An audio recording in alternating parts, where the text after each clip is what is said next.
an epitome of histories collected and written by John the Monk, Zonaras, who was formerly Grand Drongarius of the Vigla and Proto-Socrates. One might aptly mock me by saying that my secondary task has become greater than my primary one, for in truth, having long since abandoned worldly affairs and ceased from turmoil, having withdrawn from the public sphere and chosen to live a life of constant solitude, thus did he who is above us ordain my circumstances, since he broke my bonds and deprived me of my dearest ones, for reasons known only to him, painful to me, but undoubtedly for my own benefit. I ought to have pursued nothing other than what prepares and cleanses the soul from the pollutions ingrained in it by base deeds, and what might appease the divinity for those things by which I have angered him, having transgressed his commandments and ordinances, and thus to seek forgiveness for my faults. Instead, being negligent towards this duty, due to my sluggishness towards what is good, I have strained my efforts upon this secondary task. But, in order to offer some defence for myself, I did not embark upon this undertaking of my own accord.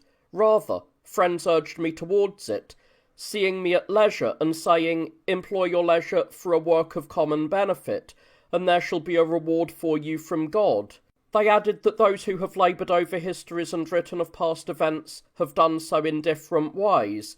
Some have recorded the deeds and strategies of the ancients in great detail, recounting battle formations, the clashing of armies, encampments, fortifications, and whatever else pertains to these, along with descriptions of regions, difficult roads, steep and impassable mountains, narrow valleys, the strength of cities, and towers of great or even, one might say, ethereal height. Others have composed their works for the sake of display, showing off their skill in writing by inserting speeches and using language that is more digressive or rhetorical. For some, their ambition even extends to dialogues, so that when writing about those who held heterodox views and erred regarding right doctrine, they would conduct debates, as if their opponents were present, refuting their false beliefs, bringing forth evidence from Holy Scripture, arguing against Jews, showing their wilful malice if they would not accept our mystery, using prophetic quotations, and again taking a stand against the Greeks, bringing forward their nonsense, mocking their myths, and producing their own writings to refute their false doctrines, and sometimes they would offer maxims and moral teachings. These things, they say, seem burdensome and superfluous to the majority of those who read these histories, if not to all, because they require too much time, and even if some readers have the time, their labour is in vain, as the long narratives about battle formations, wars, the arrangements of armies, and similar matters escape their memory, and the speeches and dialogues lead to no useful end for those studying the events. For what benefit is there, they asked, in knowing what this demagogue said to this populace, or what the general said to the soldiers, or what the emperor said to the Persian envoys, or to those from the Celts, Scythians, Egyptians, Dacians, or Tribali, or what another said when speaking to the Senate, or to the common people? They claimed that some had published histories in this way, clearly too diffuse and leaning towards vanity, while others had adopted the opposite approach in their writings, using such brevity that they deprived those who studied their works of essential information, omitting the most critical deeds of the men being recorded, even those worthy of praise, saying very little about them, and failing to reveal their character, nature, intent, or how each of those who reigned attained the throne, or how he was before that, or his lineage. They added that some of these works were published in a style that was too simplistic, expressed in common or sometimes even barbaric language, and composed with such poor grammar that those familiar with fine literature were repelled by them. Saying such things and attacking historical works in this manner, they frequently pressed me to take up the books in my hands, and setting aside the many things that either failed to stick in the memory due to their sheer volume, or result in no benefit, to abridge the expanded narrative and publish a concise history, summarising for its readers the most essential of the deeds and events concerning which the work speaks. They urged me to strip for such a task, and to take up a work of this kind, for my part, being of a relaxed disposition, for the truth must be told, and living at ease, while also seeing that the undertaking required much business and many books, I hesitated and shrank from the endeavour. Yet they would not leave me alone, prodding me incessantly, and eventually, through the persistence of their goading, they stirred me to the work. For if the persistence of a raindrop can hollow out the hard and rugged stone, then persistent speech, knocking at the doors of the mind, can all the more stir it from ease and a relaxed state of purpose. Then it also occurred to me that this labour and the business of writing would not be without profit for the benefit of my soul. For when the mind is at rest, the spirits of wickedness are wont to blow upon it, rousing up waves of base thoughts and reflections one after another, submerging it with the continuity of their assaults, and causing it either to slip into sin, if not indeed, then at least in consent, or at the very least, bringing upon it great turbulence and confusion. But if the mind is occupied with something, it naturally tends for the most part to escape the surges of manifold thoughts and wicked reflections. Therefore, both because of the urging of my friends, and to drive away these foul or vain thoughts, I set myself to this study. Thus it came about that I took up the present work.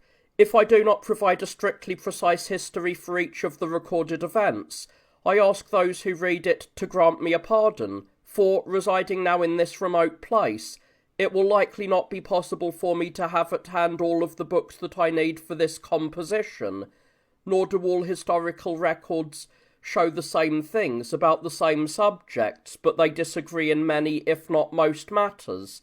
If I were to desire to be precise about each of the events reported, and to explain what one writer says about a subject and what another says about the same thing, I myself would end up making the treatment of each matter very long. For this reason, I have decided to set aside those points upon which those who have written about the same subject contradict one another, unless it is something of great importance, the omission of which would damage the essentials of this work. And if the character of the language varies and is not entirely consistent throughout, let no one be surprised, nor let anyone blame the style or me, its father. For as I have gleaned these histories from many books, in many places, I have utilised the phrasing and sentence structure of those authors, yet, wherever I have adapted or paraphrased, I shall adjust the style of the discourse to match their character, so that the writing may not seem at odds with itself.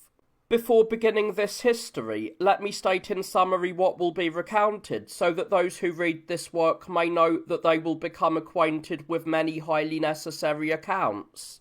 This epitome contains the Octateuch and all that is recorded therein, as well as the books of the Kings and the Chronicles that follow them.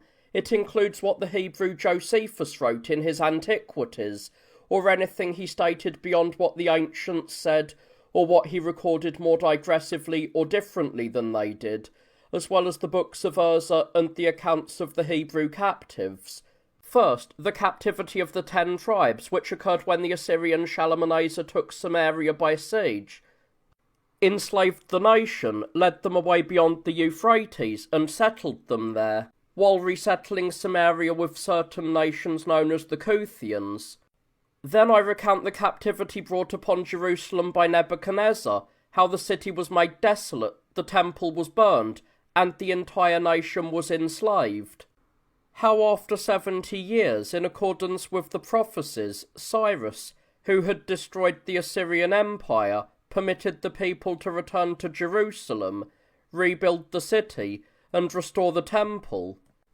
I explain who Cyrus was, how he dismantled the Assyrian Empire, and who held power after him, how and by whom the construction of the city was hindered, and by whom its rebuilding was subsequently permitted.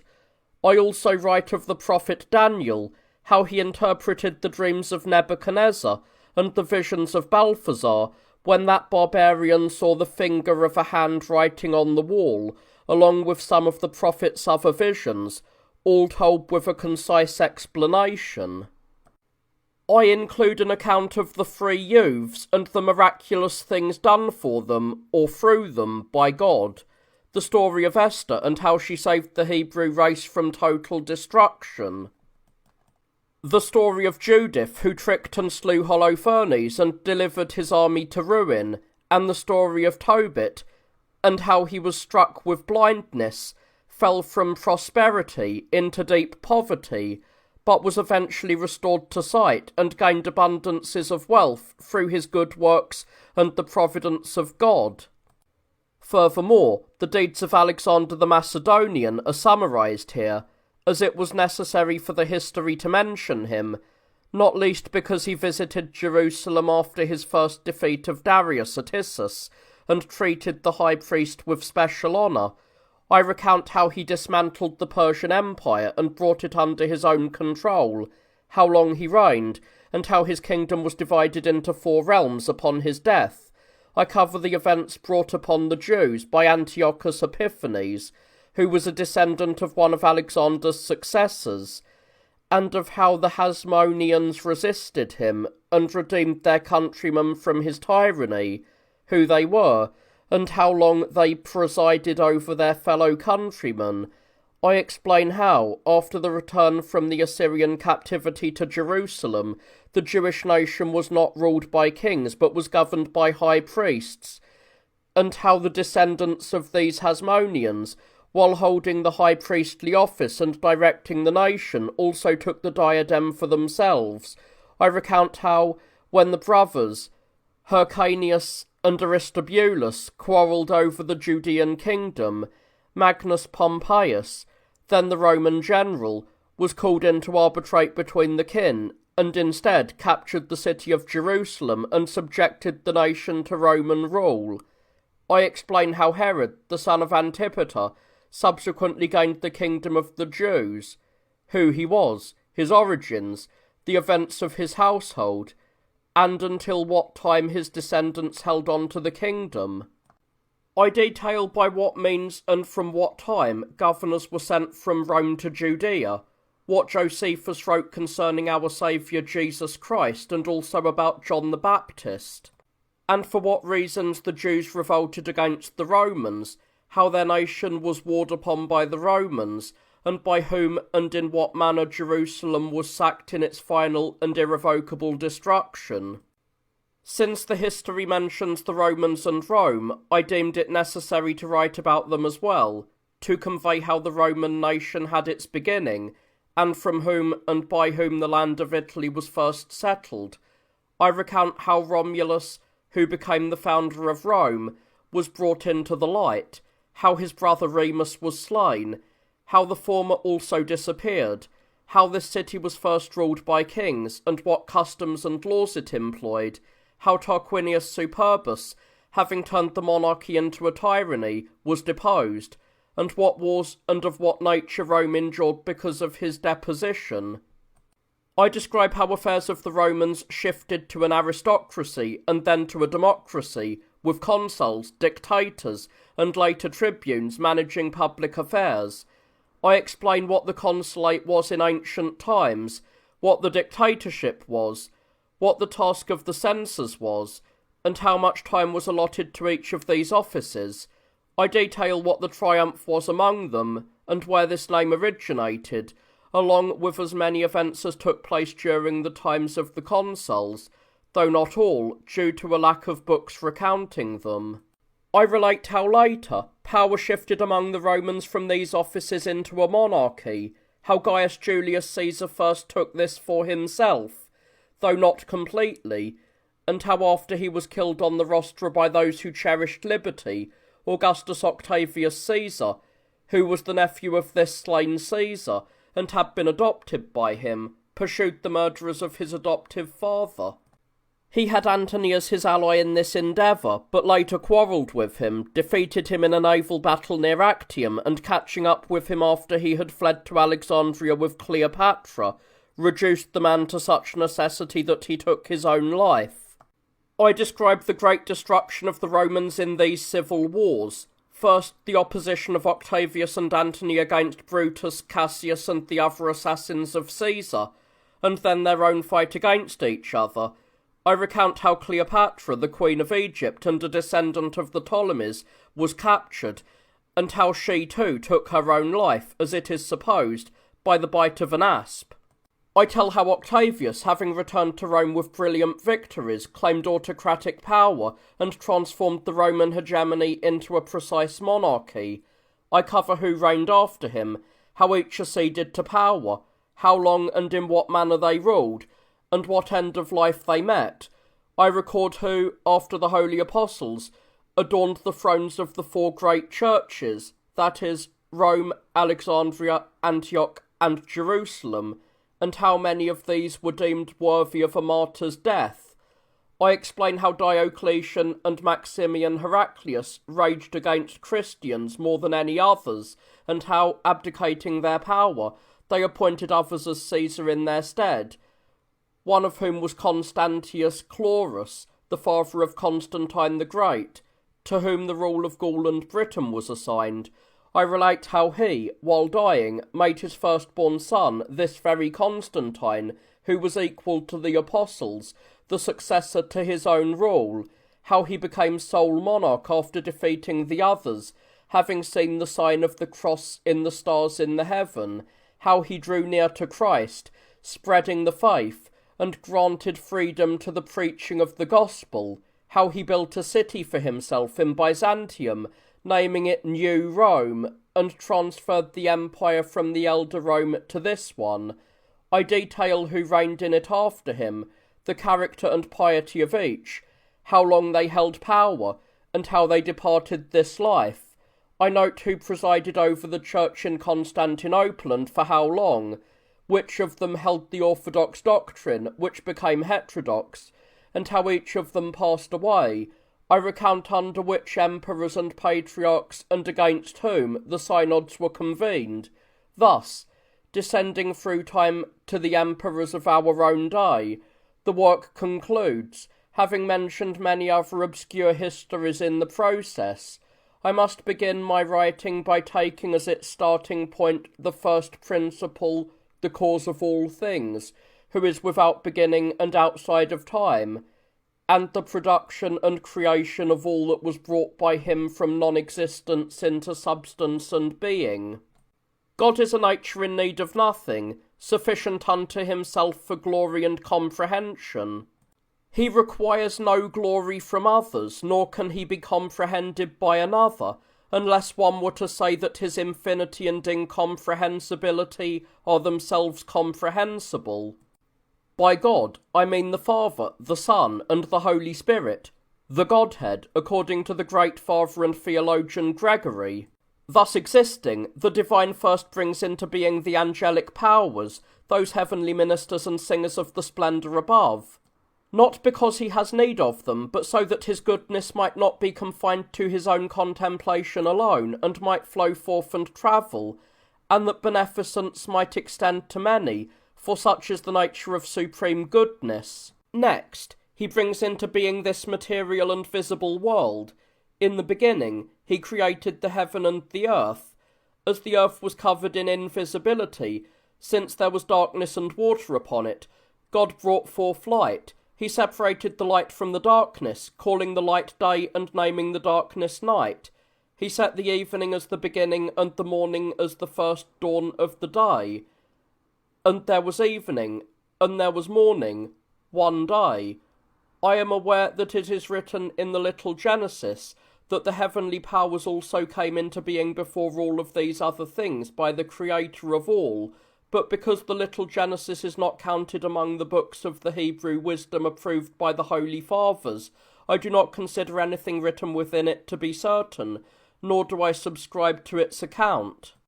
Next, he brought into being the firmament, stretching it out in the midst of the waters, so that some were enclosed above it, while others were poured out around the earth. It was called a firmament because its substance is solid. It does not possess a subtle or rare nature like the waters from which it derived its composition. This was also named heaven. These things happened on the second day. On the third, God commanded the waters that covered the entire face of the earth to be gathered together, and the dry land appeared. The word became deed, and deep cavities were formed that received the waters. He named the earth dry land, and the systems of water seas. On this day plants and seeds were brought forth from the earth, for the earth, being unadorned, needed to be decorated with grasses, myriad sprouts, flowers, all manner of fruits, and the delights of trees.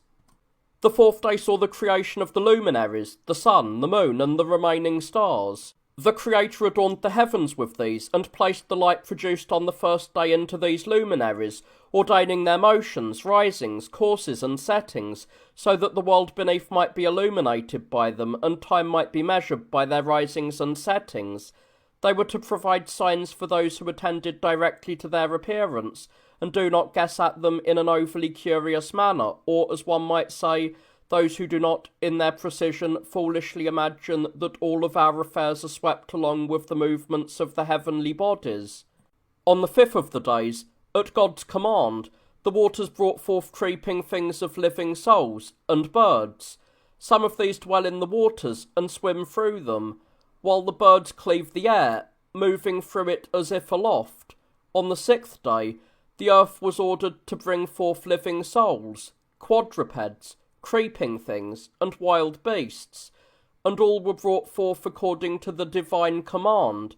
Scripture contains the command for the earth to bring forth living souls, so that it might thereby manifest the difference regarding the soul of man, for the souls of other animals sprang from the earth at the command, and being earthly, one might reasonably consider it perishable, since Scripture says elsewhere, the soul of every beast is in its blood, and blood is entirely perishable, but the soul of man was not brought forth by the earth, rather the divine set it into Adam by a breathing, for which reason it is believed to be a divine thing, and immortal.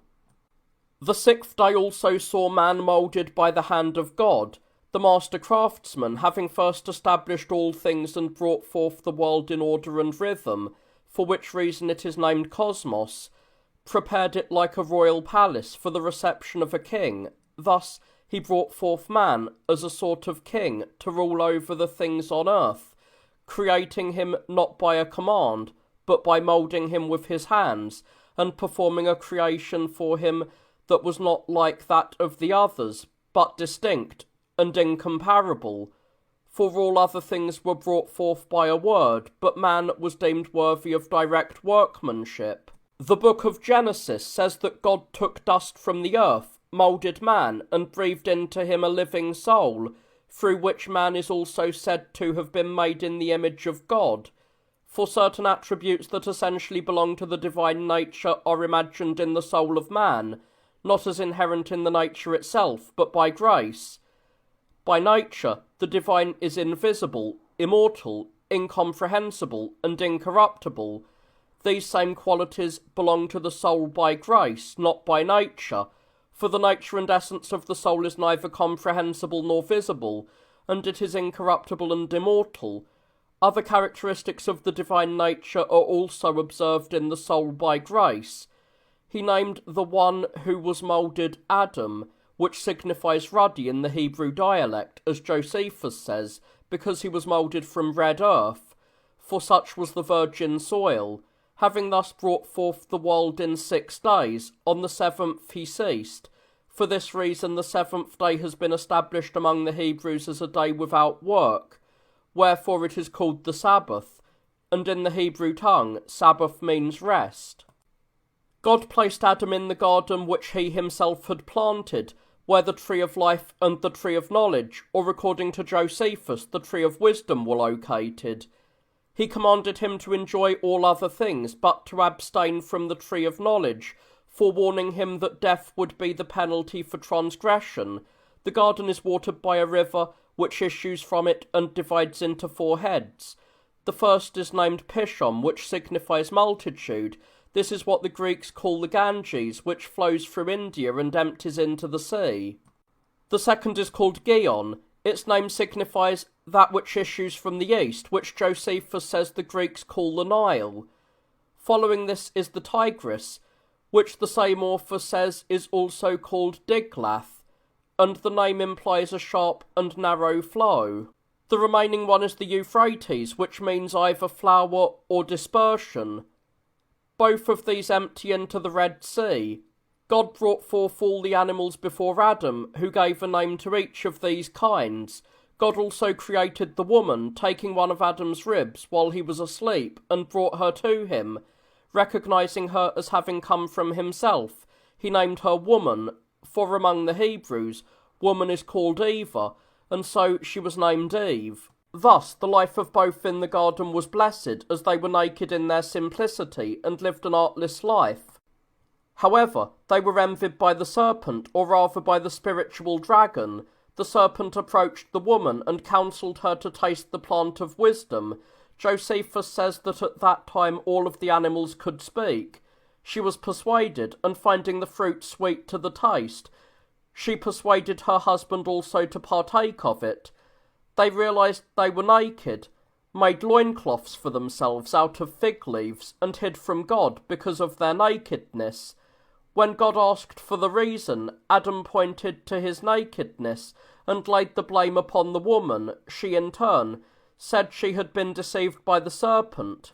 God, having first cursed the serpent, depriving it of its feet, taking away its voice according to Josephus, commanding it to crawl upon the earth, and declaring it an enemy to the seed of those who had been deceived, turned to the woman, placed her under the authority of her husband, and imposed upon her the pangs of childbirth. Then he subjected Adam to a penalty. This was his return to the earth from which he was taken, the obligation to eat his bread in the sweat of his brow, and the earth springing forth of thorns and thistles for him. He removed them from the garden, clothing them in garments of skin, perhaps a representation of our denser, mortal, antithetical flesh. From this point comes our difficult and painful life, and our propensity to slip towards wickedness. They had children, the first of whom was Cain. The name signifies acquisition, because they had acquired a man. And the second was Abel. The name denotes mourning, for he was destined to be a cause of mourning for them. Abel was a tender of flocks and practised virtue, while Cain, who was very wicked, tilled the soil. They decided to offer the first fruits of their labours to God. Abel brought the best of his firstborn livestock, while Cain brought whatever random fruits of the earth were at hand. God looked favourably upon Abel's gifts, but did not look favourably upon the offerings of Cain. Filled with envy at this preference, Cain killed his brother, became cursed by God, and was condemned to groan and tremble. Cast out from the presence of God, he dwelt in the land of Nod, where he also fathered children. He invented measures and weights, and was the first to set boundaries upon the land, becoming a teacher of wickedness. He built a city in the name of his firstborn son, Enoch. The son of Enoch was Irad, his child was Mehujael, his wife was Methusael, and his son was Lamech. Having taken 2 wives for himself, whose names were Ada and Zillah, Lamech had 77 children by them. Of these, Jabal was a herdsman and loved the shepherding of flocks. Jubal invented music and devised the lyre and the psaltery, and Tubal, who was born of Zillah, was a smith, that is, a worker in iron and bronze. After the death of Abel, when Adam was 230 years old, another son was born to him, whom he named Seth. Adam died after living 930 years. When Seth was 205 years old, he begat Enos, who was the first to hope to call upon the name of the Lord God, that is, to address the Lord as God. Seth lived 912 years in total, and leaving behind sons and daughters, he passed away. He pursued virtue, and left behind descendants who imitated him. They understood the wisdom concerning the heavenly bodies, and inscribed their discoveries onto 2 pillars, one made of stone and one of brick. so that they might be preserved for those who came after, for Adam had predicted that the entire world would be destroyed by fire and water. From Enos, Cainan was born, along with other sons and daughters, and he died after living 905 years. From Cainan, Mahalalel sprang forth, along with other children, and he died having lived for 910 years. The son of Mahalalel was Jared, among others, and he ended his life at 962 years. Jared was the father of Enoch and other children after him, and he died after living 962 years. The son of Enoch was Methuselah, among others. Enoch pleased the Lord and was translated and was not found, having reached 365 years of age. The son of Methuselah was Lamech, among others, and he died having lived 969 years. Noah was born to Lamech, and Lamech died after living 753 years. 3 sons were born to Noah, Shem, Ham, and Japheth. When the sons of God saw the daughters of men, they took them as wives for themselves. By sons of God, Scripture refers to the descendants of Seth, because they pursued virtue, just as it calls the virtuous sons of the Most High. By daughters of men, it refers to those descended from the progeny of Cain. Josephus says that angels took the daughters of men, calling them such, I believe, because they were pleasing to God, and practised that manner of life. As men multiplied, they inclined towards wickedness. They had children who were arrogant and reckless due to their reliance upon their own power. With them, the divine was displeased and curtailed their longevity, limiting the life of man to 120 years. Noah found favour in the sight of God. Therefore, when the continent was turned into a sea by a prolonged and violent downpour, the entire human race perished, but Noah alone was saved through the providence of God in a wooden chest. He constructed it rectangular, 300 cubits in length, 50 in breadth, and 30 in depth. Into it he entered, along with his children, his mother, and their wives, having taken in all kinds of seeds and animals of every species for the preservation of their kinds, 2 of each of the unclean, and 7 of each species of the clean. Noah was the 10th generation from Adam, and the flood was brought upon the earth after 1,656 years. For 40 days, rain poured down upon the earth so violently that the water rose 15 cubits above the highest mountains. When the rain ceased and the water began to recede after 150 days, the chest ran aground on a mountain in Armenia in the 7th month. At that time, Noah opened it and sent out a raven, which did not return. After some days he sent out a dove, which returned. When 7 days had passed, he sent it out again, and it returned bearing an olive sprig. From this he knew that the water had dispersed from the earth. Noah, his wife, his sons with their wives, and all of the animals that were with him in the ark went forth, and he offered sacrifice to God. Josephus says that the place in Armenia is called the place of descent, and that remains of the chest are shown there. He says that many of those who have written barbarian histories mention the flood and the ark, including Berosus the Chaldean, Hieronymus the Egyptian, who wrote the Phoenician Antiquities, and Manessas of Damascus. God promised never again to bring such a calamity upon the earth. He commanded them to use animals for food, except that they should not eat flesh in the blood of its life, and to refrain from the murder of men, as a sign that he would never again flood the earth with rain. He set the bow in the cloud, signifying the rainbow by the bow. After the flood, Noah lived 350 years, and died at the age of 950. Regarding the longevity of those men of that time, Josephus says the following: "Let no one, comparing it to the present life and the brevity of our years, deem the histories of the ancients false. For they, being beloved of God and created by God himself, and because their food was more suitable for a longer life, naturally lived for such a multitude of years. Furthermore, this was due to the utility of the things they invented, astronomy and geometry, which they could not have securely understood and spoken of, had they not lived 600 years, for the great year is completed in that amount of time. Noah's sons, Shem, Ham, and Japheth, dwelt in the plains, having descended from the mountains. Noah planted a vineyard, drank of the wine, became drunk, and lay uncovered. Ham, seeing his father's nakedness, reported it to his brothers, as if mocking his father. But they, placing a garment upon their backs, covered their father's nakedness, walking backwards and not looking upon him. Therefore, when Noah awoke, he rewarded the other sons with blessings, but cursed Ham.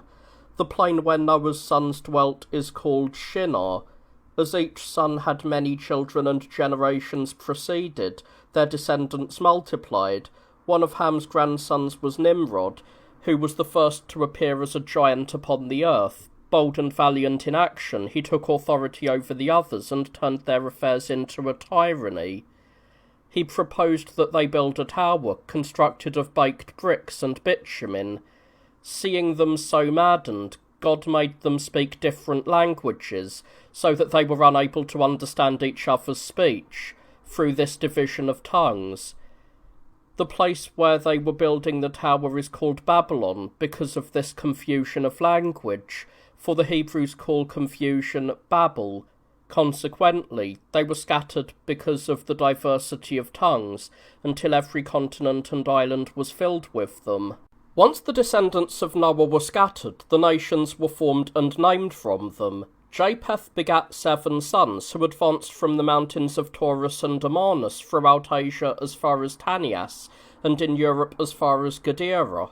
From their names the nations were also called, the Gomerites from Gomer, who are now called the Galatians. Magog named those from himself Magogians, but they are now called Scythians. From Javan the Ionians and all Greeks were named. From Mardi the Mardians, who are now addressed as Medes.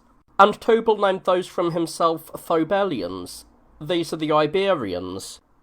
Meshech became the leader of the Meshenians, who are considered to be the Cappadocians, and Tyras named those from himself Thyrians, who were later renamed Thracians. Of the grandchildren of Japheth, the Ashanaxians, who were called Regians, were descended from Ashanax. The Riphathians, as the Paphlagonians were formerly called, are believed to trace their lineage from Riphath, and the Forgamanians designate Forgamas as their ancestor. They were later renamed Phrygians. Elisha became the progenitor of the Elishans, who are the Aeolians, and Tharshish served as the ancestor of the Tharshishans, for the Cilicians were anciently called Tharshishans, from which the most notable city among them is called Tarsus, the theta having been changed to a tau. This is how it is written by Josephus concerning Tarsus. Others, however, say that Perseus visited the land of the Cilicians and, wishing to build a city, struck the ground with the tarsus of his foot to indicate the location to the builders, and from this the city was named Tarsus. Chethim inhabited the island. This is Cyprus, so called by the Greeks because of the goddess Aphrodite, whom they addressed as Cyprian. The children of Ham occupied the land from Syria and the mountains of Amanus and Lebanon, and they took possession of all that faced the sea as far as the ocean. From Cush came the Cushites, these are the Ethiopians. Mizram became the forefather of the Mestaians. This is how the Egyptians are called, and the land of Egypt is named Mestri. Phut inhabited Libya and called the people of the land Phutians, and the country itself Phut. Its name was changed later to Libya after Libis, a son of Mizraim. Canaan inhabited what was later called Judea, and named it Canaan, and those from it the Canaanites. The children of Mizraim occupied the land from Gaza as far as Egypt. Only the portion of Philistim retained its name, which the Greeks have called Palestine. Sidonius, the firstborn son of Canaan, built a city in Phoenicia, naming it Sidon.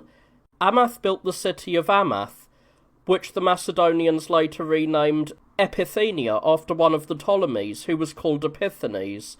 To Shem, the son of Noah, were born 5 children who inhabited Asia as far as the Indian Ocean, beginning from the Euphrates. Elam left behind the Elamians, who were the progenitors of the Persians. Ashur built the city of Nineveh and named those under him the Assyrians. Arpachshad was the forefather of the Chaldeans. Aram named the Syrians, who were later called the Arameans, after himself. And Lud brought forth the Luddites, who were subsequently called Lydians.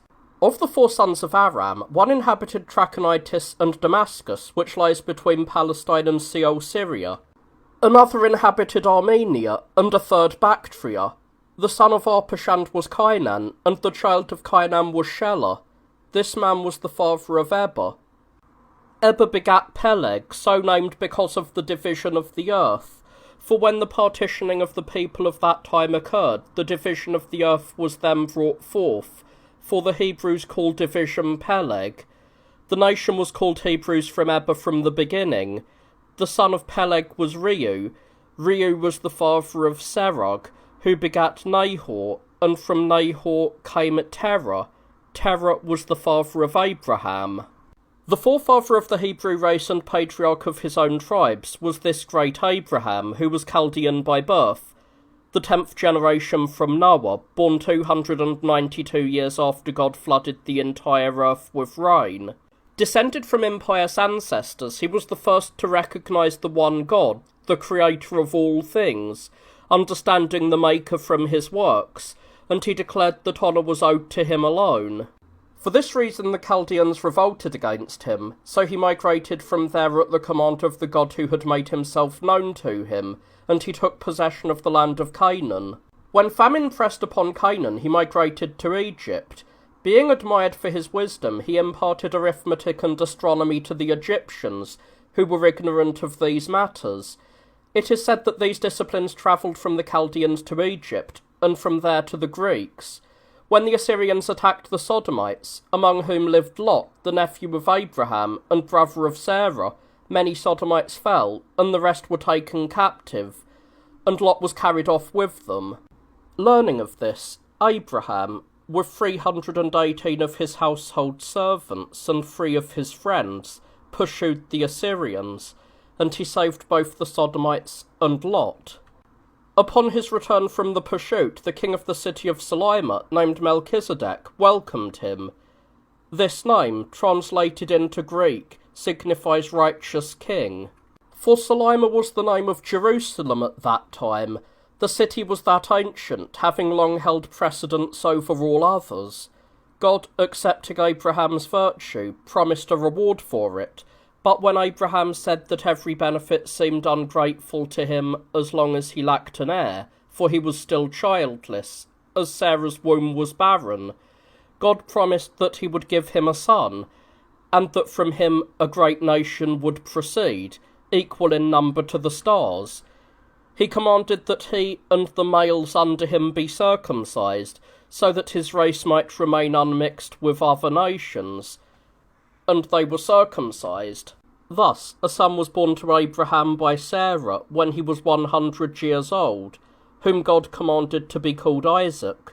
The name signifies laughter, either because it became a smile for Sarah when God announced she would bear a child, for she was past the age of childbearing, and did not expect it.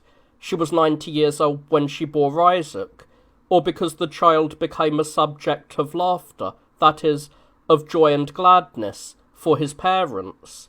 Upon the 8th day the father circumcised this child. Hence it has become the custom of the Jews to be circumcised in this manner. The Arabs, however, are accustomed to circumcise their children after the 13th year, because Ishmael, their forefather, was circumcised at that time, for he was 13 years old when God commanded the circumcision to Abraham.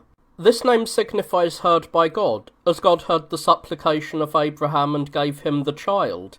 He begat him from a handmaid whom Sarah had laid with him, for, being childless at that time, she requested that her husband join with her own handmaid, named Hagar, an Egyptian by race, and when she bore Ishmael, Sarah claimed the child as her own, Yet after she bore Isaac, she decreed that Hagar, along with her son, should be cast out due to jealousy. When Isaac had reached manhood, according to the Hebrew Josephus, he was then 25 years old. God put Abraham to the test, and calling him, commanded him to offer up his son as a sacrifice, and to lead the beloved only begotten to one of the mountains, and offer him as a burnt offering. Abraham did not refuse, taking the boy and leading him up to the mountain commanded to him. He shared the divine oracle with him, and exhorted him to bear the consecration nobly, since God commanded it. The boy yielded, and willingly offered himself to the consecration, saying that it was not right to resist the will of God and his father. Thus these things are recorded by Josephus. Then Abraham was commanded to spare his son, and a ram was provided of its own accord as a burnt offering in his place. After this, Sarah died at the age of 127, and Abraham took another wife named Keturah, by whom 6 sons were born to him. Around the time Isaac was 40 years old, his father betrothed him to Rebekah from Mesopotamia, daughter of Bethuel, the son of Nahor, who was Abraham's brother. Afterwards Abraham died, having lived 175 years, and Isaac, having married Rebekah, begat twin sons by her. On the elder, thick hair grew over his entire body, for which reason he was called Esau, because of his hairiness, while the younger held on to his brother's heel as he emerged from the maternal womb, and therefore he was named Jacob, for the name signifies supplanter among the Hebrews. Isaac grew old, and his eyes grew dim. He summoned Esau, for he was partial to him because of his birthright, and commanded him to hunt and prepare a meal for him, saying, "So that I may eat and bless you before I die." As Esau went out to hunt, Rebekah, who loved Jacob more, called him and told him what his father had commanded Esau.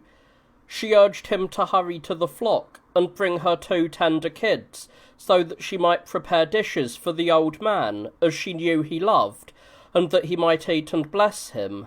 Jacob did according to his mother's instructions. When the dishes were ready, she wrapped the skins of the kids around the boy's arms and gave him the meal to bring to his father. Isaac, sensing from the voice that it was Jacob who was approaching, called him near and felt his hands. Since God had deemed Esau unworthy of the blessing, it seemed to Isaac that his firstborn son stood before him. He was deceived, perhaps because of the thickness of the hair, and having eaten, he blessed Jacob. Esau returned, brought the meal to his father, and asked for the blessing. Isaac recognized the trickery and said, "Your brother came and took your blessing." As Esau lamented and begged to be blessed, claiming there were blessings left for him, Isaac was persuaded to try to bless him. But because it did not seem to be the divine spirit prompting him that Esau should obtain the blessing, since he was not worthy of it, Isaac's voice was shaped into a curse instead of a blessing. Because of this, Esau felt ill will towards his brother. Fearing his brother, Jacob departed for Mesopotamia on the advice of his mother. While travelling, he was deemed worthy in his sleep of the famous vision of the ladder, the top of which rested in heaven, while the base reached the earth. He was initiated into future events by the Almighty, and named the place where he saw the vision Bethel, which signifies divine hearth in Greek. Arriving in Haran, he was lodged with Laban, his mother Rebekah's brother. He received hospitality from her, and was entrusted with the care of the flocks. Laban had 2 daughters. The elder was Leah, and the younger was named Rachel. Jacob was stirred to love for the younger, who was more beautiful in appearance than her sister, and he approached Laban with words concerning her. Laban agreed to betroth Rachel to Jacob if he would serve him for 7 years. The lover agreed to this. The time passed, and the father-in-law prepared the wedding, but at night he brought the elder of the daughters to lie with Jacob. Discovering the next day he had been deceived, he accused his father-in-law of injustice.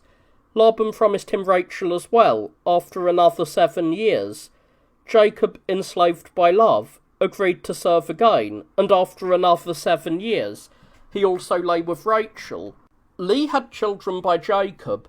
She named the firstborn Reuben because he was given to her by the mercy of God, for she was pained that her sister was loved more by her husband, and she expected that she would be more honoured if she conceived. She named the second Simeon. This name signifies that God had become an attentive listener to her. After this, Levi was born. The name signifies a guarantor of communion. Following him, Judah was born to her. The name is indicative of thanksgiving. Rachel had no child, and fearing that she would be esteemed less because of her barrenness, she begged her husband to lie with her handmaid. He agreed and went to Bilhah, and Bilhah bore a son by Jacob, and the child was called Dan. The Greeks might call this God judged. Again, from the same woman, Naphtali was born, signifying something like resourceful, because she had devised a counter-strategy for the fertility of her sister. Upon this, Leah became jealous, and she likewise caused Zilpah, her own handmaid, to lie with Jacob. She also bore a son, Gad.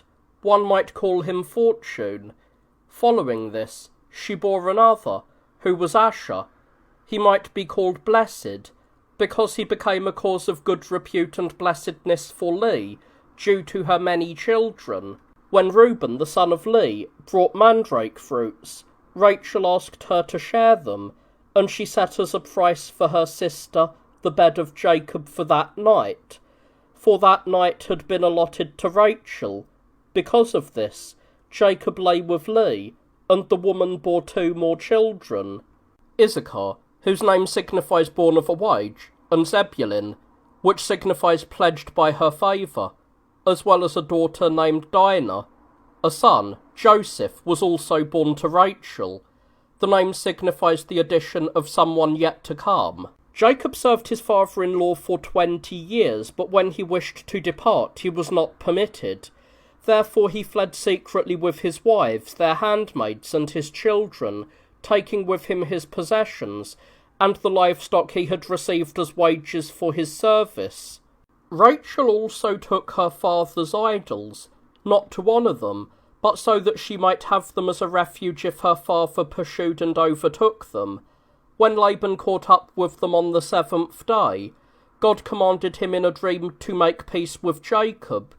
The next day they spoke to one another, and after Jacob demonstrated that he had done no wrong, Laban accused him concerning his ancestral gods.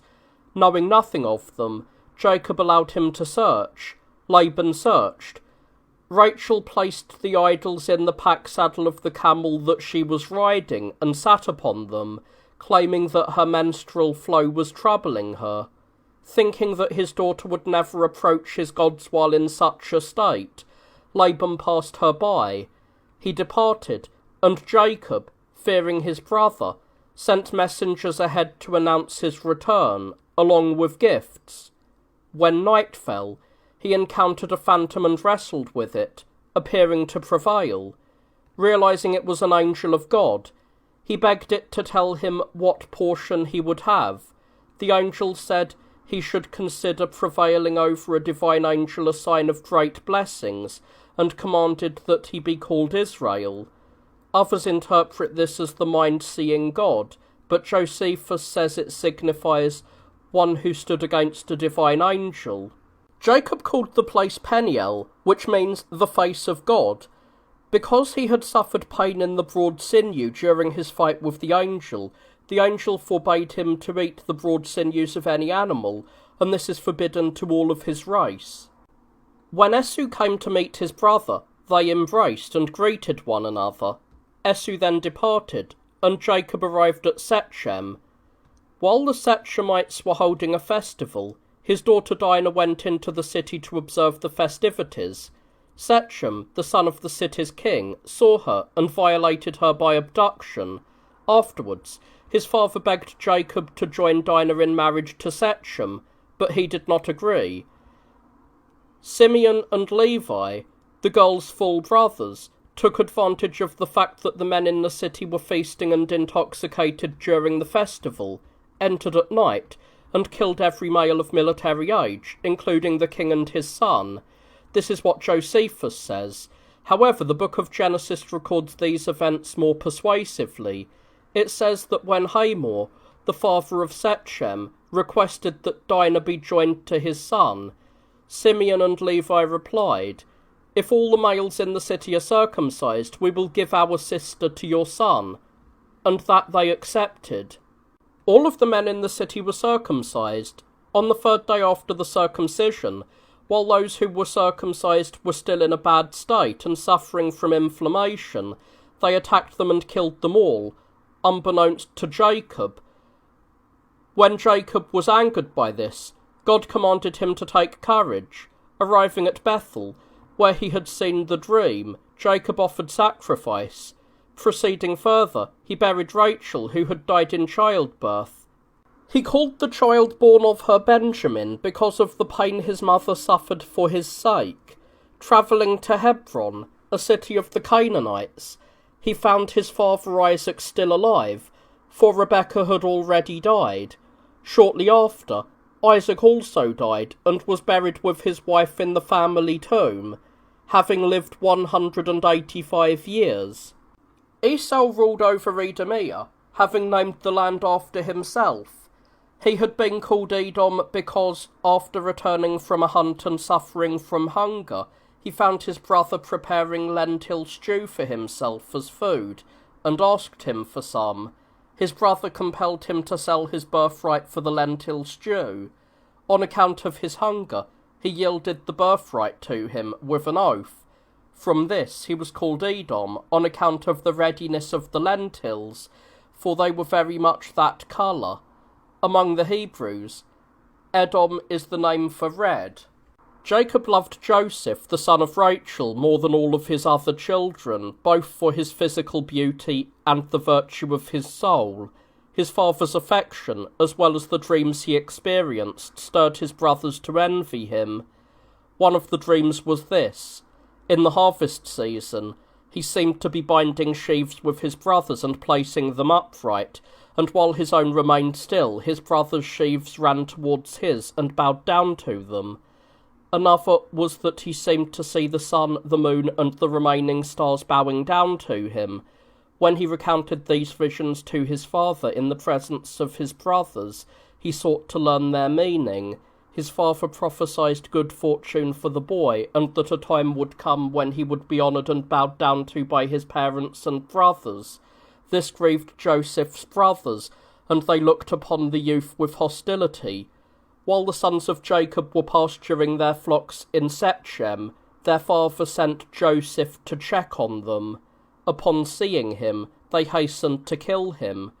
Reuben advised them not to become the murderers of their brother, but to throw him into a nearby pit, so that he might die there, thinking that the evil would thus be more moderate. The young men agreed to this, and Reuben took the youth and lowered him quietly into the pit. But Judah, seeing some Arab merchants, advised his brothers to sell Joseph to them. Pleased with this, they sold him to the merchants for 20 mina, he being 17 years old. During the night, Reuben went to the pit, intending to rescue Joseph and save him from his brothers, but when he did not find him, he lamented and blamed his brothers. When they told him what had been done, he ceased his mourning. They stained the youth's tunic with the blood of a goat and came to their father, saying that they had not seen Joseph, nor did they know how he had perished, but that they had found this tunic stained with blood and torn. Jacob sat mourning for the youth, having donned sackcloth. Potiphar, an Egyptian man in charge of Pharaoh's cooks, bought Joseph from the merchants and held him in high esteem. Because of his beauty and competence, his master's wife became erotically inclined towards him and suggested they lie together, but he dismissed the request. Terribly besieged by desire, she made a second attempt, and despairing of persuading him, she wanted to force him. As the youth fled, leaving his garment behind, she sat down, downcast and confused. When her husband returned, she accused Joseph and showed him the garment, claiming he had left it behind when he had attempted to force her.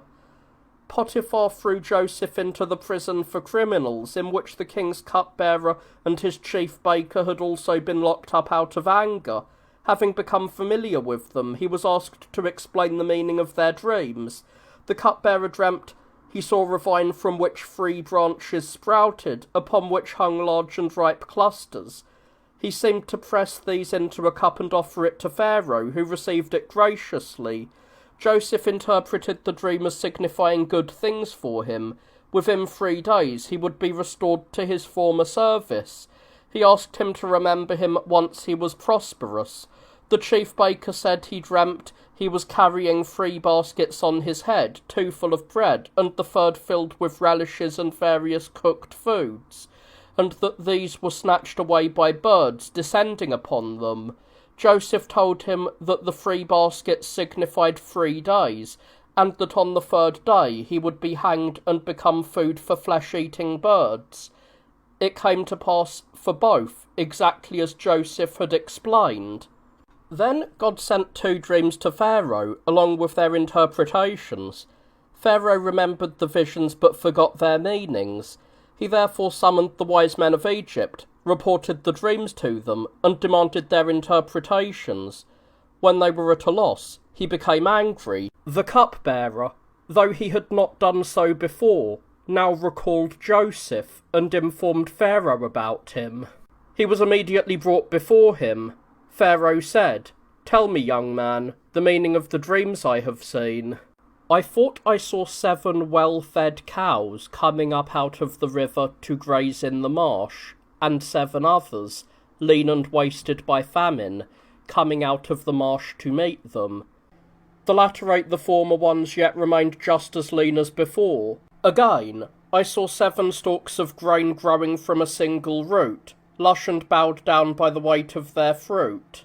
Near them I seemed to see an equal number of stalks, shriveled by drought and unpleasant to the eye, which devoured the fruitful and ripened ones." Joseph replied, "Although there are 2 dreams, O king, they hold a single meaning regarding what is to come. For the cows, a creature that labours at the plough, being eaten by inferior ones, and the flourishing stalks being consumed by the shrivelled ones, declare that famine will visit your land for as many years as there were previous years of abundance in crops, such that the plenty of the former will be consumed by the latter. If you store the produce of the former prosperity for the years of dearth, you will make the misfortune unfelt by the Egyptians." Struck by Joseph's wisdom in both his interpretation and his counsel, Pharaoh said, "You yourself shall be the judge of these matters, and the counsellor and manager of what has been planned." He granted him his own authority, so that he could use Pharaoh's seal, wear purple, and ride in a chariot. Joseph was 30 years old at the time. Pharaoh named him Zaphanath-Paneah, a name which signifies finder of hidden things. He also gave him as a wife Asenath, the daughter of the high priest of Heliopolis. Before the famine she bore him children, of whom the elder was Manasseh, which signifies forgetful, because he found forgetfulness of his past misfortunes. The younger was Ephraim, which signifies restitution, because the freedom of his ancestors was restored to him. Then the time of scarcity arrived. The famine gripped not only Egypt but also the land where Jacob dwelt. Therefore he sent his sons to Egypt to buy grain, keeping only Benjamin with him, as he was the youngest. They approached Joseph. He recognized his brothers, though they did not recognize him, and he accused them of being spies. They told him they had come from the place they came from, and that they were the sons of one father who was still alive, and that there was another younger brother at home with their father. Joseph told them to provide proof of their truthfulness by bringing the younger brother to him. He gave them grain, secretly placing each man's silver back in its sack, and detained Simeon as a hostage for their return. The sons returned to Jacob, bringing the grain, and reported what had happened. Simeon's detention caused him grief, and he would not agree to let Benjamin be taken to Egypt. When the grain was exhausted, Since there was no other way for them to go to Egypt unless they brought Benjamin, the father yielded to necessity and gave him up, along with double the price of the grain and gifts to Joseph. When they arrived in Egypt, they brought the gifts to him. Seeing Benjamin and overcome with emotion, he withdrew so that he would not be seen weeping. Then he invited his brothers to a meal, favoured Benjamin with double portions, and commanded the keeper of the grain to give them supplies, put their money back in the sacks, and place a silver cup in Benjamin's load. Once this was done, the brothers departed with Simeon. As they were leaving, horsemen surrounded them, accusing them of stealing the cup, and upon searching they found the cup in Benjamin's load. The horsemen led Benjamin back to Joseph, and his brothers, having torn their garments, wept and followed along. Joseph reproached them as ungrateful, and, while freeing the others, he insisted on keeping only Benjamin in custody. They were overwhelmed by helplessness. Judah spoke at length, making many persuasive and moving pleas for mercy, which brought Joseph's suppressed emotion to the surface. Unable to feign anger any longer, he made himself known to his brothers and thanked them, acknowledging they had become co-conspirators in what God had ordained for them. Go therefore, he said, and report these things to my father, and bring him and all your kin to settle here, for there will be 5 more years of famine. Having said this, he embraced his brothers and honoured them with gifts. They departed, but Jacob, having learned about Joseph, immediately set out towards him, taking everyone with him. They were 75 in number. While he was already near Egypt, Joseph went out to meet him. Jacob was so overcome with joy that he nearly fainted. Upon hearing that Jacob and those with him had arrived in Egypt, Pharaoh was glad, and when Jacob was brought before him, he greeted him. Learning that those with him were shepherds, he granted them permission to settle in the city of Heliopolis. As the famine intensified, Joseph exchanged grain for the Egyptians' money. When that was exhausted, they bought it with their livestock, and then they ceded their land so that they might be fed. Thus, when Pharaoh became the master of all property, except that of the priests, for their land remained theirs, once the famine had abated, Joseph gathered the Egyptians each into their own city, gifted them the land, and encouraged them to farm, on the condition that they pay 1/5 of the crops to Pharaoh. After spending 17 years in Egypt, Jacob fell ill and died, having foretold how those of his lineage would come to inhabit Canaan. Having invoked a blessing of good things upon the rest of his sons, and having praised Joseph for bearing no grudge against his brothers, he commanded his sons to count the children of Joseph, Ephraim and Manasseh, among themselves, so that they might share in the division of Canaan. Joseph presented his sons to Jacob to be blessed, placing the elder by his right hand and the younger by his left. Jacob, however, crossed his hands and placed them upon the boys' heads, assigning his right hand to the younger and his left hand to the elder, although Joseph told his father that he should not place his hands in such a way. He was not persuaded to alter the arrangement of his hands, for he was not, as Joseph supposed, unaware of what he was doing due to the impairment of his mind by great age, but rather, as a prophet, he was hinting at future events and prefiguring the saving cross, signifying that the new people from among the nations, that is, the Gentiles, would be counted as the right hand to God, and would be preferred over the elder, namely the Jewish people. Jacob died, having lived 147 years. With Pharaoh's permission, Joseph went to Hebron and buried his father sumptuously. When his brothers feared to return with him, lest he harbour resentment and retaliate against them, he persuaded them to fear nothing. He too died, having lived 110 years, after commanding that, when those of his lineage should migrate from Egypt, they must carry out his bones and bring them into Canaan. Seeing the Israelites thriving and having forgotten Joseph, the Egyptians devised various forms of misery against them. They commanded them to cut many canals from the river, to build walls for the cities and raise embankments to prevent the river from flooding, and to construct pyramids. With these tasks they wore the Hebrews out. For a long time they endured these afflictions. Then one of the sacred scribes announced to Pharaoh that someone would be born at that time amongst the Israelites who, when grown, would humble the Egyptians and elevate his own kin.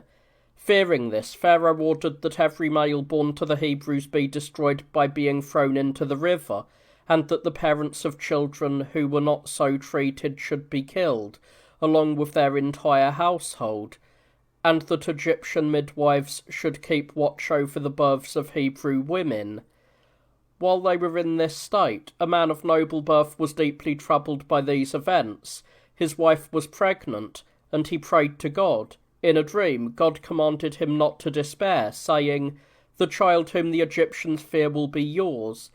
He will be saved and reared in secret from those who plot against him. He will liberate your kin from their servitude under the Egyptians and will attain eternal remembrance. His brother shall serve me as a priest with his descendants forever." His wife gave birth to a male child, hiding him from the guards, and the parents nurtured the infant for 3 months.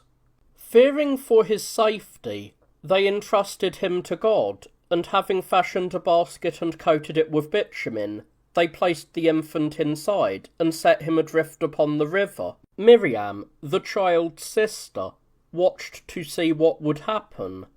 While playing by the banks of the river, Thermuthis, the daughter of Pharaoh, saw the basket and sent for it to be brought to her. Upon seeing the child, she loved him for both his beauty and his size. Egyptian women were brought to nurse him, but he would not accept their breasts. Miriam, as if happening upon the scene, said, "Queen, if a Hebrew woman were called, perhaps the infant would accept the breast of one of his own race." She replied, "Call her." She brought the mother, and Thermuthis entrusted the child's care to her for pay, naming him based on what had happened, for the Egyptians call water Mo, and Oses are those saved from water. By joining these 2 words, she used them as a name for the infant. Moses was the 7th from Abraham, for Amram was his father, and Kohath was Amram's father. Kohath was the son of Levi, Levi the son of Jacob, Jacob the son of Isaac, and Isaac was born to Abraham. When the child reached the age of 3, his physical stature and the elegance of his form shone with a more divine grace, and his understanding grew far beyond his years. Thermuthis, lacking children of her own, adopted him and brought him to her father, who embraced the boy and, as a gesture of affection, placed his diadem upon him. In his infancy, the child threw it to the ground and trod upon it with both of his feet. The sacred scribe, who had predicted that one born of the Hebrews would humble the power of the Egyptians, saw this and cried out, "This is that child, by killing whom you will remove the fear from the Egyptians." But Thermuthis had already snatched him away, and God disposed Pharaoh to be sluggish towards the murder.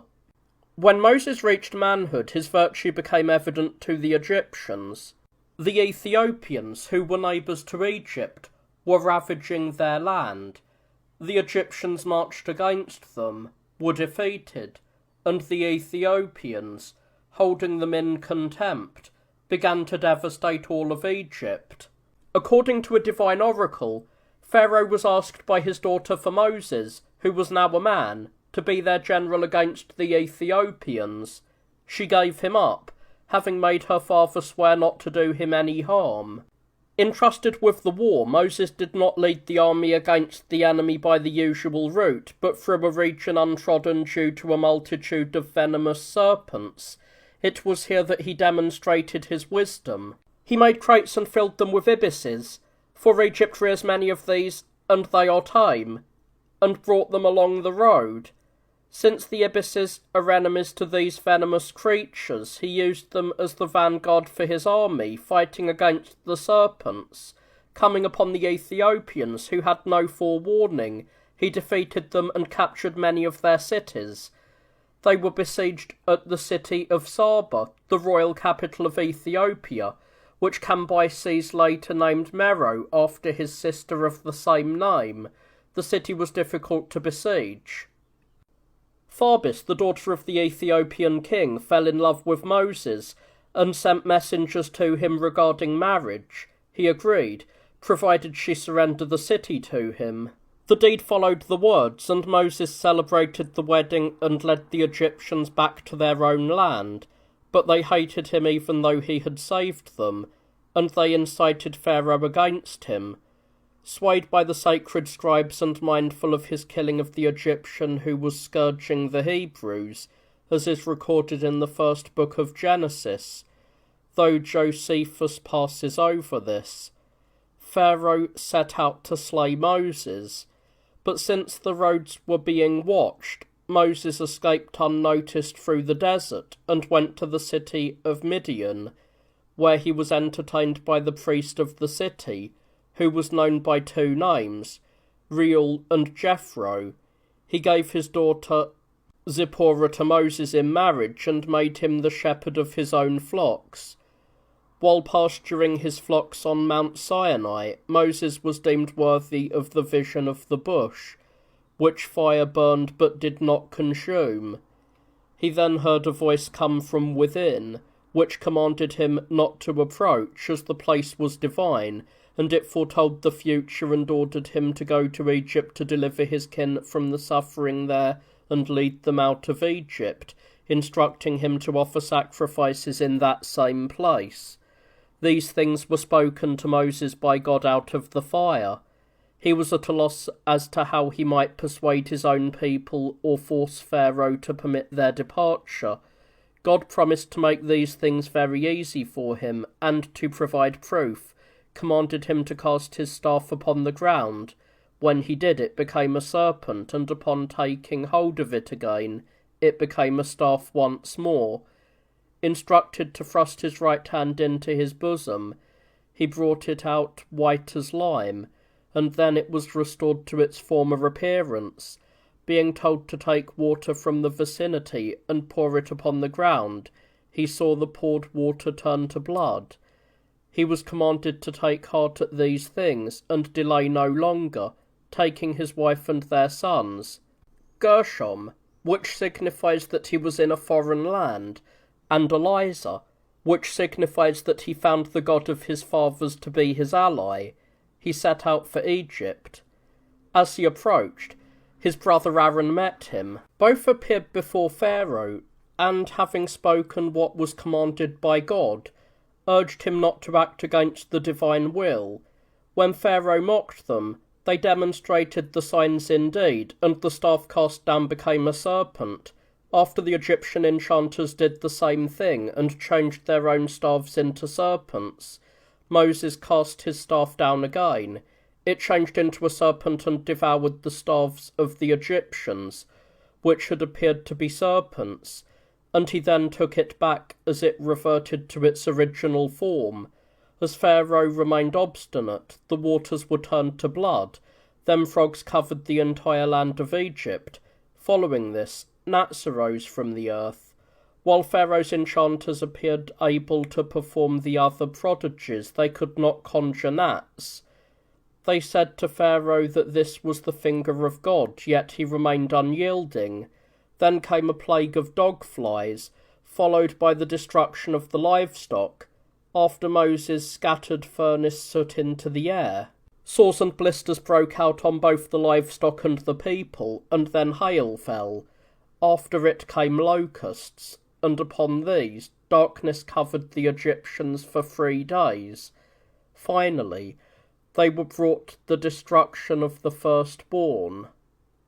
Because Pharaoh remained hardened, God commanded Moses to prepare a sacrifice on the 14th day of the month, which is called Nisan among the Hebrews, Pharmuthi among the Egyptians, Xanthicus among the Macedonians, and April among the Greeks.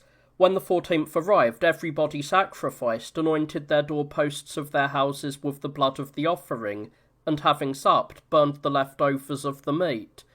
From that time on, the Hebrews observed a festival at this season and sacrificed, calling the festival the Passover. Some say Passover signifies passing over, but Josephus says passing beyond, because on that night God passed beyond the Hebrews and struck the Egyptians with the destruction of their firstborn. Upon this, the Egyptians gathered and begged Pharaoh to let the Hebrews go. He commanded them to leave, and they went out. The multitude of those departing, counting only those of military age, was 60 myriads. They went out on the 15th day of the month of Xanthicus, according to the moon, 430 years after Abraham came to Canaan, and 215 years after the migration of Jacob to Egypt. Moses was then in his 80th year of life, and Aaron was 3 years older. They also took with them the bones of Joseph, fulfilling the man's command. They departed, but the Egyptians repented, and, arming themselves, pursued them. They had 600 chariots, 50,000 horsemen, and 200,000 infantry. The Hebrews were led to despair as their situation became dire, and they were on the point of stoning Moses. He urged them to follow him, and led them to the sea.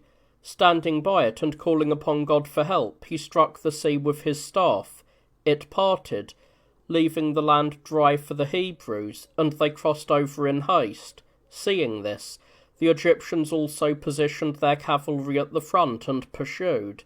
But when the Hebrews had already safely reached the opposite shore, the sea rushed back upon the Egyptians, as Moses struck the water again with his staff in a turning motion, uniting its severed parts.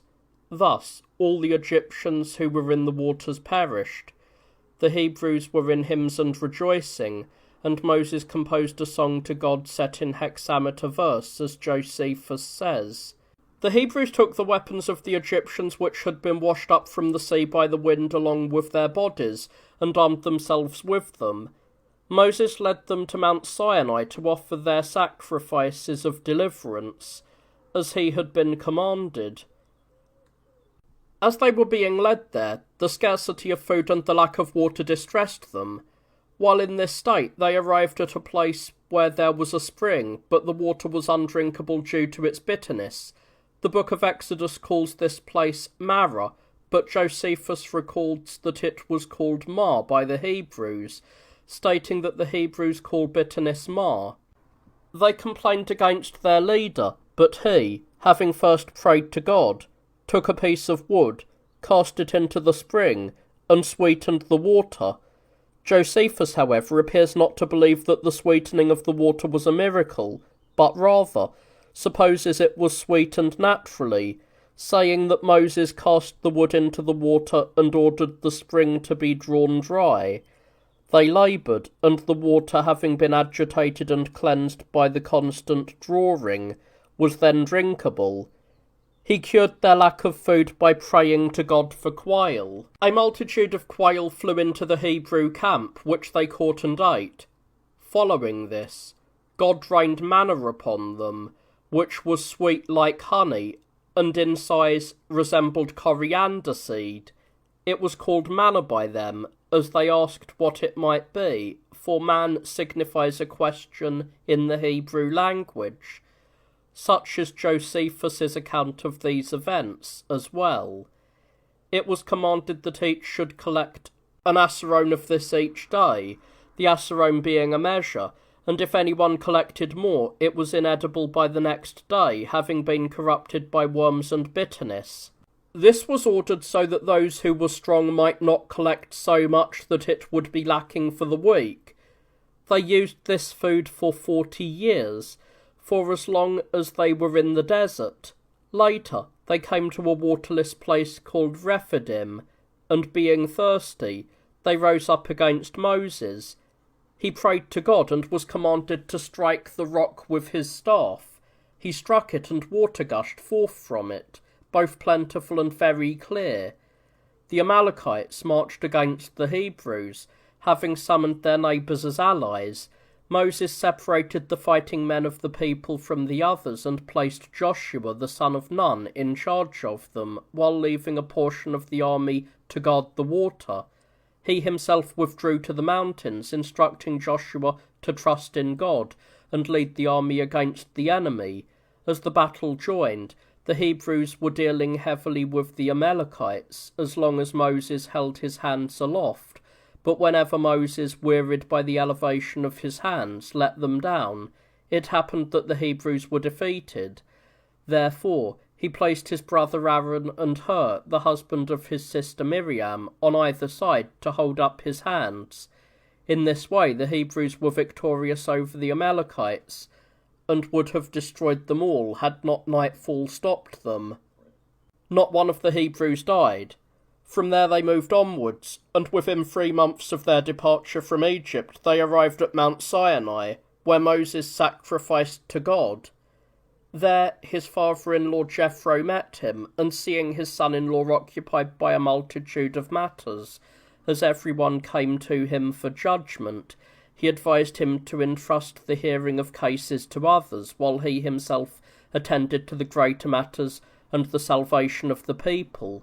He suggested appointing leaders over 10,000, then over 1,000, and others over 500, and beneath them to appoint captains of hundreds and fifties, and to place those who would organise matters over groups of 30, 20, and 10.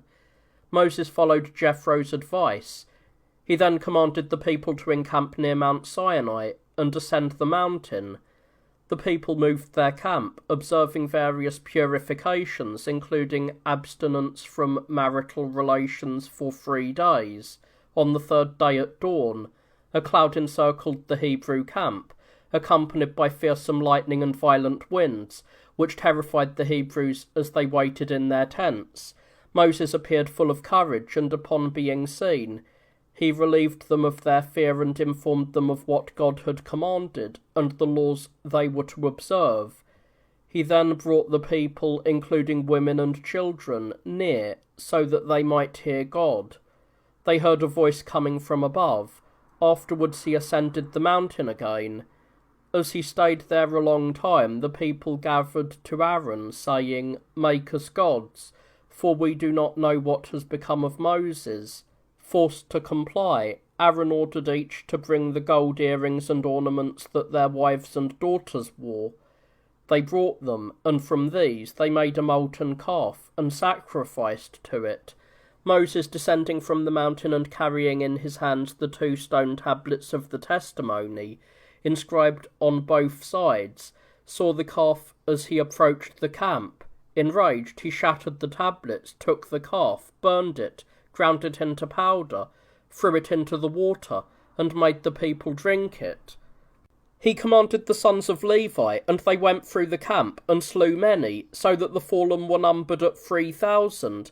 Moses returned to the mountain, saying, "Lord, your people have sinned, and now, if you will forgive them their sin, forgive, but if not, blot me out of your book." The Lord said to him, "Go down and lead this people to the place of which I spoke to you." God showed Moses, who had asked to see him, his back. He descended to the people again, carrying 2 tablets containing the 10 commandments. The appearance of his face was glorified, and the people could not look steadily at him. He put a veil over his face, and thus he spoke to them. He announced to them what God had commanded regarding sacrifices and purifications, and which animals were clean and unclean, so that they might abstain from some and be nourished by others, as well as about illicit unions, whom the priest should marry, and whom the high priest should marry, and about the Sabbath, the 7th year and the 50th, which they call Jubilee. He told them that God had ordered a tabernacle to be made into which he would be present, accompanying them as they moved, and he showed him the measurements and the design according to which it should be constructed. The people, rejoicing at this, brought gold, silver, precious stones, bronze, wood, goat's hair, ram skins, linen, and wool. He appointed Bezalel, the son of his sister Miriam, and Eliphaz as the master craftsmen of the tabernacle.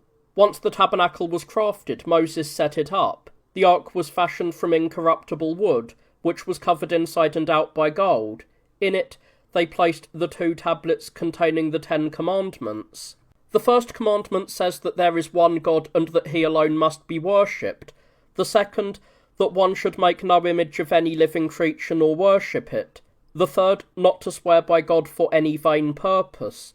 The fourth, to observe the weeks, resting from all work on the Sabbath. The fifth, to honour parents. The sixth, to abstain from murder. The seventh, not to commit adultery. The eighth, not to steal. The ninth, not to bear false witness.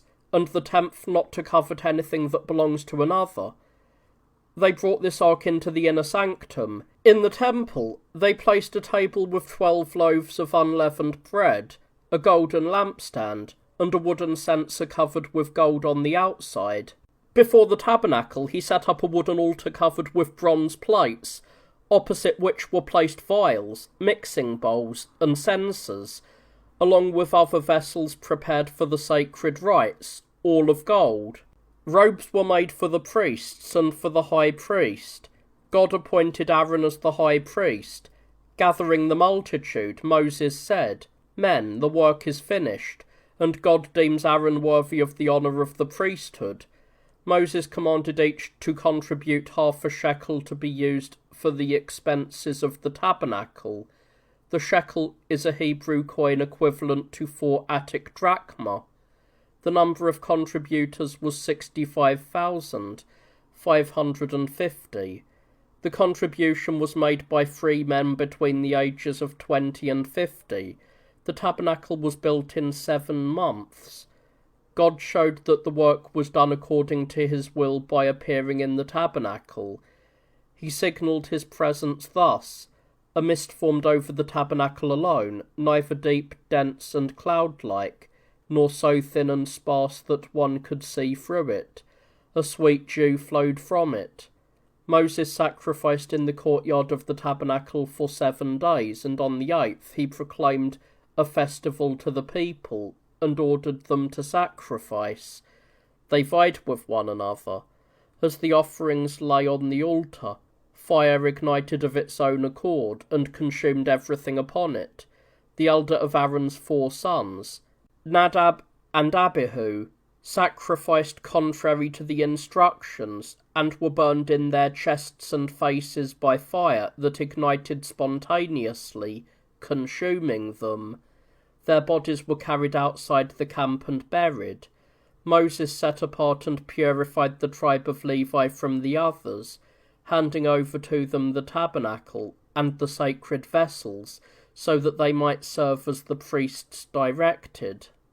After this, he decided to count the people, and there were found to be 63,650 who were able to bear arms. These were those who were over 20 and up to 50 years of age. In place of the Levitical tribe, they counted the sons of Joseph, Manasseh, and Ephraim among the heads of the tribes, according to the command of their forefather Jacob. The Levites numbered 23,880. Then the multitude rebelled, accusing Moses of leading them away from a good land and causing them to wander in the wilderness. Having led them from there to a place called Pharan, near the land of the Canaanites, he took 1 man from each tribe and sent them as spies to examine the strength of the Canaanites and the quality of their land. After 40 days they returned, bringing fruits from that land. They praised the country as good, but terrified the multitude by claiming that it was impossible to conquer due to the size of the rivers, the difficulty of the mountains, and the fortification of the cities. The multitude was again enraged at Moses, and they planned to stone both him and Aaron and return to Egypt. Only 2 of the spies, Joshua the son of Nun and Caleb, encouraged the people, insisting that they would face no insufferable difficulty. Moses and Aaron prayed to God to cease the madness of the multitude. The cloud appeared over the tabernacle, signalling the presence of God. Encouraged, Moses spoke to the multitude, saying that God was angry, yet he would not destroy them nor wipe out all of their race, but he would not give them Canaan, leaving them instead in the wilderness for 40 years, and would grant the land to their children. When Moses said this, the multitude fell into sorrow. Nevertheless, they wished to engage the Canaanites, even though God forbade it. They attacked and were defeated, some falling in battle, while others fled back to the camp. A rebellion seized the multitude for the following reason. Korah, a man of the Levitical tribe, who was most distinguished in lineage and wealth, and very persuasive in speech, felt envy towards Moses, and denounced the man as one exercising a tyranny. For what reason, he said, did he assign the priesthood to Aaron and his sons? If it is because they are of the Levitical tribe, I have a better claim to it, being of the same lineage but superior in wealth and age. If it had to be assigned to another tribe, the tribe of Reuben should be preferred because of the right of primogeniture, and Dathan and Abiram should take it. He spoke these things maliciously, and there were 250 of the leading men allied with him, and the multitude was also incited. Standing in their midst, Moses said, "To me, Korah, both you and each of those allied with you seem worthy of honour, but God has cast his vote for the priesthood for Aaron, and now he himself will judge once more whom he wishes to serve as priest. Therefore at dawn, let all of you who contend for the priesthood come forward, each bringing a censer from home along with fire and incense. Let Aaron also come forward with you. And as you offer incense before the people, the one whose sacrifice God deems most pleasing, he shall be your priest." The multitude praised these words, and on the following day they gathered for the assembly. Moses sent for Dathan and Abiram, ordering them to come, but they refused and threatened him.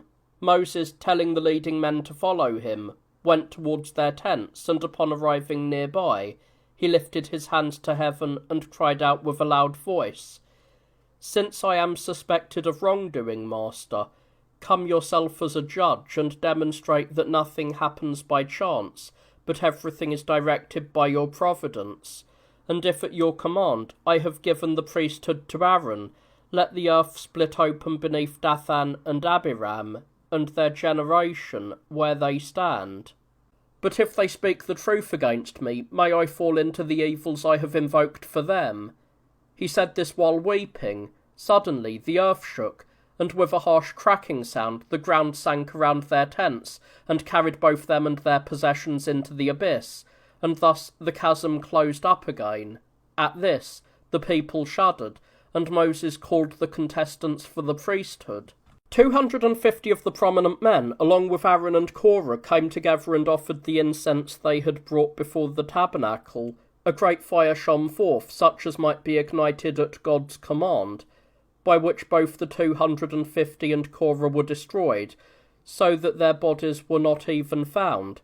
Only Aaron was found unharmed. Moses ordered the censers of those men to be placed around the bronze altar as a reminder of these events for those who would come after. Calling an assembly again, he told the tribal leaders to come, carrying their staffs inscribed with the names of their tribes, the priesthood belonging to him whose staff would receive a sign from God. The others, as well as Aaron, brought theirs. Aaron had inscribed Levite on his staff. Moses placed these in the tabernacle of God, and on the next day he brought them out. The others remained as they were, but Aaron's staff sprouted both branches and fruit. The book of Leviticus calls the fruit walnuts, but Josephus calls them almonds. Everyone was astonished, for God chose Aaron for the third time. Since the tribe of Levi was exempted from wars and military services, so that they might not neglect the ministry of the temple due to a lack of necessities, Moses ordered that when the Hebrews conquered Canaan, they should distribute 48 cities to the Levites along with the land around them, and that they should pay a tithe of the annual produce to them and to the priests. He also ordained that the people provide many other things to them, the details of which one will find by opening the book of Leviticus. Having ordained these things, Moses came to Idumah with the army and requested to pass through it, but the king of the country met Moses with an armed force. Moses then proceeded through the desert as God advised him not to initiate a battle. At that time, Miriam, the sister of Moses, died, 40 years after the exodus from Egypt. He led the people through the desert and Arabia, where Aaron also passed away after ascending a high mountain. He handed over the high priestly vestments to his son Eleazar in the sight of the multitude, having lived 123 years. When Moses arrived in the land of the Moabites and Amorites, he asked for passage for his army. Sihon, the king of the country, forbade the Hebrews from crossing, and after God signalled victory to Moses upon his inquiry, the Hebrews took up their armour and marched to battle. The Amorites were immediately routed and were all destroyed, and their king, Sihon, also fell. They captured the cities and seized the land. Og, the king of Gilead, and Golantis also attacked the Israelites, having come as an ally to Sihon, who had already perished. He himself died in this battle, his army was destroyed, and the cities were captured and their inhabitants killed. From there Moses led the force through the great plain and encamped opposite Jericho, a prosperous city that produces dates and is rich in balsam. Balak, the king of the Moabites, summoned the seer, Balaam, intending that he come and pronounce curses for the destruction of the Israelites. Balaam departed, but on the way a divine angel opposing him, and the donkey Balaam was riding, sensing the divine spirit, would not move forward nor yield to blows. Speaking with a human voice by divine will, the donkey rebuked its master for striking it, and for not understanding that it was being restrained by God from serving what he was eager to do. As he was troubled by the human voice, the angel appeared and said that he himself was obstructing the animal's path. He urged him, though he wished to turn back, to proceed further and to speak only what would be inspired by God.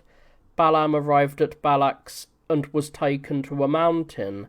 After offering 7 bulls and as many rams as burnt offerings, when he saw that a reversal was signified, he not only did not curse the Hebrews, but inspired by God, he blessed and extolled them and their entire race.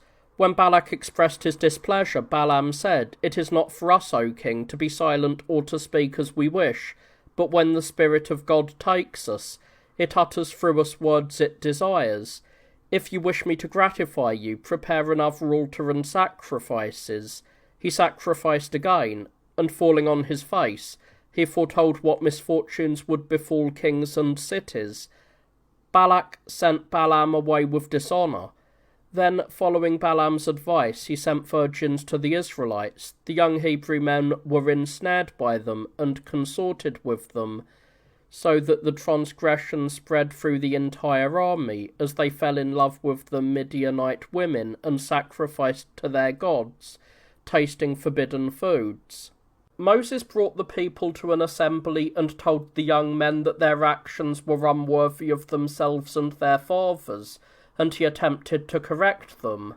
Zimri, a leader of the tribe of Simeon, who lived with a Midianite woman and was madly in love with her, defied Moses, and swore that he would never leave her. Phinehas, the son of the high priest Eleazar, was deeply grieved, and did not cease striking with the sword until he had killed both the Midianite woman and Zimri. Other young men who cared for virtue imitated him, and put to death those who had transgressed with foreign women. No fewer than 14,000 men perished. Provoked by this, Moses sent out an army against the Midianites, appointing Phinehas as its commander. When the battle was joined, their 5 kings fell, along with a great multitude. The Hebrews plundered their country and destroyed the inhabitants, along with their wives, leaving only the virgins, who numbered 32,000. These Moses distributed among the priests, the Levites, and the people. Being aged, he appointed Joshua the son of Nun as his successor, as God had commanded. The tribes of Gad, Reuben, and the half-tribe of Manasseh requested that Moses allot the land of the Amorites to them. He called them cowards and unwilling to share in the battle against the Canaanites with their kin. They defended themselves, saying that this was not the case, but that, because they thrived with a multitude of livestock, they wished to leave them in that land, which was good for the nourishment of quadrupeds, so that they themselves might be unencumbered as they set out for the struggle alongside their countrymen. Moses praised this, and allotted the Amorite land to them on these terms. When a man from the tribe of Manasseh died leaving only daughters, Moses was asked whose his inheritance would be, and he replied, "If the maidens marry any of their fellow tribesmen, let them go with the inheritance to them, but if they are betrothing to anyone from another tribe, let them leave the inheritance within their father's tribe." Thus he ordained that the inheritance of each remain within their own tribe. 40 years had passed since the Israelites left Egypt, lacking 30 days, when Moses, now 120 years old, gathered the people and announced his own end. After giving much counsel, providing laws and the order of their constitution in books, commanding them to make war against the Amalekites, demanding of them an oath to keep the laws, and exhorting his successor Joshua to march against the Canaanites, he said, "Behold, I go to my fathers, for God has shown me this day as the day of my departure to them." The multitude wept, and their lamentation was inconsolable, and so great that even Moses himself was overcome by emotion and shed tears. As he walked towards the place where he was to vanish, everyone followed him, beating their breasts.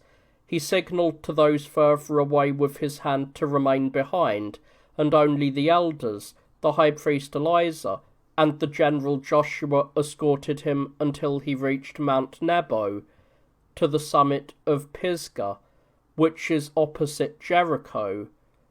There the Lord showed him the land which the sons of Israel were to inherit, saying to him, "See it with your own eyes, but you shall not enter into it." Having reached this high mountain, he dismissed the elders, but took Eleazar and Joshua with him. As he was speaking to them, a cloud suddenly enveloped him, and he became invisible.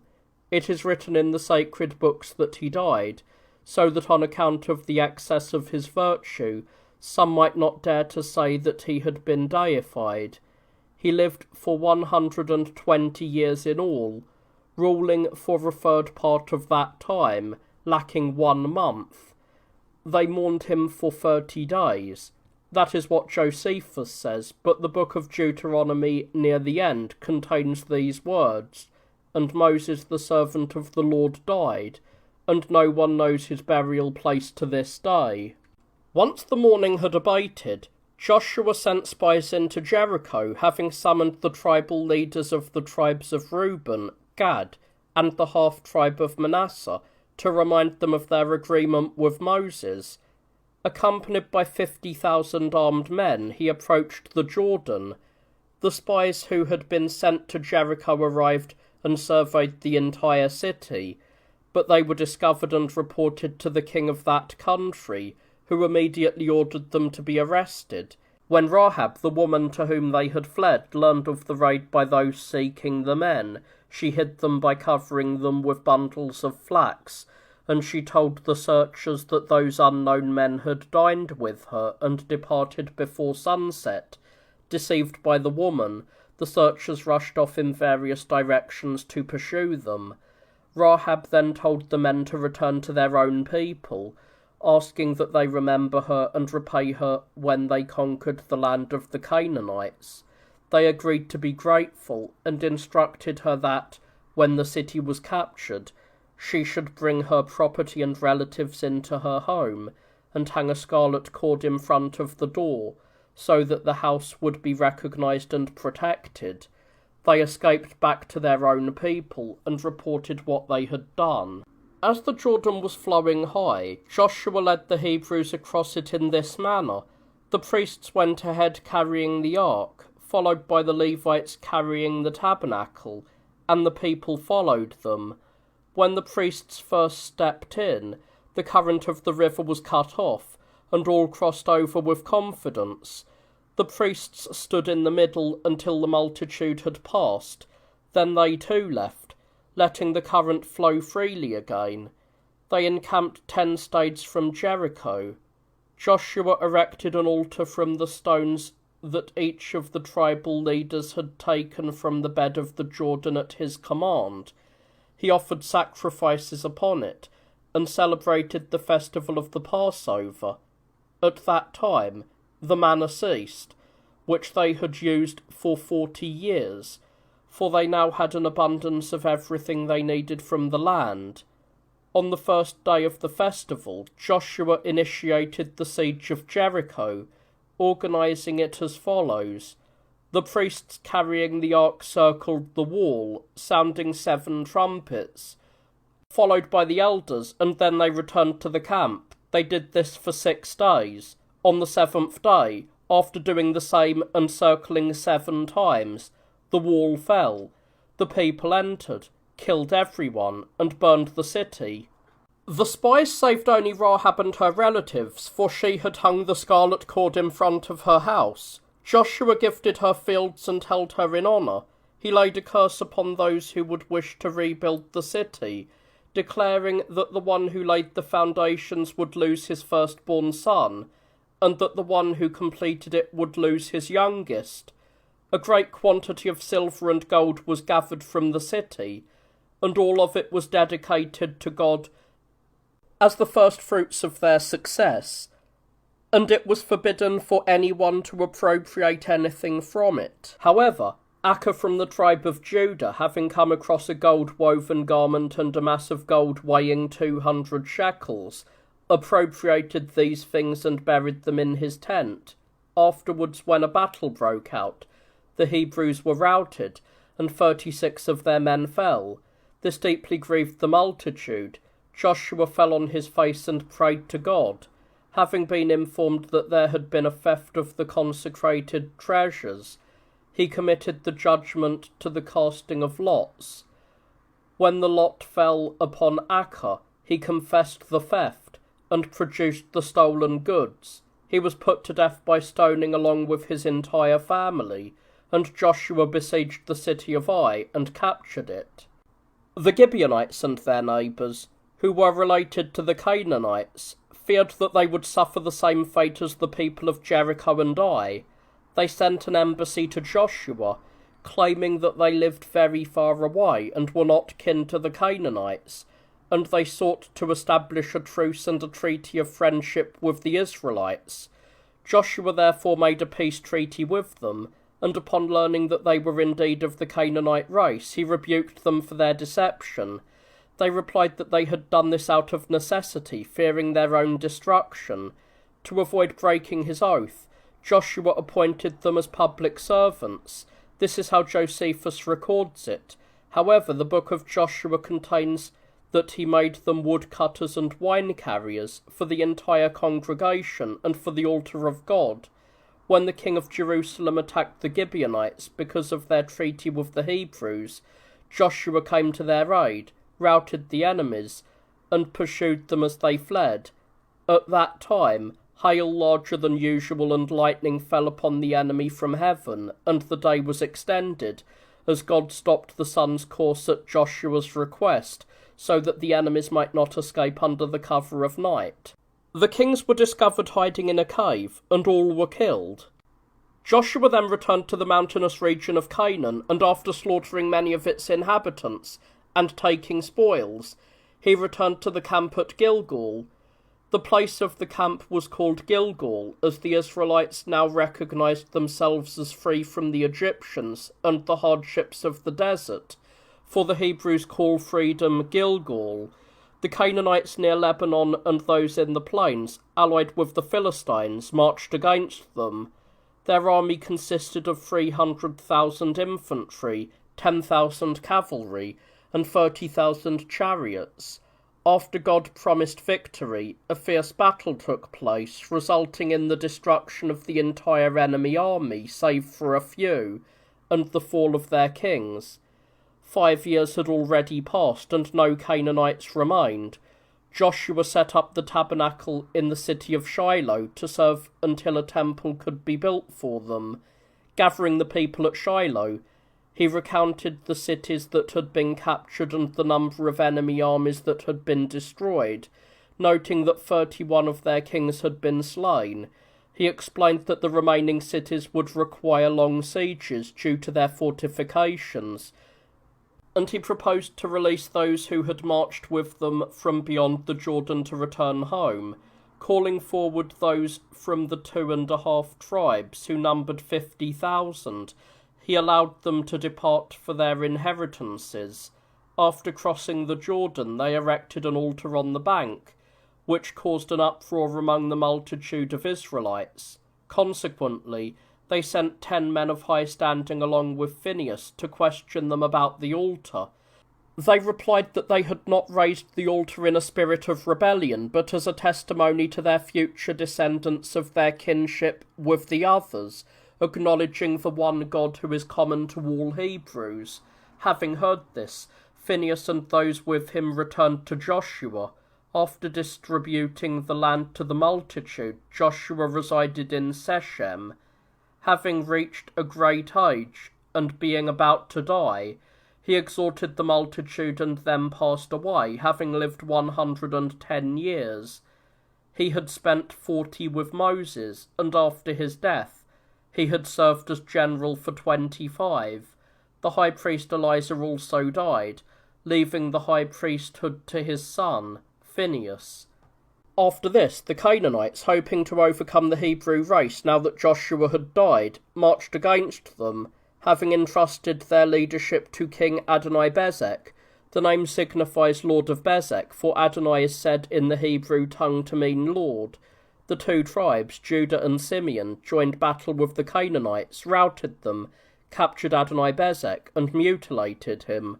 They also took many cities, including the lower city of Jerusalem, and killed all of the inhabitants. However, the siege of the upper city was difficult due to the natural terrain and the strength of the walls.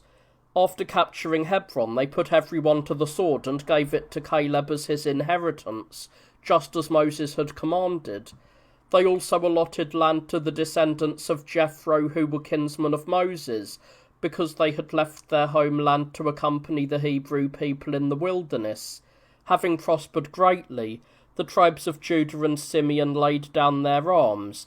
The tribe of Ephraim besieged Bethel, but accomplished nothing. However, having captured one of the city's inhabitants, they promised him under oath that if he betrayed his homeland, they would save both him and his relatives. He thus betrayed the city and was saved with his family, while they killed the other inhabitants and took possession of the city. The Benjaminites, to whom the city of Jerusalem fell by lot, imposed taxes on the inhabitants, and allowed them to live, contrary to the divine commands. The other tribes acted in the same way. When the Israelites became prosperous, luxury corrupted them.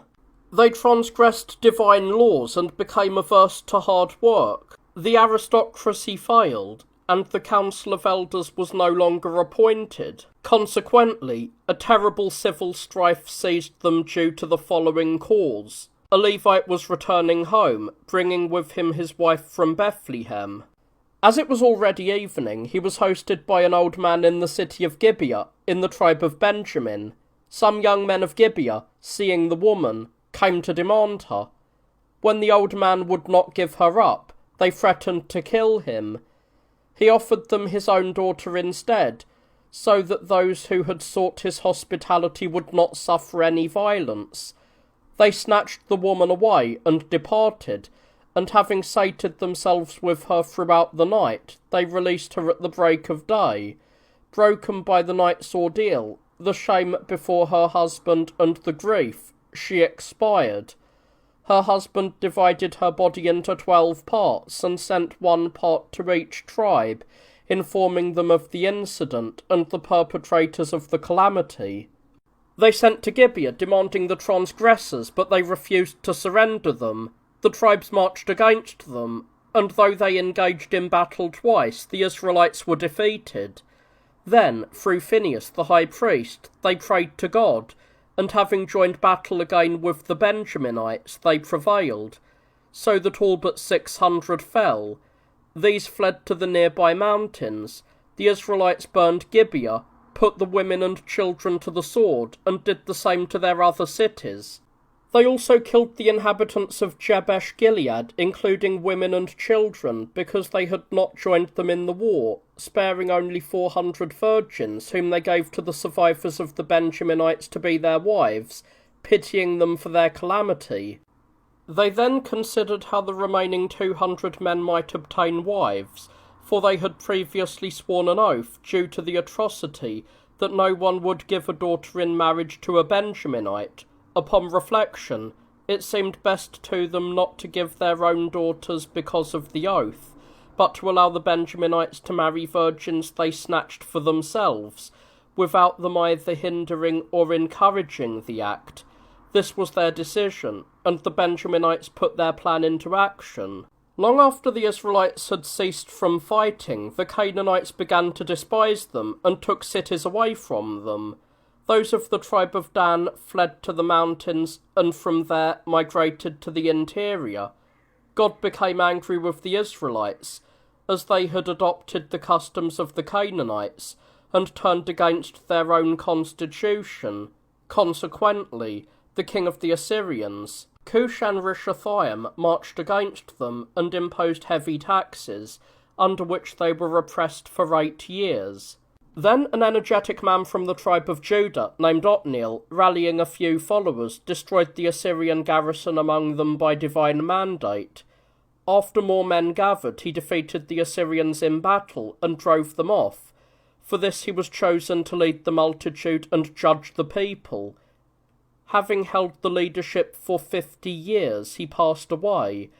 Being without a leader and despising the divine, the Israelites were subjected by Eglon, the king of the Moabites, and were ordered to pay annual tribute. He built a palace in Jericho, and for 18 years afflicted them in many ways. A young Benjaminite named Ehud, though Josephus says the man was called Judah, who was bold and robust, became familiar with Eglon, and constantly visited him, flattering him and currying favour with the man. Once, while bringing gifts to Eglon, he carried a small concealed dagger. When the day was at its height, and the gods had gone off by themselves, finding him alone, he entered as an acquaintance, and catching him by himself, as if to speak with him more privately, he struck him decisively with the dagger, and killed him. Leaving, he went to the people of Jericho, and persuaded them to lay claim to their freedom. They armed themselves, and those around Eglon, finding him dead, turned to flight, and were destroyed as they were pursued.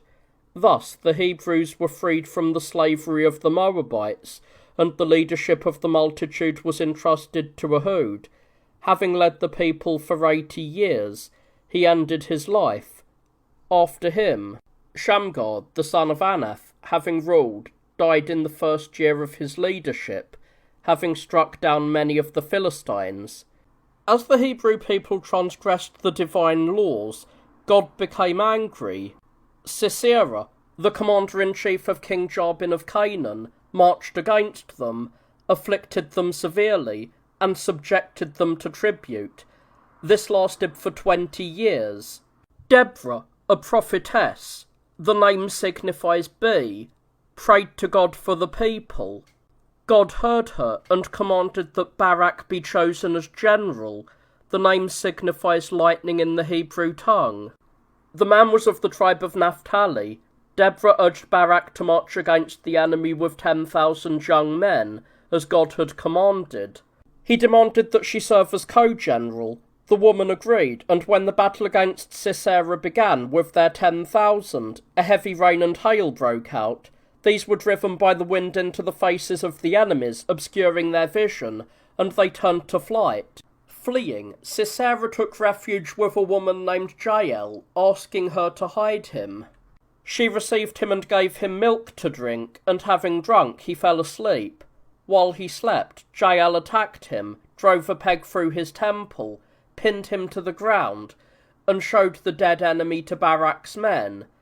Barak marched against King Jabin of Canaan, killed him, and razed the city. Having served as general for 30 years, he died, and Deborah died at the same time. Then the Midianites, with the Amalekites and Arabs, routed the Israelites in battle. For 7 years they were oppressed by famine and a scarcity of necessities, and they prayed to God. Gideon, of the tribe of Manasseh, was secretly threshing wheat in a winepress when he saw someone in the form of a young man standing by him, calling him a friend of God and fortunate. Ironically, Gideon said that the proof of his fortune was the need to use a winepress instead of a threshing floor. The young man exhorted him to be courageous and to act for the freedom of his tribesmen. Gideon begged the vision not to depart, went inside, and brought a sacrifice. The angel commanded him to place it by a rock. Touching the rock with his staff, he ignited a fire spontaneously and burned the sacrifice. Later, Gideon asked God for dew to form on a fleece, and it happened. He then asked for dew to fall on all of the ground, but for the fleece to be dry, and it was so. Gideon was convinced and armed himself with 10,000 against the enemy. Then, at God's command, he led them at noon to the river. He took with him only those who lapped while drinking and drank in haste like fearful men, 300 in number, to the war, and he left the rest behind. By night he took one of his soldiers and went to the enemy camp. He heard one of the enemies telling his companion that he had dreamed he saw a barley loaf rolling through the camp, which knocked down the king's tent and those of the army. The other interpreted the dream as signifying the destruction of the army, comparing the barley loaf to Gideon and his men because of their small number and weakness. Hearing this, Gideon took heart, returned, and ordered his men to be in arms. He divided the army into 300, commanding each to carry an empty pitcher, an ignited torch, and a ram's horn. And in the 4th watch of the night, he led them against the enemies. Once they were close, he sounded the horns, broke the pitchers, and rushed forward with torches, shouting. This struck terror into the enemies. Some were killed by the Israelites, but most were destroyed by one another in the dark, and almost all perished, including 2 of the kings, Oreb and Zeb. The remaining leaders and troops were caught by Gideon and his men while fleeing, and all of them were killed. Gideon held the leadership for 40 years and died old, leaving 70 legitimate sons by different women, and one by a concubine, named Abimelech. Abimelech killed all of his brothers except for one, called Jotham, who escaped, and he reigned over the Israelites as a tyrant. The people rose up against Abimelech and drove him from the city of Shechem. Aided by one of the Shechemites, he took the city by treachery, killed the Shechemites to a man, and razed the city. He then marched on Thebes, another city, and took it by assault. The multitude fled into a large tower in the middle of the city. As Abimelech approached the gates, a woman threw a millstone piece from above onto his head and killed him. The leadership of the Hebrews was entrusted to Jair of the tribe of Manasseh. He governed for 22 years and then died. Later, the Ammonites and Philistines plundered the country. As the Ammonites were raiding the Gileadite territory, the locals chose Jephthah as their leader. About to engage the enemy, he made a vow that if he won, he would offer up whatever first met him upon his return. Having engaged them, he won. As he turned back, his daughter met him. his only child, who was still a virgin. He lamented, but so as to not break his promise, he sacrificed the girl as a burnt offering. The men of the tribe of Ephraim were angry with him for not taking them along to the war against the Ammonites. Since he could not persuade them by pleading, he killed many who fought against him. Having held the leadership for 6 years, he ended his life. Abed took up the command, being of the tribe of Judah, and having judged Israel for 7 years, he died.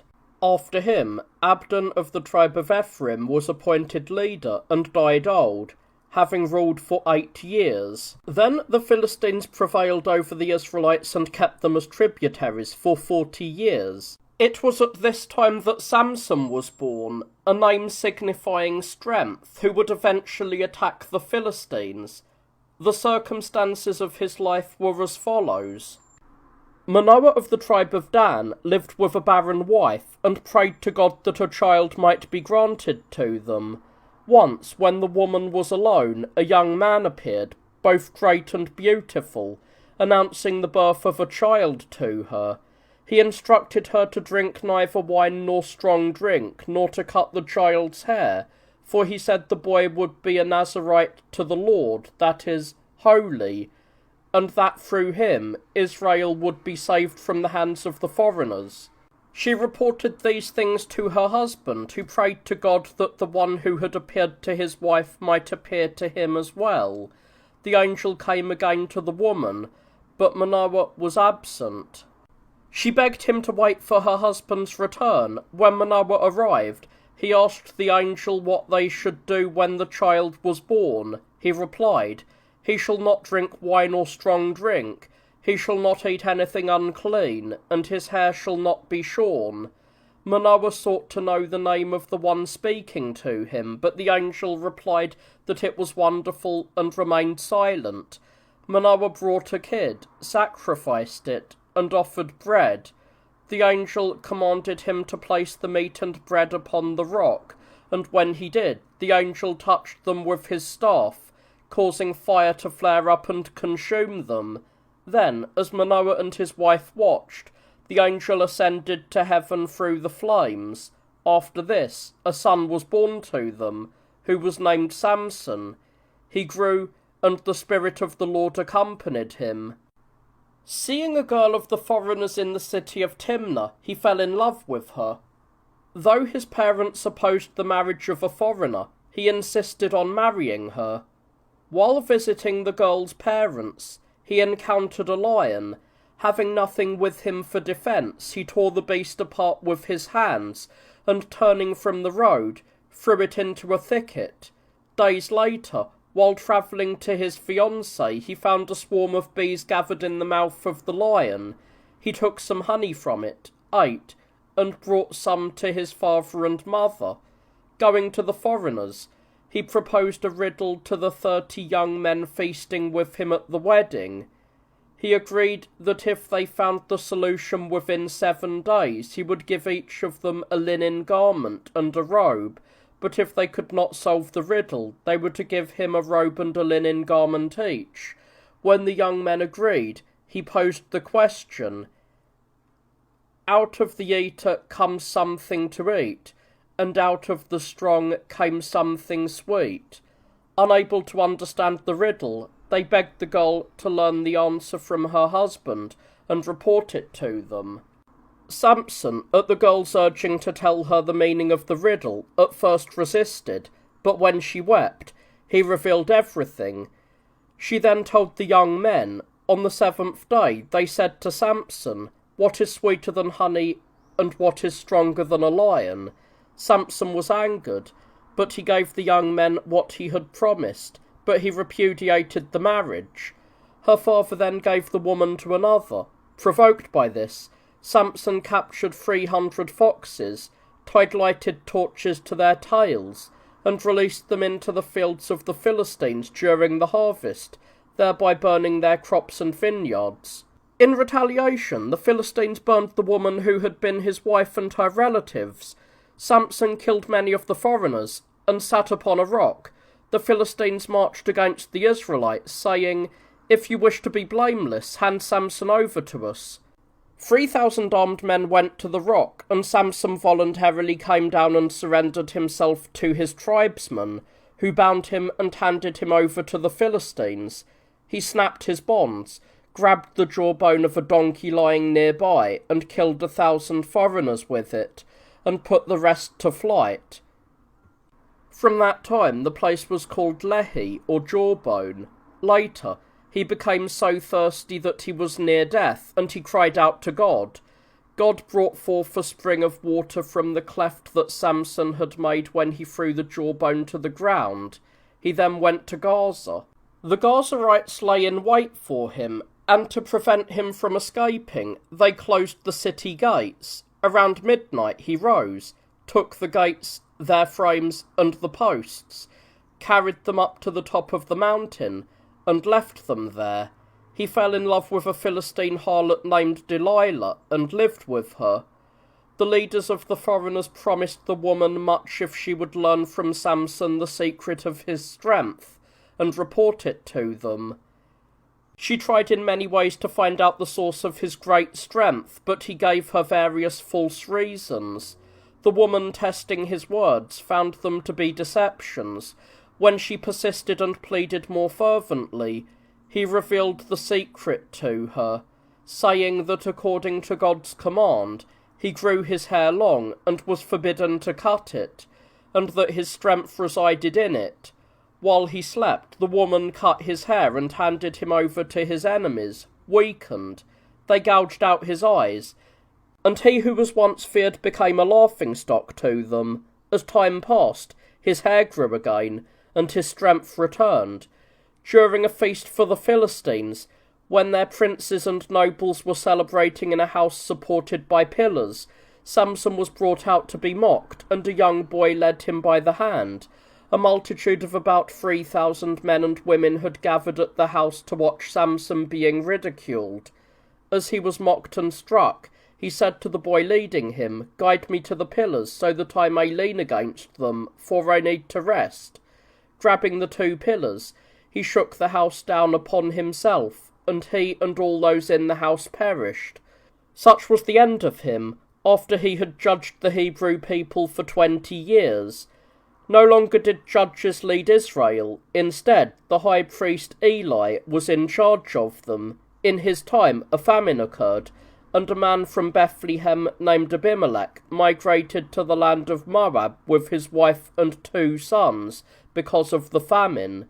He had his sons marry Moabite women. However, within 10 years, Abimelech and his sons died, and there were left as widows Naomi, who had been married to Abimelech, and the 2 wives of his sons, Oprah and Ruth. Naomi returned to her homeland, and of her daughters-in-law, Oprah remained among the Moabites at the urging of her mother-in-law, but Ruth went with Naomi. Upon their arrival in Bethlehem, Boaz, a relative of Abimelech, showed them hospitality. Being addressed by the citizens by name, the woman said, "Do not call me Naomi, but call me Mara, for Naomi signifies happiness, while Mara signifies sorrow and bitterness. For I went away full, and I have returned empty." As it was the harvest, Ruth, with the consent of her mother-in-law, went out to glean in the field of Boaz. Seeing the girl, and learning who she was, he permitted her to glean whatever she could and keep it, and he ordered his field hand to provide her with lunch. She took the grain she received from him and saved it for her mother-in-law. She returned late, bringing the barley she had gathered and recounting to her what had happened with Boaz. Again, she went out with the servant girls of Boaz. Naomi decided that Ruth should lay down with him, and she sent her daughter-in-law, advising her to go to the feet of the men while he slept in the threshing floor and lie down. She did as she was told, and around midnight, Boaz, sensing someone, asked who it was. Having learned, he remained quiet until morning. Then, waking Ruth, he instructed her to go to her mother-in-law. "I," he said, "will ask the one closer than I who has the right of redemption to you. If he wishes to take you, You will go to that man, but if he refuses, you will lawfully live with me. The woman went and revealed everything to Naomi. Boaz summoned Ruth and the relative before the elders, and said to him, Do you hold the inheritance of our relative Abimelech and his sons? When the man agreed to take it according to the laws of kinship, Boaz said, Then one must not remember the laws by halves, but must act according to them in all things. Consequently, you must also marry the wife of Mahlon, the son of Abimelech, so that you may raise up offspring of your relative. The man refused, yielding to him both the inheritance and the woman. According to the law, before the elders, Ruth unloosed the man's sandal and spat in his face. Thus Boaz took her as his wife, and she bore him Obed, which translates into Greek meaning serving. From Obed came Jesse, and from him David, who reigned over the people of Israel, and left the leadership to his descendants, which lasted for 21 generations. When the high priest Eli was leading the people, as has already been recounted, his 2 sons, Hophni and Phinehas, were scoundrels, who transgressed in all things, and they did not heed their father's counsel to them. God, angered by their lawlessness, revealed through Samuel, while he was still a child, what Eli himself, his sons, and his household would suffer. Samuel was the son of Elkanah, a Levite, who had 2 wives, named Hannah and Peninnah. Peninnah had children by Elkanah, but Hannah was barren. When the man arrived at Shiloh with both of his wives and offered sacrifice, since it was a time of feasting, and Peninnah's children sat with her, Hannah, being alone, wept for herself. She ran to the tabernacle of God and prayed to the Lord to grant her offspring, vowing to dedicate her firstborn to God. While she lingered in prayer, Eli, who was sitting before the tabernacle, thought she was drunk and dismissed her. She said, I have drunk neither wine nor strong drink, sir, but being in great pain because of my childlessness, I have wasted away. The priest said to her, Go, and may God grant your request. Returning home with her husband, she conceived and gave birth to Samuel, which one might call God asked. When the child had grown, she brought him to Eli according to her vow to be raised for God, wearing his hair long, living in the temple, and drinking only water. When he was 12 years old, he began to prophesy. Once, when he was sleeping, God called him by name.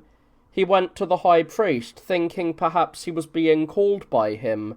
This happened 3 times. Eli, realizing the call was from God, said to Samuel, If you are again called, say, Speak, Lord, for your servant is listening. When the child did so, the caller told him that a heavy calamity would befall the Israelites, that the sons of Eli would die together, and that the priesthood would pass to the house of Eleazar. Samuel did not wish to reveal these words to the priest, but being compelled by oaths, he reported everything just as he had heard it. From there, the Philistines marched against the Israelites and were superior in the battle. The people requested that the ark be brought for their assistance. When the ark was sent there with the sons of Eli, the battle was joined. The Hebrews were defeated. About 30,000 fell, including the high priest's sons, and the ark was captured by the enemies. The high priest Eli was sitting on a high seat, and upon learning of the battle, the slaughter of his sons, and the capture of the ark, he was overcome with grief, fell from his throne, and died, having reached the age of 90, and having led Israel for 40 of those years. The foreigners brought the ark to the city of Azotus, and dedicated it to Dagon, for that is what they called their god. At dawn, when they entered the house of Dagon, they found the statue lying on the ground before the ark. They stood it up and placed it on its former base. As they found this happening frequently, and as often as they set the idol upright, they discovered it just as often lying in the posture of one worshipping the ark. They were amazed and perplexed. Then a plague struck the city of the Azartians and the region, a disease among the people in the seats, which Josephus calls dysentery, and many died from it, and mice emerging from the earth ravaged the entire countryside. Eventually, the Azartians understood that the ark was the cause of their sufferings and sent it to Ascalon. They too suffered the same things. Thus the ark passed through 5 cities of the Philistines, and it was a source of affliction for all of them. Therefore the rulers of the 5 afflicted cities, Gath, Akron, Ascalon, Gaza, and Azotus, gathered together, and some gave one advice concerning the ark, while others advised differently. In the end it was decided that all should fashion 5 golden seats and as many golden mice and place them upon the ark. Furthermore, they were to build a new wagon and yoke it up to 2 cows that had just calved, keeping the calves behind. They were to place the ark upon the wagon, and then lead the cows to a crossroads and leave them there, letting them go wherever they might head. If they went straight towards the Israelites, they were to believe that the evils were brought upon them because of the ark and not hinder its journey to them. But if they departed elsewhere, they were to take back both the cows and the wagon and all that was upon it. Having carried out these decisions, they released the cows, following them from a distance to see what would happen. The cows went straight towards the Hebrews and did not stop until they reached a large plain in Beth Shemesh. When the men of the village saw the ark, they rushed towards it, took it down from the wagon, sacrificed the cows, and burned them as a whole burnt offering, using the wood from which the wagons were made. Seeing this, the Philistines returned home. God was angered and put to death those who had touched the ark, as they were not priests. The rest made known to the common people of the Hebrews the news concerning the ark. They took it and brought it to Kiriath-Jearim, placing it in the house of Aminadab, who was of the Levite tribe. It remained there for 20 years, after having been with the foreigners for 4 months. Samuel the prophet, now having gained a great name and having reached high renown, gathered the people and spoke to them about freedom, persuading them to lay claim to it.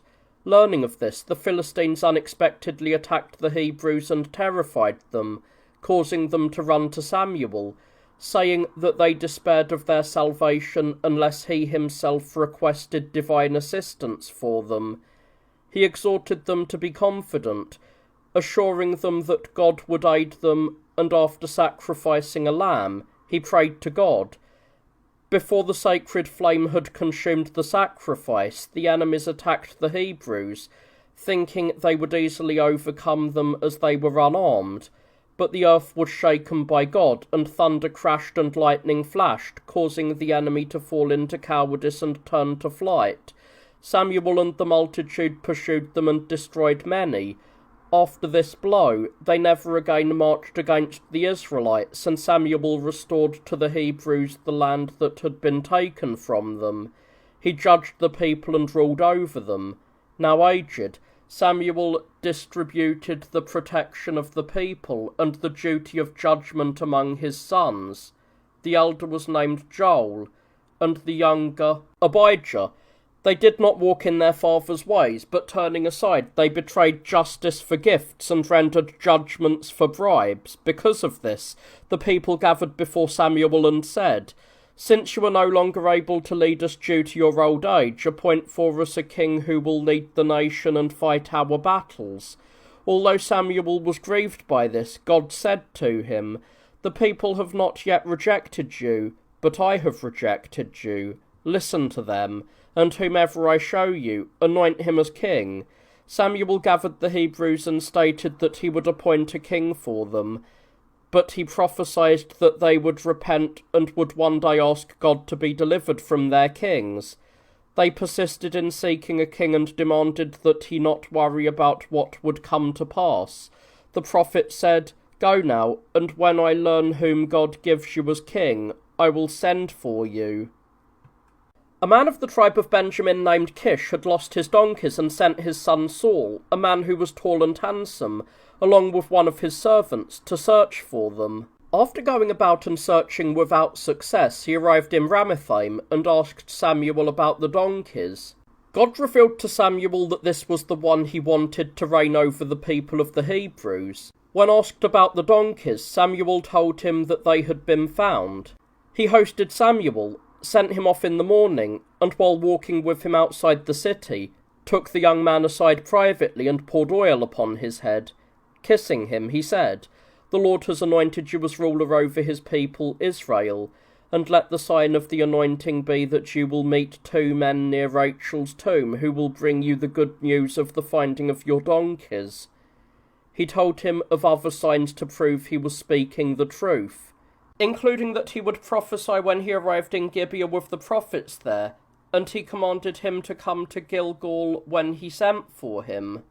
Afterwards, Samuel gathered the people and commanded them to cast lots by tribes, so that it might be revealed from which one the king would come. The lot fell to the tribe of Benjamin, and then to the clan of Matri. When the men of the clan cast lots, the lot fell to Saul. When he could not be found, Samuel was instructed by God where he was hiding, and when he was brought, he stood him in their midst. He was a head taller than everyone else, and exceeded all in physical stature. The prophet said to the multitude, "The Lord has anointed this man for you as king, to whom there is no equal among you all." The people cheered and said, "Long live the king." Though many paid heed to Saul as king, and honoured him as was proper, many others despised him and mocked him.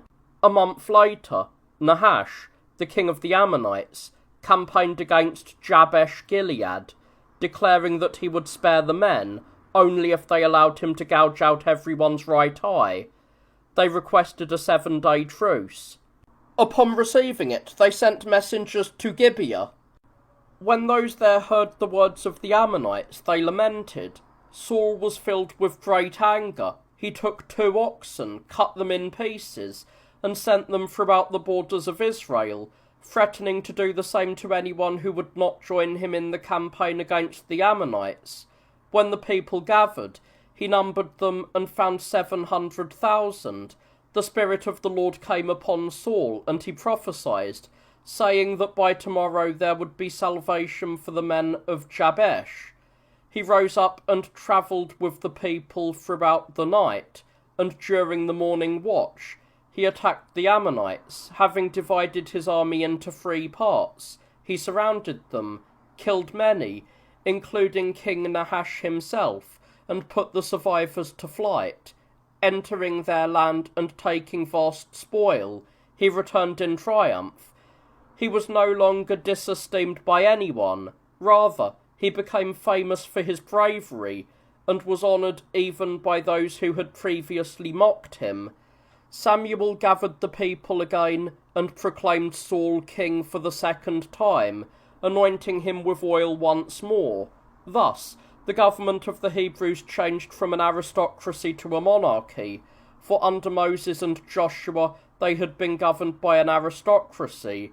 Then for 18 years they remained without a leader, and afterwards they were ruled by those so-called judges, to whom they entrusted the judging and management of all of their affairs. When Samuel adjured the people to say if he had committed any injustice against them, they all shouted that he had led the nation justly and well. He replied to them, "You know how greatly you have sinned by asking for a king for yourself, and by this you have angered God. As a sign to you, it shall happen that in the height of summer, winter shall come." According to the prophet's words, thunder and lightning occurred and hail fell, striking such fear into the people that they implored Samuel to appease God on behalf of their sins. As the Philistines were suppressing the Hebrews, taking away their weapons, and forbidding them to use iron, Saul descended on Gilgal, and stirred the people to rise up for their freedom against the Philistines. They were afraid, however, due to the great number of the enemy. The king called Samuel to him, who promised to arrive after 6 days and to offer sacrifice on the 7th. so that they might then engage with the foreigners. But Saul, seeing the people drifting away and abandoning him, offered the sacrifice himself. Hearing that Samuel was already approaching, he went out to meet him. "Why have you done this?" said Samuel, "transgressing my command? Know then that your kingdom will not stand, for the Lord will seek a man after your own heart." Samuel departed, and Saul and his son Jonathan, arriving at Gibeah with 600 soldiers. The foreigners, having divided themselves into 3 groups, were plundering the land of the Israelites. Saul, Jonathan, and the high priest Ahijah saw these events from a height, and being unable to defend them due to their small numbers, they were distressed. Jonathan, without saying anything to his father, descended from the hill with only his armour-bearer, and said, "Let us attack the garrison of the foreigners. If they say to us, 'Stand back,' we will not go up to them, but if they say, 'Come up to us,' we must consider those words as a sign of victory." They rushed towards the enemy camp. The foreigners said to them, "Come up to us, and we will show you a thing." This gave Jonathan courage. He moved away, crawled up from another side with his attendant, and attacked the sleeping enemies. They killed about 20, throwing the rest into such cowardice that they were thrown into confusion and destroyed one another as they fled. Seeing that the enemy camp was in turmoil, and noticing that his son and the armour-bearer were gone, Saul himself attacked the disordered enemy. Those who had previously hidden for fear took heart and joined the king. As he pursued the enemies, he slew them. Saul had cursed his men, saying that anyone who ate before the night stopped them would be killed, provided they refrained from killing the enemies. During the pursuit, they came to a forest where there were bees, and Jonathan, not having heard his father's curse, took a honeycomb and ate. Wishing to attack the camp of the enemies, Saul asked God through the high priest if he would grant victory. When God did not reveal it, he sought the cause, swearing, "I swear by God himself that I will kill the one who has sinned, even if it be my own son Jonathan." When they cast lots, the lot fell upon Jonathan. Questioned about his sin, he said he knew nothing against himself, except that the day before, ignorant of the curse, he had tasted a honeycomb while pursuing the enemy. Hearing this, his father swore to kill him, but the people swore in return that they would not stand by and let the author of the victory be put to death, and having snatched him away, they appeased God with prayers. Having destroyed about 60,000 of the Philistines, Saul turned back. He subdued the Ammonites, Moabites, Philistines, Edomites, Amalekites, and the king of Zobah, delivering Israel from the hand of the foreigners. Saul had 3 sons, Jonathan, Ishvi, and Malchishua, and 2 daughters, Merab and Michael. His commander-in-chief was Abner, the son of Ner, his kinsman. Samuel said to Saul that God commanded him to strike Amalek and, having conquered, to spare nothing, neither women, nor infants, nor beasts of burden, nor flocks, but to blot out his name from the earth. Saul engaged Amalek, won a decisive victory, and killed everyone. He also captured the king of the land, named Agag, but he did not kill him, sparing him because of his beauty and stature. He also kept the best of the livestock, the flocks, and other things, forgetting the divine command. After God spoke to Samuel, saying that he regretted having made Saul king, Samuel went to meet the king. Saul claimed he thanked God for granting him the victory over his enemies, and that he had done all that he was commanded. The prophet said, "I hear the bleating of flocks and the lowing of other cattle. Where do these come from?"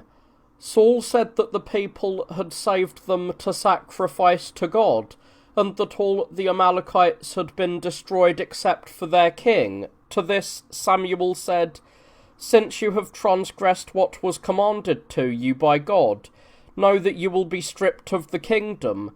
Saul admitted he had sinned and begged the prophet to offer a sacrifice of atonement.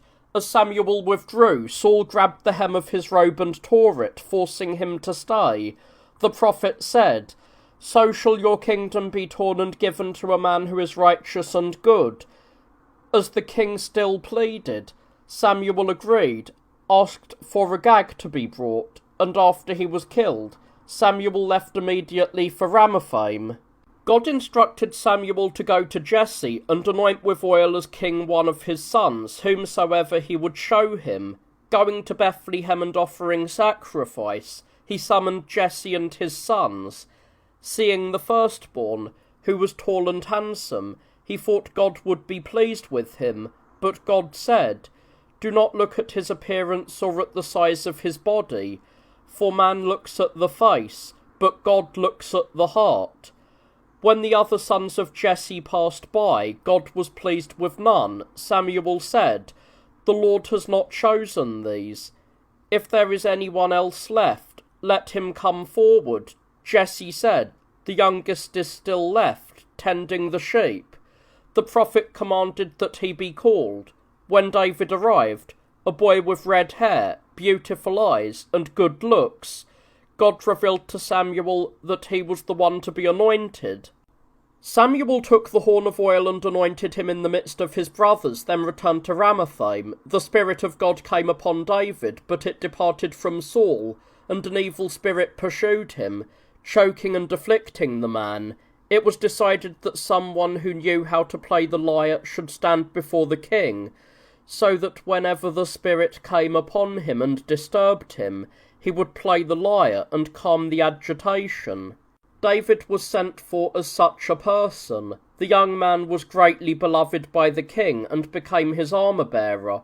Whenever the evil spirit came upon the king, David would play for him, and the spirit would depart, and Saul would return to himself.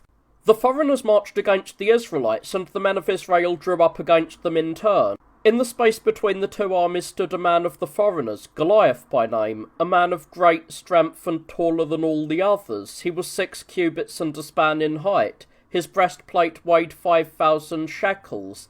His spear was like a weaver's beam, and the head of the spear weighed 600 shekels. He stood in the middle and shouted to the sons of Israel, "Let one of you come down and stand against me. If he strikes me down, we will be your slaves, but if I cast him down, you shall be slaves to us." He did this for 40 days. While Saul had sent David back to Jesse, his father sent him to the camp to bring provisions to his brothers who were serving in the army, for he had 3 elder sons following Saul. When David arrived at his brothers, the foreigner Goliath again, as was his custom, challenged them to single combat and taunted the Hebrews, saying that no one dared to face him. Hearing these words, David was indignant and said to those present, "I will fight him in single combat." This was reported to the king, and when David stood before him, Saul said, "You will not be able to engage this uncircumcised man in battle. You are still a boy."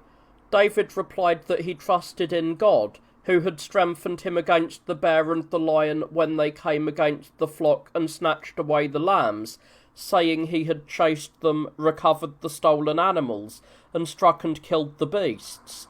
On this account, he said, he was confident that God would grant him the power to strike down the foreigner and remove the reproach from the sons of Israel. David spoke these things, and the king permitted him to go, placing his own armour upon him. It was a burden to him, and he cast it off, taking his staff, placing 5 stones in his bag, and carrying his sling in his hand, he rushed towards the foreigner.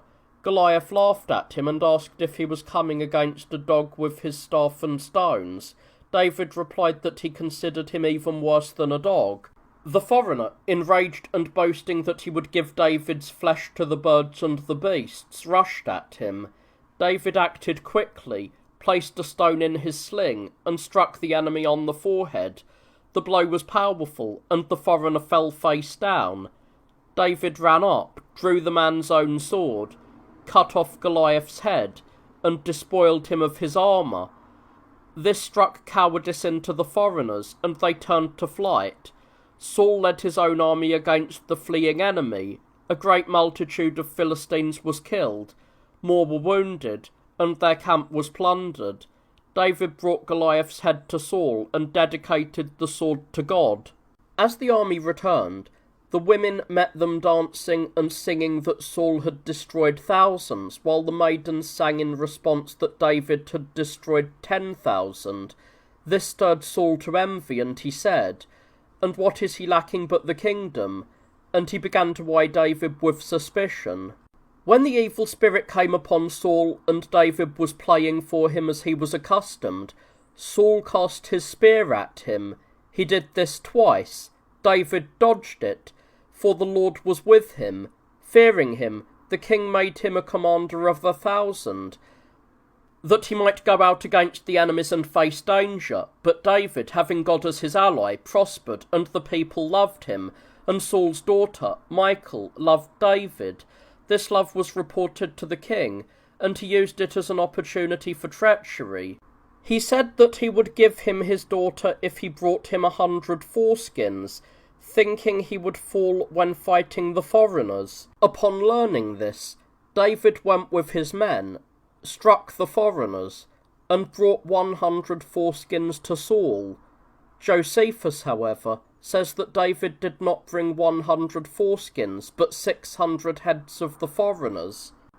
Saul gave him his daughter Michal in marriage.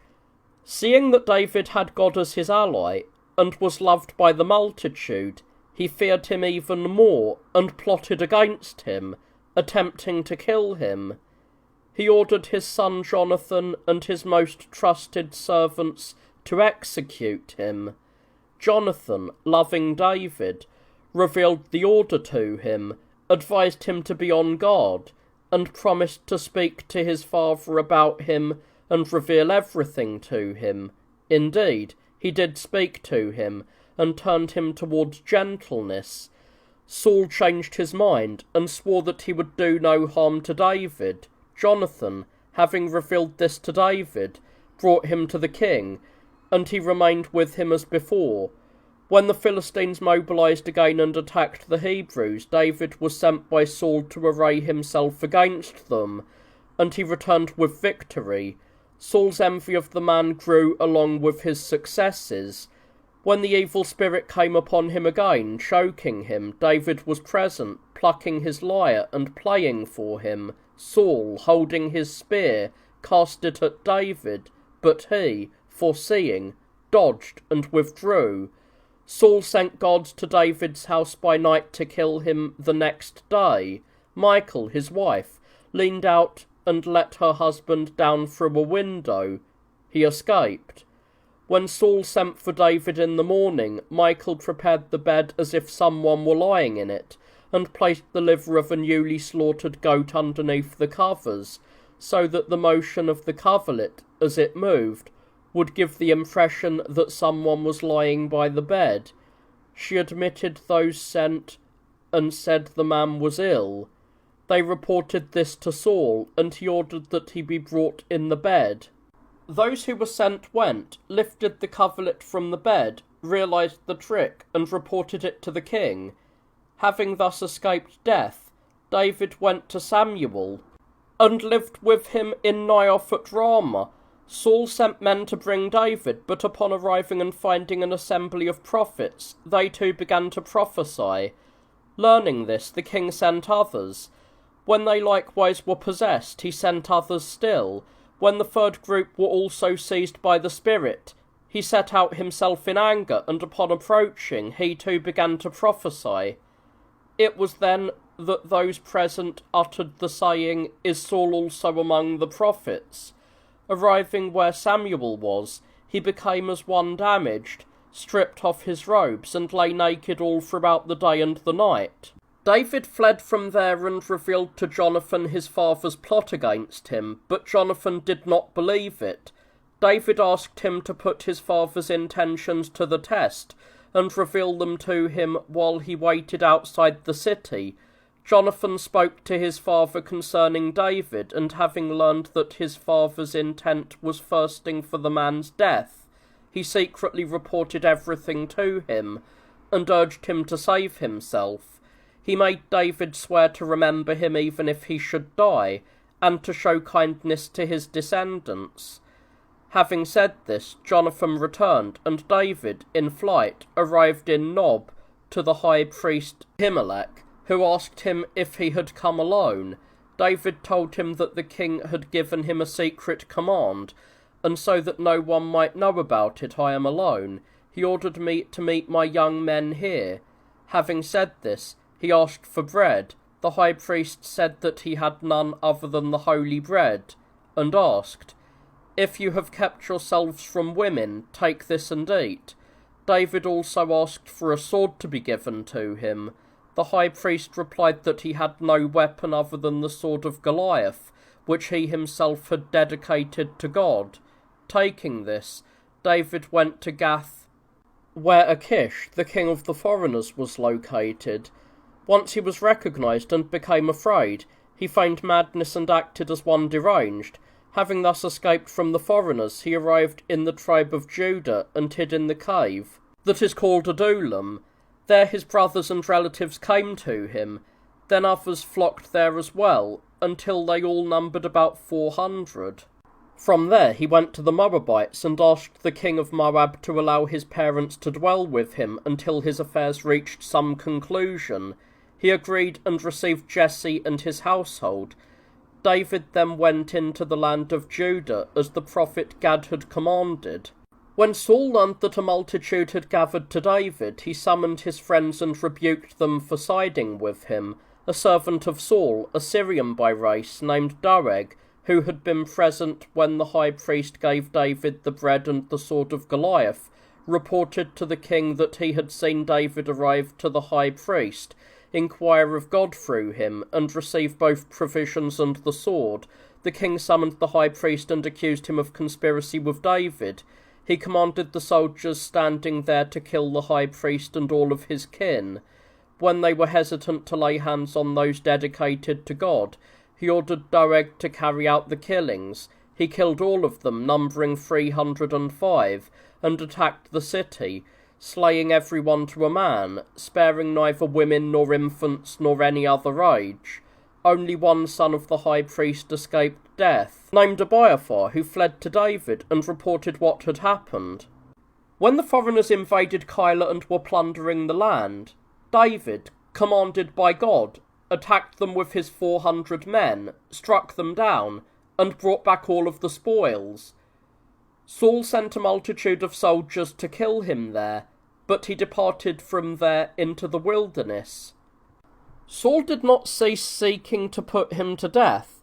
Jonathan came to David, encouraging him, and urged him to have good hope. When David took refuge on the rock in the wilderness of Maon, and Saul arrived with a great multitude, David was in danger of being captured, had not an angel come to Saul saying that the foreigners had attacked the land. For he left David and set out against his enemies. Then it was reported to him that David was encamped in the wilderness called En-Gedi, and taking 3,000 men he went out.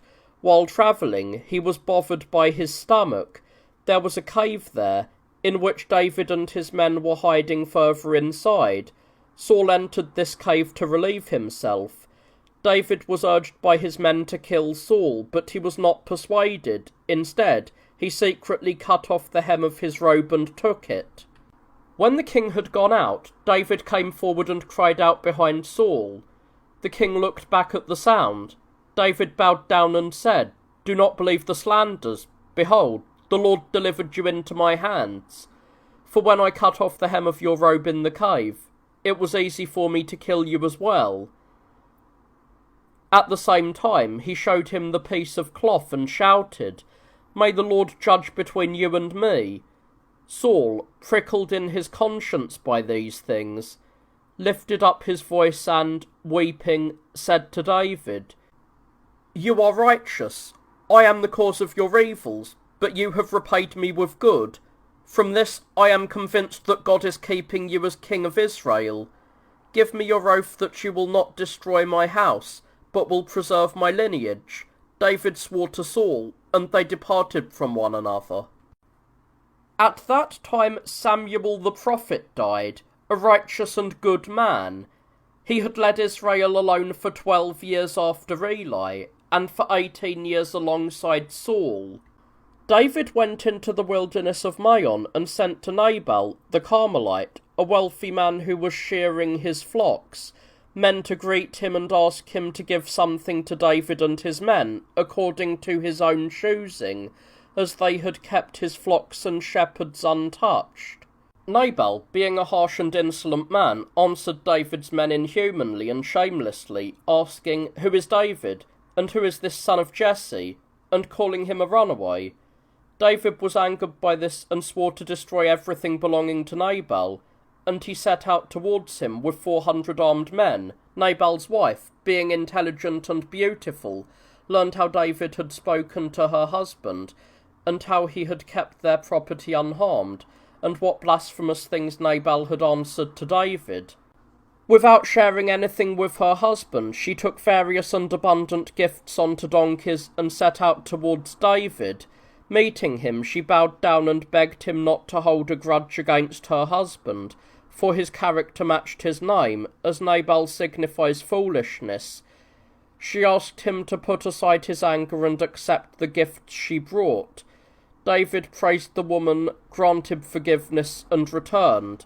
Upon the woman's return to Nabal, she revealed to him David's approach. Seized by fear and grief, he lived no more than 10 days before he departed this life.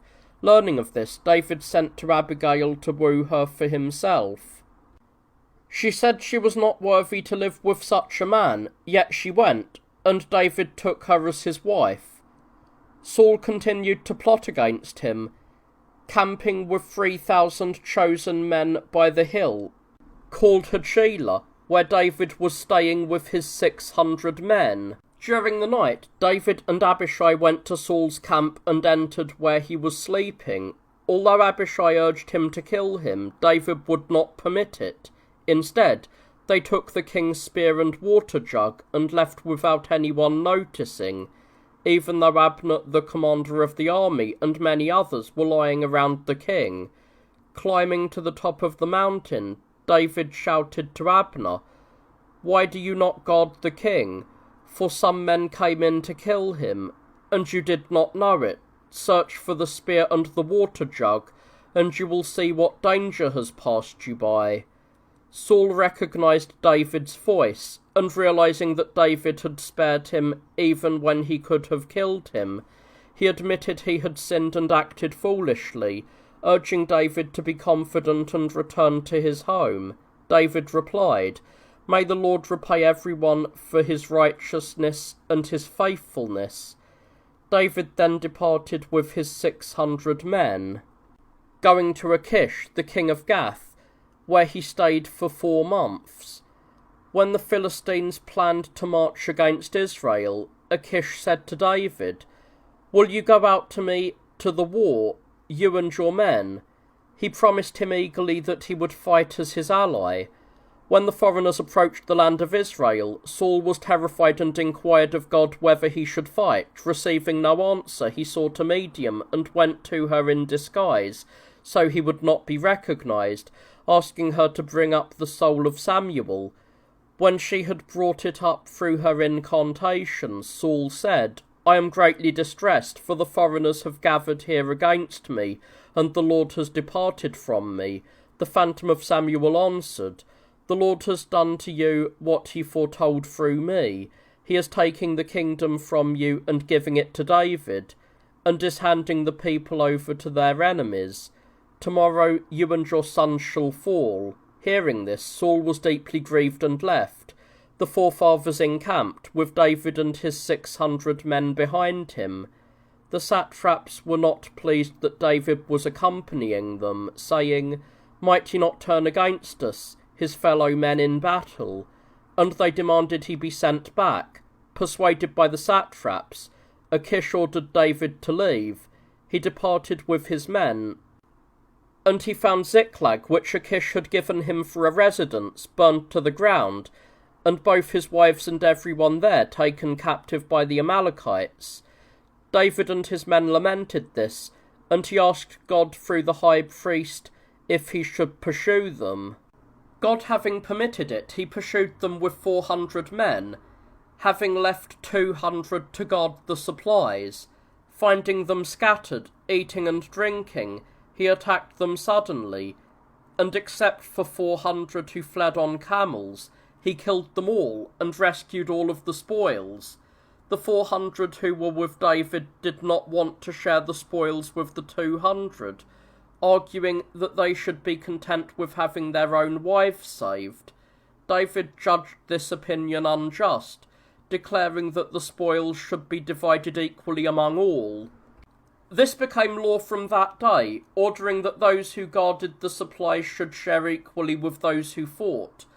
When battle broke out between the Israelites and the Philistines, many Hebrews were killed, including Saul's 3 sons. Saul himself was wounded in the abdomen. Realizing he was mortally wounded and would not survive, he asked his armor-bearer to run him through so he would not be taken alive by the enemy. When he refused to do as he was commanded, Saul fell upon his own sword and died. Seeing the king had fallen, his armor-bearer killed himself as well. The next day, as the foreigners were plundering the fallen Israelites, they discovered the bodies of Saul and his sons in the mountains of Gilboa. They cut off their heads and sent them to their own land, displaying them everywhere as a proclamation of victory. They hung their armour in the temples of their gods, and crucified their bodies by the wall of Beth-shan, which was later called Scythopolis. When the inhabitants of Jabesh-Gilead learned what had befallen Saul, the bravest among them set out, travelled through the night, took down the bodies of Saul and Jonathan, brought them to Jabesh, burned them, and gathered and buried the bones. Saul reigned for 18 years while Samuel was still alive, and 22 years after he had died. David had just returned from the slaughter of the foreigners when a man came to him announcing the defeat of the Israelites and the death of Saul and Jonathan. When questioned whether he was reporting the truth, he said that Saul had been mortally wounded and, being too weak to kill himself, had begged him to do it so he would not be captured alive by the enemy. He claimed he had complied with the command and put the king to death. As proof of his words, he held out the royal crown from Saul's head and the gold from his arms and offered them to David. David and his men lamented for Saul and Jonathan, but he punished the man who had killed Saul because he had laid his hands upon the Lord's anointed. After this, as God commanded, he went up to Hebron, a city of Judah, with both his wives, Ahinoam and Abigail, and all his men with their households. There he was chosen king by the tribe of Judah. David blessed the men of Jabesh for having buried the bodies of Saul and Jonathan. Abner, the commander-in-chief of Saul's army, took his master's surviving son, Ishbosheth, and proclaimed him king over all of Israel, with the exception of Judah. Ishbosheth was 40 years old when he became king, and he reigned for 2 years. Abner was enraged at the tribe of Judah for making David king, and he marched against them. Joab, who was David's commander-in-chief, met him with an army. At first, 12 men from each army engaged in single combat. When all of them fell, both armies attacked one another, and Abner's forces were defeated. Joab had brothers named Abishai and Ashuel. Ashuel, priding himself on the swiftness of his feet, pursued Abner. Abner advised him to turn back, but when he would not be persuaded, he struck him from behind with a fatal blow and killed him. The brothers of the deceased, angered by the slaughter of their brother, chased after Abner. He stood on the top of one of the mountains and shouted to Joab, saying, "Do not incite men of the same nation to battle, for Ashael sinned by not listening to my counsel to turn back, and for that reason he was wounded and died." Regarding these words as a plea, Joab ordered the trumpet to sound the retreat and halted the pursuit. From that time the civil war took root among the Hebrews and continued for a long time. with David's followers growing in strength while those of Saul grew weaker. When David was in Hebron, 6 sons were born to him by different wives, of whom the firstborn was Amnon. When Abner had relations with one of Saul's concubines, Ishbosheth was indignant towards him because of his father's concubine. This became the reason for Abner to defect to David. David sent to Ishbosheth to demand his own wife, Michal. Ishbosheth took her away from the husband to whom Saul had betrothed her after David's flight, and sent her to David. Abner spoke with the elders of the multitude of the Israelites and with the captains, and they agreed to transfer their allegiance to David, a course to which all were eager to consent. Having done this, he came to David to receive sworn assurances. He was gladly received and departed to gather the multitude so that David might be proclaimed king by all. When Joab came to Hebron and learned about Abner, fearing that he might surpass him in influence, he spoke much against the man to David. Failing to persuade him, he secretly sent someone to summon Abner in David's name, and he returned. Joab met him, and, as if to discuss something more confidential, he led him away from the men and killed him, striking him with a sword under the flank. David was deeply pained when he learned of this. He cursed the man who had killed him, lamented the deceased, and gave him an honourable burial. Shortly thereafter, Ishbosheth was plotted against and slaughtered while he slept. The 2 men who killed him took his head and brought it to David. David not only considered that the men had done nothing pleasing to him, but he also ordered them to be executed, exacting punishment for the murder. Then all of Israel went to David, and they anointed him king over the tribes. David was 30 years old when he began to reign over Judah, and he ruled in Hebron over the tribe of Judah alone for 7 years, and for 33 years over all of Israel. David departed from Hebron with his men and arrived in Jerusalem. At that time, the Jebusites occupied the city and that land, hence the city was called Jebus, and they were related by race to the Canaanites. Setting the blind, the lame, and the otherwise disabled upon the ramparts in mockery, they told David they would not allow him to enter the city.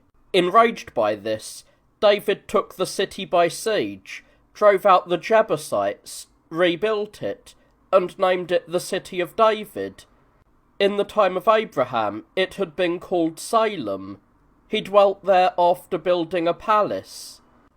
He had more sons by various wives and concubines. The foreigners marched against David, but with God's approval he went out against them with his army and won. Having gathered in much greater numbers, they came again. When David inquired of God once more, God commanded him to encamp with his army in the groves of weeping and not to attack the enemy until the trees began to shake. Having done so, he routed the enemies and killed them as he pursued them to their own borders. After this, David summoned the priests, the Levites, and all of the people to Kiriath-Jearim. The priests placed the ark of the Lord on a new cart to bring it down to Jerusalem. The people and the king sang as they went before it. When the ark was in danger of tipping over, Uzzah, the son of Abinadab, reached out his hand, held it, and steadied it so that it would not fall. He died immediately, as God was angered that he had touched the ark, since he was not a priest. From then on, that place was called the Breach. David was afraid to bring the ark into the city, and deposited it in the house of Obed-Edom the Levite. It remained there for 3 months, and the house of the man enjoyed many blessings. Hearing this, David moved the ark from there into his own city, with 7 choirs leading the way. He himself played the lyre and danced in celebration. Seeing him dancing and leaping, his wife Michal criticised him for acting indecorously. He replied that he felt no shame, since these were not indecorous acts being done for God. They brought the ark in and deposited it in the tent David had pitched for it. Then he desired to build a house for the ark. God instructed the prophet Nathan to tell David, "You will not build a house for me, but your son, who will succeed you in your kingdom after you, shall." After the prophet reported these things to David, he turned to thanksgiving. Subsequently, he struck the foreigners, routed them and their allies, and made Syria tributary, placing a garrison in Damascus. On his way back, he struck Edom, and all of the Edomites became servants to David. Remembering the covenant he had made with Jonathan, the son of Saul, David inquired if any from Saul's lineage remained. Learning that a son of Jonathan survived who was disabled in his feet, named Mephibosheth, he summoned him, granted all the possessions of his grandfather to the man, commanded that he should always dine with him, and assigned his paternal servants to him. He entrusted one of them, named Ziba, to manage the property granted to his master, and to bring the produce from it to him. Mephibosheth dwelt in Jerusalem, and dined with the king. At that time, the king of the Ammonites, a friend of David, died, leaving his son Hanun to succeed to his father's rule. David sent envoys to Hanun to offer condolences for his father's death, and to convey David's desire to maintain the friendship with him as well. Suspecting that the envoys were spies, Hanun shaved off one side of their beards, cut their garments in half at the waist, and sent them away. When David saw the men in such a state, he gave the most vigorous part of his army to his commander-in-chief Joab, and sent him against the Ammonites. Joab engaged them and defeated both them and their Syrian allies, who turned to flight. They gathered more allies and marched to war again. David met them with his entire army, slew many of them, and Shobach, the leader of the opposing forces, died from a fatal wound received in the battle. The allies of the Ammonites, who were Syrians from Mesopotamia, surrendered themselves to David. Later, he sent Joab out against the Ammonites, who besieged them after trapping them in their country's capital. While David was in Jerusalem, he saw from his palace a woman bathing in her house, whose name was Bathsheba, and he fell in love with her. He sent for the woman and lay with her. When she conceived, she made the matter known to the king. He called her husband, named Uriah, from the siege, asked him about the army, and after providing him with dinner, ordered him to go to his house. He did not go, saying it was not right for the commander and his fellow soldiers to be suffering in the camp while he slept with his wife. When the king urged him again to go home and honoured him with toasts, almost to the point of intoxication, he slept before the doors of the palace. The king then sent Uriah back to the camp, handing him a letter for Joab, instructing him to station Uriah where the fighting against the enemy was most difficult, and for those with him to retreat, leaving him alone, so that he might be killed. It happened according to the king's command, and Uriah died. His wife mourned for her husband, and when she had finished her mourning, David took her as his wife, and she bore him a son. God was angered, and sent Nathan to David. Coming to the king, he said, "There were 2 men, one who had flocks and herds, and the other who possessed only one ewe lamb. When a traveller visited the rich man, he did not sacrifice from his own, but took the poor man's only ewe lamb, slaughtered it, and feasted his friend." David condemned the man who did this to restore the lamb fourfold, and to be put to death. Nathan said, "You have passed judgment on yourself, O king, for you are the one who has committed this iniquity." He recounted his adultery and the murder, the wrath of God because of them, and prophesied all that he would suffer, including that the son born to him from the adultery would die. David cried out passionately, "I have sinned against the Lord," and Nathan replied that the Lord had forgiven his sin. Later, the son born of Bathsheba fell ill. David suffered greatly, For 7 days he was without food, dressed in black, and falling upon sackcloth. He begged God for the child's life. On the 7th day the child died, but when David learned this, he rose up, bathed, changed his clothes, gave thanks to God, and ordered a table to be prepared for him. When the king's servants marvelled at what had happened, he said, "While the child was still alive, I humbled myself and begged, hoping that God might be comforted. But now that he has died, grief and prayer for him were in vain." Bathsheba later bore David a son, and he called him Solomon. Joab, while besieging the Ammonites, had the city on the verge of capture, and reported this to the king. David went there, took the city, and left it for his army to plunder. He himself took and wore the crown of its king, which weighed a talent of gold and contained a precious stone. He put the multitude of the city to death. He did the same to the other cities of the Ammonites, and returned to Jerusalem. David had a daughter named Tamar, who was the sister of Absalom by the same mother. Amnon, David's firstborn son, fell in love with her, and his desire was so great that he became ill from it. When his father came to visit him, he asked that Tamar be sent to attend him. The king consented. Tamar came and prepared cakes for him. He sent everyone else away, asking only his sister to serve him. When the girl was alone, he violated her. Having done so, he felt an immediate hatred that replaced his former love, and he commanded her to leave at once, ordering his servants to throw her out. Greatly pained by the violence and the insult, she tore her tunic, threw dust upon her head, and went away lamenting. Her brother Absalom advised her to be quiet, but he was furious with Amnon on account of his sister. When the king learned what had happened, he was distressed, yet he did not wish to grieve Amnon because he was his firstborn. 2 years later, when Absalom was about to shear his own flocks, he invited his brothers to a feast. He instructed his servants that once the drinking was underway, they should strike and kill Amnon. Absalom's men did as they were told. When the other sons of the king saw what was happening, they fled.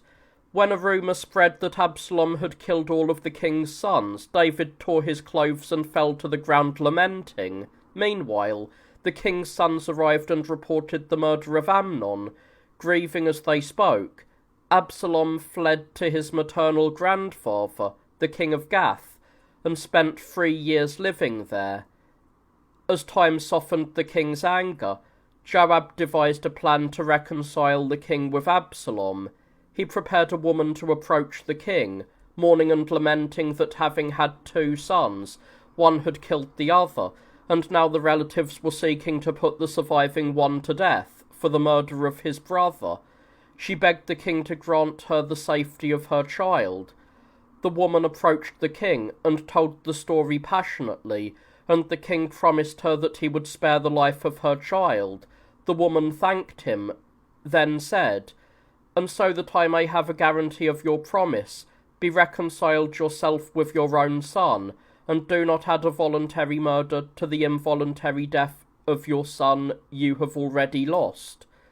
The king understood that the woman's words were a ruse, and had been contrived by Joab, so he gave permission for Absalom to be brought back.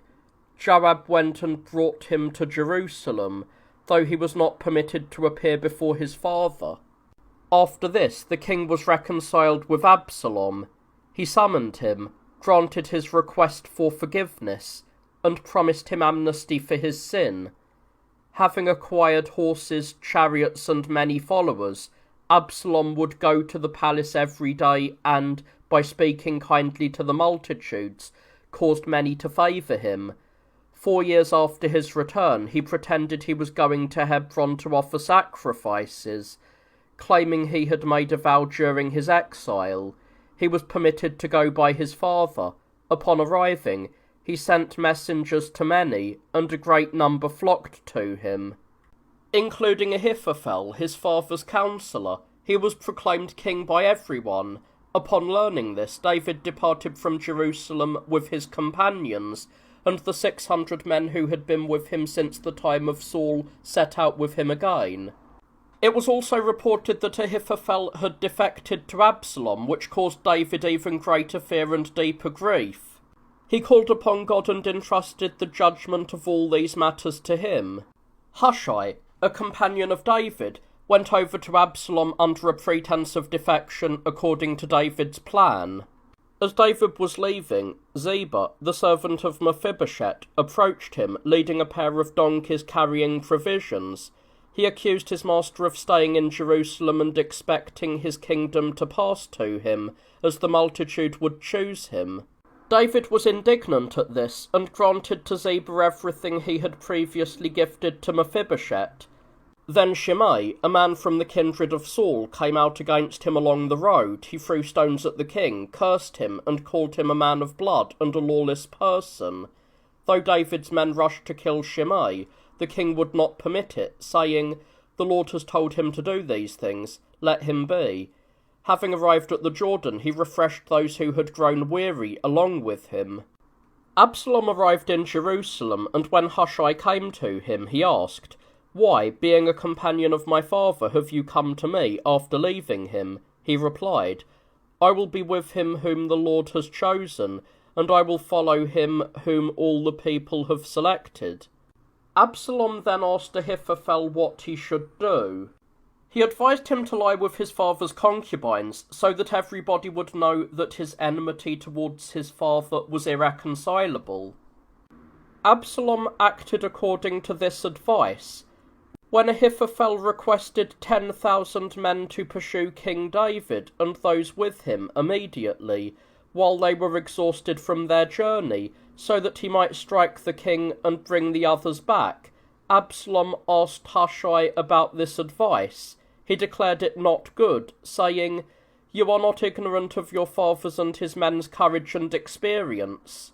I believe it is necessary for you to collect an army from the entire country and then rush against your father yourself and lead the war. You will certainly win, clashing with a few with a vast number." Absalom and those with him said, "Hushai's counsel is better than the counsel of Ahithophel." Hushai instructed Zadok and Abiathar, the priests, to report all these things to David. They sent men to David to inform him of what had happened. Absalom was told about the men, and he pursued them. Upon realizing this, they took refuge in someone's house, went down into a well, and were hidden and escaped notice. Having left from there, they reported to David what had been communicated. He crossed the Jordan by night with his men. Ahithophel, however, having been disregarded and realizing that disasters would meet Absalom, went to his own house and hanged himself. David counted those with him and found 4,000. He divided the army into 3 parts and appointed a commander for each. His friends would not allow him to campaign with them, saying that if they were routed all hope would be lost, but if he were saved, hope still remained for them. He therefore sent his people to fight and urged them to spare Absalom if they were victorious. When the battle broke out, David's men prevailed and pursued Absalom as he fled. As he was being carried on a mule and entered a forest, his hair, for he grew his hair very long, became entangled in a great oak tree, and he was left hanging from it. The mule passed on. Someone who saw Absalom hanging there reported it to Jacob. He killed him by shooting 3 arrows into his heart and sent a messenger to the king to announce the victory. When the victory was reported to him, he asked if his son was alive. Upon hearing that he had died, he lamented. Joab came to the king and persuaded him with his words to cease his mourning. Once he had stopped and appeared before his soldiers, he praised them. Everyone submitted to him as before. He then returned to Jerusalem. On his way, Shimei met him, asking for forgiveness for the things he had done wrong. David swore to forgive his sin, and that of all who had offended him. Mephibosheth also met him. The king asked why he had not joined him in his flight. He said that Ziba was more responsible for this, as he had not prepared the things for his departure. and that he himself, being disabled in his feet, was not able to follow.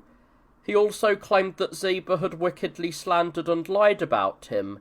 To this, David granted him forgiveness, and ordered that half of the property be restored to him. When the king arrived at Gilgal, all the people of Israel gathered there, blaming the tribe of Judah for having come to him in secret. They argued that they should not be blamed for this, as they were related by kin to the king. This statement seemed harsh to the people. A seditious and wicked man, a Benjaminite named Sheba, cried out, "We have no portion in David, nor any inheritance in the son of Jesse," and blowing a horn, he led everyone away from David, with only the tribe of Judah remaining with him. The king appointed Amasa as general and sent him to collect an army from the tribe of Judah, ordering him to return within 3 days. When Amasa delayed, the king ordered Joab to take the force present there and march against Sheba, saying, "So that the enemy may not be better prepared while we hesitate." Joab immediately went to war.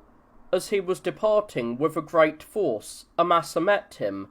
As Amasa approached, Joab caused the sword he was wearing to fall from its sheath, and picking it up from the ground, he stepped forward to greet Amasa and thrust the blade into his stomach, killing him. Taking Amasa's men with him, he pursued Sheba, who had fled to a fortified city. Joab besieged the city, and a wise woman shouted to him from the wall, "Why do you wish to destroy a mother city of Israel?" He replied, "Because of Sheba." She went to the citizens and persuaded them to cut off Sheba's head and throw it into the camp. Once this was done, Joab lifted the siege and returned to Jerusalem, and he was once again appointed commander-in-chief of all the forces. After this, a famine occurred and afflicted the people for 3 years.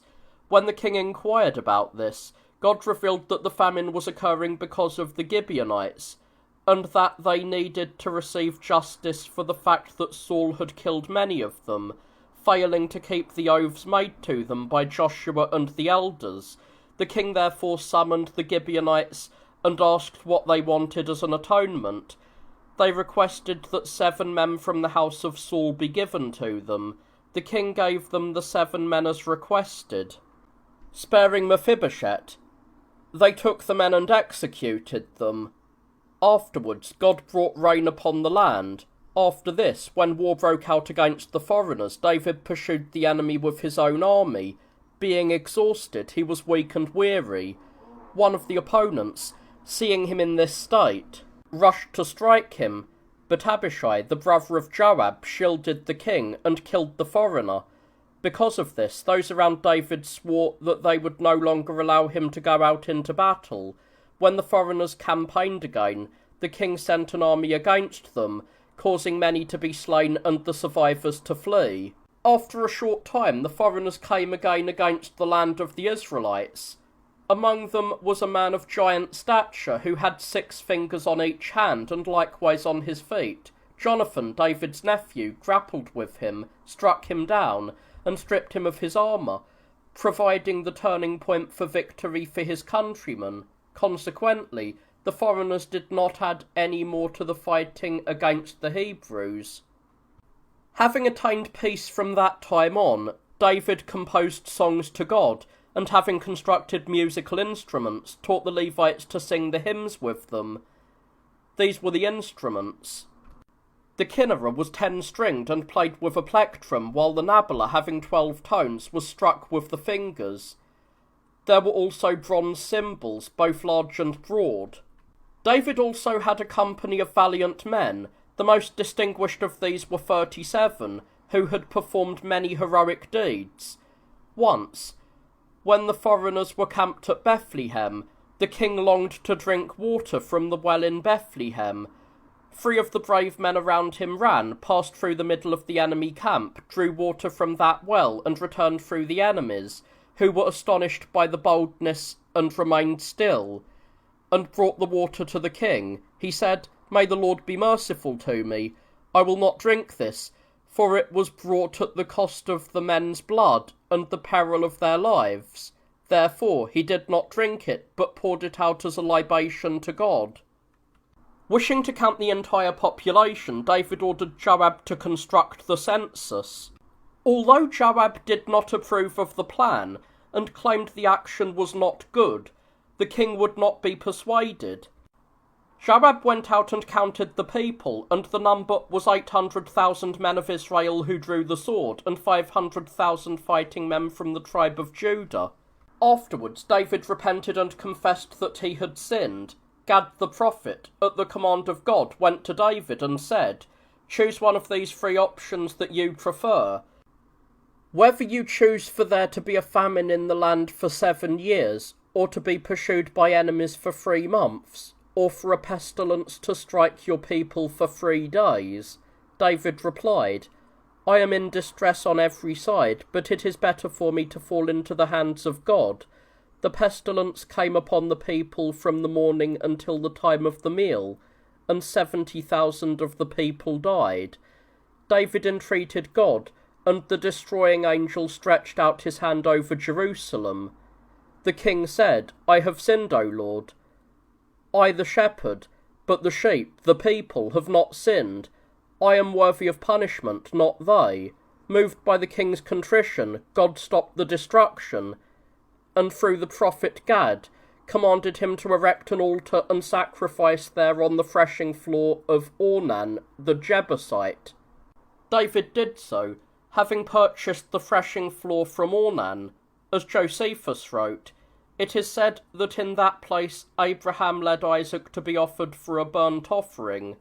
David also wanted to build a temple there for God, but he was forbidden by God. When David became very old, he was sensitive to the cold due to his advanced age. For this reason, they chose a young woman by the name of Abishag. The girl slept with the king and kept him warm. However, he did not have relations with her, for due to his old age he was unable to do so. Adonijah, who was the 4th among the king's sons and very handsome, seeing that his father had grown old, laid claim to the kingdom, aided by Joab, the commander-in-chief, and Abiathar, the high priest.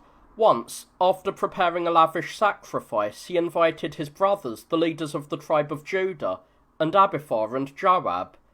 But he did not invite Solomon, the prophet Nathan, or Benaiah, the commander of the bodyguard.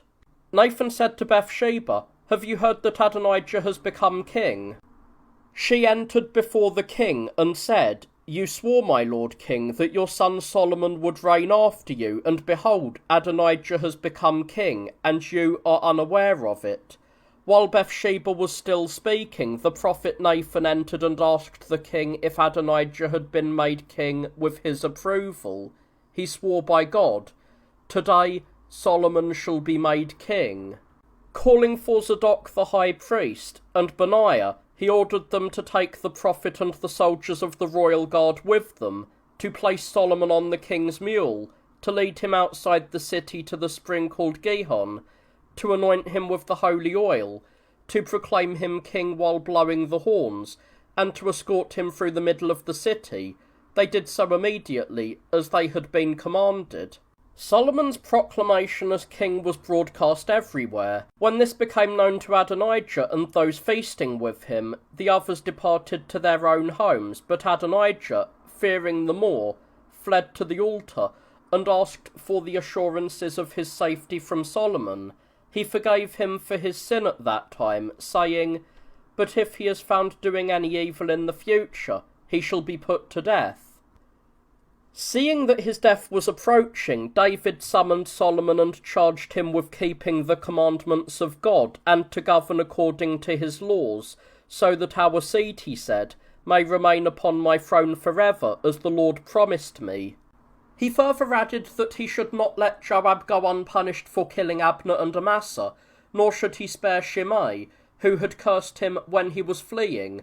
After giving him other instructions and charging him to build a temple to the Lord, he provided him with the plans for the construction of the temple, and with his words he encouraged both Solomon, the leaders, and the tribe of Levi towards the work.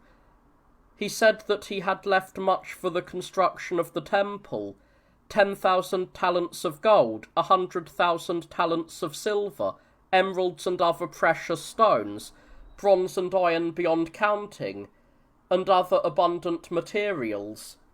He added that he was contributing to what had already been collected 3,000 talents of pure gold for the Holy of Holies, 10,000 staters, and 10,000 talents of silver. If anyone had any precious stones, each person brought and surrendered them to the treasuries. Shortly thereafter, David died, having lived 70 years and reigned for 7 years in Hebron and 33 years in Jerusalem, a man who had attained every virtue befitting a king. His son Solomon buried him in Jerusalem with royal honours, and interred him with abundant wealth.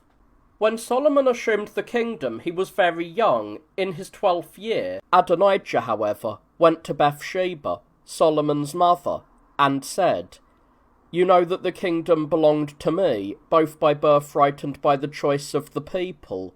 It passed to my brother Solomon, and I must accept what has happened as the will of God.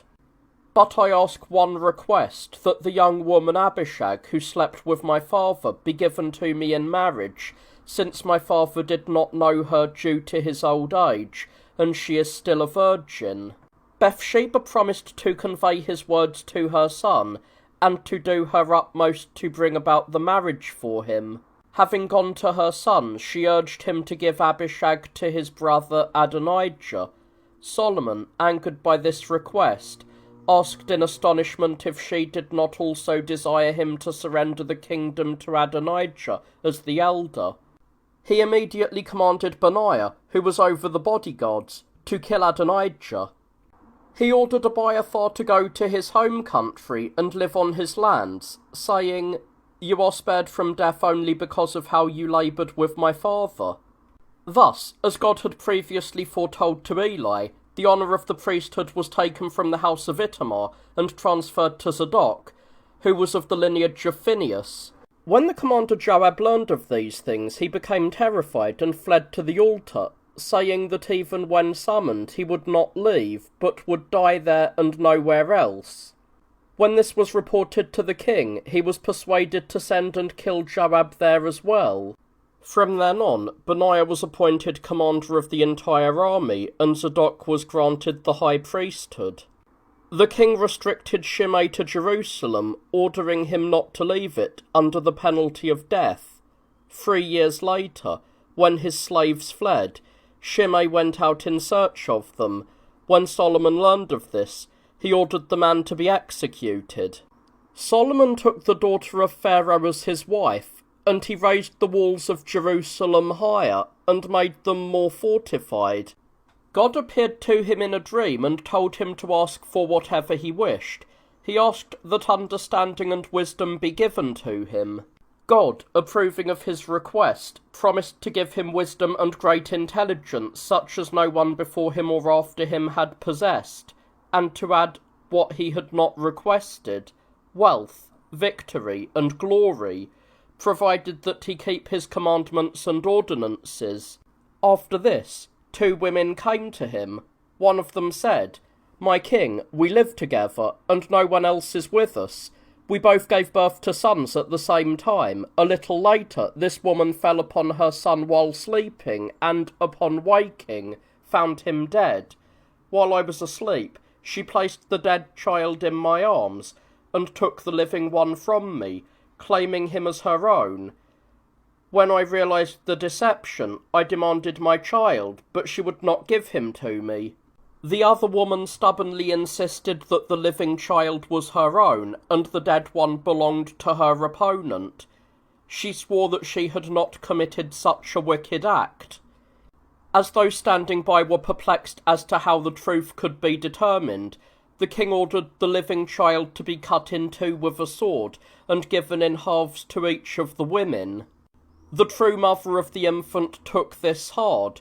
She rejected the verdict and begged for the living child to be given to her opponent. However, the woman who was falsely claiming to be the mother of the child praised the judgment and hastened the division. The king ordered the living child to be given to the one who had refused to allow his division, saying, "She is his mother," for she suffered greatly as the child was about to be slaughtered. All the people took this as precious proof of the king's wisdom.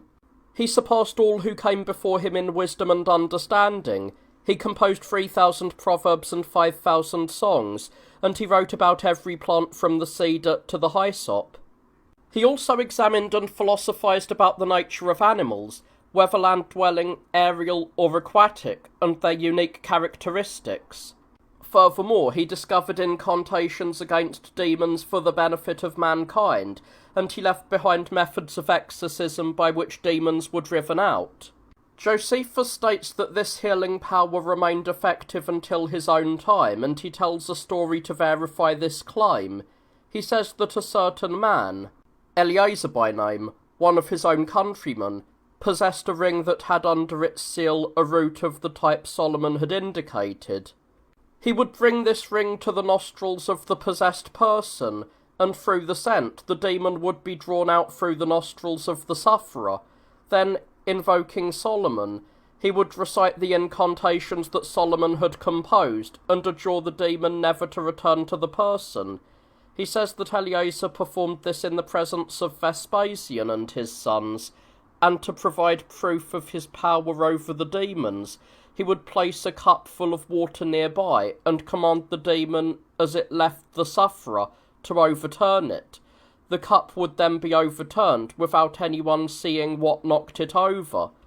He began the construction of the temple in the 4th year of his reign, 440 years after the departure of the people from Egypt. Regarding the dimensions of its height and length, and the details of its construction, the 3rd book of Kings and Josephus, in the 8th volume of his Antiquities, writing about the temple, do not agree, but differ on many points. For those who wish to examine these discrepancies precisely, as well as the 2 golden cherubim he made and set in the inner sanctuary, the ark, the bronze sea, the basins, the size of the bronze altar, the nature of the golden table, the silver and gold vessels Solomon dedicated to the temple, and other matters, the 3rd book of Kings and Josephus's Antiquities will suffice to provide the details for each. Having completed the temple and its surroundings in 7 years, the king summoned the people to Jerusalem. The priests took up the ark, the tabernacle, which Moses had set up, and the vessels used in the sacrifices, and transported them to the temple, with the king and the entire multitude going before them, while the Levites performed the libations and burned incense. The ark was placed in the inner sanctuary between the 2 cherubim, containing the 2 stone tablets within. As the priests exited the sanctuary, the house was filled with the glory of the Lord, and a cloud enveloped the entire temple. From this they perceived that God had come to dwell within the temple, making it his tabernacle. The king, pleased by these things, offered thanks to God, blessed the people, and prayed that the divine might be attentive to all those who pray within it. He then brought sacrifices to the altar. God, showing that he had favourably accepted them, caused fire to flash through the air, descend upon the altar, and consume the entire sacrifice. Seeing this, the people blessed God. The king gave thanks, and having celebrated at great expense, they dismissed the assembly. In a dream, the king received a sign that God had heard his prayer, declaring that the temple would be preserved and he himself would be raised to the peak of prosperity, and that his descendants would rule the land, provided that they and the people did not transgress the divine commandments. If they did, however, he threatened to uproot his lineage entirely, subject the people to slavery and countless miseries, and surrender the temple to fire and plunder, and the city to destruction and pillage. Thus were the works of the temple completed for Solomon. After this he built himself luxurious and magnificent palaces, further repaired the walls of Jerusalem, built other cities, and placed under his subjection the Canaanites in the Lebanon mountains, who had not previously been subdued, making them tributary. Hiram, the king of the Tyrians, sent him riddles and enigmatic sayings, requesting that he clarify them. Solomon solved them all and explained their meaning. Josephus records that ancient writers, namely Dius and in addition to him Meander, mention these things. As Solomon's wisdom and understanding became famed everywhere, a certain queen of Egypt and Ethiopia, who loved and sought wisdom, arrived in Jerusalem. The king received her graciously, and he easily solved the riddle she proposed, so that the queen was astonished and said that she saw more than what she had heard. She also marvelled at the palaces, the luxury of the banquets, the entire royal service, the sacrifices in the temple, and the orderly conduct of those performing the sacrifices. She gifted the king gold, precious stones, countless spices, and roots of balsam, such that balsam began to grow in Palestine from that time. Solomon rewarded the queen with many good things in return. She then returned to her own land. The king, who had become the most glorious of those before him, and had excelled in both wisdom and wealth, did not remain steadfast in the divine laws, suffering from incontinence in sensual pleasures, and becoming mad for women. He was not satisfied with those of his own kin, but also married many foreign women, and to please them because of his love, he also worshipped their gods. For he married 700 daughters of prominent rulers and 300 concubines, as well as the daughter of the king of the Egyptians. The Lord said to Solomon, "Because you have not kept what I commanded you, I will tear your kingdom away and give it to your servant. I will not take the rule from you while you are alive for the sake of your father, but after your death I will do these things to your son. And I will not take the entire kingdom from him, but having left him 2 tribes and Jerusalem for the sake of your grandfather David, I will give the 10 to his servant." Not much time had passed before Hadad went to war against Israel. Hadad was an Edomite of royal descent who, as a young boy during the time David's general Joab conquered Edom, had fled to Egypt. He was kindly received by Pharaoh, who grew fond of him, and gave him the sister of his own wife in marriage. When Hadad grew to manhood and learned that David and Joab had died, he sought to return to his ancestral throne, but Pharaoh would not allow it. However, when Solomon's affairs began to decline, Hadad was finally permitted to leave and returned to Edom. Since that region was securely guarded, he moved into Syria, where he gathered a band of brigands around him, seized control of the territory, and began raiding the land of the Hebrews. Jeroboam, the son of Nebat, served the king while he was still a young man. Seeing that he possessed a noble spirit, Solomon appointed him overseer of the construction while he was building the wall around Jerusalem. As Jeroboam was travelling somewhere, he met the prophet Ahijah of Shiloh, who led him aside from the path, tore his own garment into 12 pieces, and gave 10 of them to him. He said, "Thus shall the Lord tear apart the kingdom of Solomon. To his son he will leave 2 tribes for the sake of his grandfather, but to you he will give 10, and you shall reign over them. But you must hold fast to the laws of the Lord and be righteous." Encouraged by these words, Jeroboam attempted to stir up a rebellion. When the king learned of this, he sought to kill him, so Jeroboam fled to Egypt and stayed there until Solomon died.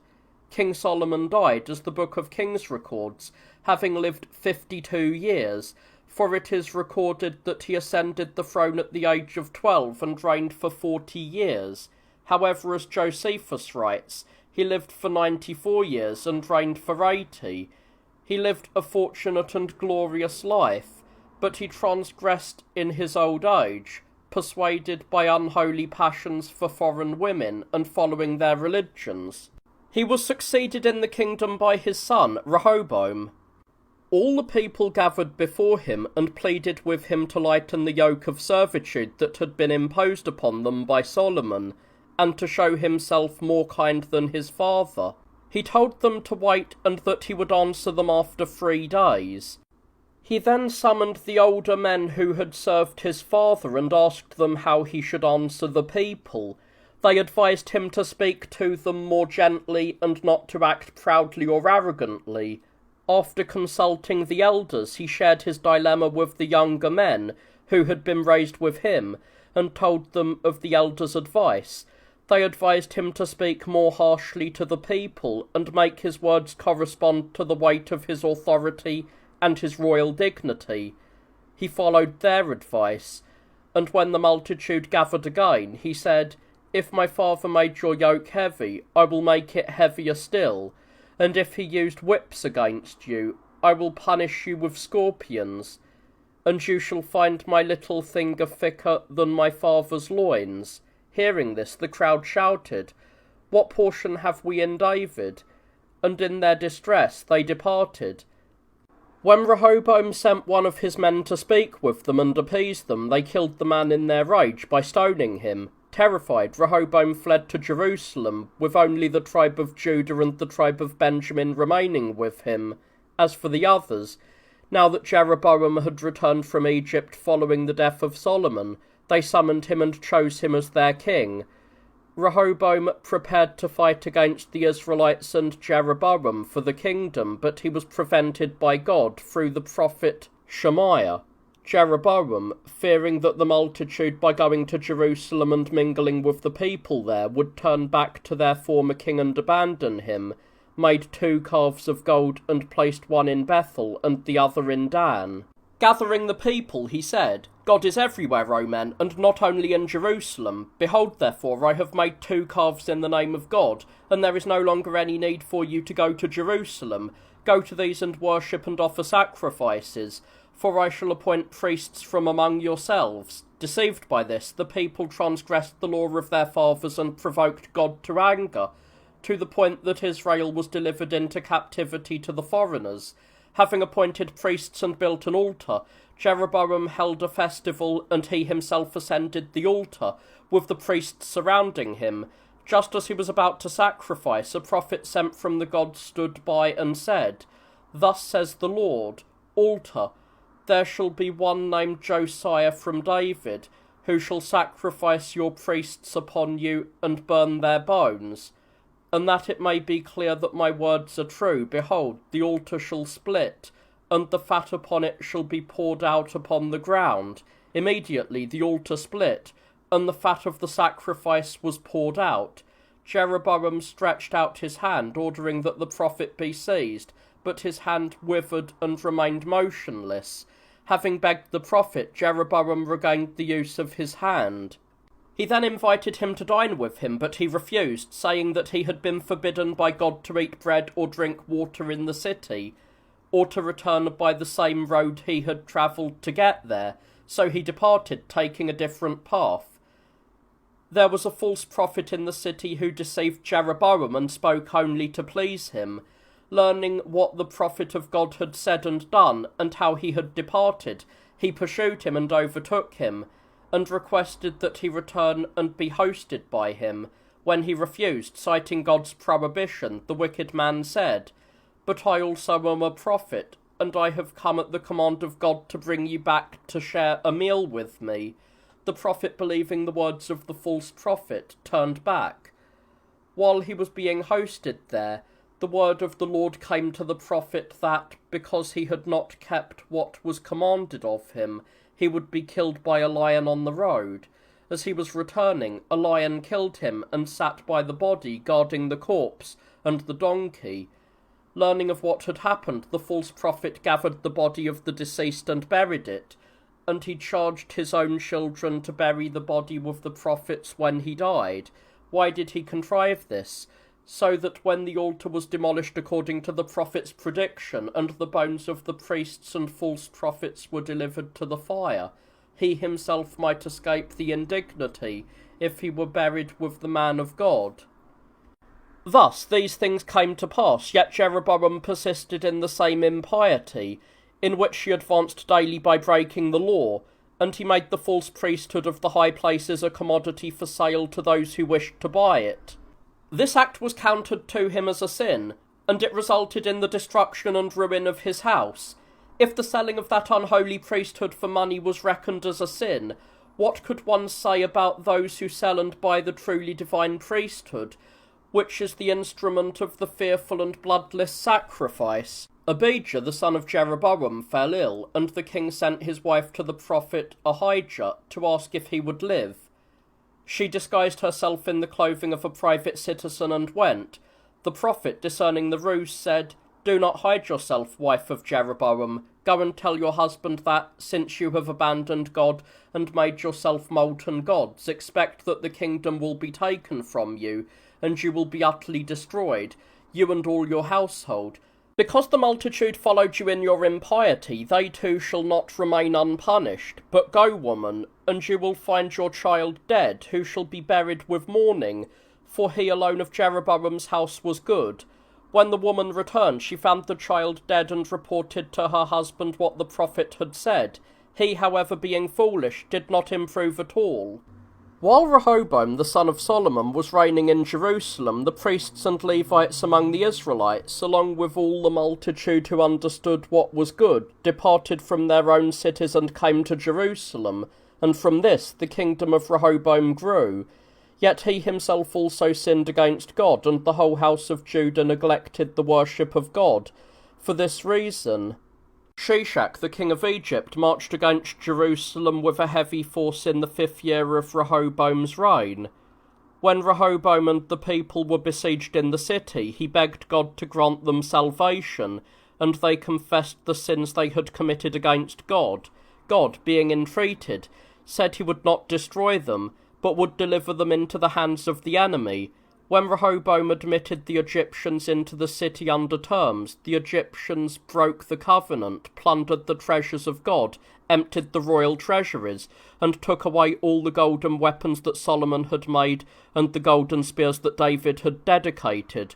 Rehoboam died, having lived 57 years, 17 of which he had reigned, leaving his son Abijah as his successor.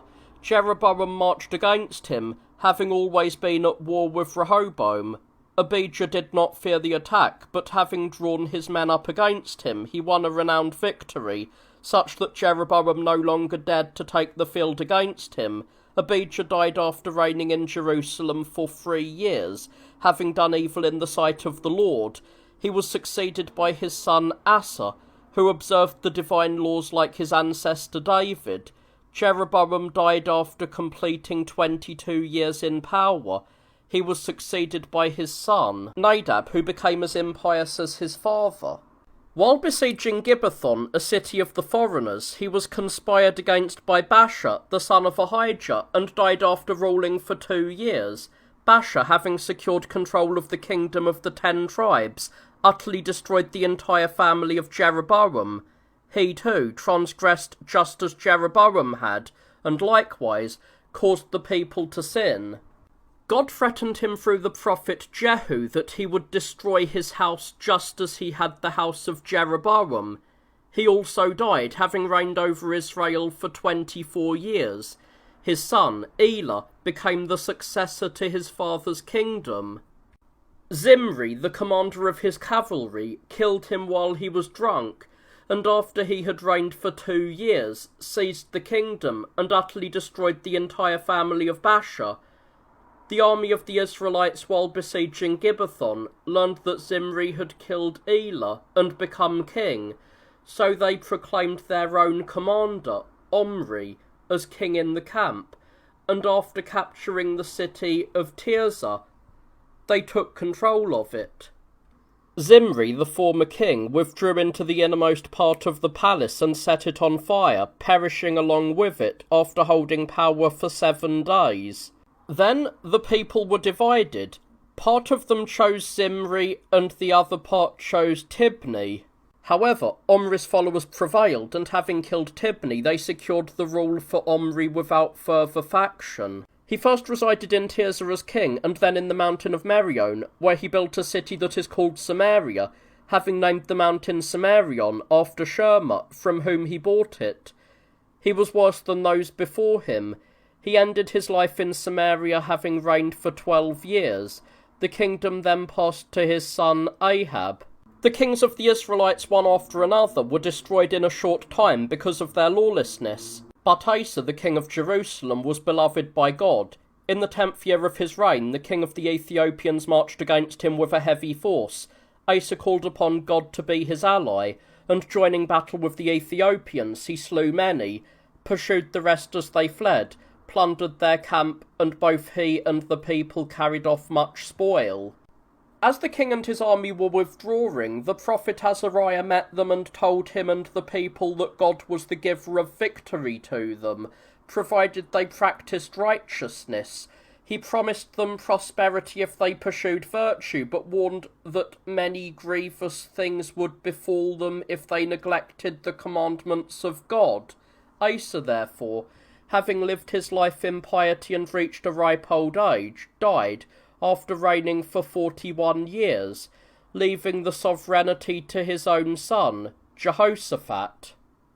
Ahab held court in Samaria, surpassing all those who came before him in impiety. He was driven further into wickedness by his wife Jezebel, the daughter of the king of Tyre and Sidon, a bold and daring woman. She built a temple to her own god, Baal, planted a sacred grove, and appointed priests and false prophets for him. Elijah the prophet from the city of Tishbe, moved by zeal against the wickedness of the king and the people, said to Ahab, "As the Lord lives, there shall be no rain except by my word." Having said this, he departed to the Wadi of Cherith at the command of the Lord, where he was fed by ravens bringing him bread in the morning and meat in the evening, while the Wadi provided him with water. When it dried up, he went in obedience to God to the city of Zarephath, located between Sidon and Tyre. Encountering a woman outside the city, he begged her to bring him water. As she went, he asked her to bring him bread as well. She swore that she had only a handful of flour and a very small lot of oil, and that she was gathering sticks to prepare a small meal for herself and her children before they perished from famine. The prophet urged her to take courage, promising that the jar would not run out of flour nor the jug of oil until rain came. She went and provided for the prophet, and she and her children were fed from that small amount of flour until the famine passed. When the woman's son fell ill and died, she reproached the prophet. She asked for the dead child, took him up to the upper room where he lived, and laid him on his bed. He prayed to God and breathed into the dead boy 3 times, and he came back to life. He gave the living boy to his mother, and she gave thanks. After this, God commanded Elijah to go and announce to Ahab that rain would come. The famine had taken a firm hold on Samaria and the entire land. Ahab took his steward Obadiah, a righteous man, and went out to see if he could find fodder for his horses. They took different paths, searching for grass near springs or wadis. Elijah met Obadiah and asked him to inform the king of his presence. Obadiah told him that Ahab was desperately searching for him to kill him, and advised him to hide. He mentioned that he himself had hidden and fed 100 prophets to save them, as Jezebel had killed all of the others. Elijah swore by the Lord that he would appear to Ahab that day. Obadiah went and reported Elijah's presence to the king. When Ahab saw the prophet, he asked if he was the only one who was leading Israel astray. Elijah replied, "It is you and your father's house who lead the people astray, having abandoned the Lord and honoured false gods. But gather the people, your prophets, and the prophets of your wife, to Mount Carmel." When all had assembled, Elijah said, "I alone am left as a prophet of the Lord, while the false prophets are very many. Give me one bull, and to them all another. Let us sacrifice them and lay them on the wood without applying fire. Let each call upon his own god, and whoever sends down fire automatically to consume the wood and the sacrifice, let that one be considered the true god." The crowd approved. The priests of shame did so, sacrificing the bull and laying it on the wood without fire, and they called upon Baal from morning until noon. Mocking them, the prophet advised them to shout louder, lest their god be asleep or busy. As their prayers accomplished nothing, the prophet took 12 stones, one for each tribe, built an altar, dug a trench, stacked the wood, placed the offering upon it, and ordered water to be poured over the altar until the trench was filled. He then called upon God. Fire descended from heaven upon the altar before the eyes of all, and devoured the sacrifice, the wood and the stones, the water and the dust. The people, struck with awe, fell to the ground, confessing the one true and great God. At the prophet's command, they seized and killed the false prophets. He told the king that God would soon send rain, and according to his prophecy, a torrential downpour occurred. When Jezebel threatened to kill Elijah, he was afraid and fled. Finding himself in the desert, he became despondent and begged God to let him die. Falling asleep, he was awakened by someone who told him to rise and eat. He saw a cake of barley bread and water there. He ate and slept again, and the angel commanded him to eat once more, as he had a long journey ahead. Eating again, he was strengthened by that food and travelled for 40 days. Reaching Mount Horeb, he entered a cave and heard a voice. "Why are you here?" he replied. "Because I was zealous and killed the prophets of Jezebel, and she seeks to kill me." The divine voice told him again, "Go out tomorrow and stand before the Lord." He did so, and he perceived the wind, an earthquake, and saw a raging fire. Then, when a gentle breeze came, he heard a voice commanding him to return, to anoint Hazael as king of Syria, Jehu as king of Israel, and Elisha as a prophet in his place, so that they might destroy the wicked. Returning as commanded, Elijah found Elisha ploughing and threw his mantle upon him. Elijah left everything and followed him, having been deemed worthy to prophesy. Naboth possessed a vineyard near the fields of King Ahab, and was requested to sell it to the king or exchange it, but he would not agree. Because of this, the king was saddened. When Jezebel learned the cause of his sorrow, she wrote a letter as if from Ahab to the leaders of the region where Naboth lived, commanding them to accuse the man of having blasphemed against God and the king, and to prepare witnesses to testify against him, and to stone him to death. Marking this letter with the king's seal, she sent it to the men. When they did as they were instructed, Naboth was stoned and died, and Jezebel commanded Ahab to take possession of Naboth's vineyard, now that he was dead. Ahab was grieved by the murder, yet he claimed the vineyard as his own. Elijah, at the command of God, went to Ahab and said, "Because you murdered Naboth to take his vineyard, therefore the Lord says this, where the dogs licked his blood, they shall lick your blood, and that of your wife. Prostitutes shall bathe in your blood, and your entire lineage shall be utterly destroyed." Ahab, pricked by these words, wept, put on sackcloth, and fasted, repenting for what had been done. Because of his repentance, God revealed to the prophet that he would not bring these threatened punishments upon Ahab, but would fulfill them in the days of his son. The son of Hadad, the king of Syria, marched against Samaria with a heavy force and many allies.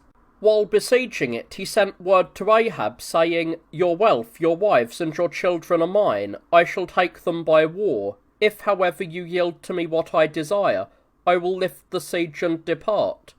Ahab replied, "I and all that is mine are yours." But, having gathered the elders of the land, he reported the demand the enemy had sent him, and the multitude advised him not to comply. He told the enemy's envoys that he could not do what was demanded. This being reported to the king of Syria, it provoked him to anger, and he ordered them to build a rampart around the city and raise siege works. When a prophet told Ahab that God would deliver the enemy into his hands, he went out against them with the young men of the provincial governors. He numbered the young men and found that there were 232. When the enemy was feasting and drunk at midday, Ahab went out with the young men. When the king of Syria saw them, he ordered some of his men to bring the approaching soldiers to him as prisoners, but the young men engaged the attackers and slew many.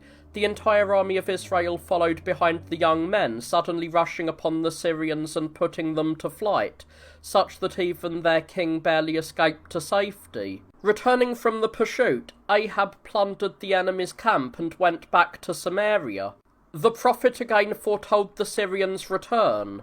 When spring arrived, The Syrian marched again against Israel and encamped on a plain, for his advisers had told him that the God of the Hebrews had power in the mountains, but not in the valleys. As the prophet promised victory to Ahab so that God might demonstrate his power in the valleys as well, the armies remained quiet for other days, but on the seventh day battle was joined and the Syrians fled.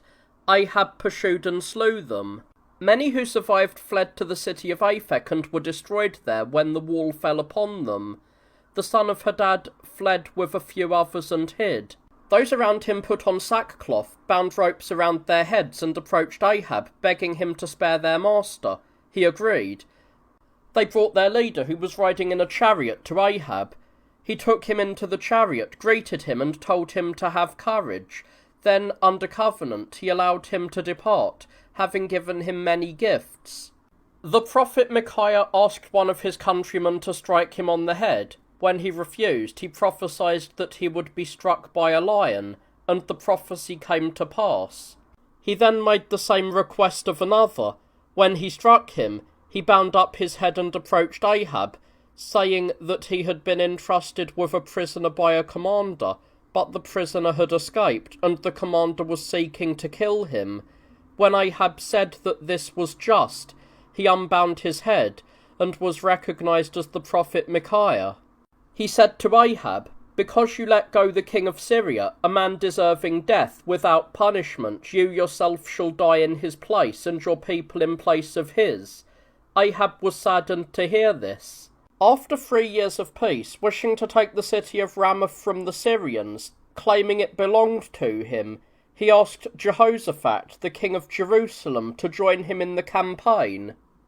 He agreed, but advised him to inquire of God through a prophet if it were pleasing to him. Ahab gathered his own prophets and asked if he should go to war. When they promised victory, King Jehoshaphat asked for a prophet of the Lord. Ahab said there was one, but that he hated him, because he always prophesied evil. Jehoshaphat requested that he be called. When Micaiah was summoned, Ahab asked him whether he should fight or not. He replied, "I saw Israel scattered upon the mountains like sheep without a shepherd. The Lord said to me that some would be saved and returned, but you alone shall fall at Ramoth." When Micaiah said this, Ahab said to Jehoshaphat, "Did I not tell you that he always prophesies evil for me?" One of the false prophets, Zedekiah, slapped Micaiah's jaw. He said to him, "After a little while you shall go from room to room, hiding yourself." King Ahab ordered him to be imprisoned and guarded until he returned. Micaiah said, "If you return in peace, the Lord has not spoken through me." As the kings departed, the king of the Syrians drew up his line against them, having ordered his soldiers to fight with no one but Ahab alone. He changed out of his royal robes and put on common attire. The Syrian commanders, seeing Jehoshaphat dressed in royal robes, thought he was Ahab and surrounded him. When they realized he was not the king of Israel, they turned back, but one man drew his bow and struck Ahab. Knowing he was mortally wounded, he ordered his charioteer to take him out of the battle. At sunset he died. When the Syrians learned that Ahab was dead, they went to their own land, and the king's corpse was brought to Samaria and buried. The chariot, stained with the blood of the king, was washed in the spring of Samaria, and the dogs licked up the blood, and the prostitutes bathed by the spring, as Elijah had foretold. Ahab died when Micaiah had predicted, unable to escape the destruction even though it had been foretold to him, having reigned for 22 years. His son, Ahaziah, succeeded him in the kingdom.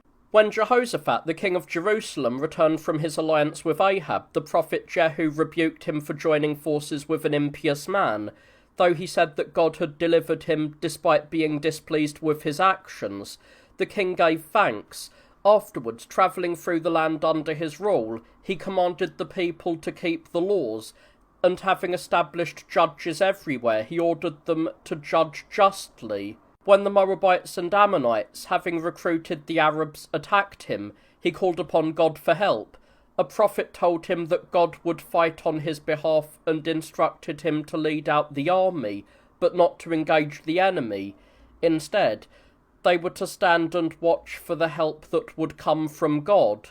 Going out at dawn with the army, the king ordered them to take their stand, while the priests stood at the front of the army with their trumpets, and the Levites and the singers sang a hymn of thanksgiving to God.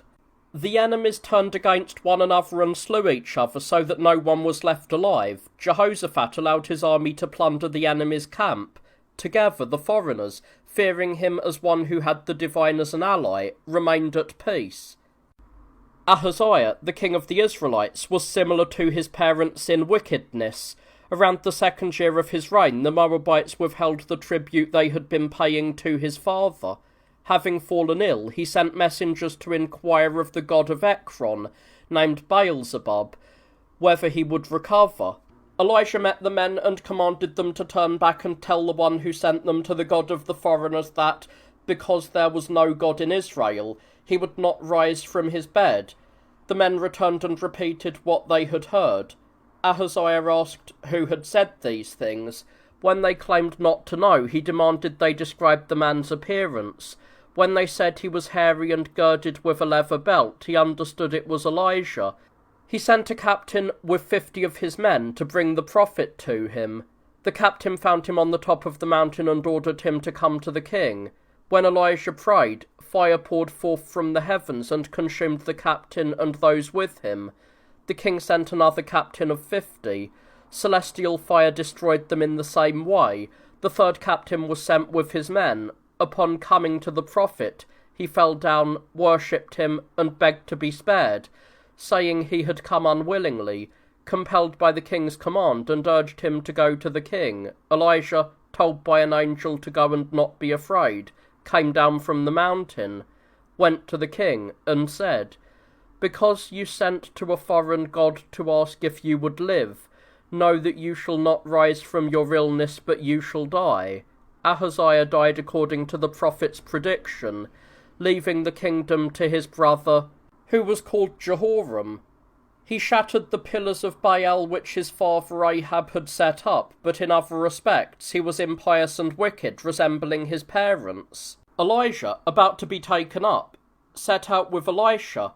When he came to the Jordan, he struck the water with his mantle, and the water parted, allowing them both to cross on dry ground. Then Elijah said to Elisha, "Ask what I shall do for you." Elisha requested that a double portion of the spirit that was in Elijah be upon him. Elijah replied that the request was difficult, saying, "Nevertheless, if you see me as I am being taken up, it shall be so for you." While they were still speaking, a chariot of fire with horses like fire appeared and snatched Elijah away. As he was being carried up, he threw his mantle down to Elisha. Elisha took it, and no longer seeing Elijah, he turned back. Coming to the Jordan, he made a trial to see if he had received the grace as he had requested, and he struck the water with the mantle, but the water did not part. He cried, "Where is the God of Elijah?" and struck it again. The water parted, and he crossed over. 50 of the sons of the prophets saw him and said, "The spirit of Elijah has rested upon Elisha," and they followed him. They sought to go and search, lest the Spirit of the Lord had lifted Elijah and cast him upon one of the mountains or hills, but Elisha would not permit it. However, as they persisted, he consented. 50 men went and searched for 3 days, but they did not find him. Elisha was in Jericho. The men of the city came to him, pleading that he change the waters of the place, which were bad and caused barrenness. He asked that salt be brought to him in a new vessel, and when it was brought, he cast the salt into the spring of the water, calling upon God, and the waters were changed from bitterness to sweetness, and nothing harmful remained in them. As the prophet Elisha was going somewhere, small children mocked him, shouting, "Go up, you bald head." Pained by this, he prayed against them, and bears came out of the mountains and ate 42 of the children. Jehoram, the son of Ahab, preparing to march against the Moabites, requested Jehoshaphat, the king of Judea, to join him as an ally. He promised to also bring the king of the Edomites, who was subject to him, as an ally. The three kings united and travelled through the desert for 7 days, but the water ran out for their armies. Therefore the three kings came to Elijah and begged him to save them and their troops. He said to Jehoram, "Go to the prophets of your father and your mother," and he swore that he would not have answered him if it were not for Jehoshaphat. He then ordered a musician to be called. As the musician played, the Spirit of the Lord inspired the prophet, and he commanded them to dig many trenches along the wadi.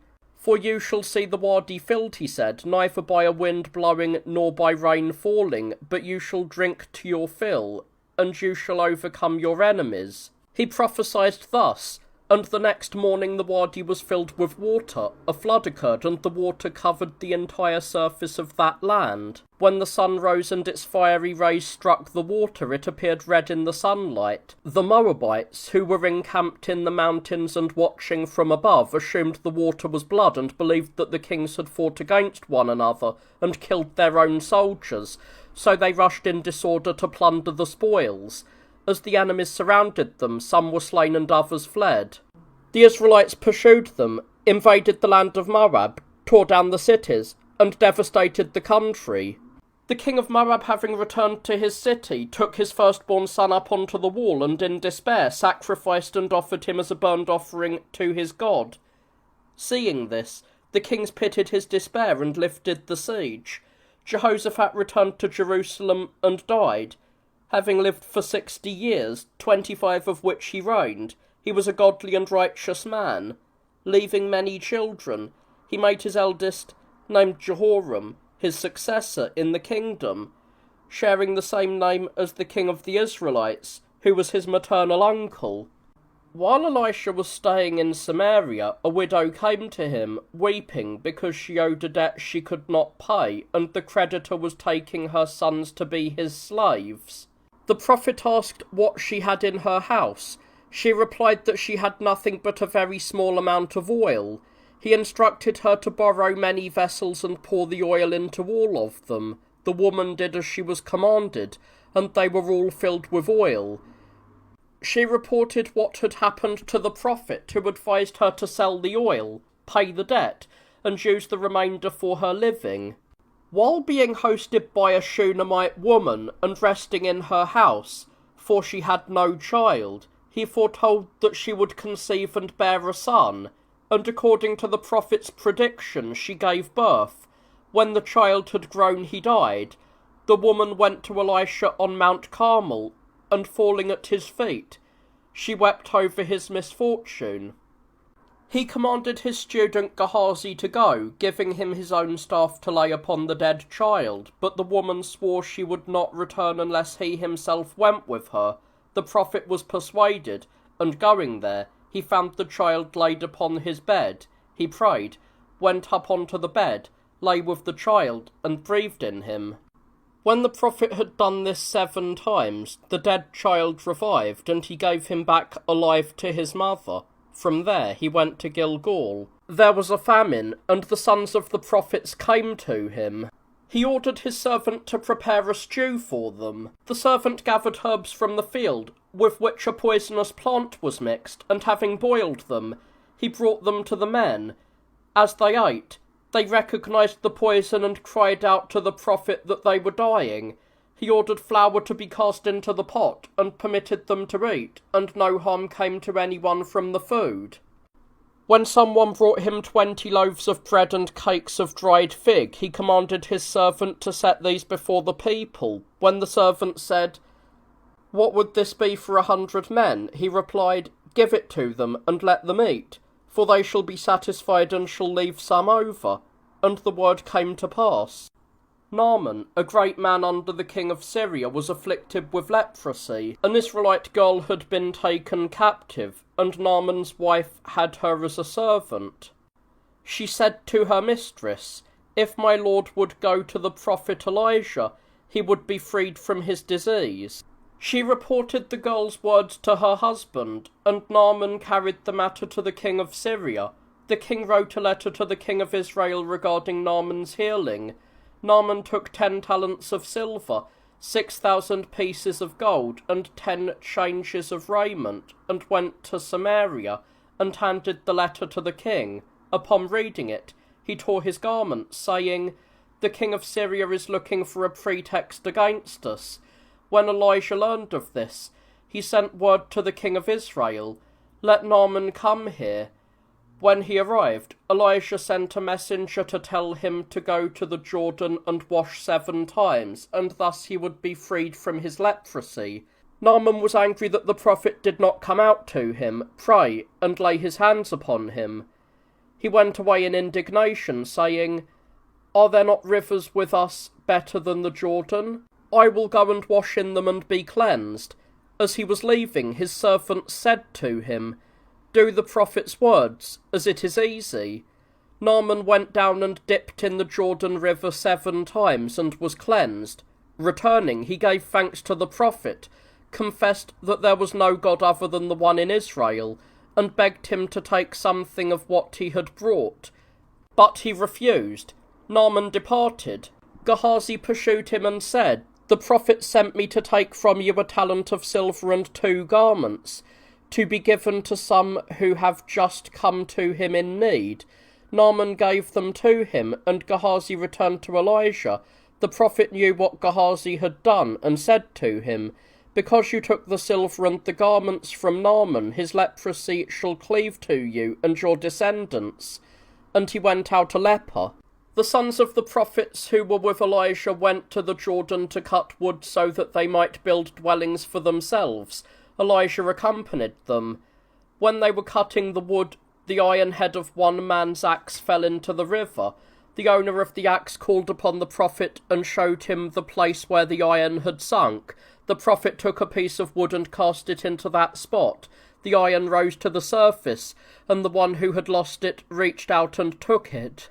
The king of Syria set an ambush intending to capture King Jehoram. However, the prophet sent word to Jehoram, commanding him to be on his guard and not to go near that location. Jehoram did not go, and Hadad, having failed in his scheme, suspected his own men of betraying his plans. When they replied that it was not they, but the prophet Elijah, who revealed his secrets to the king of Israel, he sent an army to Dothan to capture him. When the prophet's servant saw the army surrounding the city, he came to him in great fear, reporting what had happened. Elisha said, "Do not be afraid," and prayed to God to show his servant how he was protected. God granted the servant of the prophet the grace to see him surrounded by chariots and horses of fire. The prophet then prayed, and God dimmed the eyes of his enemies. Going out to them, he said, "Follow me, and I will give you Elisha." They followed him, both their sight and their minds being impaired. Leading them into Samaria, he instructed the king to surround them with his own force. He then asked God to remove the mist from their eyes. When it was removed, the Syrians saw themselves surrounded by their enemies. Elisha did not allow anyone to attack them. Instead, he advised that they be hosted and sent away unharmed. Jehoram therefore feasted them generously, and according to the prophet's word, let them go. They departed and told their own king what had happened, and he was astonished. After this, the king of Syria marched with his entire army against Samaria and besieged it. A severe famine ensued, such that a donkey's head was sold for 50 shekels of silver, and a measure of dove's dung for 5. As King Jehoram was passing by the wall, a woman cried out, "Help me, O king." Thinking she was asking for food, the king replied, "How can I help you?" and blasphemed, saying, "Do I have access to a threshing floor or a winepress?"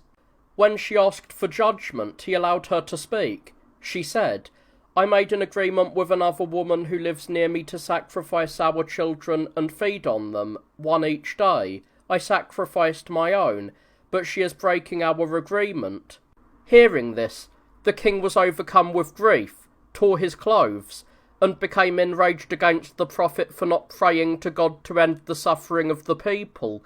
and he sent a man to kill him. Elisha, speaking to his students, foretold, "The son of a murderer has sent someone to kill me, but you must shut the door and prevent the executioner's entry, for the king himself will follow, full of regret."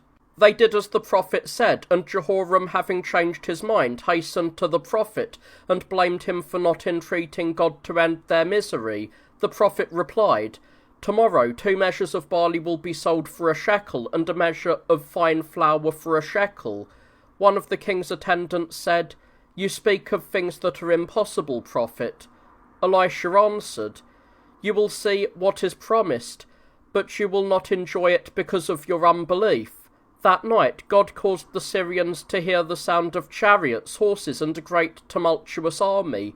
Believing that Jehoram had hired a massive force of allies that were coming against them, they abandoned their camp and fled in terror. 4 lepers were outside the city, as the law commanded them to be excluded.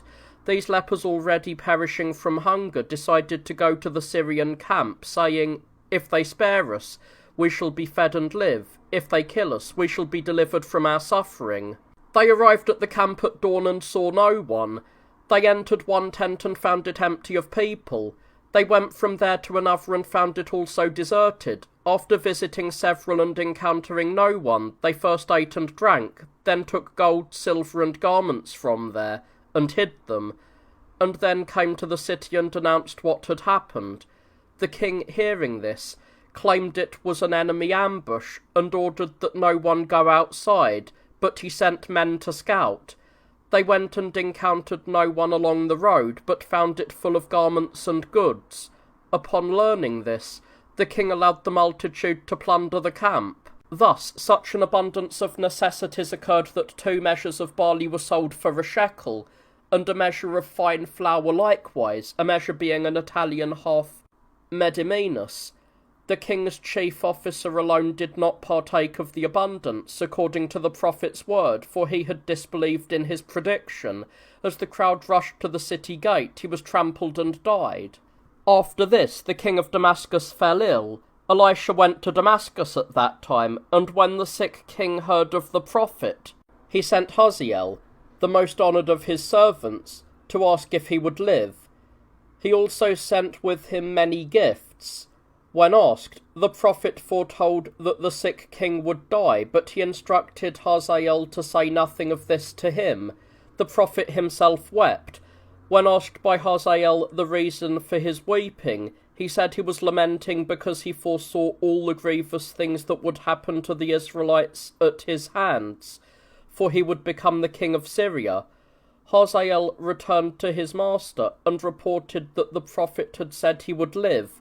The next day, however, he cast a damp cloth over him, smothered him, and seized the kingdom for himself. Jehoram, the king of Judah, for both kings shared the same name, was led into impiety by his wife, Athaliah, who was the daughter of Ahab. He murdered his own brothers and his father's servants, and forced the people to join him in his wickedness. As he lived in this manner, the prophet sent him a message, declaring the destruction that would befall him and the ruin of his wives and children because of his impiety and the mistreatment of the people. These things came to pass when the Arabs invaded Judah, with only one of his sons, Ahaziah, surviving. After this, Jehoram fell ill, as the prophet foretold, and died a violent death, having lived 40 years and reigned for 8. The sovereignty then passed to his son, Ahaziah. Jehoram, the king of the Israelites, while campaigning against the Syrians, was wounded in the battle.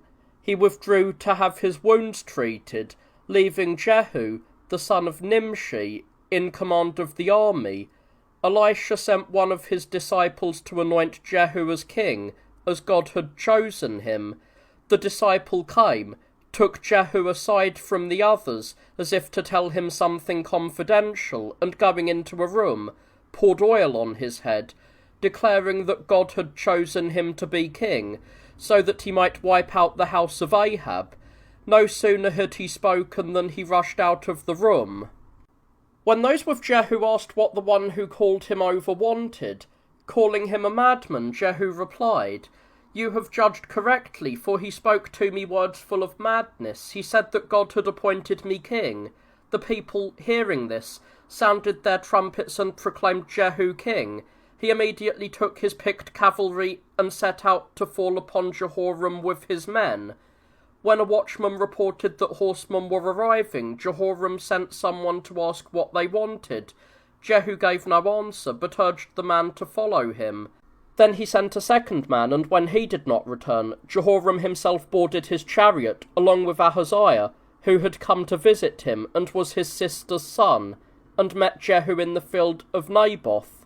He asked how the army was faring, but Jehu heaped abuse upon him. Jehoram turned and fled in fear, but Jehu drew his bow and struck him. He fell from his chariot and died, and was thrown into Naboth's field, according to the prophecy Elijah had made to Ahab. Jehu also shot Ahaziah as he was fleeing. He died shortly after from his wound, having reigned only 1 year. Jezebel, peering from a tower and adorned to look more attractive, said, "Is it well with a servant who kills his master?" Jehu ordered the eunuchs to throw her down from above. As she fell, the wall was splattered with her blood, and she died. When Jehu ordered her to be buried because of her royal lineage, those tasked with it found nothing of her body but only bones, for she had been torn apart by dogs, just as Elijah had prophesied. Ahab had 70 sons in Samaria. Jehu sent word to the leaders of Samaria and to the tutors of Ahab's sons, suggesting that the most capable among them should be made king, writing this to test the men. They replied that they would accept him as their master. Jehu sent again, stating that if they truly acknowledged him as their lord, they should bring him the heads of all of Ahab's sons. They did as they were commanded. Jehu ordered the heads to be placed in 2 heaps before the city gate. When this was done, he came out and said, "I have killed the king, but these have perished according to the prophecy of the prophet." Jehu also sought out and killed all of Ahab's relatives. As he was travelling to Samaria, he met Jonadab, who greeted and blessed him for having utterly destroyed the house of Ahab. Then, so that none of the false prophets or priests of Baal might escape, he proclaimed that he intended to offer a magnificent sacrifice and ordered all the priests and prophets of Baal to be present, declaring that anyone who failed to attend would be punished with death. When they had gathered, he gave them garments, and entering the house of Baal with them, he ordered that no one else may be mingled among them. When they had confirmed that no one else was present, he stationed soldiers outside and commanded them to kill those inside. They slew them all, burned the house of Baal, and destroyed his pillar. However, he did not remove the golden calves. God promised him that because he had wiped out the house of Ahab, the kingdom would endure for his descendants unto the 4th generation. Thus was the lineage of Ahab utterly destroyed. However, his daughter, Athaliah, who was married to Ahaziah, the king of Jerusalem, seized control of the kingdom of Judah upon his death, and made it her goal to eradicate the line of David. She killed everyone except for one. For the sister of Ahaziah, named Josaba, was able to hide her brother's infant son, Joash, while his other sons were being executed, and she secretly raised him for 6 years. In the 7th year, the high priest Jehoiada, to whom Josaba was married, summoned some of the centurions, and revealed Joash to them. Having conferred with these men, he persuaded them to rise up against Athaliah and to restore the ancestral kingdom to the child. After confirming their agreement with oaths, they went out and gathered the priests, the Levites, and the tribal leaders before Jehoiada. He showed them Joash, saying, "This is your king, from the seed of David." He surrounded the temple with the people, placed Joash in their midst, set a diadem upon him, and pouring the oil of anointing over him, proclaimed him king. The people cheered. Hearing the outcry, Athaliah was troubled and rushed out of the palace, followed by her army. When she arrived at the temple, the priests let her enter within, but the multitude barred the entrance to those with her. Seeing the child crowned, she threatened to kill those who attempted to take her authority. Jehoiada commanded the centurions to drag Athaliah outside and kill her.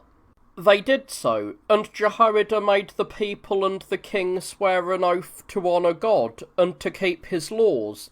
They immediately went to the temple of Baal, razed it to the ground, smashed the idols of Baal, and killed the priest. They installed the king in the palace, as he was then 7 years old. The high priest, Jehoiada, remained deeply concerned that faithfulness to the divine be maintained and that the laws be kept. When the king reached manhood, he took 2 wives. Since the temple had been damaged in certain parts by Athaliah, Joash decided to restore it. He called the high priest Jehoiada and ordered him to send men throughout the land to collect a half shekel of silver per head for the repair of the temple. Jehoiada, realizing that this levy would be burdensome to the people, collected the funds in a different way. He constructed a chest closed on all sides with a hole made in the top and placed it by the temple, requesting that each person drop into the opening whatever he chose for the restoration of the temple. Because the amount given was left to the individual's discretion, the contribution was made without resentment, and the people vied with one another in providing the funds, so that a great deal of gold and silver was gathered. From this the temple was repaired and many vessels for the sacrifices were crafted, which were offered generously to God, as long as Jehoiada lived. When he died, having lived righteously and according to the law for 130 years, King Joash became negligent regarding the honour due to God, and the tribal leaders and other chiefs of the multitude were corrupted with him. Although the prophets testified to them regarding their impiety towards God, they did not desist. When Zechariah, the son of the high priest Jehoiada, prophesied and exhorted the king and the people to live according to the laws, Joash was angered and ordered him to be stoned to death. As the prophet was being killed, he prayed that God would judge them for depriving him of his life, despite the kindness his father had shown the king. God judged them swiftly. Hazael, the king of Syria, attacked and besieged Jerusalem. Joash stripped away all of the treasures, both divine and royal, as well as all of the votive offerings, and gave them to Hazael, who, satisfied with the wealth, withdrew from the siege. The Syrian ruler attacked the Israelites and afflicted them severely. Jehu, the king of the Israelites, having become a transgressor of the divine commands, died after reigning for 27 years. His son, Jehoahaz, succeeded to the kingdom. During his reign, the leader of the Syrians devastated the land, and having seized many of his cities, he made his army a work of the sword. In this situation, Jehoahaz prayed to God and found salvation and a respite from his troubles.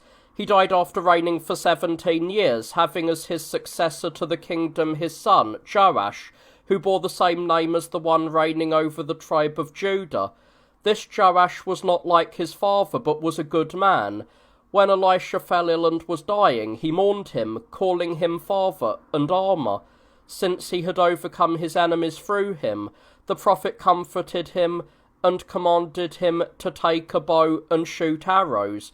When the king shot 3 times and stopped, Elisha said, "If you had released more arrows, you would have cut off the Syrian power from the root. But now you will defeat them in as many victories as there were arrows, and you will restore to your realm the land that they took away." Then the prophet passed away and received a magnificent burial. Robbers who had killed a man threw him into the prophet's tomb. The man who was thrown in revived and stood up. Hazael, the king of Syria, also died, leaving his son, Adad, as his successor. Joash, the king of the Israelites, engaged him in battle, defeated him 3 times, and restored to Israel the land and cities that Hazael, the father of Adad, had taken away. Joash, the king of Judah, was 7 years old when he was proclaimed king, and he died after reigning for 40 years, having been murdered by his own servants. His son, Amaziah, who was a pious man, donned the crown of Jerusalem. He was 25 years old when he ascended to power and reigned for 29 years.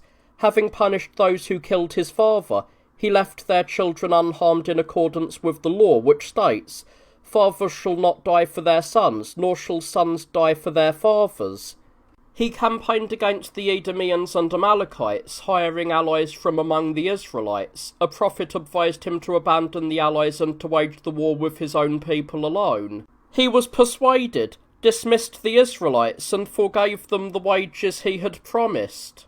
He engaged the foreigners and was victorious. However, the dismissed allies, angered by this, raided the land of the Jews and killed many people. Amaziah, becoming arrogant due to his success and impious towards God, sent a message to Joash, the king of Israel, demanding that he come to him as one who owed him submission, being a descendant of David and Solomon. Joash sent a reply stating, "The thistle requested the cedar to arrange a marriage for its children. Meanwhile, the beasts of the field passed by and trampled the thistle, and it perished. Let this be a sufficient example for you. Do not be arrogant simply because you succeed in striking the foreigners, nor push your people and yourself into danger." Enraged by this, Amaziah marched against Joash. Fear fell upon his army, and they took to flight. Left alone, Amaziah was captured by the enemy and brought to Joash. He led him in bonds to Jerusalem, broke down a section of the wall, and rode through the breach into the city in a chariot, seizing the sacred treasures and all that was stored in the palace. After releasing Amaziah, he returned to Samaria, where he died after reigning for 16 years in total. His son, Jeroboam, then became king. Amaziah, having been conspired against later on, was murdered. He had lived for 44 years and reigned for 29. His son, Uzziah, was anointed king at the age of 16. Jeroboam, the son of Joash, was impious and lawless, yet despite his character, God took pity on the Israelite people in their humiliation, and Jeroboam fought the Syrians and won, as the prophet Jonah had predicted. God sent this prophet to the city of Nineveh to proclaim its destruction and the annihilation of the Ninevites. Jonah did not go, but instead fled by boarding a ship. A storm arose, and the vessel was in danger. When the passengers tried to identify the cause by casting lots, the lot fell to Jonah. Being questioned as to who he was, he recounted his situation and urged them to throw him into the sea, saying, "Otherwise you will not escape the danger." He was thrown overboard, and the storm subsided. A sea monster swallowed the prophet, and after 3 days and as many nights, vomited him out alive and unharmed. He begged God for forgiveness for his disobedience, and was sent again to proclaim what he had been commanded. He went and preached that Nineveh would be destroyed in 3 days. The king of the city and all of the people believed the prophet, turned to repentance, and begged God to have mercy on them. Moved by the repentance of the multitude, God turned the destruction away from them. Jeroboam died after reigning for 41 years. After him, his son Azariah took control of the government. Uzziah, the king of Jerusalem, was pious towards God and just towards his subjects. For this reason he defeated many foreigners and made them tributary. Having prospered, he became arrogant and fell from his duty. He dressed as a priest and attempted to burn incense to God upon the golden altar. When the high priest Azariah and the other priests restrained him and advised him not to violate the law, he threatened them with death if they did not remain silent. At that moment a light shone in the temple and struck the king's face, causing leprosy to break out upon it. The priests pointed out the affliction to the king and advised him to leave the city. Thus, having lived for a time, he died of despondency, having reigned for 52 years, and lived a total of 68, passing the rule to his son, Jotham. Azariah, the son of Jeroboam, reigned over the Israelites for 6 months, and died after living an impious life, having been assassinated by Shallum. Shallum ruled for 30 days and was killed by Menahem, who became king over Israel in his place. When Pul, the king of the Assyrians, waged war against him, Menahem gave him 1,000 talents of silver, which he had collected from the people, and thus ended the war. After reigning for 10 years, Menahem, who had been impious and cruel, died, passing the kingdom to his son, Pekahiah. He too was impious and cruel, and was assassinated by Pekah, the son of Ramaliah, who reigned in the palace of the one he had killed, and who also exercised his authority impiously and lawlessly. It was then that Tiglath-Pileser, the king of the Assyrians, attacked the land of the Israelites, destroyed many cities, and led away an innumerable multitude of captives to his own country. Uzziah's son Jotham, the king of Jerusalem, being pious and just, took care of the city and the temple, and made the Ammonites tributary after defeating them in battle. Nahum, who was prophesying at that time, foretold the destruction of the Assyrians, and his prophecy came to pass 115 years later. Jotham passed away, having lived 41 years, and reigned 16. The rule of Jerusalem passed to his son Ahaz, who acted impiously towards God and transgressed his laws, for he worshipped idols, erected an altar to them in Jerusalem, and even offered his own son to them as a burnt offering. Against him, Rezin, the ruler of the Syrians, and Pekah, the king of the Israelites, conspired, and besieged him in Jerusalem for a long time. Rezin, having captured other cities, killed their inhabitants and settled Syrians in them before returning to Damascus. Ahaz, however, remained alone to face Pekah. He engaged him in battle, but was defeated, losing 120,000 of his people, including many of his notables and his own son. Pekah and his army then withdrew to Samaria, having taken a large multitude of captives into their own land. A prophet in Samaria met them before the city walls and rebuked them for taking their own kin as captives, advising them to set them free. They were persuaded and released the prisoners. Ahaz then requested that the king of the Assyrians support him against the Syrians and the Israelites. He came and devastated the land of the Syrians, captured Damascus, killed Rezin, and raided the land of the Israelites, taking many captives away. In return for these actions, Ahaz gave Tiglath-Pileser both the royal treasures and all that was stored in the temple.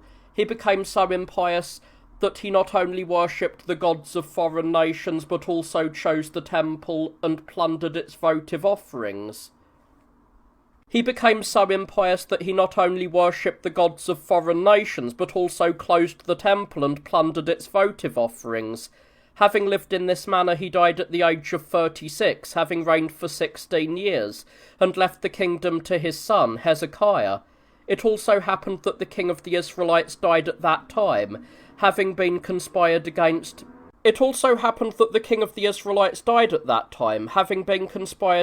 by Hosea. He too was wicked.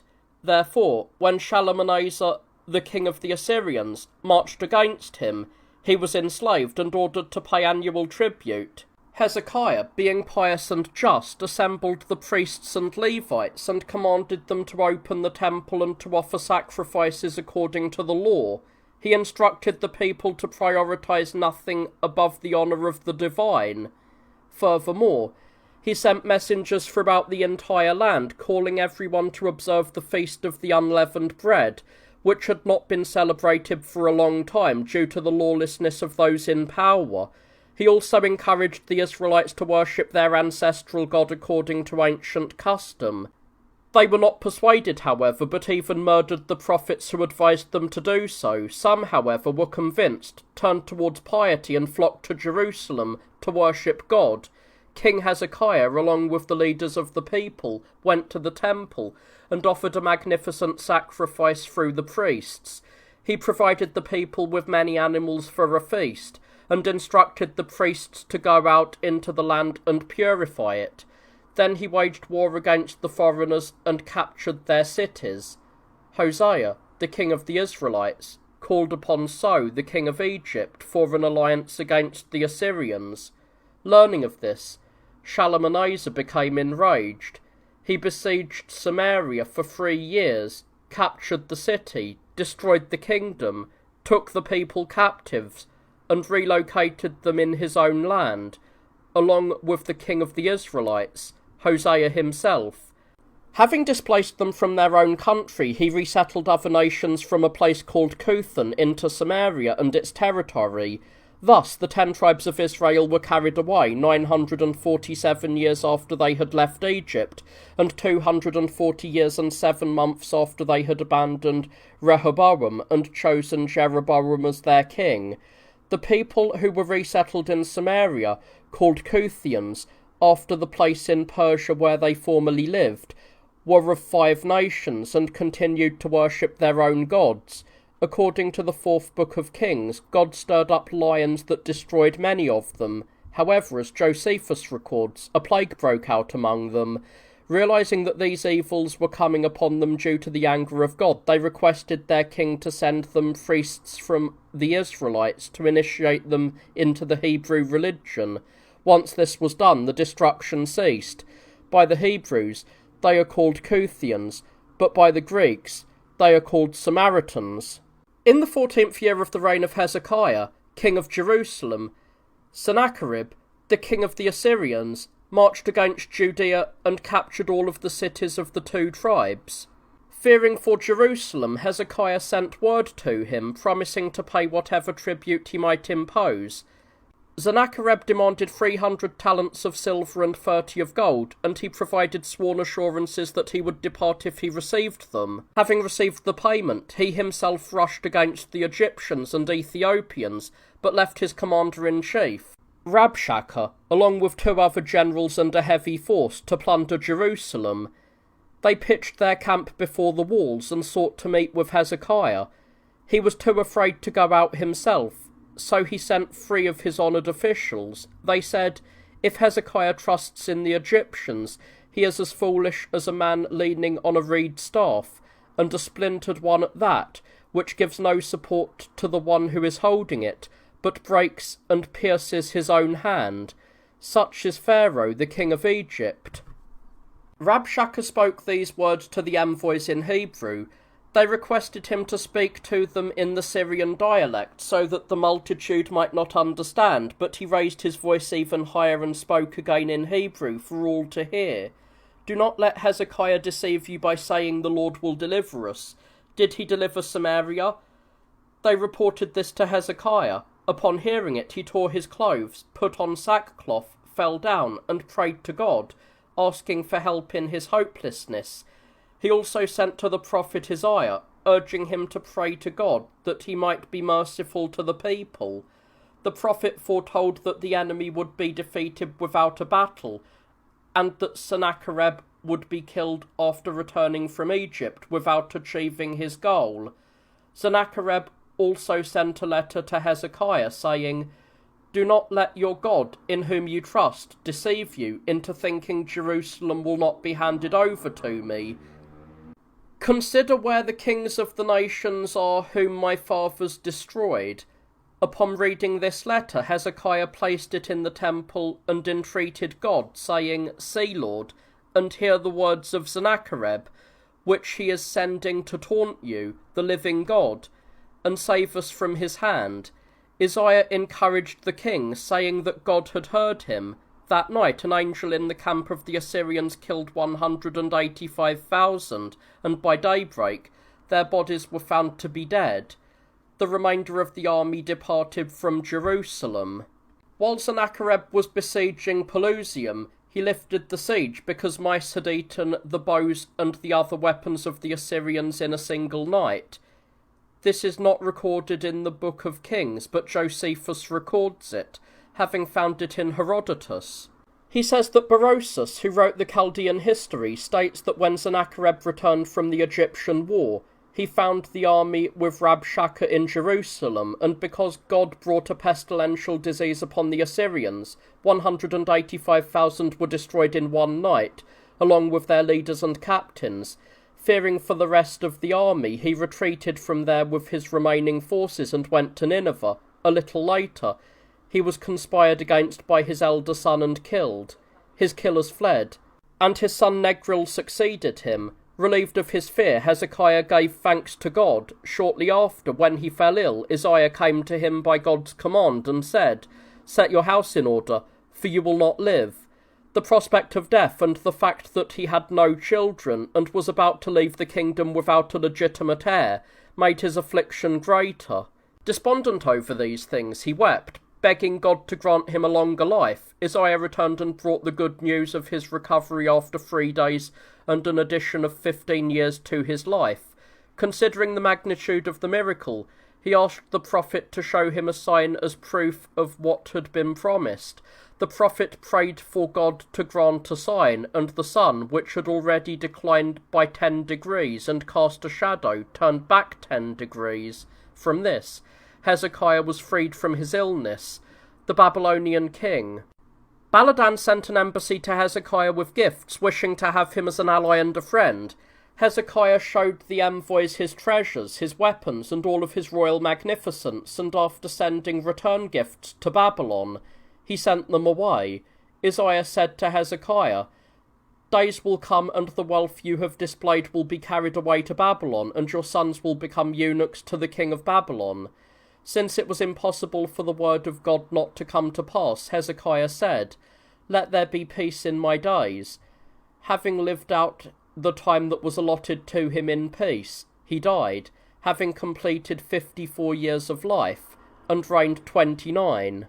His son, Manasseh, succeeded him, and proceeded to exhibit every form of wickedness and impiety, defiling the temple and not even sparing the prophets. God, angered by these things, mobilized the army of the Babylonians against Judah, which plundered the land and captured Manasseh.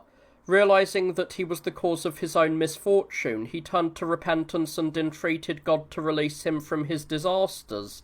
God heard him, released him from captivity, and restored him to his kingdom. Upon his return, he practiced piety himself and persuaded the people to do the same. Having lived in this manner, he became an example to be emulated because of his piety, and died after reigning 55 years, having lived 67 years in all. The kingdom passed to his son Amon, who imitated the actions of his father's youth. He died as a result of a conspiracy, having lived for 24 years and reigned for 2. The people punished those who killed him and proclaimed his son, Josiah, as king, who was 8 years old. Josiah was pious and persuaded the people to be pious as well. Desiring to repair the temple, he urged his subjects to give for the repairs whatever each of them wished. When the money was collected in the way, the temple was restored, and with the remainder they fashioned basins, libation vessels, and bowls, all under the supervision of the high priest, Hilkiah. While cleaning out the temple treasury, Hilkiah encountered the sacred books of Moses that had been stored there, and he sent them to the king through the scribe. When they were read to him, he tore his clothes and sent the high priest Hilkiah and others to the prophetess Huldah, the wife of Shallum, asking her to appease God. She replied that the divine had already passed judgment against the country and the people for their impiety, but because the king was righteous, the evils would not be brought upon them now. Rather, what had been decreed would come to pass after he had departed. Upon hearing this, he gathered the people in Jerusalem and had the sacred books read to the hearing of all. He then demanded oaths from everybody else to keep the laws and worship God. By sacrificing, the people appeased the Lord. He burned the votive offerings of the idols, put the priests to death, and burned the bones of the false prophets upon the altar that Jeroboam had erected, in accordance with the prophecy of the man of God, who had approached him while he was sacrificing, and had foretold that a descendant of David, named Josiah, would one day do these things 361 years later. Josiah also went to the Israelites who had escaped captivity, urging them to worship their ancestral God and live according to the laws. Having cleared the idols from the entire land, he gathered the multitude in Jerusalem and celebrated the feast of the unleavened bread, which they call Passover. After leading a peaceful life, he met his end at the end of his life by being shot with an arrow. For Necho, the king of the Egyptians, was on his way to make war against the Medes, and Josiah tried to prevent him from passing through his country. Necho informed him that he was not marching against him, but Josiah would not desist. As they drew up for battle, an Egyptian shot Josiah while he was organising his own people, which ended the war. The king returned to Jerusalem and died, having reigned for 31 years and having lived for 8 months before his reign. During his time was the prophet Jeremiah, who foretold the terrible things that were to happen to Jerusalem and its capture by the Romans. Not only did he write about those things, but Ezekiel also left behind 2 books on these matters. Both were of the priestly tribe. When Josiah died, his son Jehoahaz became ruler at the age of 23, having turned out to be impious. The king of the Egyptians, returning from the war, bound him and gave the kingdom to his elder brother, Eliakim, renaming him Jehoiakim, and imposed a tribute on the land of 100 talents of silver and 1 of gold. He carried Jehoahaz away to Egypt, where he died. The duration of his reign was 3 months and 10 days. When Jehoiakim, who was both impious and wicked, was completing the 4th year of his reign, Nebuchadnezzar assumed the rule of the Babylonians. Having defeated Necho the Egyptian, Nebuchadnezzar wrestled away a large portion of his territory. In the 8th year of Jehoiakim's reign, he marched against Judea with a heavy force. Jehoiakim, out of fear, made his country tributary to the Babylonians. He delivered the tribute for 3 years, but then, hearing that the Egyptians were advancing against the Babylonians, he withheld the payment of the taxes. He did this despite the fact that the prophet Jeremiah foretold the capture of the city by the Babylonians and the execution of King Jehoiakim, and had not only spoken of it, but also written it down and read the documents within earshot of the multitude. The leaders took this document and brought it to the king. Enraged by what was written, he burned the document to ashes in the fire, and sought to punish the prophet and his scribes. However, they fled and escaped his wrath. Not long afterwards, the Babylonian marched against him, and Jehoiakim admitted him into the city without offering any resistance, but Nebuchadnezzar executed both the finest of the citizens and the king himself, and carried away 3,000 of the handsomest captives, among whom was the prophet Ezekiel as a boy. He then appointed the son of the slain king, who was also named Jehoiakim, as king of Judea. Thus ended the life of Jehoiakim, who lived 36 years and reigned 11. The Babylonians, suspecting that his son would harbour a grudge over his father's murder and revolt, sent an army to besiege him. Not wishing to see the city endangered on his account, he surrendered himself and his family to the enemy, on the condition that they would not harm the city or his people. The Babylonian violated these terms, ordering the capture of all the youth and craftsmen of the city, who numbered 10,832. He imprisoned Jehoiakim, his mother and his friends, after the king had reigned for only 3 months and 10 days. He entrusted the kingdom of Jerusalem to Zedekiah, Jehoiakim's paternal uncle, after making him swear not to favour the Egyptians, but to hold the land for him. Zedekiah, who was young, only 21 years old when he took power, and contemptuous of justice and duty, did not listen when Jeremiah urged him to abandon his impiety and lawlessness. He did not believe Jeremiah's prediction of the calamities that would befall him and the people, nor did he believe those of Ezekiel, who sent similar warnings in writing from Babylon to Jerusalem. Zedekiah disbelieved both prophets, thinking that they disagreed with one another. When they were in agreement about other matters, they seemed to contradict each other regarding Zedekiah himself. Ezekiel prophesied that Zedekiah would not see Babylon, while Jeremiah predicted that he would be taken there in chains. Both prophecies were fulfilled in harmony, for having been blinded in Judea and taken away in bonds, he never saw Babylon.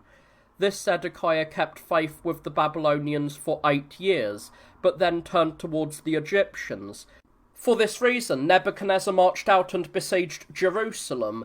When the Egyptians arrived to support the Judeans, the Babylonians went out to meet them, routed them, and pursued them.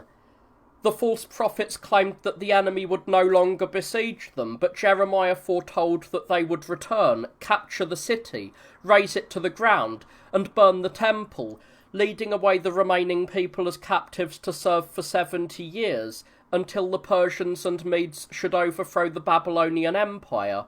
Then, he said, they would be released from captivity and would rebuild the temple and the city once again. Jeremiah said these things, but the king and his associates mocked his words. As the prophet was leaving for his hometown of Anathoth, one of the officials met him, seized him on the charge of being a deserter, and brought him before the authorities, who tortured him and held him for punishment. In the 9th year of Zedekiah's reign, the Babylonians marched against Jerusalem for a second time and besieged the city vigorously for a year and a half. During the siege, famine and then pestilence took hold. While imprisoned, Jeremiah urged the multitude to welcome the Babylonians, for in this way they would be saved. If not, those who remained would perish by famine or the sword.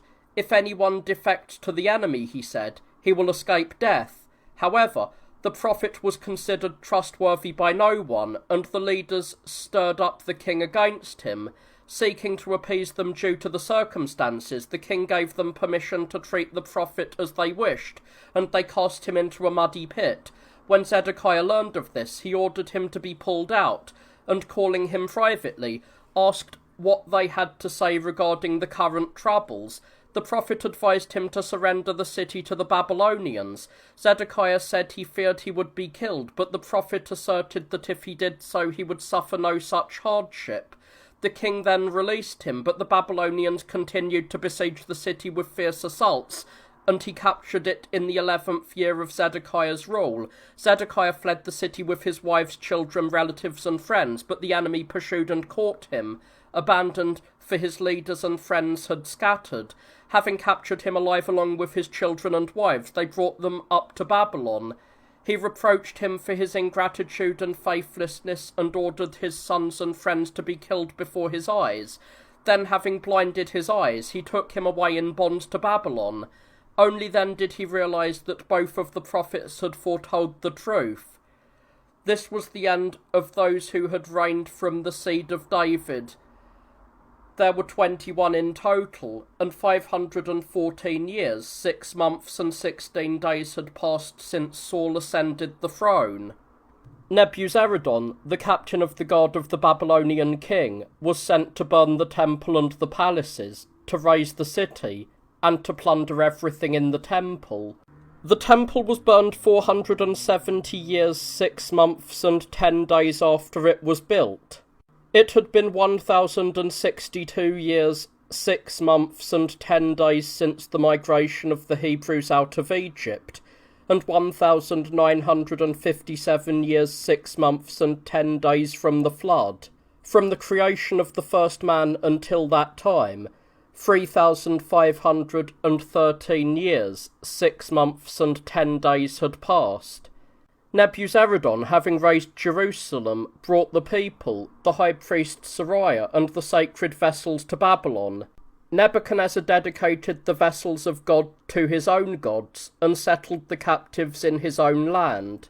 Leaving behind in Judea those who had defected to the Babylonians during the siege, along with the poor, Nebuzaradan appointed Gedaliah as the governor, a man of noble birth who was both reasonable and just. He instructed them to cultivate the land and commanded them to pay tribute to Nebuchadnezzar. He urged the prophet Jeremiah to go to Babylon, but he wished to remain among the ruins of his homeland. He left him there, having commanded Gedaliah to take every care of him. He also released to him his student, Baruch, who was exceptionally educated in the ancestral language.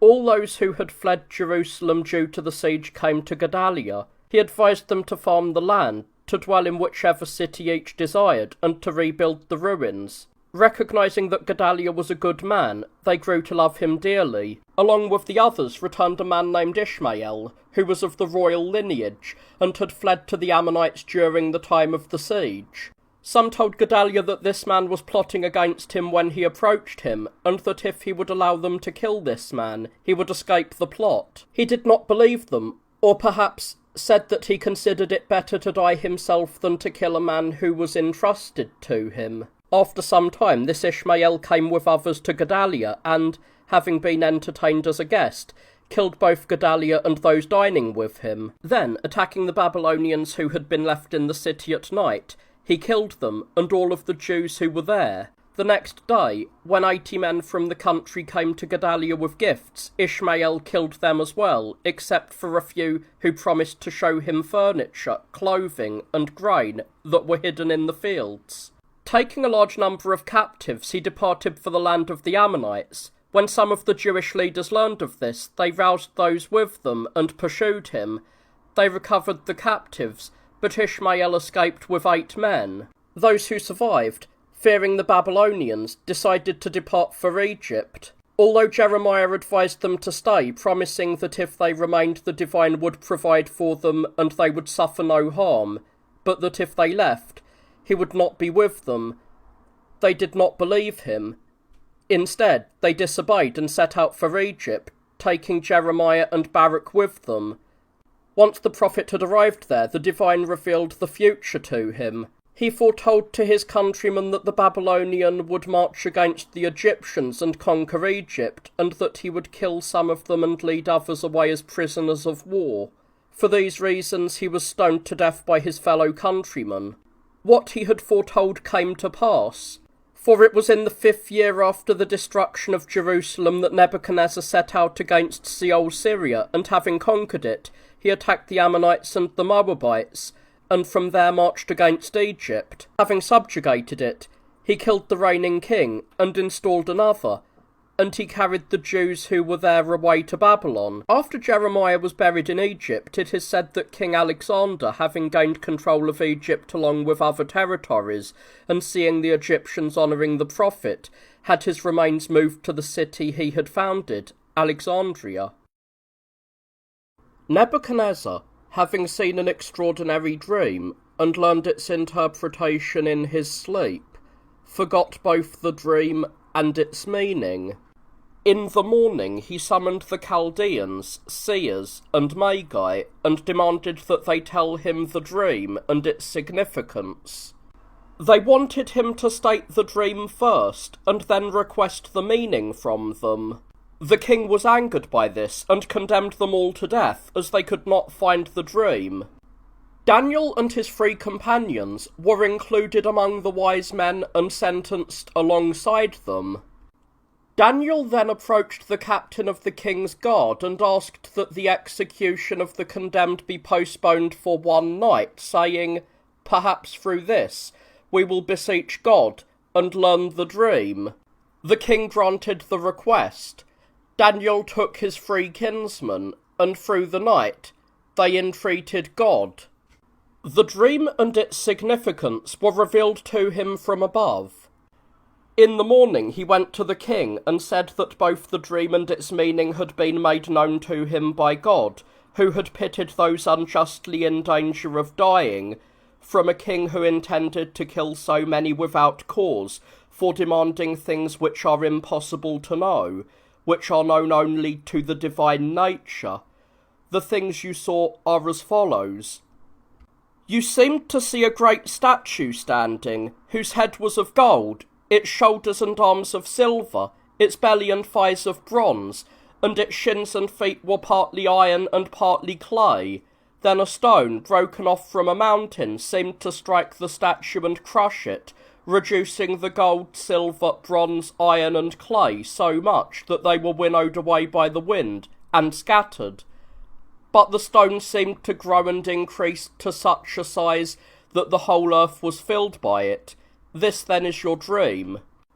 The things signified to you through it, since you were concerned about your kingdom and who would rule after you, are these. You and the remaining kings of the Babylonians are the head of gold, and the great wealth of your rule is indicated by the gold. The 2 hands and shoulders represent 2 kingdoms by which your dominion will be destroyed. The belly of bronze and the thighs signify a king clothed in bronze, who will overthrow those who destroy you, but his kingdom will once again be brought to an end by another, more powerful one. For iron is stronger than gold, silver and bronze. For gold, and especially the purest, is softer than silver. Silver is more durable than gold, but happens to be more porous than bronze, and iron in turn is firmer than bronze. Therefore the kingdom of the Assyrians is likened to the head, as it is older than the others and precedes them in time. He called the kingdom of the Medes and Persians the second, for they destroyed the power of the Assyrians. Cyrus, as will be recorded, was a Persian on his father's side, but was related to the Medes through his mother. He took both nations together, waged war on the Assyrians, and destroyed their kingdom. The duality of the 2 hands represent the pair of these 2 nations. He calls the kingdom of the Macedonians the third. He likened this to the bronze as being more powerful as it destroyed the Persian rule. Alexander's monarchy is typified by the belly, and the division and partitioning of the kingdom after his death by the thighs. He called the kingdom of the Romans the fourth, to which he assigned the iron because of its solidity. He represented it by the shins because it is later, for the Roman kingdom is more recent than the other great kingdoms, and the shins and feet are the final parts of the body. The fact that clay is mixed with the iron hints that the kingdom is strong, yet possesses within itself something brittle and weak, for such is the nature of clay, being composed of mud. If one were to apply the vision to the earlier state of the Roman government, when the Senate, dictators, consuls, tribunes, and the people held on to the management of political affairs, one would find the people and the Senate frequently at odds, and uprisings arising, with the Senate decreeing one thing and the multitude introducing something else, with the result that they fought against each other, and due to this discord, the state at times tended towards the worse and the weaker. One might represent the Senate as iron, due to the firmness of its resolve, while the multitude might be likened to clay, being mixed with those in authority and the Senate, both because of its rabble-like base nature, for such is the mud from which clay is made, and because of its fickleness and the weakness of its spirit. For the multitude is accustomed to being unstable, and easily swayed and changed in its opinions. One will find that these things happened most frequently to the Roman state, if one reviews the ancient writings concerning it. If one were to relate the difference of materials and their mixture to the earlier state of the Roman government, this is perhaps how one might interpret it. But if one relates it to the later state, when the Romans shifted from an aristocracy to a monarchy, and to the subsequent state of the empire, one would find that the discord among the Romans themselves caused the greatest harm to the state. For Caesar, in his desire for sole rule, engaged in civil wars against Pompey the Great and others who claimed to be upholding ancient liberty, and afterwards Augustus Caesar and Antony waged similar battles against those who had killed him, and then, in turn, these two stirred up heavy wars against each other in their dispute over autocratic power, with the kin of both sides perishing in all of these battles, and from this the power of Rome diminished. Nor would one see the uprisings subsiding in later times. If one compares the nature of the iron and the clay to the later empires, one will find the Roman authority strong in some respects, yet weak in others, having lost the greater part of its ancient dominion, and now confined to a small fraction of that former hegemony. The state of the four kingdoms is thus, but the remaining and indestructible one, which the stone represented, the one that was cut without hands and crushed the materials from which the statue was composed, and filled the whole earth, which the prophet said would not be destroyed throughout the ages, would be the future manifestation of our Lord Jesus Christ. This will appear when the Iron Kingdom has become weaker due to the admixture of clay, at which time all things will be subjected to him, and he will deem those who have made themselves worthy of it worthy of an endless and incorruptible kingdom. For it is the custom of Scripture to call Christ a stone. For David says, "The stone which the builders rejected, this has become the head of the corner." And Isaiah, speaking from the person of God, says, "Behold, I lay in Zion a cornerstone." The great Paul also calls Christ the cornerstone, upon which he wrote that those who have believed are to be built. And again he says, "No one can lay any foundations other than that which is laid, which is Jesus Christ." And again, elsewhere, "They drink from the spiritual rock that followed them, and the rock was Christ." He is also called a rock of stumbling and a stone of offence, and in many places the Lord would be found called stone and rock. The fact that it was without hands foreshadowed his supernatural birth, that which was without seed, without marital union. The tribe of Judah might be considered the mountain from which David came. Christ is the stone cut from it according to his humanity, but without hands, because he did not come forth according to natural laws, but from an unwed and holy womb. He seemed small at first, due to the nature of his humanity, but as he advanced, he filled the entire inhabited world with his own glory, and he will fill it even more at the time of his future manifestation. The prophet told Nebuchadnezzar the dream, and revealed its interpretation, and the king in awe fell on his face, worshipped Daniel, and ordered sacrifices to be offered to him. For that arrogant and proud man was not paying all the honour to him, but to the God whom he worshipped. For he said, "In truth, your God is the God of gods, and the Lord of kings, and the one who reveals mysteries." He gave him many gifts, appointed him ruler over all of Babylon, and named him Belteshazzar, bestowing upon him the title of his own god. Afterwards, he set up a gold statue 60 cubits in height and 6 in width, and summoned the leading men from all of his dominion, commanding that when they heard the sound of the trumpet, they should fall down and worship the statue, and that those who disobeyed should be thrown into a furnace of fire, which he had kindled to be great and fierce. While everyone else was worshipping, the 3 young men, whom history records as kinsmen of Daniel, refused to transgress their ancient laws and did not worship. They were immediately thrown into the furnace, but the fire did not touch them, and standing in the midst of that unbearable flame, they sent up a hymn to God. A 4th figure stood with those 3. It was an angel who had descended to them, transforming the fiery air into a cooling breeze. These events astonished the beastly and unyielding soul of that king. Abandoning his arrogance, he approached, calling the young men by name, blessed their God, deemed those men worthy of honour, and appointed them governors over all of the Jews in Babylon. Shortly afterwards, that Assyrian had another dream. He saw a great tree reaching to the ends of the earth, adorned with leaves and heavy with fruit.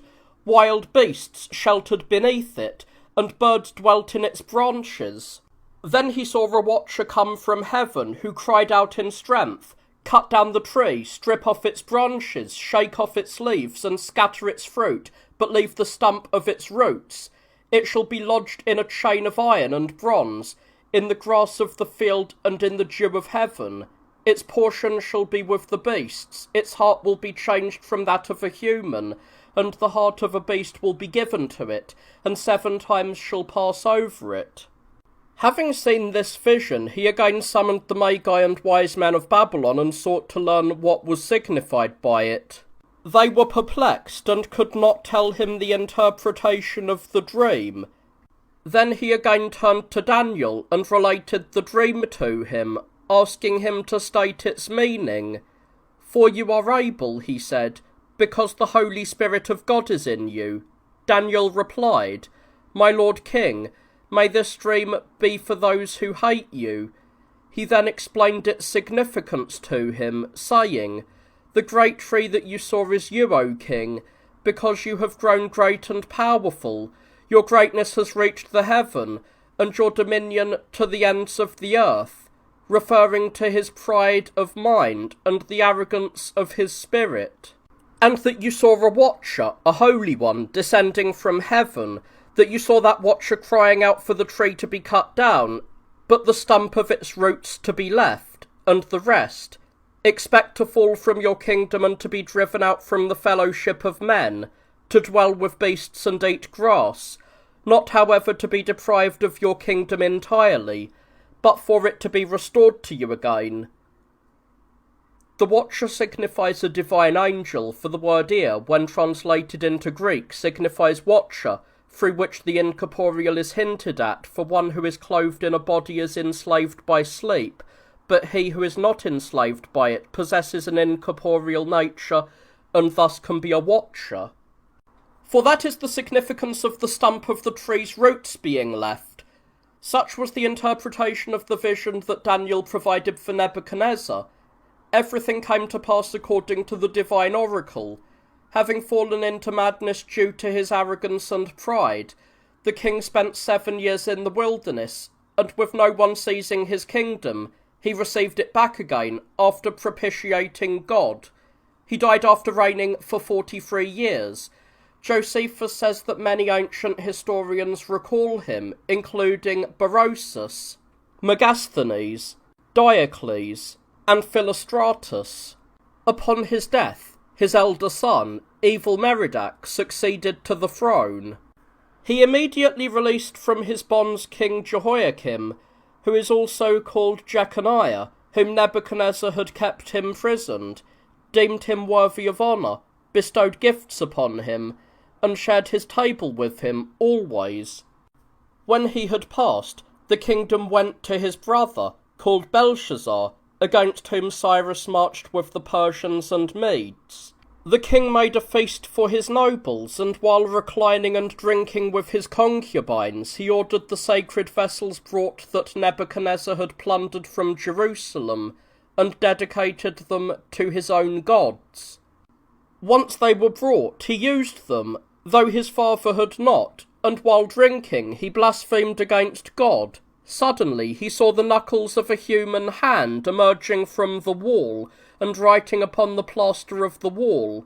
He was terrified, and his countenance was changed. Calling the Chaldeans and the Magi, he demanded an explanation of the writing, and proclaimed that he would give great rewards to anyone who could clarify its meaning, but the written words were unknown to all. Seeing the king despondent and troubled, his grandmother said, "If Belshazzar the Jew is summoned, who revealed many things to Nebuchadnezzar that no one else could express, he will reveal the secret of these syllables to you, for the Holy Spirit of God is in him." Immediately the ruler summoned Daniel and asked him to declare the meaning of the writing, urging him not to hold back, even if its significance were dire. He promised to give him the reward of being clothed in purple, a golden chain for his neck, and a third share of the kingdom. Daniel refused the gifts and said that the writing signified the end of his life, because he had not been disciplined by the things for which his father was punished due to impiety, but had used the vessels of God for the service of his concubines. He read the writing thus: Mene, Tekel, Peres. Interpreting their meaning, he said, "God has numbered the weight of your life and your rule, and it has been brought to a very short end." For the word Mene, when translated into Greek, would be called number. He said Tekel signifies that having weighed the limit of your kingdom, God shows that it is being brought down and broken, for Tekel signifies a fracture in the Greek dialect.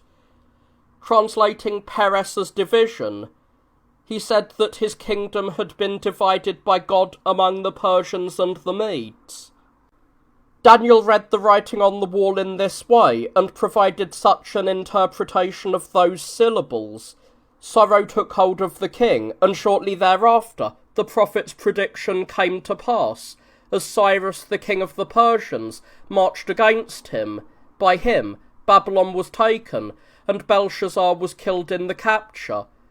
Some say that it was on the very night, during which he saw the knuckle writing, that the city was taken and he was killed. After the fall of Babylon, the prophet Daniel was brought to Media by Darius the Mede, who was also named Cyaxares and was the nephew of Cyrus, being the son of Astyages, the king of the Medes, and was deemed worthy of all honour. In this position he became the object of envy among the prominent men of Media, who devised a way they hoped would destroy him. Seeing him praying to God 3 times a day, they approached Cyaxares, also called Darius, and asked him to issue a decree that for 30 days no one should pray to the gods, or petition the king himself, and that anyone failing to observe this law should be thrown into the lion's den. Ignorant of the plot being cooked up against Daniel, the king issued the decree as requested. While the others remained quiet according to the mandate, Daniel continued to pray to God according to his custom. The satraps denounced him to the king, and demanded, according to the law, that he be thrown into the lion's den. Once the prophet was cast in, the king sealed the stone at the mouth of the den and withdrew. Agonizing and in pain, he spent the night sleepless, for while he hoped that Daniel would not be harmed by the beasts, knowing that the Holy Spirit of God was in him, he nevertheless trembled and agonized lest some evil should befall him, as, being a barbarian, he did not fully understand the power of God. As soon as the day dawned, he went to the den and called for Daniel, who answered. The king immediately ordered the prophet to be pulled out, and seeing him untouched and safe, he was astonished. When those who had denounced him claimed that the lions had not touched Daniel because they were sated, the king, hating them for their wickedness and understanding their deceitful plot against Daniel, ordered abundant food to be placed before the beasts. When they were already sated, he ordered the prophet's accusers to be thrown into the lion's den, saying, so that we may know if the lions will not touch them because of their satiety. When those wicked men were immediately torn to pieces, it became clear to everyone that some divine power had preserved Daniel by muzzling the beasts. For this reason, the king magnified the prophet's God and held Daniel in even greater honour. These things happened later, but in the first year of the reign of Belshazzar, the prophet saw a dream. The vision was as follows. 4 beasts seemed to rise out of the sea. The first had the form of a lion and wings like an eagle, which was lifted up from the earth and made to stand on the feet of a man, and a human heart was given to it. The sea represented human life, which is full of waves and subject to many continuous changes and reversals, while the lion represented the Assyrian kingdom. The fact that it was lifted from the earth indicated the cessation of that power and the removal of its authority.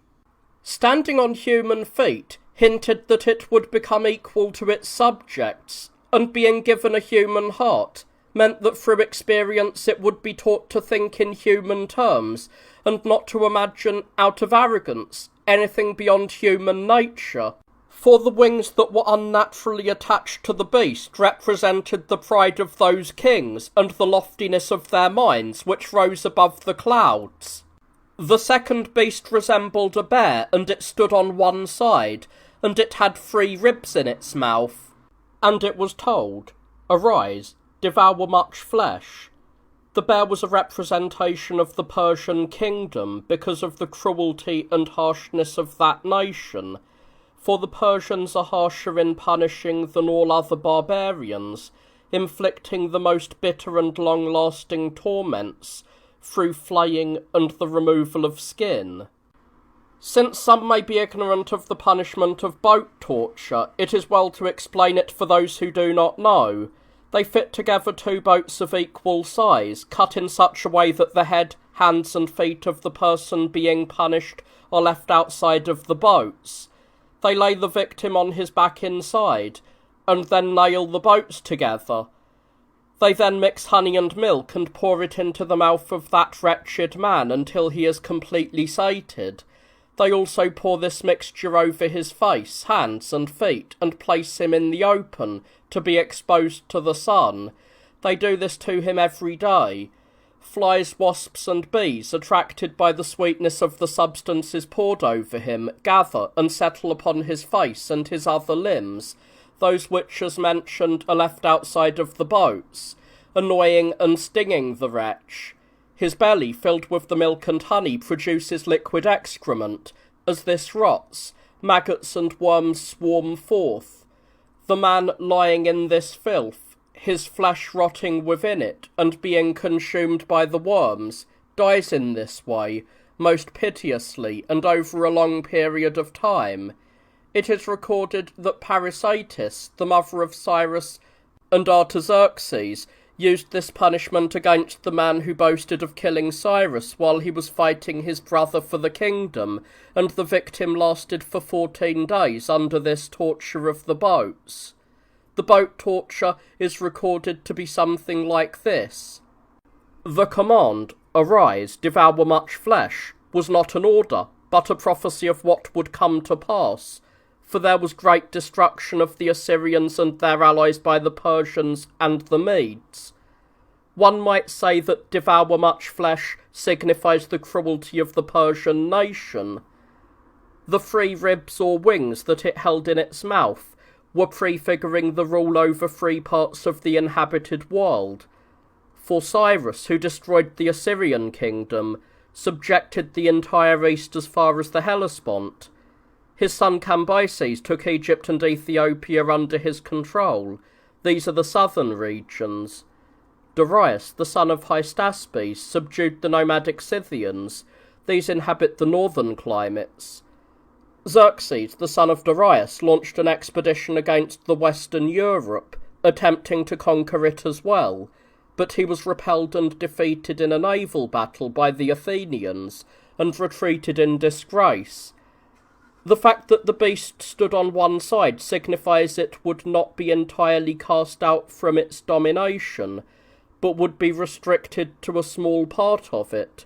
For that kingdom, which previously held sway over all of Asia, as well as the Ethiopians, Egyptians, Palestinians, Phoenicians, and Libyans, fell away from the rest, leaving only Media and Persia to it, or in another sense, standing on one side may be understood as the Persian kingdom being idle for a certain time and becoming inactive.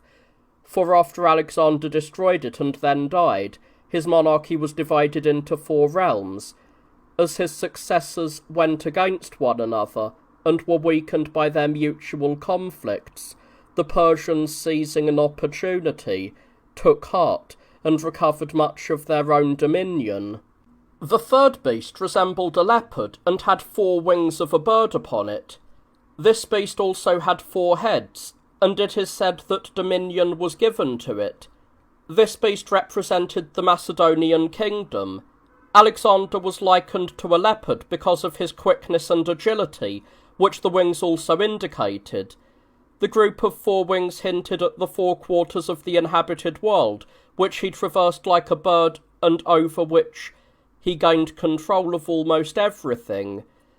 The 4 heads signified the division of his empire after his death, for his dominion was partitioned into 4 kingdoms.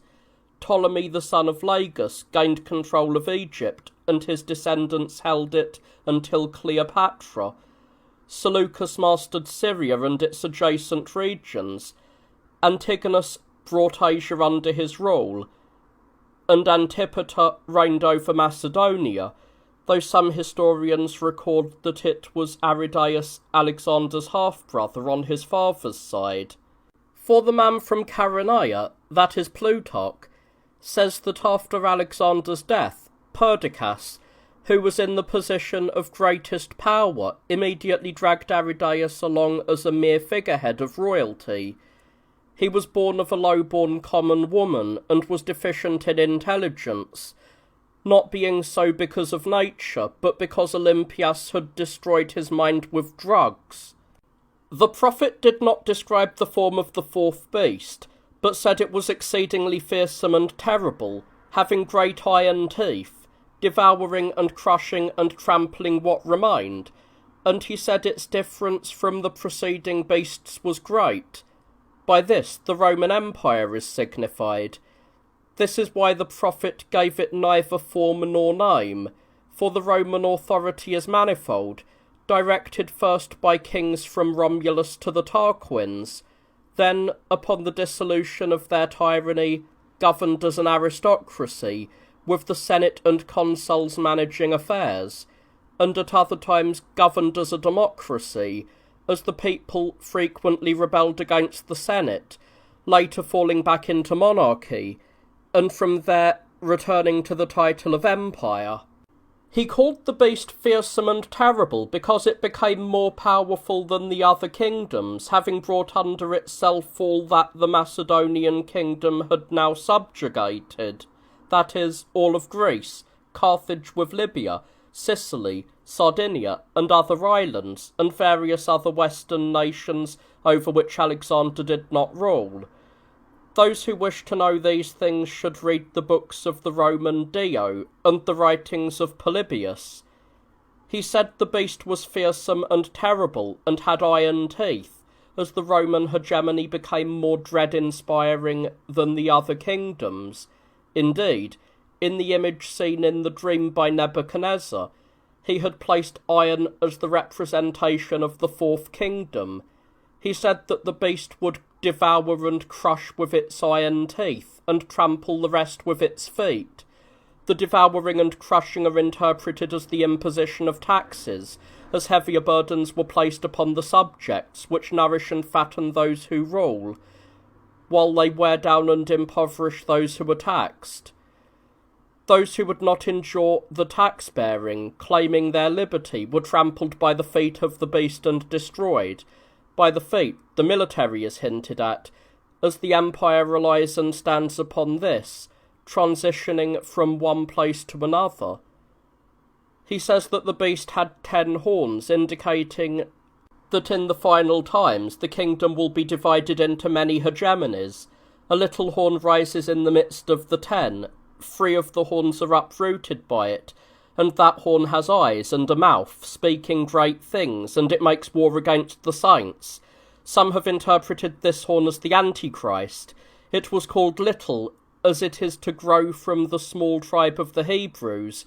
It will destroy 3 of the 10 kings. By the eyes, his wickedness and craftiness were hinted at, and he will deceive many through these. By the mouth speaking great things, he signified his arrogance and the haughtiness of his mind. Making war against the saints signifies that he will show all zeal for his own wickedness and blasphemy, forcing everyone to become participants in it. He will speak words against the Most High, is expressive of his blasphemy against God. Following this, the prophet added, I watched until thrones were set in place, and the Ancient of Days took his seat. His clothing was as white as snow, and the hair of his head was like pure wool. His throne was a flame of fire, its wheels were burning fire, and a river of fire flowed out from before him. 1,000,000 served him, and 10,000 times 10,000 stood before him. The court sat in judgment, and the books were opened.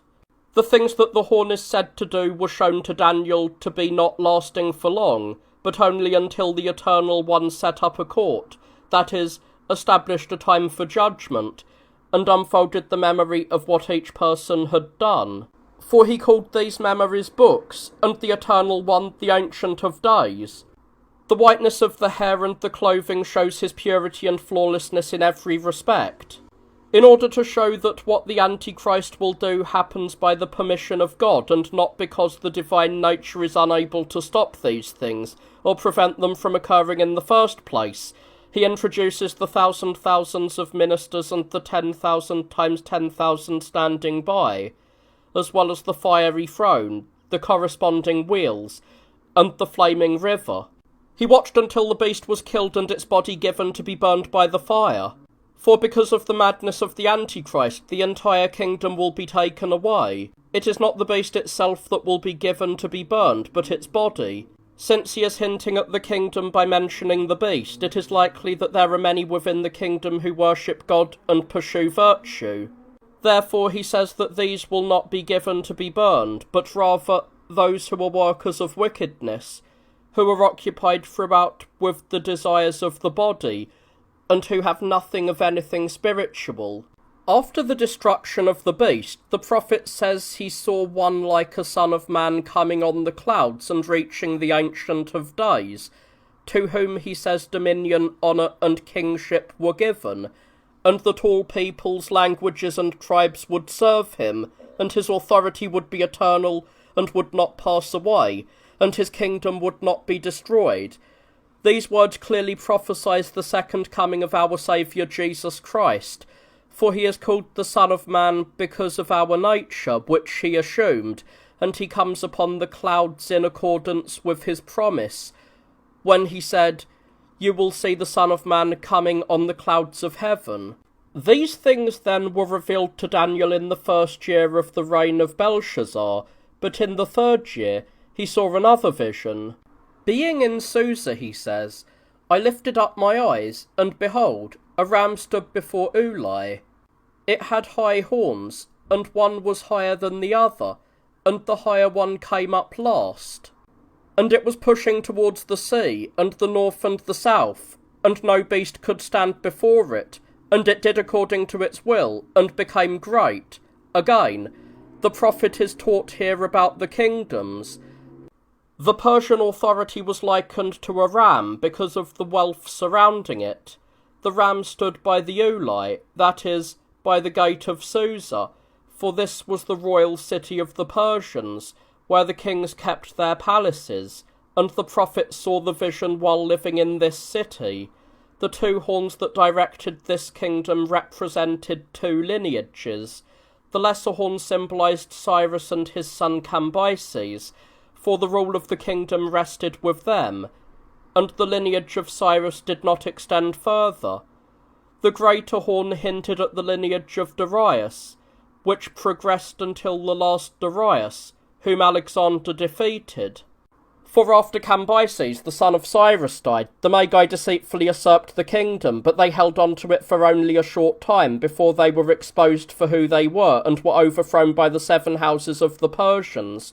From these, Darius, the son of Hystaspes, reigned, whose lineage lasted until the end of the kingdom.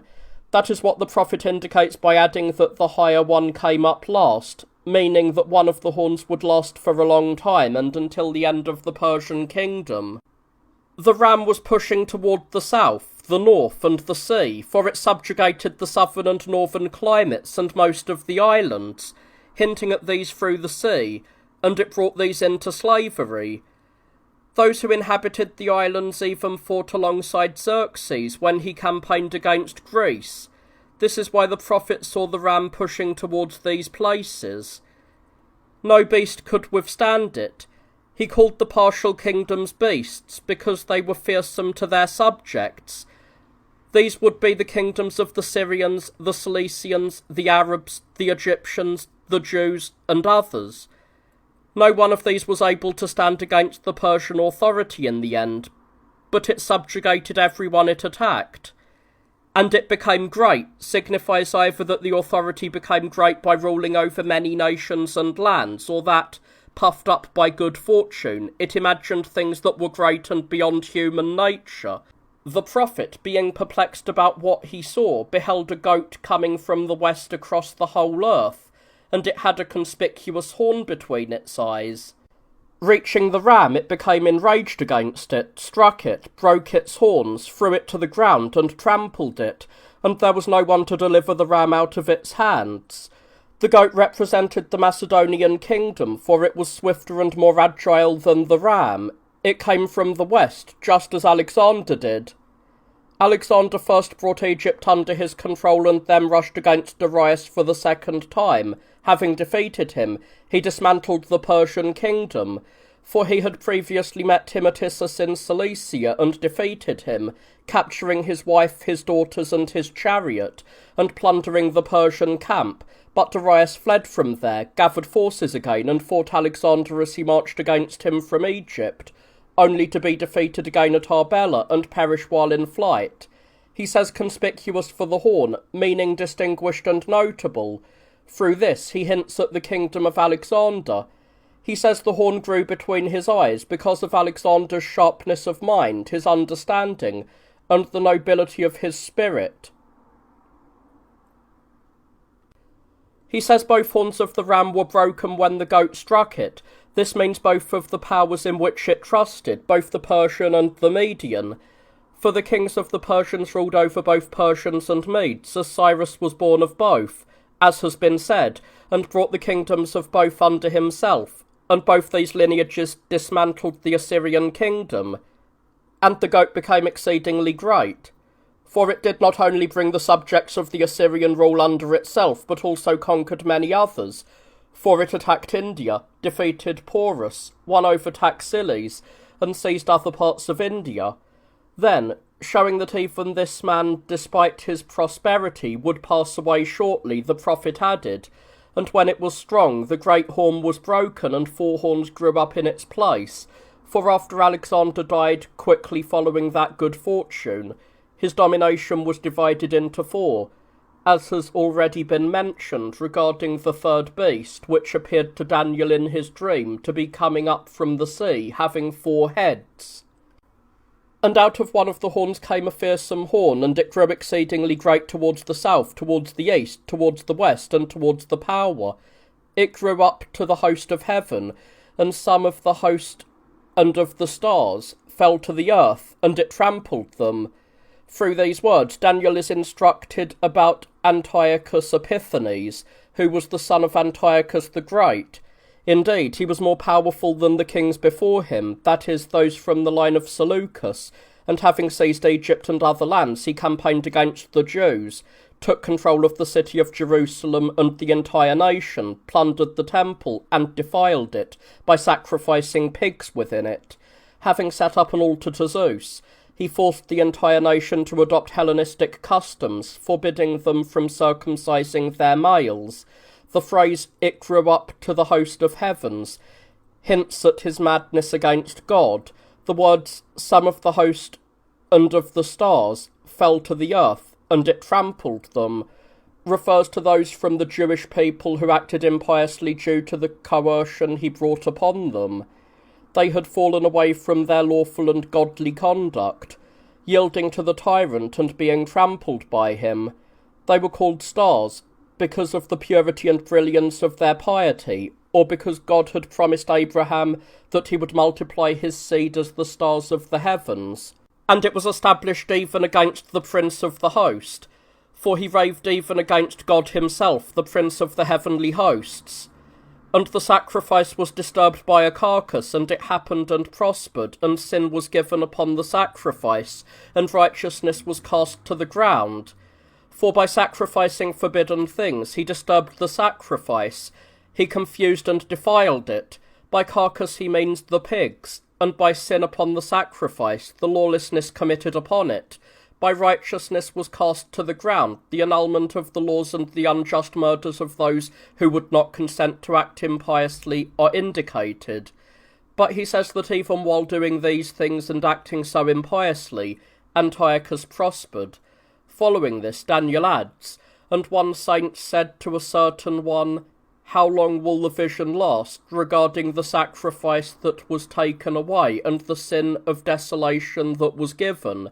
And he said to him, 'Until evening and morning, 2,300 days, and the sanctuary shall be cleansed.' As the prophet agonized over what he was seeing, angels were sent to reveal to him these difficult things, and that they would have an end, and to teach him the time of their passing. One asked the other, for the term a certain one signifies an unnamed person. He asked not as one who was ignorant, but so that Daniel might learn. The one being asked replied, 2,300 days until evening and morning, and the sanctuary shall be cleansed. He called the beginning of the hardships, or indeed the whole duration of them, evening, for grievous things resemble night and darkness. By morning he meant the peaceful state following the calamities. This is the meaning of what he says. that from the beginning of the evils until their end, such a period of time will pass. When these days are counted as years, they result in 6 months, and an equal number of years according to the Hebrew calculation. For the calamity inflicted upon the Jews under Antiochus prevailed for that length of time. These things were revealed by the archangel Gabriel to the prophet as he sought understanding. Then, on account of the captivity of his fellow countrymen during the reign of Darius, the ruler of the Medes, who was also called Cyaxares and Ahasuerus, and was the son of Astyages, while the prophet was lamenting and praying to God, a man named Gabriel touched him. He touched him about the hour of the evening sacrifice, or at the time of the evening worship, or for as long an hour as the evening service was performed. He said to Daniel, I have now come forth to give you insight and to announce to you that you are a man of desires. Consider the word and understand the vision, meaning pay close attention to what is being said, for these things are enigmatic and require greater diligence. Sometimes divine truths are revealed through enigmas, so that they may not become clear to all and therefore be held in contempt. Daniel was called a man of desires, either because he acted manfully against fleshy desires and resisted them nobly, or because he desired to know what would happen to the people and his own countrymen, or because he was desirable and beloved due to the virtue he practised. Then the angel added, 70 weeks have been decreed for your people and your holy city to finish the transgression, to put an end to sin, to seal up iniquity, to atone for wickedness, to bring in everlasting righteousness, to seal up vision and prophet, and to anoint the most holy. The prophet in his prayer had said to God, your people and your city, but the angel said to Daniel, your people and your city, as if the people were no longer worthy to be called gods. This is found similarly in the case of Moses, when the Israelites made the calf and offered sacrifice to it, for even then, when the prophet prayed, God spoke in the same way. The angel is saying that Jerusalem will be rebuilt and your people will return, and they will remain for 490 years. For the 70 weeks calculated to this number, he reckoned each day as a year. Decreed is used to mean judged and determined. To finish the transgression and put an end to sin means until it has lasted a long time and increased, for this is what it means for sin to grow old and become complete. Through these words he demonstrates the boldness and madness of the Jews against the Lord.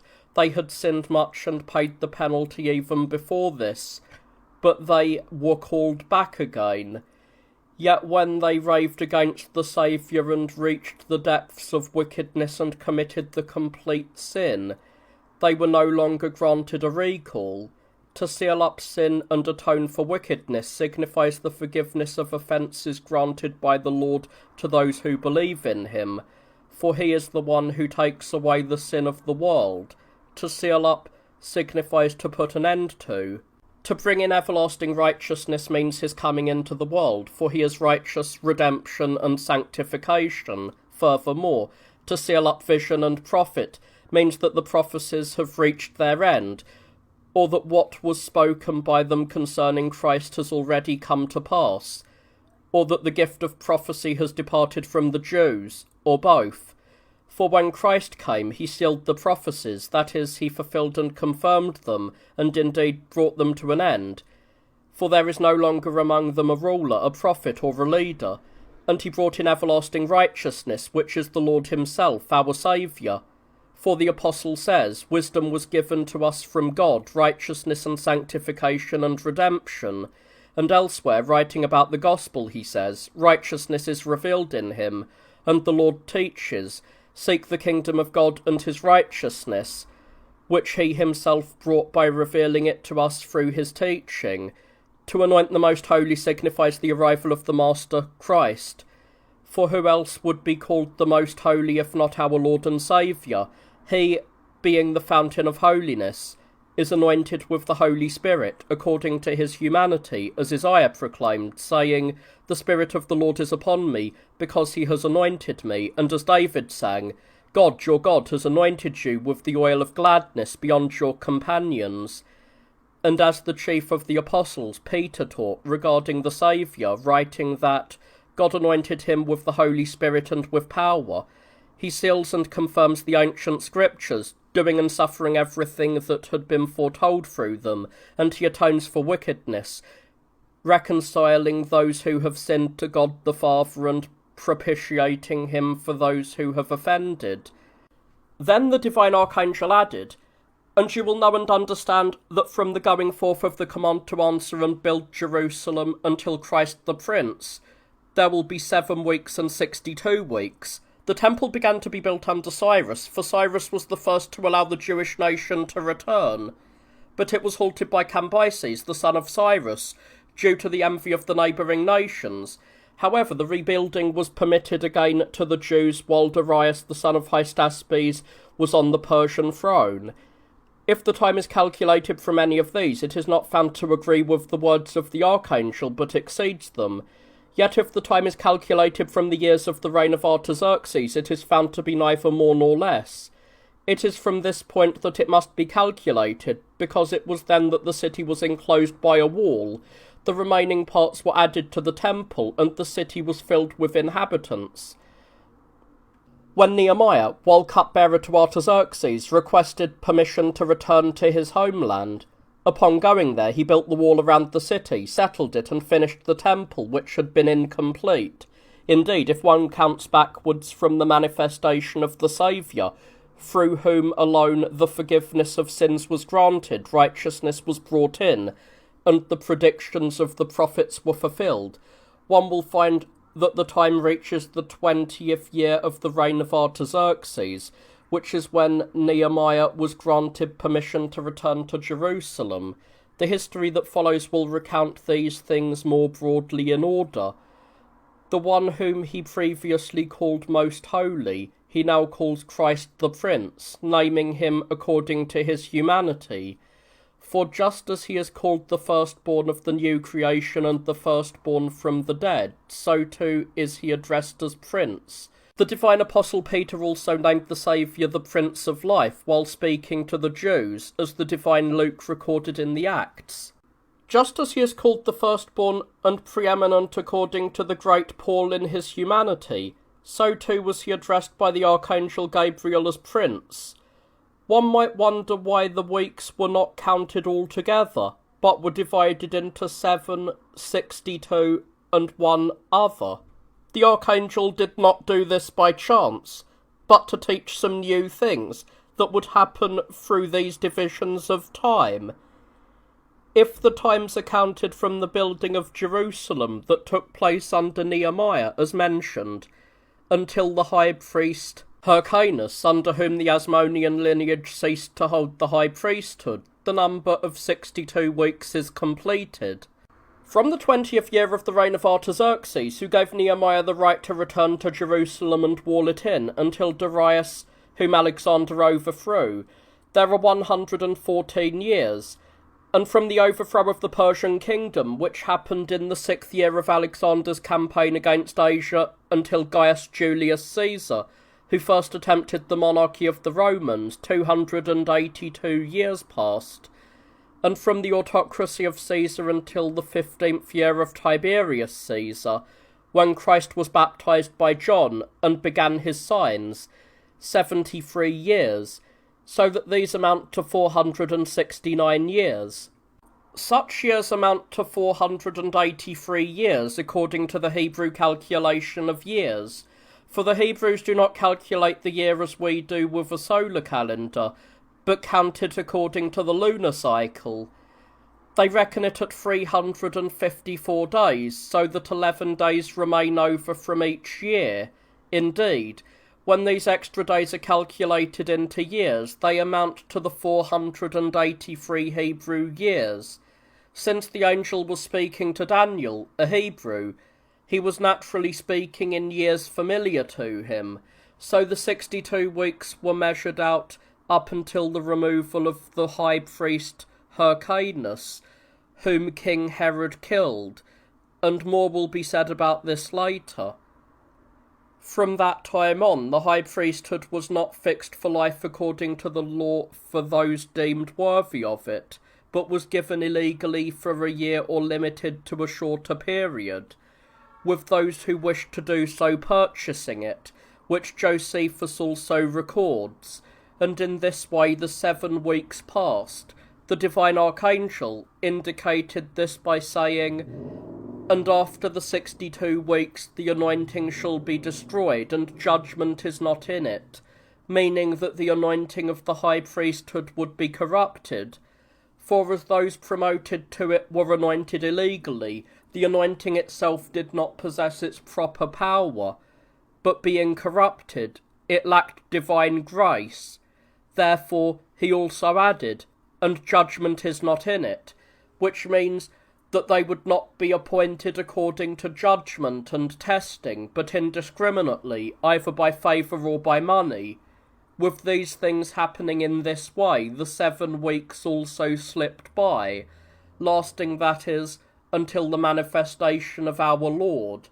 The division of the 62 weeks and the 7 weeks happened for these reasons, and since 1 week still remains out of the 70 weeks, the archangel also said this regarding it, "And 1 week will confirm the covenant with many, and in the midst of the week the sacrifice and the drink offering shall be taken away, and upon the temple shall be the abomination of desolation, and until the completion of time, completion shall be given upon the desolation."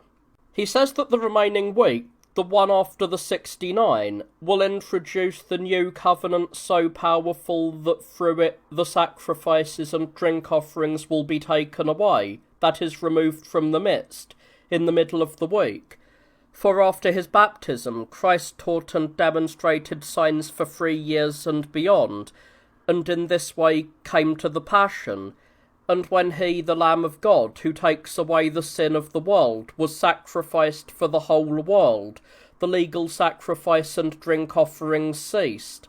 From that time on the Jews offered sacrifices, as they still do, illegally, but their sacrifice and drink offerings were unacceptable to God. Furthermore, will confirm the covenant with many can be understood to mean that the week will make the holy apostles powerful for preaching. The archangel appears to divide the week into 2 parts, the time before the Passion and the time after the Passion. For having preached for about 3 years and a half, according to the gospel of the Son of Thunder, and having strengthened his divine apostles in faith in him, through the truth of his words and the demonstration of his miraculous works, the Lord proceeded to the Passion, accepted the cross, and endured death. Then, for the remainder of the week after the resurrection from the dead, the ascension to the Father's bosom, from which he was never separated, and the descent of the Comforter and divine inspiration. His holy disciples proclaimed the divine gospel in Jerusalem, confirmed their preaching with miracles, and drew multitudes of people to the knowledge of the true God, as they were scattered among the nations, and enlightened them. The archangel, foretelling this to the prophet Daniel, said, "1 week will confirm the covenant with many," meaning it will clothe many, that is, the disciples, with power. Having joined the time before the Lord's Passion and the time after the Passion, during which the apostles first stayed in Jerusalem and preached, and then travelled to the ends of the inhabited world and taught, he again divides the week, saying, "And in the midst of the week the sacrifice and the drink offering shall be taken away," thereby foretelling the cessation of the shadow of the law. Then he adds, "And upon the temple shall be the abomination of desolation," for he says that when these things happen, the once holy and venerable temple will be considered an abomination, or that after this final week some abomination will be brought into the temple, a sign of its desolation and that of the city. This happened after Pilate, who brought in at night standards having imperial images, which were considered an abomination to the Jews. for it was forbidden for them to possess or venerate an image of a human or an animal. And the Lord said, When you see the abomination of desolation standing in the holy place, know that the desolation has drawn near, that is, the desolation of Jerusalem. And elsewhere the Lord said, Behold, your house is left to you desolated. For teaching Daniel these things, the archangel added, after prophesying that the legal worship would be taken away, And upon the temple shall be the abomination of desolation, but so that the desolation would not be thought by the Jews to be temporary, as if the city would again be built for them and the temple rise up, as had happened many times before regarding the temple and the city, he added, And until the completion of time, completion shall be given up to the desolation, which means it will remain desolated until the age is completed, and then there will be an end to this as well, when there will no longer be a time to rebuild either the city or the temple. Daniel saw and was initiated into these things concerning his fellow countrymen. He also saw other visions and dreams, through which the future changes in worldly affairs were revealed to him by God.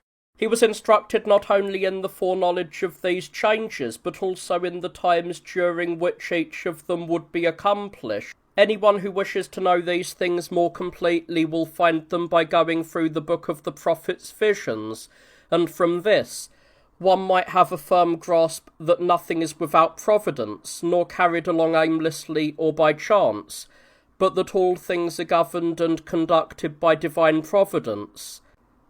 These things then are as they are, and are held by the pious, but we must not omit the story of the woman with the masculine mind, Judith, who destroyed Holofernes and saved the city and the entire nation.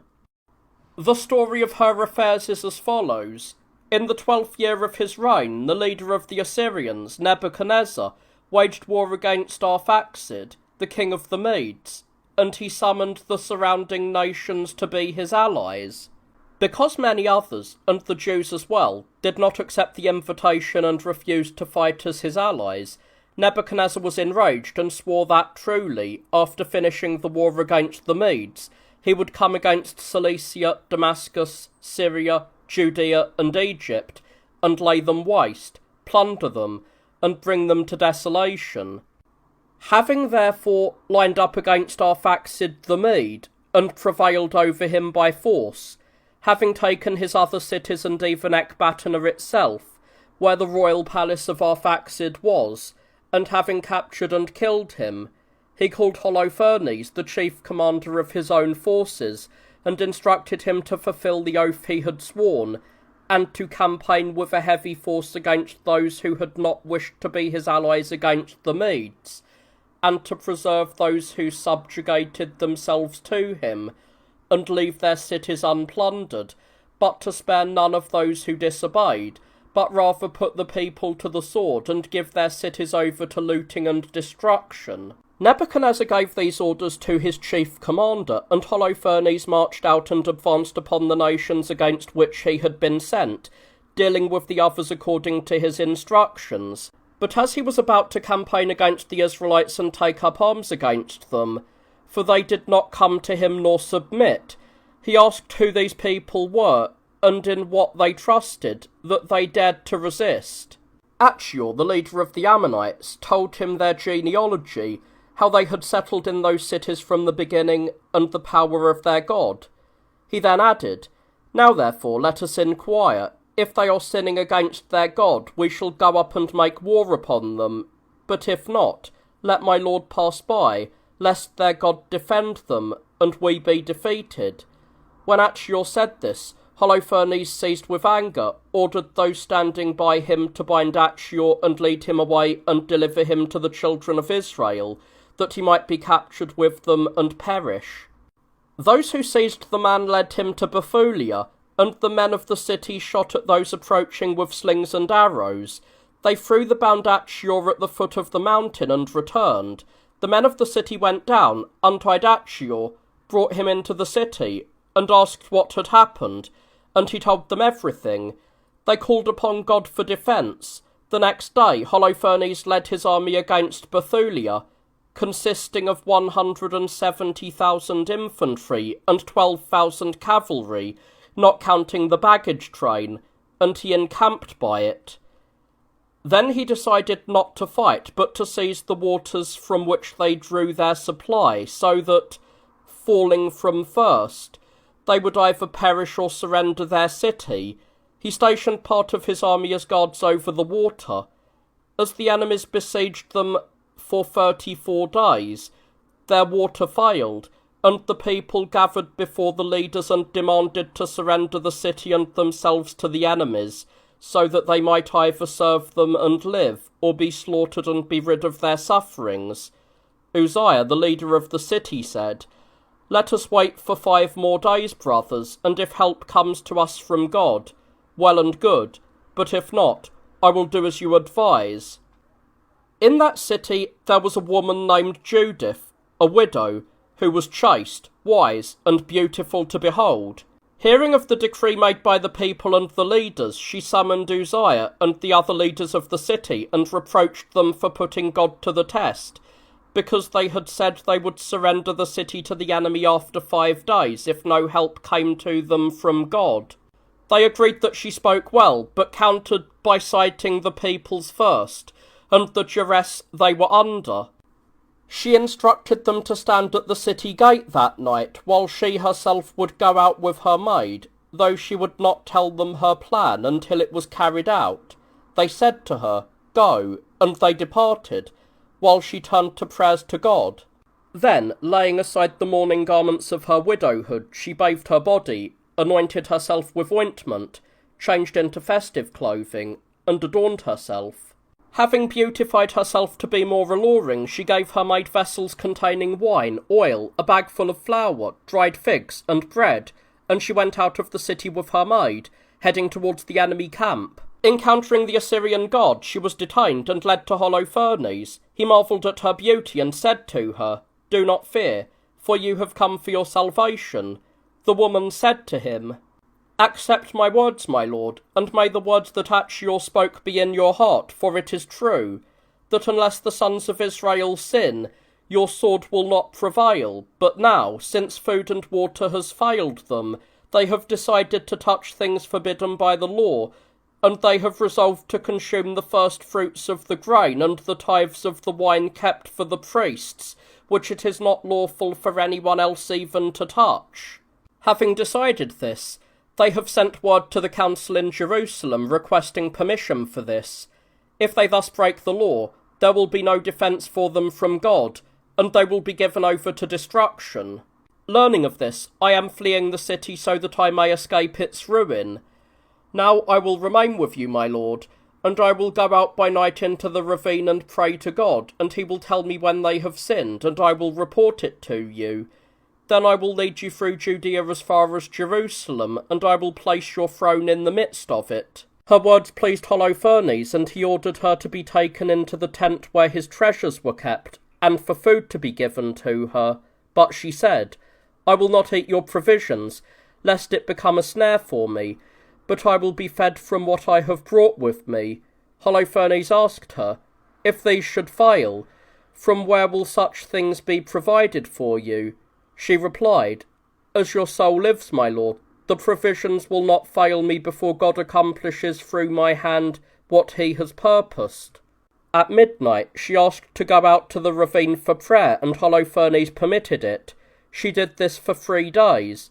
On the 4th day Holofernes prepared a banquet and said to his eunuch Bagoas, who was all over his affairs, "Persuade the Hebrew woman to come to us, for it is shameful for us to let a woman pass without having intercourse with her." Bagoas said to Judith, "Come to my lord to be honoured in his presence, and you shall drink wine with us, and you shall be like one of those who stand in the house of Nebuchadnezzar." Judith, having adorned herself, went out, entered Holofernes' tent, reclined, and ate and drank what her maid had prepared for her. The heart of Holofernes was enraptured, and he burned with desire for this woman. As the banquet continued, he drank a great deal of wine and became intoxicated. He lay upon his bed, heavy-headed from the drunkenness, Everyone else left, and Bagoas closed the tent, leaving only Judith inside. She instructed her maid to keep watch outside, for she said she was going out to prayer. Holofernes, submerged in drunkenness, lay there in a sleep that was a brother to death. She called upon God, drew his scimitar, and cut off his head. She gave it to her maid, and left, as if to pray, as was her custom. Upon approaching her city, she shouted to those at the gates to open them to her. Entering, she recounted all of the wonders God had performed through her, brought forth the head of Holofernes, and advised them to hang it from the battlements, and for themselves to don their armour and go out at dawn. For, she said, when the Assyrians see you, they will run to the tent of their commander, and finding him slain, they will be terrified. Fear will fall upon them, and they will turn to flight, and you will pursue them and strike them down, and the plains will be filled with the dead.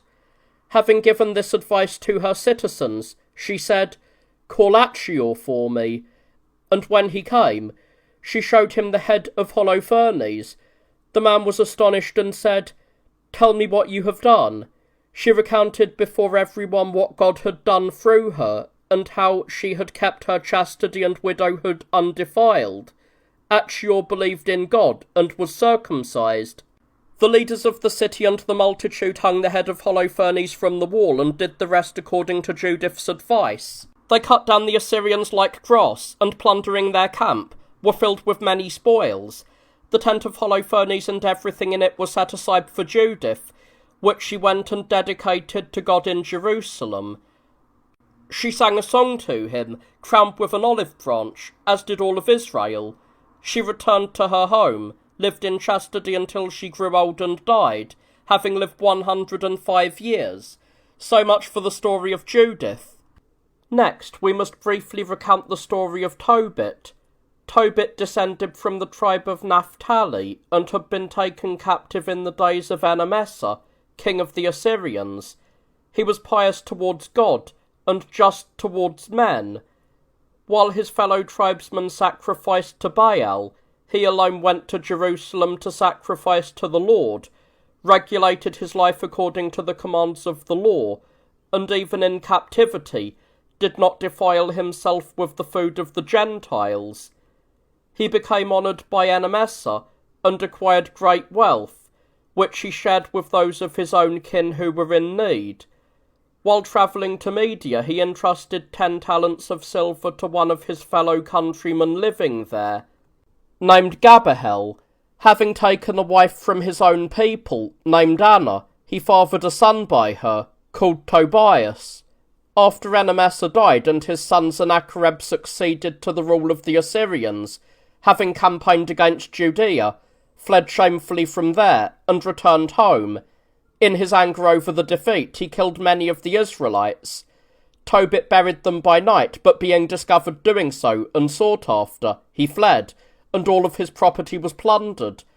Not 50 days later, Sennacherib was killed by his own sons. The parricides fled in fear, and another of his sons, Nachodan, succeeded to his father's kingdom. He appointed a kinsman of Tobit's, Achiachar by name, to be the administrator of his affairs. Achiachar interceded with the king on Tobit's behalf, and he returned to Nineveh. On the feast of Pentecost, which the Jews celebrated every 7 weeks, a plentiful feast was prepared for Tobit. He said to his son Tobias, "Go, my child, and bring any you may find among our brethren who are in need and mindful of the Lord, that he may share a meal with us." Tobias went and returned, saying, "One of our kin has been strangled and lies in the marketplace." Tobit immediately went out, took the corpse, and brought it into his house, and at sunset he buried it. Returning, he did not enter his house, being unclean according to the law for having touched the dead, but slept by the wall in the courtyard. Sparrows spending the night on the wall defecated into his eyes, from which white film formed, and because of this, Tobit became blind. Having fallen into poverty, he was supported by the wages his wife earned from spinning. Once, upon receiving her wages, she had also taken a kid as a gift, and she came to Tobit. Hearing the bleating of the kid, he asked if it might be stolen. She said, "It was given to me as a gift in addition to my wages." He insisted, saying, "If it is stolen, it must be returned to its owners." The woman, deeply hurt and mocking her husband for the strictness of his justice, said, "Where are your alms and your righteous deeds?" Tobit wept in his confusion and begged God to be delivered from life. On that same day, in Ecbatana of Media, it happened that Sarah, the daughter of Raguel, was reproached by her father's maidservants for strangling her husbands, for she had been joined to 7, yet had been a wife to none of them. A certain demon called Asmodeus had been killing them as they entered her. Unable to bear the reproach, she decided to hang herself. But so as not to bring grief and disgrace upon her father, she did not do this. Instead, she stood in prayer and called upon God, asking to die and be rid of the reproaches, or else to be pitied and thus escape the shame. The prayers of both were heard, and the archangel Raphael was sent by God to heal the blindness of Tobit, to betroth Sarah to Tobias, and to bind Asmodeus, the wicked demon, so that he could do no harm to Tobias if he were to take Sarah as his wife. Tobit called his son Tobias and, after giving him much advice, finally said, "I entrusted 10 talents of silver to Gabahel, the son of Gabrias, in Rages of Media. Go therefore and receive them." He gave him the written document concerning this, and instructed him to find a man who would accompany him for a wage. Seeking a travelling companion, he met the archangel Raphael, who appeared to him in the form of a man, promising that he knew the way and the house of Gabahel, and would travel with him. Taking him along as a man called Azarias, he set out. They arrived in the evening at the river Tigris and camped there. Tobias went into the river to wash himself, and a fish leapt out, seeking to devour the youth. The angel commanded him to seize the fish. Once it was drawn to land, he told him to cut it open, and he advised Tobias to take its heart, liver, and gall, and to keep them safely. As they travelled and approached Ecbatana, Tobias asked, "Brother Azarias, of what use to us will be the heart of the fish, the liver, and the gall?" He replied, "The heart and the liver, when burned as incense, drive away demons if they harass anyone, and the gall, when smeared upon eyes that have white films, cleanse them and restore sight." By now they had approached Ecbatana, and the angel said to Tobias, "Today we shall lodge with Raguel, who is the kinsman of yours, and he has a daughter named Sarah, who is prudent and beautiful, and I will speak about her, so that she may be given to you as a wife." Tobias said, "I have heard that the girl has been given to 7 men, and all died in the bridal chamber, because a demon loves her, and destroys those who betroth themselves to her. And I fear that I too might be killed by it." The angel said, "Listen to me, and let there be no concern in you regarding the demon. For if you enter the bridal chamber, place some of the heart and liver of the fish upon her coals, and the demon, smelling the odour, will flee and never return." They entered the house of Raguel. When he learned that Tobias was the son of Tobit, he kissed him, and hearing that Tobit had been blinded, he wept. He received them gladly. The angel told Raguel to join Sarah to him in marriage. He consented, and calling his daughter and taking her by the hand, he gave her to Tobias, and taking a book, he wrote an agreement. After the dinner, they led Tobias into the inner chamber. Going in, he took coals, and placing on them some of the heart and liver of the fish, he caused a smoke to rise, and the odour of these banished the demon. After 1 day, Raguel sent one of the maidservants to see if Tobias was alive. When she returned and said he was alive, Raguel blessed God.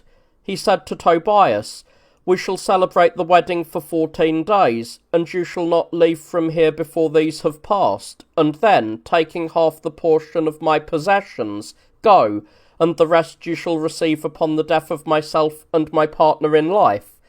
Tobias said to Raphael, "Brother Azarias, take the document for me and go to Rages, to Gabahel, and bring the silver, for if we delay, my father will be greatly pained."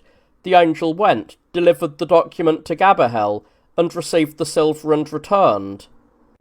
When the days of the wedding had passed, Tobias said to Raguel, "Send me away," and taking his wife and half of Raguel's possessions, he departed. As they neared Nineveh, the angel said to him, "Let us run on ahead and prepare the house. Take the gall of the fish in your hands, and your father's eyes will be opened. Smear them with the gall, and the smarting will make him rub them, and he will cast off the white films." His mother sat watching the road, and when she recognized her son coming, she hastened and said to Tobit, "Your son is coming." And running to him, she kissed him, and said, "I have seen you, child, and now if I die, I care not." Tobit went out towards the door, stumbling. Tobias took hold of him and smeared the gall upon his eyes, and they smarted. He rubbed them, and the white films peeled away. Seeing his son, he blessed God. When the things that had happened to Tobias in Media were reported to Tobit, he went out to meet his daughter-in-law, and seeing her, blessed her. Those in Nineveh, seeing him seeing, and having heard the great things God had done, marvelled. Tobit said to his son, "Come, child, pay the wages to the man who went with you. Indeed, it is necessary to add to them." Tobias said, "Father, it is right to give him half of what I have brought back." He said to Raphael, "Take for yourself, brother Azarias, half of all we have brought, and go in peace." Then, calling the two of them aside, the angel announced all of the great things God had done with them, and said he was Raphael, and that he had not come of his own accord, but had been sent by God. He exhorted them to bless God, and to confess the things he had done for them. "For it is good to conceal the secrets of a king," he said, "but to proclaim the works of God gloriously." Hearing these things, they fell at his feet, and when they rose, they saw him no more, and they confessed to God for the wonders he had done for them. Tobit was 58 years old when he lost his sight, and after 8 years he was restored to sight, and from then on he feared God even more, and did what was good. Having reached an extreme old age, he said to his son, "Child, behold, I have grown old, and am near to death. Do you take your sons and go to Media. For I am persuaded that all that Jonah foretold concerning Nineveh, how it will be destroyed, will come to pass, and that Jerusalem will be desolate, and the temple will be burned, and that God will have mercy on the city again, and the people will return and rebuild it. But you keep the law and be merciful and just." Having given such instructions to his son, he passed away, being 158 years old. Tobias buried him and his mother honourably, and went with his wife to Ecbatana to Raguel, his father-in-law, and he buried him as well, when he had grown old, and inherited his estate. Tobias also died at the age of 127 in Ecbatana of Media, and before he died, he heard of the destruction of Nineveh, which had been taken captive by Nebuchadnezzar and Ahasuerus. The entire Hebrew nation, as has already been recounted, was taken captive by the Assyrians and deported, and Jerusalem was left desolate. It was not released from captivity until the Assyrian Empire was destroyed, in accordance with prophetic predictions by the Medes and Persians, and the 70 years which the prophet Jeremiah had foretold had passed. It would not be out of place to briefly recount the overthrow of the Assyrian kingdom, and to demonstrate the truth of the prophetic prediction, which had foretold that it was destined to be destroyed by the Medes and Persians. It happened in this way. The kingdoms of the Medes and the Persians were separate. Astyages ruled over the former, while Cambyses ruled the Persians. The latter was married to Astyages' daughter, Mandane, who bore Cambyses a son, Cyrus, Having been raised according to the laws of the Persians, he became most courageous, prudent, wise, and just. As Xenophon recorded, the customs of the Persians were as follows. They had a place called the Free Square, where all the royal palaces and other government offices were located. All merchandise, marketplace peddlers, and their clamour and noise were banished from it, so as not to mingle with the orderly conduct of the educated. The Free Square was divided into 4 sections of offices. One was assigned to boys, another to youths, a third to mature men, and the remaining one to those who had passed the age of military service, with each group remaining in their own designated areas. It was the custom for the youths to sleep around the government offices with their military weapons, except for those who were married. These were not required to do so unless summoned, nor were they permitted to be absent often. Each group had 12 commanders, for the Persians were divided into 12 tribes. The boys attending their schools learned justice, as their commanders spent most of the day judging their cases. The boys had lawsuits against one another just like men concerning theft, violence, robbery, fraud, insult, and similar matters. Those found guilty of such wrongs were punished, and those found to have brought unjust accusations were also chastised. They taught the boys temperance by having them observe their elders living temperately, and they also taught them self-restraint regarding food and drink. When the boys were to be fed, they ate with their teacher, bringing bread from home and cress as a side dish, and for drink they had a cup of river water. Before eating, they learned to shoot the bow and throw the javelin. The boys followed this routine until they were 16 or 17 years old. From that point, they were enrolled among the youths and slept around the government offices for 10 years, also placing themselves at the disposal of the commanders during the day to be used for the public good whenever necessary. When the king went hunting, he took half of their number with him. They hunted in common, for they believed this practice was closely related to military training. It accustomed them to rising early, enduring cold and heat, trained them in travel and running, taught them to shoot animals with bow and javelin, and prepared them to struggle against fierce beasts. When hunting, they brought more food than the boys, but otherwise it was the same. They did not eat while hunting, unless it was necessary to remain for the sake of the beasts, or if they wished to spend extra time in the hunt. They would eat this meal, and then spend the next day until dinner time hunting, counting these 2 days as one. They did this so that, should the need arise in war, they would be able to function in this manner. Their side dish was whatever they had hunted. If not, they had their cress. The remaining tribes spent their time, among other things, practicing archery and javelin throwing and competing with one another. The authorities used those youths who remained for public works involving strength or speed. After the youths spent 10 years in this manner, they graduated to become mature men, and they spent 25 years in that state. If they had to go to war, they no longer campaigned with bows or javelins, but with so-called close combat weapons, a breastplate over their chest, a wicker shield in their left hand, and a sword or curved blade in their right. All government offices were filled from these ranks. Once they had completed these 25 years, they were over 50 years of age from birth and transitioned at that point to the class of elders.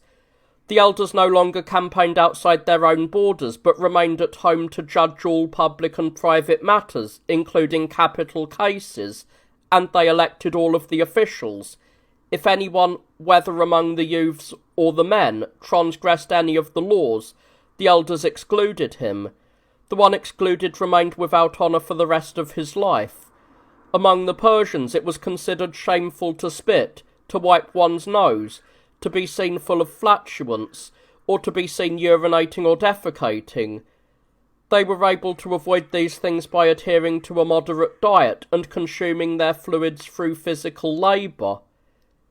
These are the customs and laws of the Persians. Cyrus, having been raised and educated according to them, surpassed the age of youth, and, having been enrolled among the mature men, gained distinction in all things. When his maternal grandfather Astyages, the king of the Medes, departed this life, his son Cyaxares, who was also called Darius, succeeded to his father's throne. He was the maternal uncle of Cyrus. The ruler of the Assyrians, whose kingdom had grown to a great size, as he was the leader of the numerous Assyrian people, had brought the Arabs under his control, possessed the Hyrcanians as subjects, and made the Syrians tributary, and was moreover besieging the Bactrians, had already overthrown the Hebrew nation, and had brought many other nations into his power. He thought that if he could weaken the Medes, he would more easily dominate all the surrounding peoples. Having devised this, he prepared those under his command, and also sent to Croesus, the king of the Lydians, and to both the Phrygians, the Paphlagonians, the Indians, the Carians, and the Cilicians, requesting their alliance for his campaign against the Medes. He told them that the war was in their own interest, claiming that the nation was powerful, had intermarried with the Persians, and had gained their support, and that these two were reinforcing each other. Therefore, unless someone forestalled them and weakened them, they would attack each of the nations and conquer them. He sent such arguments to each of these nations, some moved by these words, some persuaded by money and gifts, and others, overcome by fear of the Assyrians, agreed to join his alliance. Cyaxares, having learned of this, prepared himself, and sent to the Persians, to both the National Assembly and their king, Cambyses, requesting an alliance, and asking that his nephew Cyrus come as commander of the allied forces, for he was already numbered among the mature men. The Persians having agreed to the alliance, the elders chose Cyrus to command the army heading to the Medes, and gave him 30,000 targeteers, archers, and slingers. Thus chosen, he took leave of his father, and set out for the Medes with his army. When he arrived, and the Assyrians had not yet appeared, he ordered his men to practice the arts of war. When they were doing this, a messenger came from Cyaxares, saying that an embassy from the Indians had arrived, and that you must be present as well. I also bring you the finest robe, for he wishes to present you dressed most brilliantly, so that you may appear thus to the Indians. When he arrived at the gates of Cyaxares with his army, and entered to see him dressed in Persian attire, Cyaxares was displeased by the simplicity of his dress. The Indians were summoned and said that they had been sent by their king to ask why there was a war between the Medes and the Assyrians, and to inquire of the latter as well, and to tell both that the king of the Indians, having examined the justice of the matter, would stand with the one who had been wronged. To this Cyaxares replied, "We have done the Assyrian no wrong. You must inquire of him what he has to say." Cyrus said, "If the Assyrian claims to have been wronged by us, O Indian, we choose your king to be the judge."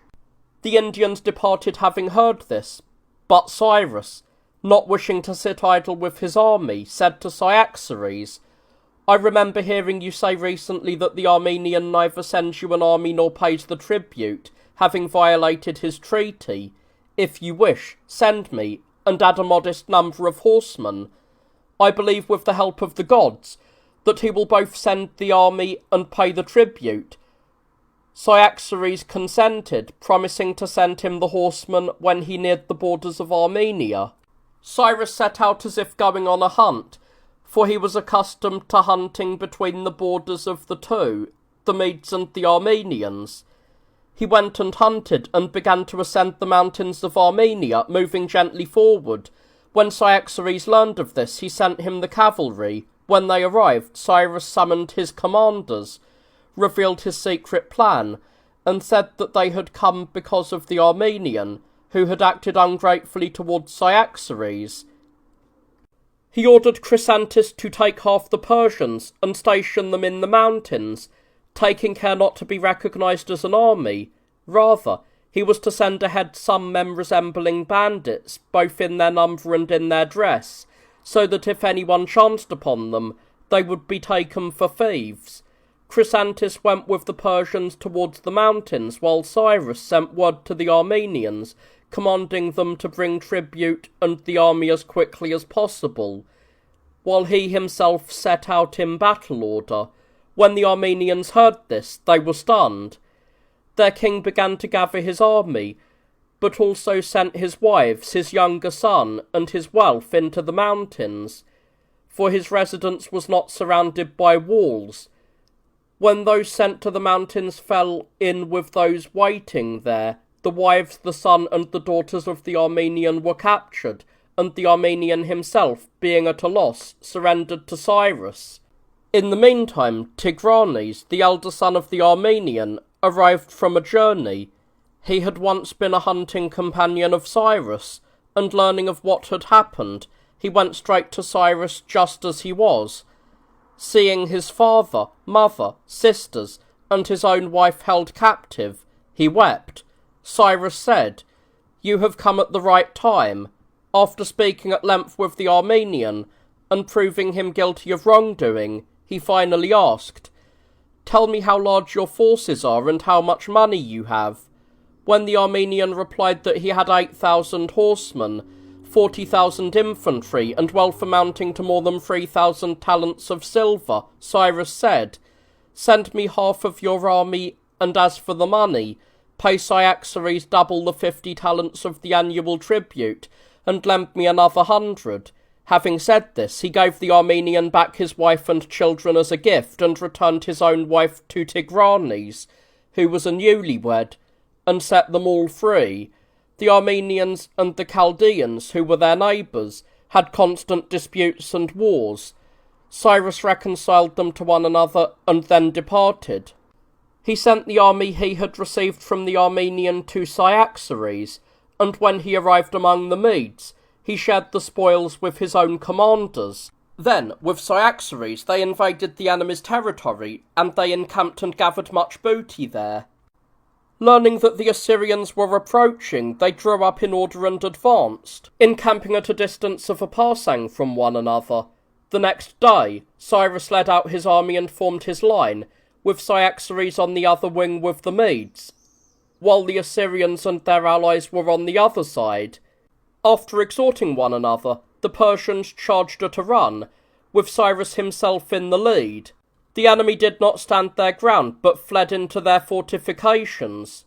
The Persians, following them, struck down many as they crowded together, and jumping into the trenches, they killed those who had fallen into them. The Median cavalry also rode against the enemy's cavalry, which gave way.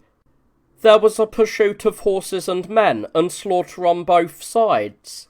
The wives of the Assyrians and their allies, seeing this, cried out and ran in terror, and tearing their robes and scratching themselves, they begged everyone to defend them and their children. There the kings themselves stood with their most trusted men at the entrances, fighting and encouraging the others. Fearing that his men, though few, might be overwhelmed by the many if they forced their way into the entrenchment, Cyrus ordered them to withdraw step by step beyond range of the missiles. They quickly did as they were commanded. He then led his men back to a distance that seemed appropriate and encamped. The Assyrians, with their commander dead, and almost all of their best men with him, were disheartened. Seeing this, Croesus and all their other allies were also distressed. Consequently, they abandoned the camp and left during the night. When the enemy's entrenchment appeared deserted at daybreak, Cyrus had the Persians cross first, and then those with Cyaxares crossed as well. Cyrus thought it best to pursue the enemy, but for Cyaxares the opposite was preferred. Cyrus said, "Give me some of the Medes to accompany me, those who are eager to follow me as volunteers." Cyaxares consented and sent with Cyrus the men who would announce this to the Medes. In the meantime, messengers arrived from the Hyrcanians. The Hyrcanians are neighbours to the Assyrians, a small nation, and for that reason they were subjects of the Assyrians. The latter used them in labours and dangers without sparing them. At that time, they had been ordered to form the rearguard, being about 1,000 horsemen, so that if any danger came from behind, it would strike them before the Assyrians. Considering what they were suffering, they sent messengers to Cyrus to say that they justly hated the Assyrians, and if he wished to attack them, they would be his allies and would act as guides. Cyrus asked if they could overtake them, and the Hyrcanians said that if they marched quickly, they would overtake them by daybreak the next morning. Cyrus demanded guarantees that they were telling the truth. They offered to provide hostages if he would also give them his right hand and pledge the gods' faith. Cyrus gave them his assurances that, provided they held to what they said, he would treat them as friends and loyal allies, and they would have no less than the Persians or Medes at his hands. On these terms, while it was still light, Cyrus led out his army, accompanied by Tigranes and the Armenians, and he ordered the Hyrcanians to wait so that they could go together. Almost all of the Medes went out with Cyrus. He ordered the Hyrcanians to lead the way. After covering a great distance, he arrived near the Hyrcanian camp. The messengers informed Cyrus of this, and he ordered them, if they were friends, to meet him as quickly as possible, with their right hands raised. The Hyrcanians, hearing this, came forward immediately, raising their right hands as instructed. After greeting them, he said, "Tell me, how far is it from here to where the enemy's leaders are and their main force?" They said it was a little more than a parsang. He ordered the Hyrcanians to lead. They led the way, while he marched with the Persians in the centre and stationed the cavalry on either side. When light broke and the enemy realised what was happening, no one fought. Some fled, and others were killed without a struggle. Croesus, the king of the Lydians, sent his women forward with the covered carriages by night, so that they might travel more easily in the cool, for it was summer, and he himself followed with the cavalry. They say the ruler of Phrygia by the Hellespont did the same. As the fugitives caught up to them and learned what was happening, they took to flight. The king of the Cappadocians, who was still nearby, was slain by the Hyrcanians. While the others pursued, Cyrus ordered his men to surround the camp and kill those who came out with weapons, but he proclaimed to those who stayed to bring out their weapons bound together and to leave their horses at their tents. Anyone who did not do so would forfeit his head. Those who had weapons threw them together in one place, and the assigned men burned them. Cyrus, realizing that they had arrived with neither food nor drink, ordered all of the tent stewards to come forward, and when they arrived, he said, "Come, men, prepare in each tent twice as much food as you used to provide daily for your masters and their servants." They did as commanded. Some of the Medes, having captured and turned back carriages that had gone ahead, drove them back full of things an army needs, while others brought in the covered carriages of the noble women, and after showing Cyrus what they had taken, they drove them away again. Cyrus was pained by this and reproached himself. He summoned his commanders and advised them to acquire cavalry and Persians, so that with them they might pursue the knights and overtake those fleeing. The others agreed. By the time the day was well past its peak, the Median and the Hyrcanian horsemen rode in, leading captured horses and men. To the captive men he said, "Go, work your land, live in your homes, dwell with your wives and enjoy your children, and announce these things to the others. For the one thing that will be new to you is that the same man will not rule over you as before, but otherwise everything will be the same for you." They departed, bowing down to him, and Cyrus said, "It is time, O Medes and Armenians, to dine. Dinners have been prepared for you as we were able, good sirs. And you, Hyrcanians," he said, "lead them to their tents, the leaders to the largest ones, and the others as seems best, and dine yourselves, for your tents are safe and untouched." They did as they were ordered, while Cyrus sent many of the Persians around to guard the camp, so that if anyone approached from the outside, they would not go unnoticed, and if anyone from within tried to escape, then he would be caught. The Persians spent the night in this way. The next day he ordered the spoils to be distributed to the soldiers, and the horses to be given to the Persians, so that they too might become cavalry. He said, Choose for Cyaxares whatever you know he would be pleased by. For the Persians with me, whatever remains will suffice. For we have not been raised in luxury, so perhaps you will laugh at us if you give us anything pretentious.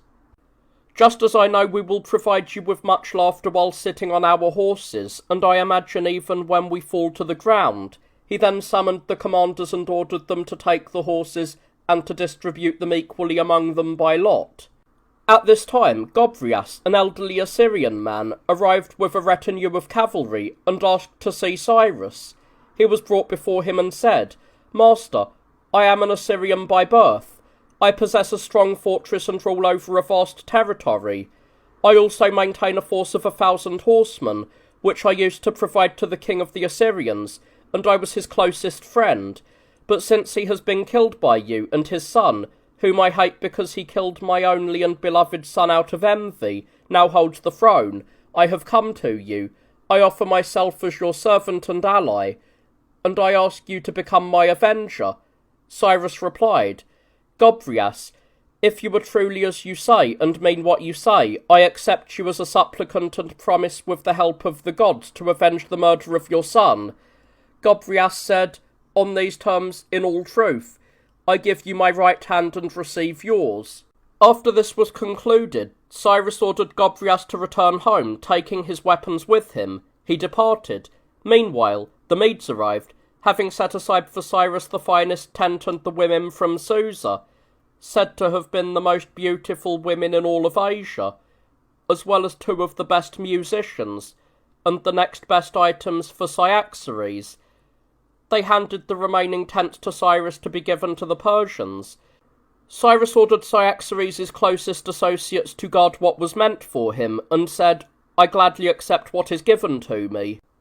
He then called for Araspes, a Mede who had been his companion since childhood, and ordered him to guard the woman and the tent for him. This woman was the wife of Arbradatus, the king of Susa, who was not present when the camp was captured, having been sent by the Assyrian king on an embassy to the king of the Bactrians to negotiate an alliance, as he was the guest friend of their king. In the morning, Cyrus and the Persian horsemen, who now numbered 2,000, rode and set out for Gobryas' territory. By the second day, towards evening, Cyrus and his allies arrived at Gobryas' estate. Having learned that the Assyrians in Babylon had prepared a force many times larger than the one they had previously encountered, Cyrus said, "Lead us straight towards Babylon." When they had been travelling for 4 days and reached the borders of Gobryas' territory, they were already in enemy land. Cyrus kept the infantry and some of the cavalry with him, but sent the rest of the horsemen to raid the country, commanding them to kill those they encountered who were armed, and to bring all of the spoils they could capture back to him. He ordered the Persians to join in the raid as well. Many returned having fallen from their horses, while many others brought in a great quantity of plunder. Cyrus then marched towards Babylon as if drawn up for battle. When the Assyrians didn't come out to meet them, Cyrus ordered Gobryas to ride forward and say that if the king wished to come out and fight for his land, he himself would fight alongside him, but if he would not defend his territory, then it was necessary to submit to those who held it. Gobryas rode forward and delivered this message. The Assyrian king sent back word, saying, "Your master Gobryas replies that if you wish to fight, come on the 13th day. For now we are not at leisure, as we are still making preparations." Gobryas reported this to Cyrus, who led his army away, and asked Gobryas about Godatus. Godatus was the son of a king and a companion of the Assyrian. When the king had caught him drinking with him, he seized him, castrated him, and made him a eunuch. Upon his father's death, Godatus held the kingdom as a eunuch. Cyrus wanted Gobryas to go to him and bring him over to his side. Gobryas departed, met with him, and conveyed all that Cyrus had commanded. He returned, and Godatus, pretending to remain an ally of the Assyrian, captured by treachery a fortress of the Assyrians that served as an outpost for the war. After handing it over to Cyrus, he came himself to meet him. Upon greeting him, Cyrus said, "Godatus, it seems the Assyrian took from you the ability to have children, yet he did not deprive you of the ability to acquire friends. Cyrus said these things. Once the fortress was under Cyrus's control, more Caduceans, Sacae, and Hyrcanians joined his campaign. Because of these developments, Gadatas approached Cyrus, saying that the Assyrian had learned of the loss of the fortress and, being enraged, was preparing to invade his territory. If you allow me to go, I might try to save my walls. I care less for the rest. Cyrus asked, If you go, when will you be home? He replied, By the third day I will dine at my own place. And I, Cyrus said, In how many days would I arrive there with my army? Gadatas answered, You would not be able, master, to arrive in fewer than 6 or 7 days. Cyrus said, Then you go as quickly as possible, and I will march as fast as I am able. Gadatas departed, and Cyrus told the commanders of his allies that it was necessary to defend Gadatas, a benefactor who was being attacked by the Assyrians. They all agreed. Since this seems good to you as well, he said, Come, let us set out, taking the strongest horses and men and 3 days' worth of provisions, so that we may travel lightly. Having prepared this way, they took to the road at midnight, with Gobryas leading them. Cyrus departed in this way. As Gadatas was leaving, one of his powerful subjects conspired against him and sent word to the Assyrian king, revealing Gadatas' strength and his movements, and instructing him to set an ambush so that he might capture Gadatas and those with him. When the Assyrian heard this, he set the ambush. When Gadatas came near the trap and seemed vulnerable, the enemy rose from their hiding place. The one who had conspired against Gadatas struck him in the shoulder, though not a fatal blow. Having done this, he immediately deflected to the Assyrian and joined in the pursuit. Having done this, he immediately defected to the Assyrian and joined in the pursuit. Some of Gadatas' men were captured, while others turned their horses and fled. They soon caught sight of Cyrus approaching. As soon as he realized what was happening, Cyrus led his army against them. Seeing him, the enemy turned to flight, and Cyrus ordered the pursuit. Many men and chariots were captured, and many were killed, including the very man who had struck Gadatas.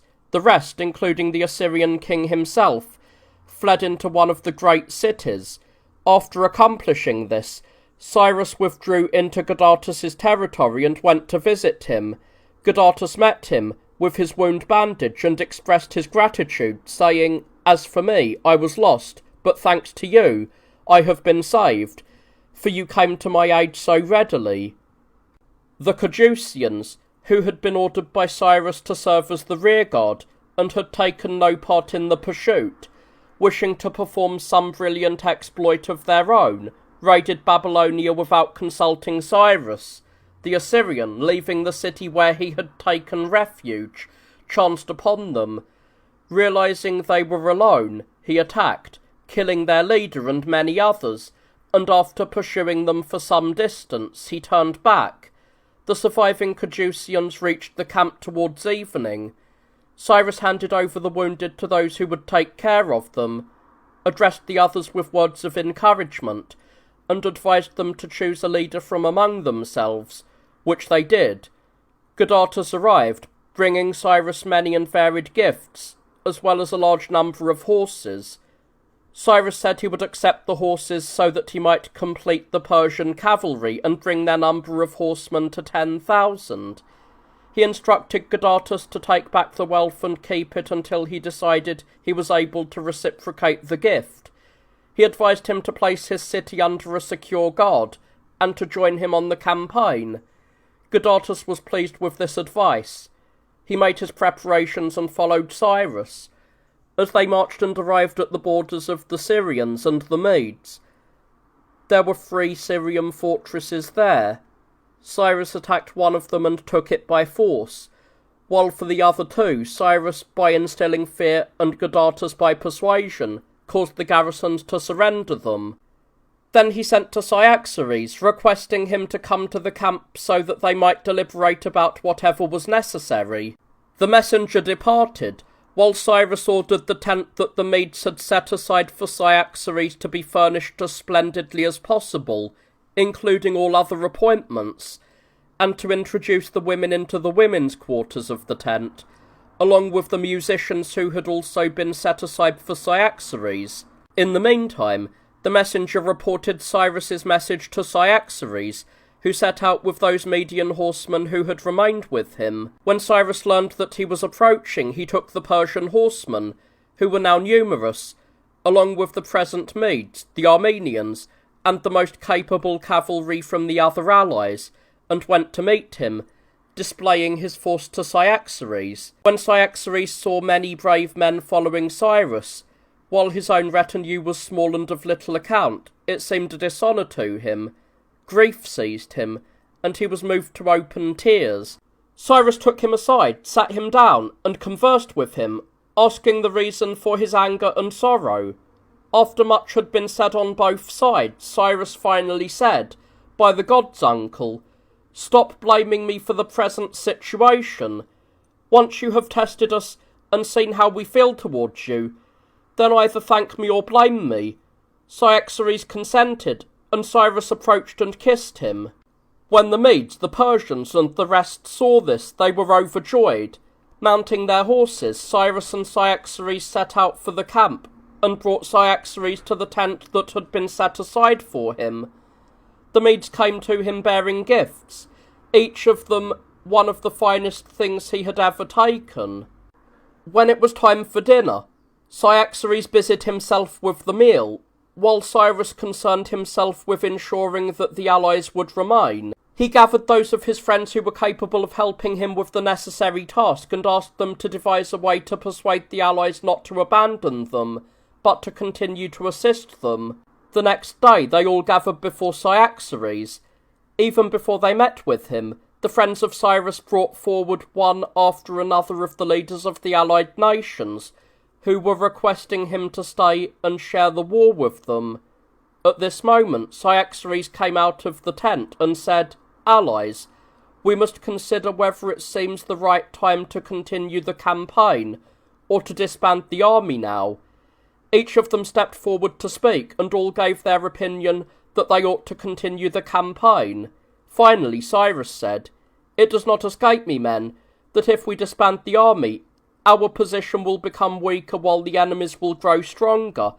However, I see us approaching adversaries we will not be able to fight, for winter is coming, along with a lack of provisions. What we had has been consumed, and what was in the fields has been carried off by the enemy into their fortifications because of us. Who then could continue the campaign while fighting hunger and cold?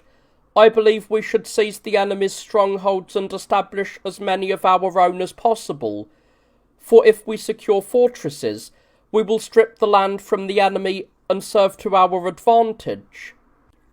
When these and many similar points had been made, everyone agreed to help eagerly, including Cyaxares himself, and they committed to building siege engines. Realizing that there would be a delay while these were being prepared, Cyrus placed the army in a secure position and led them out on foraging expeditions, both to ensure that they had an abundance of necessities, and to keep them healthier through labour, and also to remind them of the importance of good order. Deserters arriving from Babylon said that the Assyrian had departed for Lydia, taking with him many talents of gold and silver and ornaments of every kind. The rank and file of the army said that he was sending his wealth into hiding out of fear, but Cyrus said that the Assyrian had gone to seek allies and was preparing himself because more fighting would be necessary. He decided to send a spy to Lydia to find out what the Assyrian was doing. Eraspas, the man who was guarding the beautiful woman, seemed well suited for this task. He had become enamoured with her, and had propositioned her. She had refused, remaining faithful to her husband even in his absence, but she did not report Eraspas to Cyrus. When her suitor threatened that if she did not yield willingly he would use force, she feared his violence and sent her eunuch to Cyrus with orders to tell him everything. Upon hearing this, Cyrus laughed and sent Artabazus with the eunuch, instructing him to tell Araspas not to use violence against such a woman, but adding that if he could persuade her, he would not forbid it. When Araspas heard this, he was plunged into misery, partly from shame and partly from fear. Recognizing this, Cyrus summoned him privately and said, "Cease, Araspas, from your fear and shame. I hear that even the gods are overcome by love, and I know that even very wise men have suffered because of it. I am myself to blame for all of this, as I shut you up with such an irresistible woman." Araspas replied, "You, Cyrus, are gentle and forgiving of human failings, but others overwhelm me with their censure. My enemies rejoice at my situation, and my friends advise me to get out of the way before I suffer something at your hands." Cyrus said, "Know well that by this very reputation you will be able to do me a favour and benefit our allies. I wish," Araspas said, "that I could be of use to you at the right moment." "If then," said Cyrus, "you were to pretend to flee from me and go to the enemy, they would trust you." "Yes, by Zeus," said Araspas, "and so would my friends." "You could then," said Cyrus, "report everything regarding the enemy back to us." Araspas departed in this way, taking his most faithful servants with him. When Panthea learned of this, she sent word to Cyrus, saying, "Do not be grieved, Cyrus, that Araspas has gone over to the enemy. For if you will allow me to send for my husband, he will come to you a more powerful ally than Araspas." Cyrus ordered her to send for him, and she did so. As soon as Abradatas recognized the tokens from his wife, he gladly made his way to Cyrus. When he was near the outposts, he sent word to Cyrus to declare who he was. Cyrus ordered them to bring him to his wife. When husband and wife saw each other, they greeted one another, their hopes having been so low. Then Panthea spoke of Cyrus's holiness, his self-restraint, and the pity he had shown her. Following this, Adrabatus went to Cyrus, took his right hand, and said, "In return for the good you have done for us, Cyrus, I give myself to you as a friend, a servant, and an ally." Cyrus replied, "And I accept you." Money arrived for Cyrus from the Indian king, and those who brought it reported to him, saying, "The Indian says, 'I am pleased, Cyrus, that you informed me of what you needed. I wish to be your guest friend, and I send you money. If you need more, then send for it. My men have been instructed to do whatever you command." Cyrus said, "Then I command that the rest of you remain where you have been encamped to guard the money, but let 3 of you go to the enemy as if from the Indian to negotiate an alliance. Once you have learned what they are saying and doing there, report it as quickly as possible both to me and to the Indian." The Indians packed their bags and set out the next day, while Cyrus prepared for a war on a grand scale. The Persian cavalry was now complete at 10,000. There were 100 scythed chariots, and Adrabatus had prepared another 100, while 100 other Median chariots had been assembled, remodelled after the Trojan and Libyan style of seating. Furthermore, 2 archers were stationed upon each of the camels.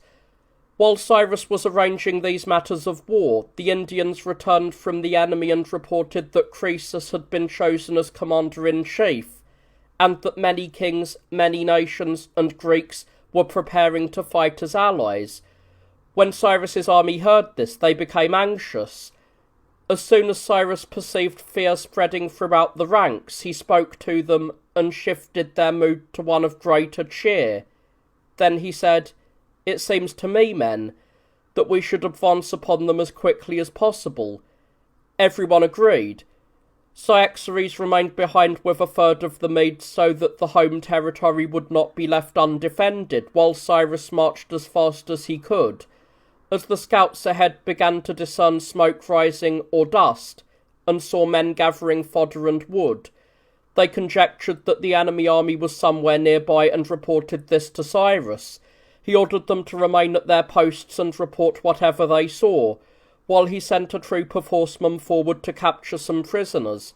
They rode down into the plain, seized some men, and brought them back.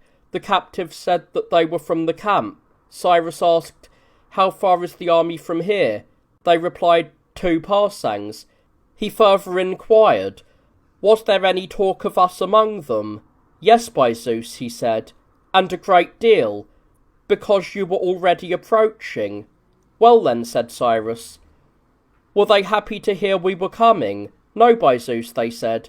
"On the contrary, they were very much troubled." "Who is drawing them up?" Cyrus asked. They replied, "Croesus himself, and a certain Greek, and a Mede who is said to be a fugitive from your side." Upon this Cyrus said, "Ah, Zeus, may it be granted to me to catch him, as I desire." He ordered the captives to be taken away. Not long afterwards, the scout sent long ago, Araspas, was reported to be riding up. When Cyrus heard this, he sprang up, went to meet him, and greeted him. The others were astounded at this turn of events, until Cyrus said, "Friends, an excellent man has returned to us. He did not leave because he was defeated by some shameful desire, or because he feared me, but he was sent by me so that he might learn the enemy's plans and report them clearly to us. We must all honour him, for he endured dishonour and risked his life for our benefit." Then everyone welcomed Araspas. Cyrus said, "Relate, Araspas, everything you have seen." He described the number of the enemy, the layout of their battle lines, and their plans. Cyrus then ordered everyone to depart, to inspect their own weapons and horses, and to be ready for battle at daybreak. Then they departed. The next day, everyone armed themselves, and Adrabatus, having been chosen by lot to be stationed opposite the Egyptians, began to arm. As he did so, Panthea brought him a golden helmet, arm guards, bracelets for his wrists, a purple tunic reaching to his feet, and a crest dyed with hyacinth, all of which she had made for her husband. When he saw them, he said, "Is it true, wife, that you have cut up your own jewellery to make this armour for me?"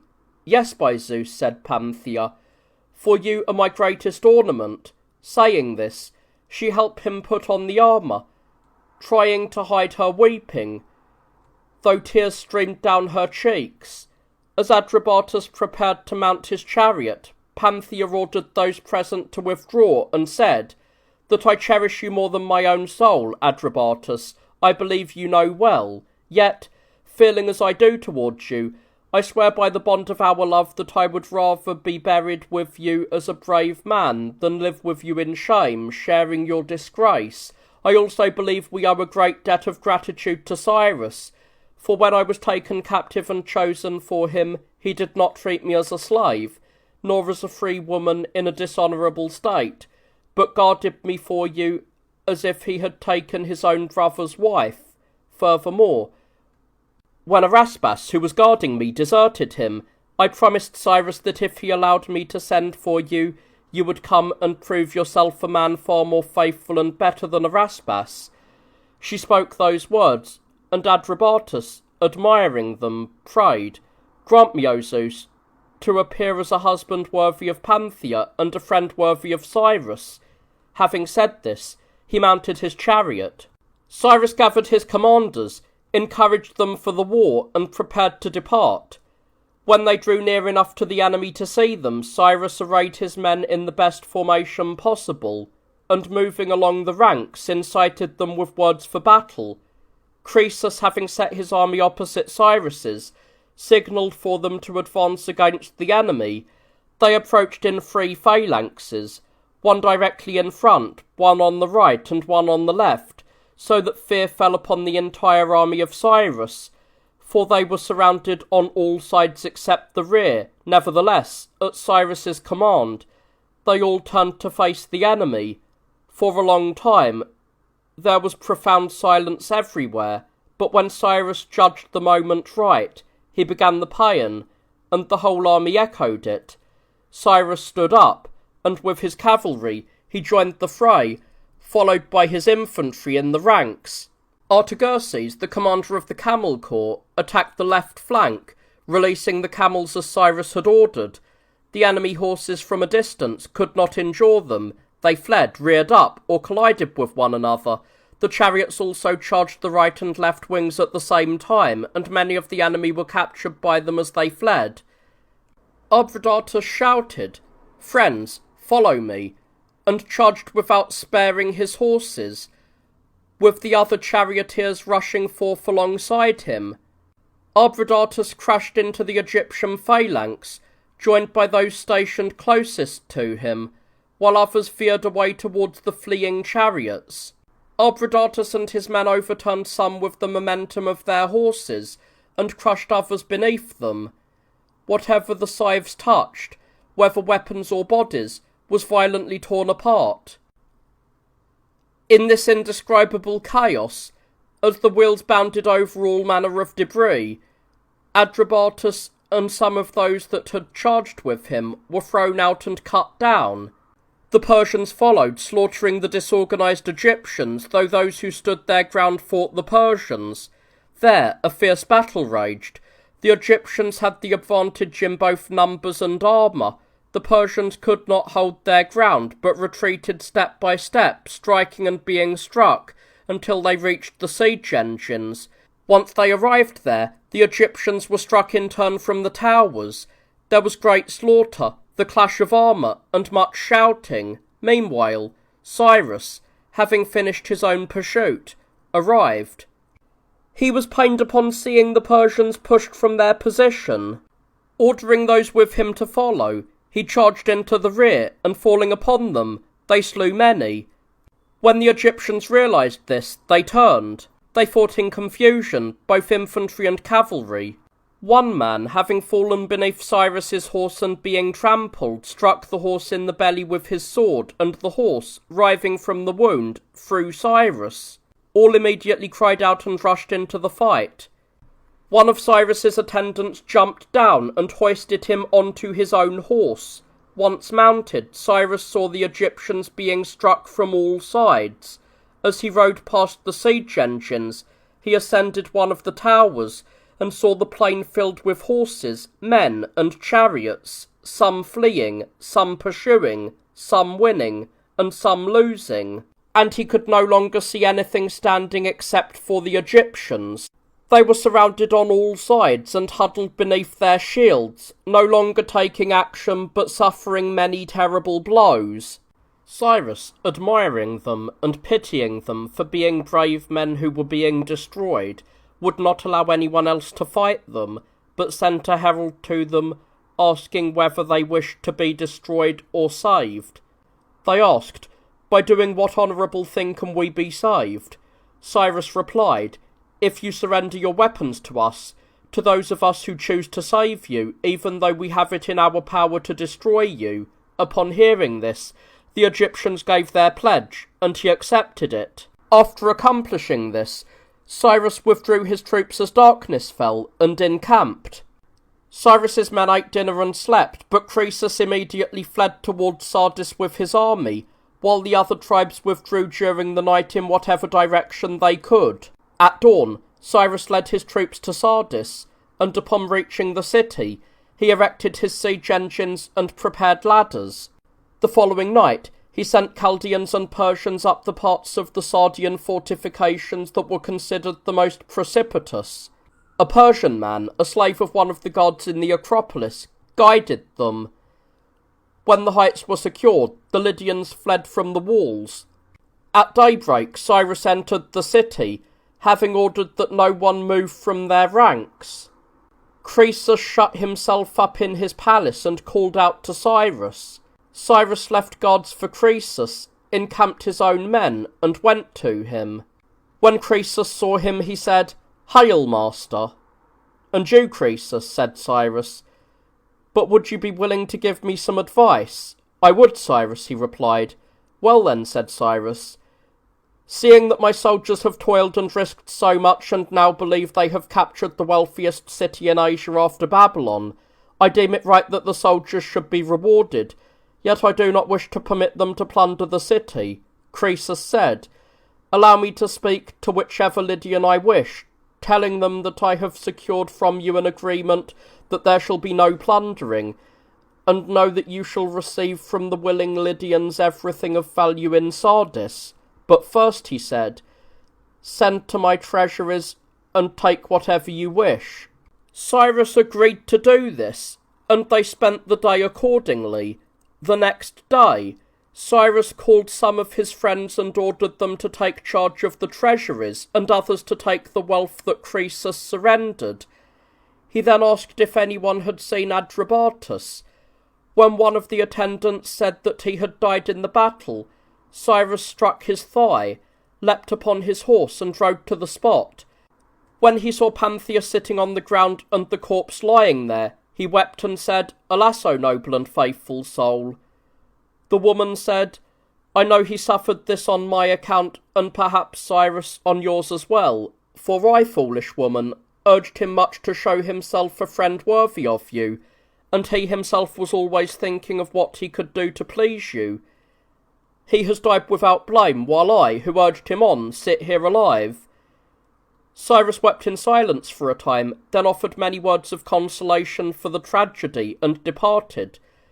The woman ordered the eunuchs to withdraw, but told her nurse to stay, and when she had died, to wrap her and her husband in a single mantle. The nurse sat weeping. The woman killed herself, and laying her head upon her husband's breast, she died. The nurse lamented and covered them both. The 3 eunuchs, learning what had happened, drew their daggers and killed themselves. When Cyrus learned of the woman's deed, he admired her and lamented, and he heaped up a massive tomb for them, burying them with great magnificence. The Carians, having fallen into faction and war with one another, both sides surrendered themselves to Cyrus. Those in the region of Phrygia towards the Hellespont also provided Cyrus with many gifts, agreeing not to admit any foreigners into their fortifications, to pay him tribute, and to campaign wherever Cyrus commanded. The king of the Phrygians prepared for war, intending not to make peace, but when his subordinates abandoned him, he came into contact with Hystaspes. Hystaspes left Persian garrisons in the strongholds and departed, taking with him his own troops, along with many Phrygian horsemen and peltasts. Cyrus set out from Sardis, having left a garrison there, but taking Croesus with him. Croesus brought many wagons filled with wealth of all kinds, and he had an exact record written of everything in each wagon. When he gave these documents to Cyrus, Cyrus said, You have done well, Croesus. Those who have taken charge of the wealth will certainly bring it to me, but if they steal anything, they will only be stealing from themselves. Croesus also led many Lydians with him, who were splendidly armed. On his march to Babylon, Cyrus conquered the Phrygians of Greater Phrygia, the Cappadocians, and the Arabians. From all these people he armed no fewer than 40,000 Persian cavalrymen, and distributed many captured horses to all of his allies. He arrived at Babylon bringing many horsemen, many archers and javelin throwers, and countless slingers. When he reached Babylon, he surrounded the city with his army, then rode around the walls to inspect them with his allied commanders and friends. Next, he brought up his army and encamped around the city. Seeing that the river flowing through the middle of Babylon entered the city, he revealed his plan to no one, but ordered a trench to be dug around the camp, both wide and very deep, so that they might require as few guards as possible at the camp. Those digging the trench kept a moderate distance from the river, and threw the earth towards the camp. The Babylonians, meanwhile, mocked the siege, believing that they had more than 20 years' worth of provisions. Once the trench was dug, Cyrus waited for a night on which he knew the Babylonians were celebrating a festival, spending the entire night drinking and revelling. He gathered a multitude, opened the trenches towards the river, the Euphrates as Herodotus records, and during the night the water flowed into the trenches, rendering the riverbed that passed through the city passable for men. Cyrus then sent attendants, infantry, and cavalry down into the dry riverbed, and ordered them to see if it was fordable. After speaking with his commanders and rousing them for the task, he finally said, Come, take up your weapons, I will lead the way. You, Gadates and Gabryas, show us the paths, since you know them. Once we are inside, lead us by the fastest route to the palace." They set out, and moving as quickly as they could, those with Gobryas and Gadates reached the palace, finding the gates shut and surprising the guards while they were drinking. When a shout and uproar were raised, those inside noticed, and at the king's command to investigate, they opened the gates. The enemy rushed in and reached the king. They found him standing, with his dagger drawn in his hand. Those with Gadates and Gobryas overcame him, and his attendants died, some while defending themselves, others while retreating.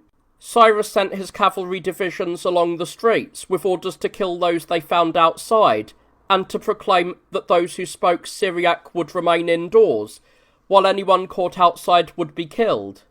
Meanwhile, Gadates and Gobryas arrived, and having taken vengeance upon the impious king, they first worshipped the gods, then kissed Cyrus's hands and feet. Xenophon, in his account of Cyrus, does not mention the name of the captured Assyrian king, but Josephus, in the 10th book of his Antiquities, records that this was Belshazzar, to whom the hand appeared emerging from the wall, writing the words already described, the meaning of which Daniel interpreted. When day broke, those who held the citadels perceived that the city had been captured and their king killed, and they too surrendered the citadels. Cyrus sent commanders and guards to them. He then called the Magi and ordered them to set aside the first fruits for the gods, as the city had been taken by the spear. He also distributed houses and public buildings to those who had joined him in his deeds, and he intended to establish for himself a lifestyle suitable for a king. To avoid incurring the envy of his friends, he wished to do this with their consent, and after speaking with them, he persuaded them through his words to request this of him. From there he entered the palace, established guards around himself, castrated those who served about his person to make them eunuchs, selected about 10,000 Persians as his bodyguards, and stationed sufficient garrisons within the city. Having done this, he trained the more honoured members of his army not to live in idleness or luxury. For other matters, he appointed different overseers, collectors of revenue, distributors of expenses, supervisors of works, guardians of property, managers of provisions for his household, and keepers of horses and dogs. As for those he deemed necessary to be the guardians of his prosperity, he assigned their supervision to himself. Since he was now in a position to bestow benefits with wealth, he realised that there is no benefit more grateful to men than the sharing of food and drink. Therefore, he ordered that as much food be set before him as he himself would eat, sufficient for a great many people, and he distributed what was served, except for what he and his fellow diners consumed, to others. He became the most generous of men. That one who is wealthiest should excel in the magnitude of his gifts is not surprising, but that a king should surpass others in the service and care of his friends is more noteworthy. A saying of his is remembered, that the duties of a good shepherd and a good king are similar, for he said that a shepherd ought to derive benefits from his flocks while making them thrive, and that a king should likewise derive benefit from cities and people while making them prosperous. It is said that when Croesus told him that because of his great giving he would end up poor, Cyrus asked him, "How much money do you think I would have by now if I had been collecting gold as you advise ever since I came to power?" Croesus named a very large sum. Cyrus then said, "Come now, Croesus, send a man with this Hystaspes. You, Hystaspes, go around to my friends and tell them that I am in need of gold for a certain undertaking, and bid them provide me with as much money as each is able. Have them write down the amounts, seal them, and give the letters to Croesus's servant." Cyrus wrote down whatever he was instructing Hystaspes to do, sealed it, and gave it to him to carry to the friends. In his letter to them, he wrote that they should receive Hystaspes as his friend, When Croesus's servant had gone around and brought back the letters, Hystaspes said, "King Cyrus, treat me as a rich man now, for I have returned with an abundance of gifts because of your letters." Cyrus said, "Well, Croesus, here is one of my treasuries. Now look at the others, and calculate how much money I have ready, if I should need to use it." It is said that when Croesus calculated the total, he found it to be many times more than what he had claimed Cyrus would have in his own treasuries, had he been collecting. Upon this, Cyrus said, "Do you see, Croesus, that I, too, have my own treasuries?" Deciding to hold a procession to the sacred precinct set aside for the gods, he summoned the officials of the Persians and the other allies, and distributed Median robes among them. It was then that the Persians first wore Median dress. After giving the finest robes to the highest-ranking men, he brought out other Median garments, for he had prepared an abundance of them, sparing neither purple, nor dark red, nor crimson, nor cinnabar-dyed cloaks, and having distributed a portion of each to the commanders, he instructed them to use these to adorn their subordinates. One of those present asked him, "But you, Cyrus, when will you adorn yourself?" He replied, "Do you not think that I am adorned enough by adorning you? For if I am able to benefit my friends, whatever garment I wear, I shall appear splendid in it." After holding the procession and sacrificing to the gods, he dined with his friends, seating those he honoured most on his left, as that side is more vulnerable than the right, and the others on his right. After the dinner, he sent home those who had served him as volunteers, except for those who wished to remain with him. To these he gave land and houses. To those who departed, both soldiers and commanders, he gave many gifts.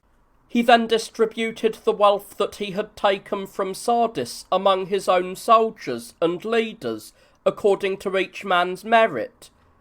When they had received their shares, they said of Cyrus, "He must surely have much left for himself, since he has given each of us so much." Others replied, "It is not the character of Cyrus to hoard wealth. He finds more joy in giving than in acquiring."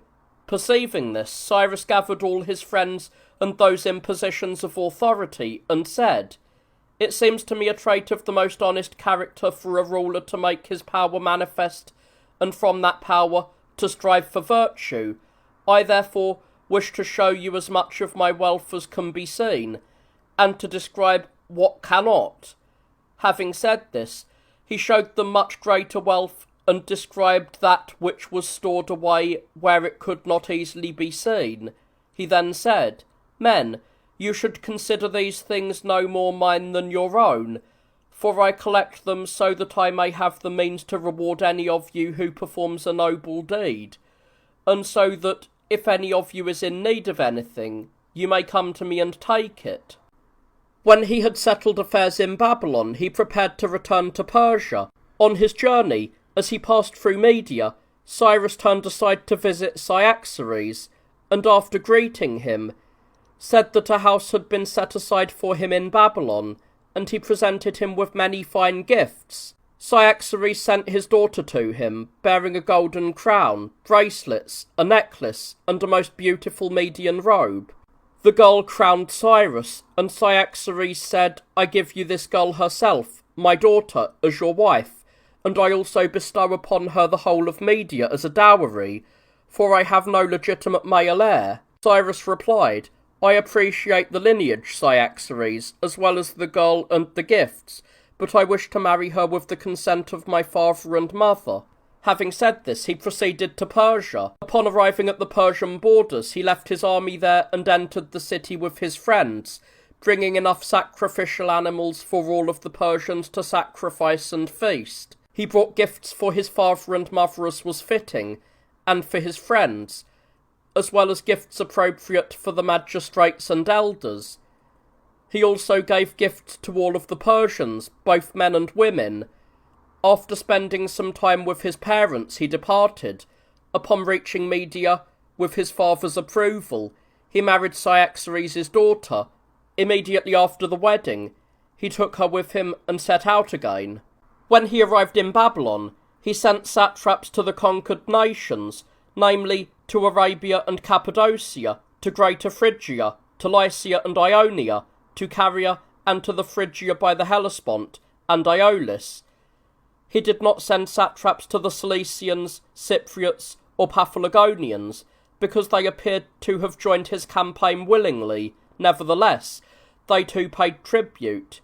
In order that reports might be brought to him quickly even from great distances, given the size of his empire, he determined how far a horse could travel in a day, built stations at those intervals, and stationed horses and those to care for them at each one. He also appointed a man at each station to receive the letters brought to him, to pass them on, or to take in the exhausted horses and provide fresh ones. After a year had passed, he made an expedition in which he is said to have conquered all of the nations residing from the entrance of Syria as far as the Red Sea.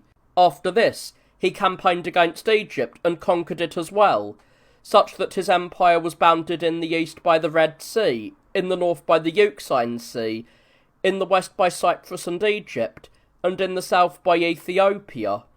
He himself established his residence in the centre of these, spending 7 months in Babylon during the winter, for the land is warm there, 3 months in Susa during the spring, and 2 months in Ecbatana during the height of summer. Having lived in this manner, and having reached a very old age, Cyrus travelled to Persia for the 7th time, his parents having long since passed away. While sleeping in the palace, he dreamt that a figure greater than a human approached, and said, "Prepare yourself, Cyrus, the gods are already summoning you." From this, he inferred that the end of his life was at hand. On the 3rd day, he summoned his sons, who were accompanying him, along with his friends and the Persian magistrates, and said, "The end of my life is now upon me. It is necessary for me to clarify who shall hold the kingdom after me, so that it may not become a source of contention and cause you trouble. You, therefore, Cambyses, as you are the elder, take the kingdom, with the favour of the gods and myself. And to you, Tanaoxeres, I give the satrapy of the Medes, Armenians, and Caduceans." After giving these instructions, and offering much advice to his children, he bade farewell to those present, shook hands with everyone, covered his head, and thus departed. When he was gone, his sons immediately fell into faction, cities and nations rebelled, and everything turned for the worse. These are the things recounted by Xenophon regarding Cyrus. Herodotus of Halicarnassus, however, speaks of other things concerning Cyrus's birth, death, and the rest of his life, which would be long to relate. Since I have undertaken to write an epitome of history, it is not appropriate for me to make the work excessively long. I have therefore written the most plausible account. Whoever wishes to know what Herodotus wrote about him will find it by turning to his book, where these things are recorded in the 1st volume, to which he gave the name of the first muse, Clio. Thus, Cyrus brought the Assyrian Empire to an end. In the 1st year of his reign, which was the 70th year since the Hebrews had been carried away from Jerusalem to Babylon, he granted the Jews in Babylon permission to return to Jerusalem and rebuild both the city and the temple, just as the prophet Jeremiah had foretold, and as Isaiah had predicted even before him. For Jeremiah lived at the time the city was captured and the temple razed, while Isaiah had lived 140 years before the city was captured and the sanctuary destroyed. He not only permitted the captives to return and the restoration of the city and temple, but he also sent back the vessels of the temple that Nebuchadnezzar had brought to Babylon, handing them over to Mithridates, his treasurer, and Zerubbabel to carry. He also commanded the satraps in Syria to assist them in the construction of the works, and to provide all the expenses from the local funds. When Cyrus had decreed these things, the leaders of the 2 tribes of Judah and Benjamin, along with the Levites and the priests, set out. Many, however, remained in Babylon, choosing not to leave their possessions behind. When they arrived in Jerusalem, All of Cyrus's officials assisted them in the building and collaborated with them. The number of those who returned was 42,600. As they were already busy with the construction of the city and the temple, the surrounding nations, especially the Kuthians, whom Shalmaneser had resettled in Samaria when he took the Israelites captive, grew envious and persuaded the satraps not to support the Jews in their building efforts. Later, when Cyrus ended his life, and his son Cambyses succeeded to the throne, they wrote to Cambyses, slandering the Hebrews as a rebellious and insubordinate people, saying, "If they complete the city and the temple, they will neither pay tribute nor submit to your authority." By writing these and other such things, they persuaded him to halt the rebuilding of the city and the temple. The work was suspended for 9 years, until the 2nd year of the reign of Darius, the son of Hystaspes. For Cambyses, after reigning for 7 years, and conquering Egypt during that time, died on his return journey in Damascus, and the Magi seized control of the kingdom. It is appropriate to relate the story of these events in brief. Cambyses had a brother, named Tanaoxeres according to Xenophon, but called Smerdis according to Herodotus. While Cambyses was in Egypt, he dreamt that someone stood over him and said that Smerdis had sat upon the royal throne and touched the heavens with his head. Fearing for his kingdom, he immediately sent Praxaspes to Susa to kill his brother in secret. He was thus destroyed, but Cambyses did not escape his own fate. There were 2 brothers among the Medes, called Magi, one named Patizithis, the other called Smerdis. This Smerdis shared not only his name with Cyrus's son Smerdis, but also his appearance. Cambyses had made one of these brothers the steward of his affairs. While Cambyses lingered in Egypt, Patizithis learned of the murder of Cyrus's son Smerdis, and knowing that few were aware of his death, he plotted to seize the kingdom. He seated his brother, who bore the same name as Smerdis and had a great resemblance to him, upon the royal throne, not as his own kinsman, but as the son of Cyrus, and the brother of Cambyses. He sent heralds everywhere announcing that Cyrus's son Smerdis was king. When Cambyses learned of this, he interrogated Praxaspes, accusing him of not having fulfilled his command. Praxaspes insisted that the brother had not risen against him, for, he said, "I killed and buried him just as you commanded." Cambyses ordered the arrest of the man in the army who was proclaiming that Cyrus's son Smerdis was the king of the Persians. When arrested, he was asked if he had seen Smerdis himself, and if Smerdis had commanded him to say what he was saying. He replied that he had not seen Smerdis, but had been ordered to say these things by the Magus who managed the palace affairs. Upon learning the truth, Cambyses lamented that he had killed his brother in vain, and immediately set out to march against the Magi. As he leapt upon his horse, the chape of his sword sheath fell off, and the barbed blade struck his thigh with a mortal wound. He asked what the city was called, and upon learning that it was Ecbatana, he said, "Here it is fated for me to die," for it had been prophesied that he would die in Ecbatana. He had previously thought that the end would overtake him in the Median Ecbatana, but the oracle did not signify that place, but rather the Ecbatana in Syria. Cambyses died a few days later without leaving an heir, having reigned for 7 years and 5 months, and the Magus, upon the death of Cambyses, reigned without fear, posing as Cyrus's son Smerdis. He sent out proclamations to every nation under his rule, declaring an exemption from taxation for all for 3 years. After he had reigned for 7 months, his true identity was discovered, and it was discovered in this way. Otanes was among the first of the Persians in birth and wealth. Cambyses had taken this man's daughter to wife, a woman named Phedimia. The Magus had taken her to his bed, just as he had with all of the other women he found in the palace. Her father sent to her in secret, asking if she was sleeping with Smerdis of Cyrus or some other person. She replied that she had neither seen Cyrus's Smerdis nor did she know with whom she was sleeping. He sent to her again, telling her to take the risk, if necessary, to fulfill her father's command, and instructed her that when she was sleeping with the king and perceived him to be asleep, she should touch his ears.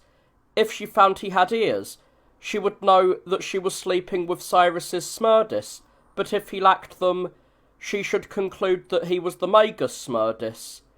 Faedimia obeyed her father, and upon finding that the man she slept with lacked ears, she informed her father. He lacked ears because Cyrus once cut them off as punishment for some transgression. Otanes shared this secret with Aspathines and Gobryas, who were among the foremost of the Persians and his own friends. They, having previously suspected the situation, immediately accepted his words.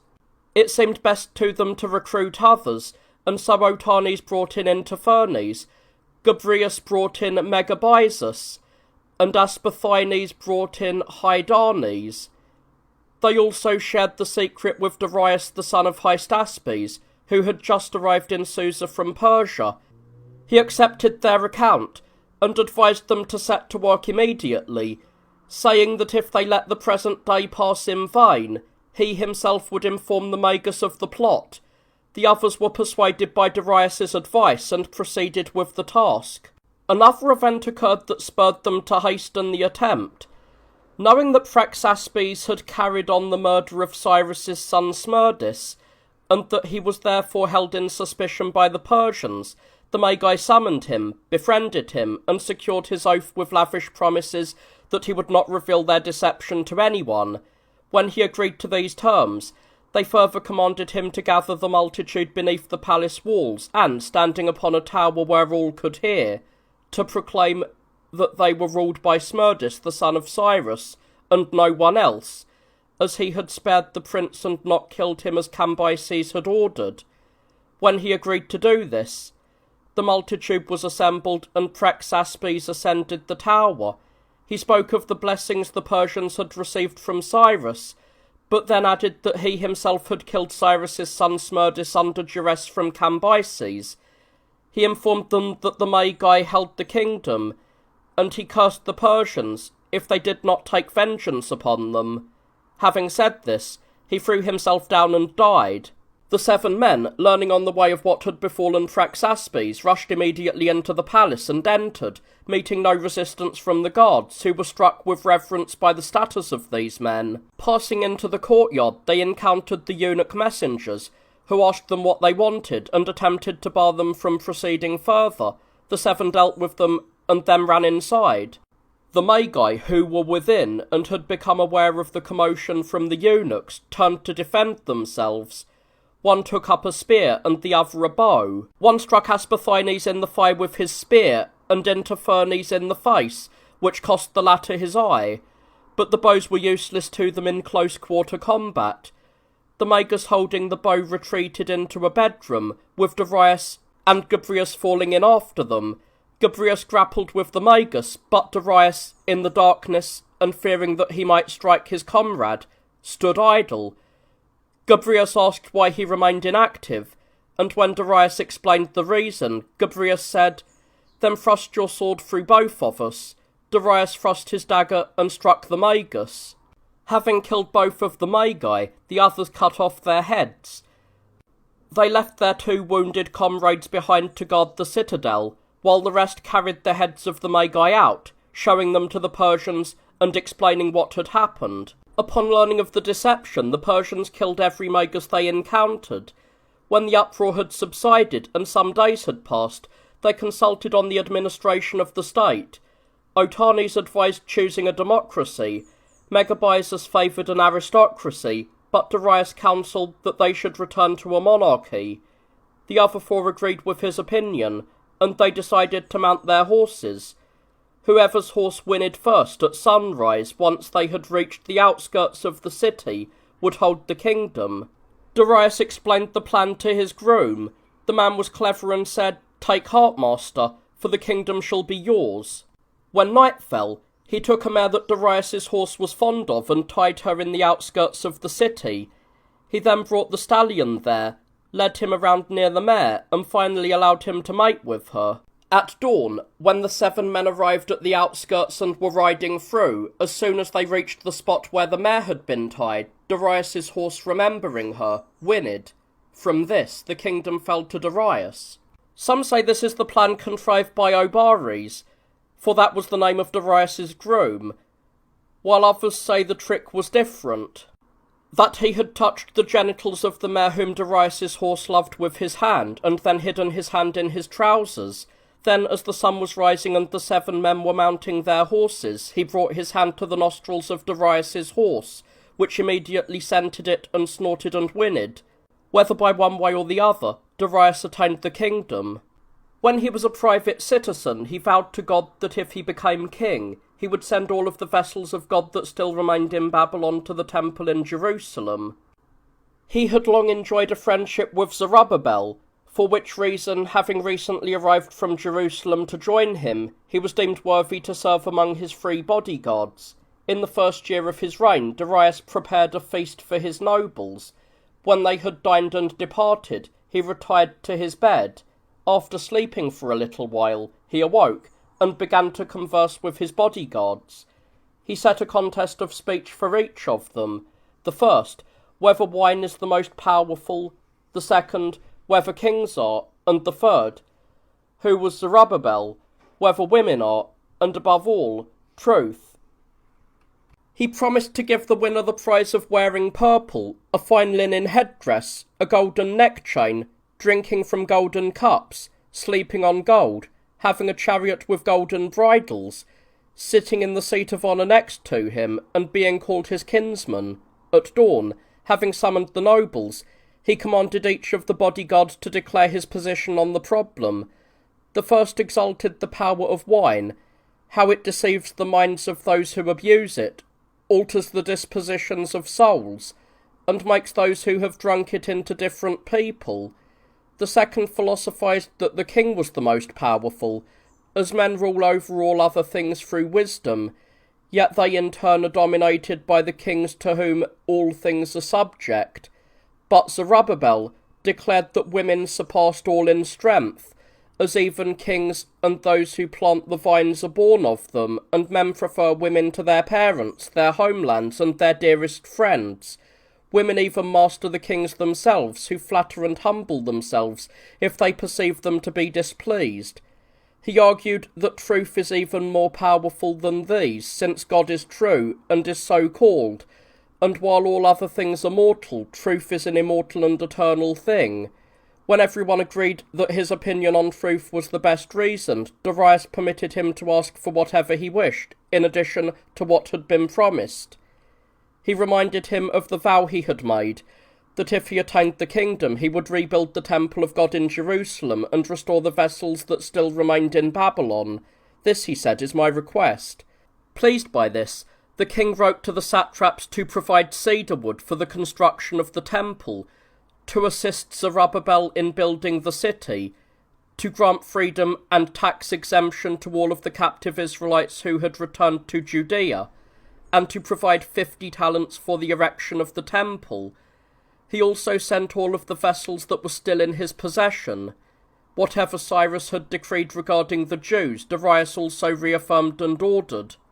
Once these things had taken place, Zerubbabel arrived in Babylon, and brought the good news from the king to his countrymen. All those who were eager to return to Jerusalem departed. The total number of those leaving was 46,800, excluding the Levites, gatekeepers, temple slaves, and servants who accompanied those going up. The leader of these was Zerubbabel, the son of Shealtiel, from the tribe of Judah, a descendant of David, and Jeshua, the son of Jehozadak, the high priest. In addition to these, Mordecai and Sereb were appointed leaders from among the multitude. Upon arriving in Jerusalem, they offered sacrifices and began the construction of the temple. The temple was completed quite quickly. Once the sanctuary was finished, the priests, the Levites, and the sons of Asaph sang hymns to God. The elders of the ancestral houses, recalling the former temple in their memories, and seeing that the one just built was inferior to the old one, broke into tears and lamentations, and their wailing drowned out the sound of the trumpets. While the temple was still being built, the Samaritans approached Zerubbabel, asking to share in the construction of the temple with them. He did not permit them to participate in the building, though he told them he allowed them to worship in the temple. The Samaritans were annoyed at this, and they persuaded the nations in Syria to ask the satraps to stop the erection of the temple. When the governors of Syria and Phoenicia came up to Jerusalem, they asked by whose permission they were erecting the temple like a fortress, and surrounding the city with a very strong wall. Zerubbabel and the high priest, Jeshua, said that the construction had first been permitted by Cyrus, and then again by Darius. The governors of the regions of Syria and Phoenicia did not decide to stop the building of the works, but they wrote to Darius immediately. Because the Jews were terrified that the king might change his mind regarding what he had arranged, the prophets Haggai and Zechariah encouraged them to be confident and fear nothing unwanted. Trusting in the prophets, they persisted intently in the building, Darius having received the letter and the accusations of the Samaritans that the Jews were fortifying the city and building the temple as a fortress, and that Cambyses had forbidden their construction, ordered a search for records of the matter in the royal archives. It was found in the citadel of Ecbatana in Media that in the first year of his reign, Cyrus had ordered the temple in Jerusalem and the altar to be built, and had commanded that the expenses for these come from the royal treasury, that the vessels of the temple be returned, and had ordered the governors there to assist in the work, and to provide the Jews with bulls, rams, lambs, and goats, as well as fine flour, wine, and oil for sacrifice.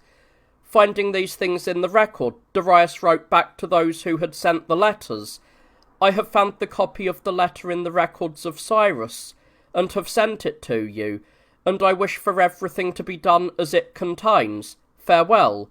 Realizing the king's intention, the overseers of those regions assisted the Jews. The temple was built in 7 years, and the Israelites offered sacrifices in renewal of their former blessings. When the Feast of Unleavened Bread arrived, the whole people flocked from the villages into the city, and they celebrated the feast and performed the sacrifice called the Passover. They resided in Jerusalem, living under an aristocratic government with an oligarchical element, for the priests were in charge of affairs until the time of the Hasmonean descendants. Before the captivity, they were ruled by kings for 532 years, 6 months, and 10 days. Before the kings, they were governed by leaders called judges and monarchs. Living in this manner, they passed more than 500 years after Moses and Joshua.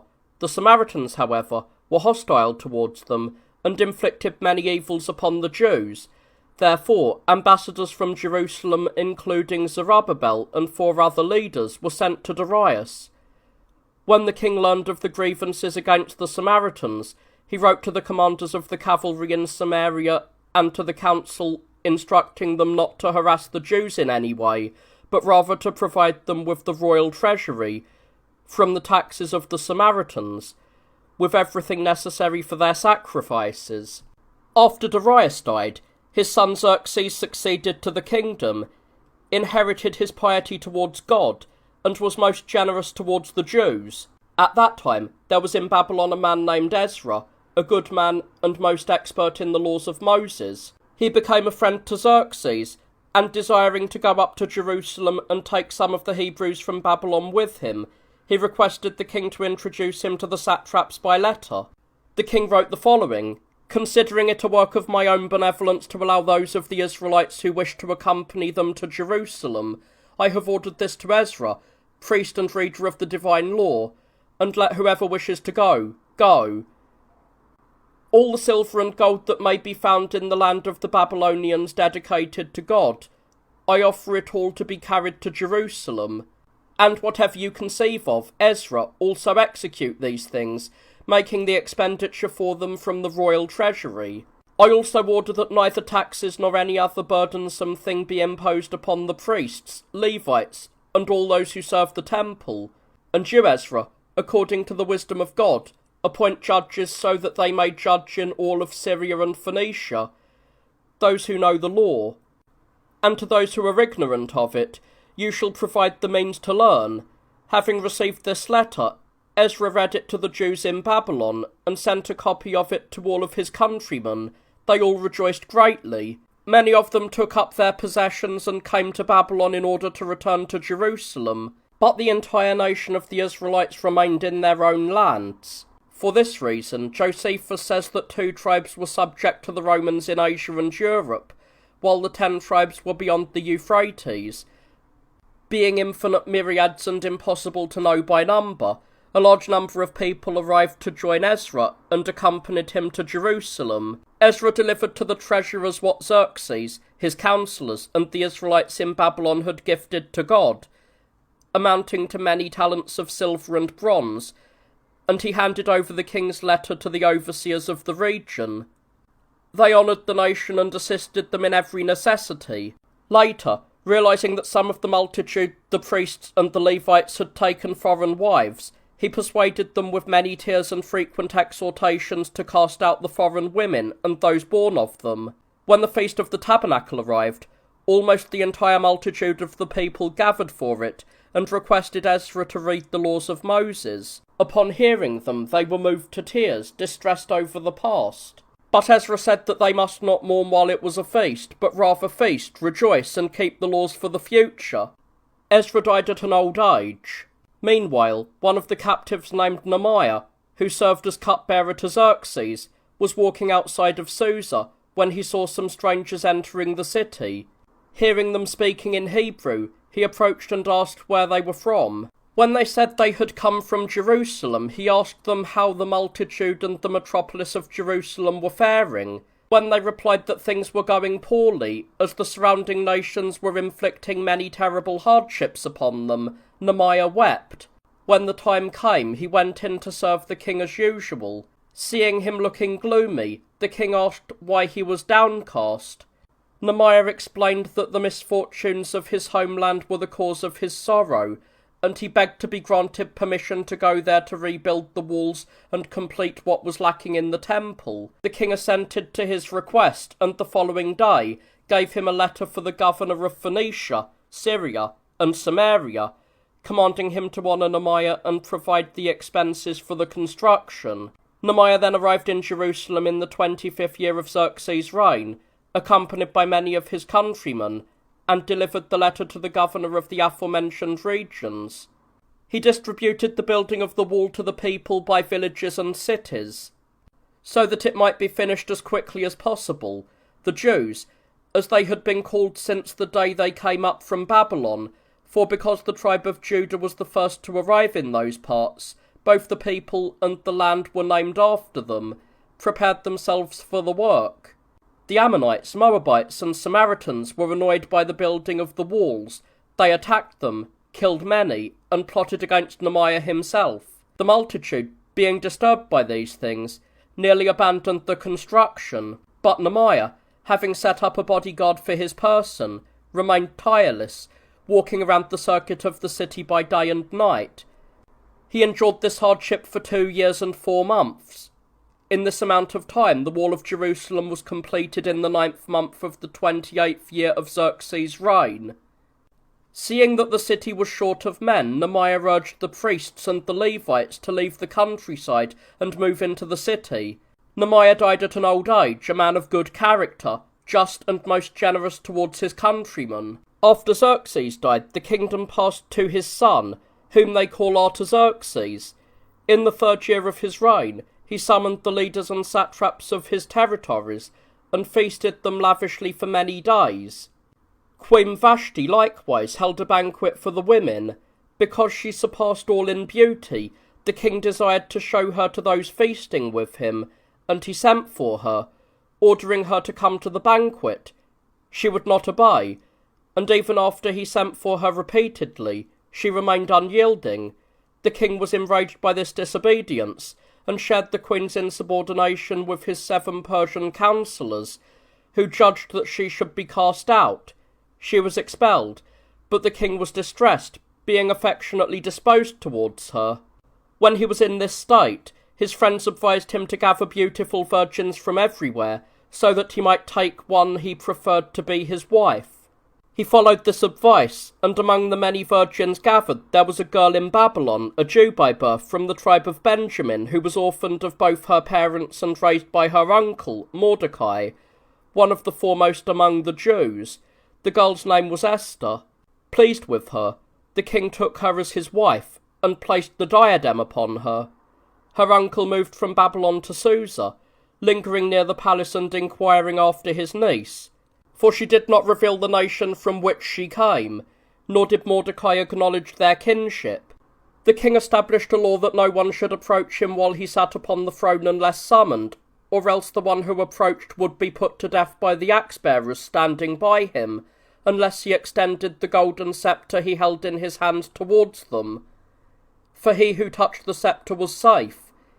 When 2 of his eunuchs plotted against King Artaxerxes, Barnabazus, a servant of one of them, who was a Jew by birth, learned of the plot and reported it to Mordecai, who through Esther informed the king of the conspirators. The king had the eunuchs impaled and ordered Mordecai's name to be inscribed in the royal archives, and for him to wait at the palace. Haman, being a close friend of the king, was worshipped by everyone.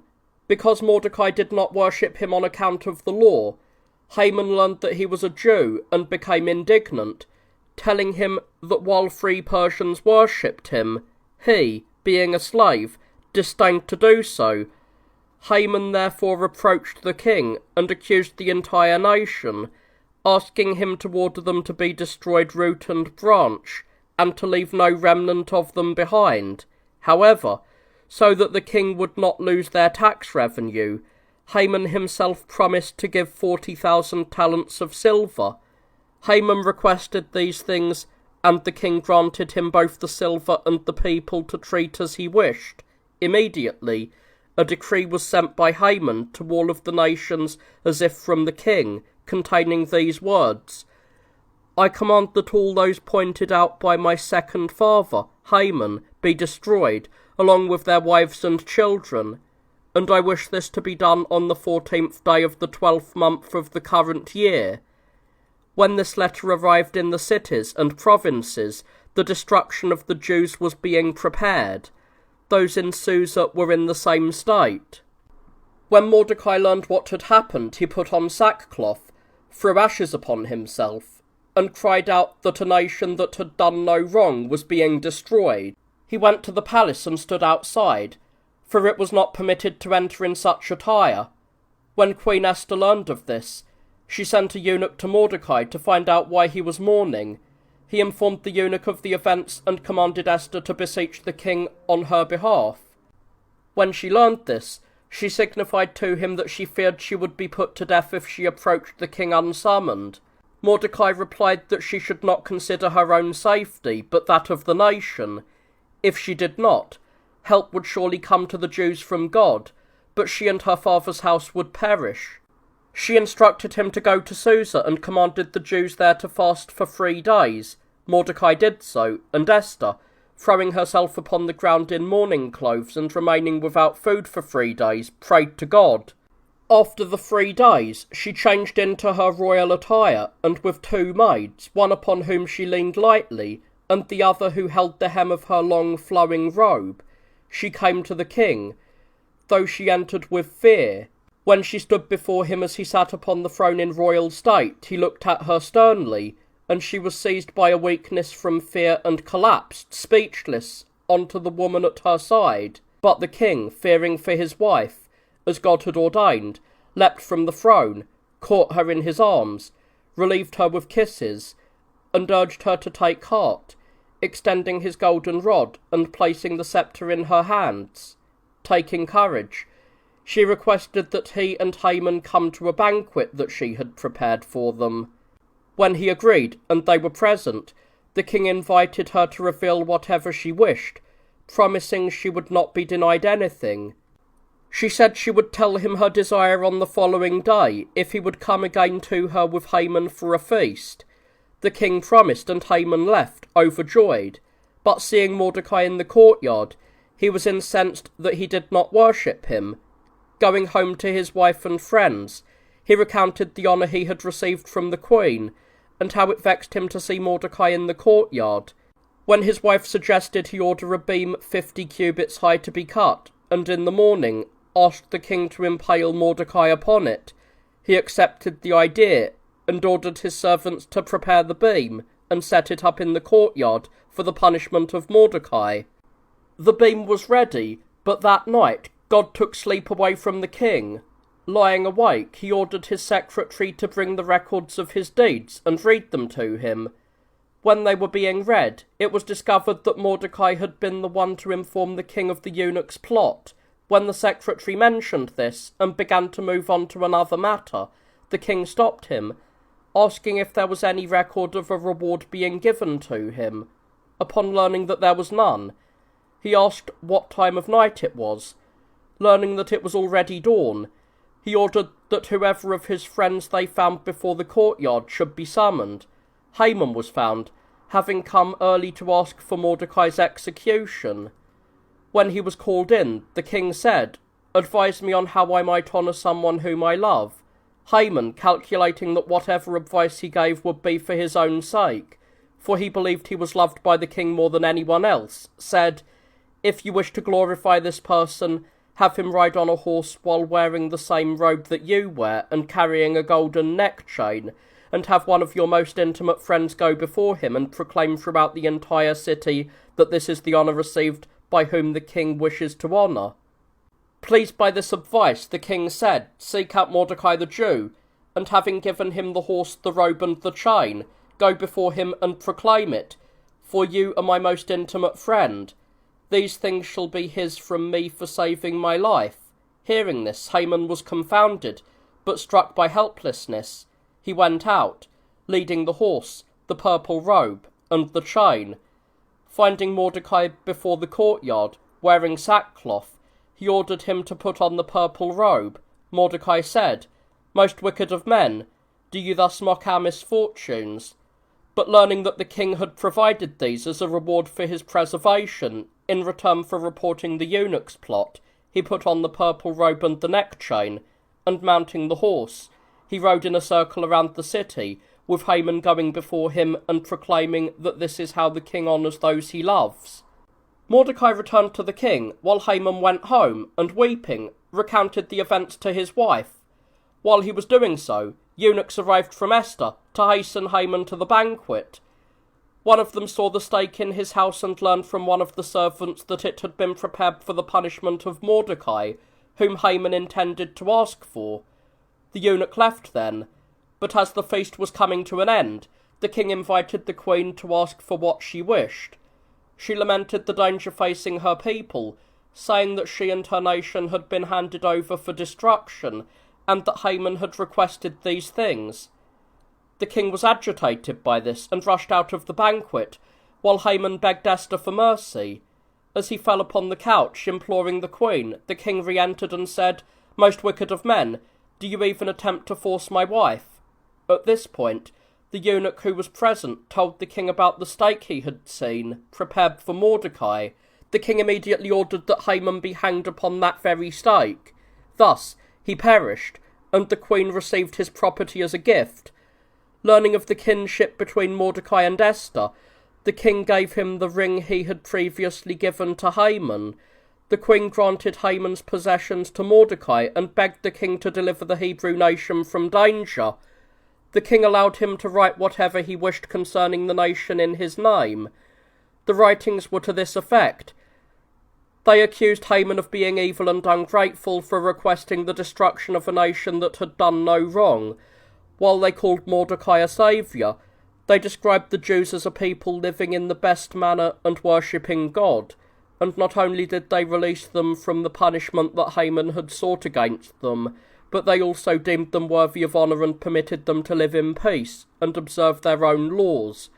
They granted them the right to defend themselves on the 13th day of the 12th month, which is Adar, against those who had wronged them, and they ordered the satraps of the regions to assist them so that they might pursue their enemies.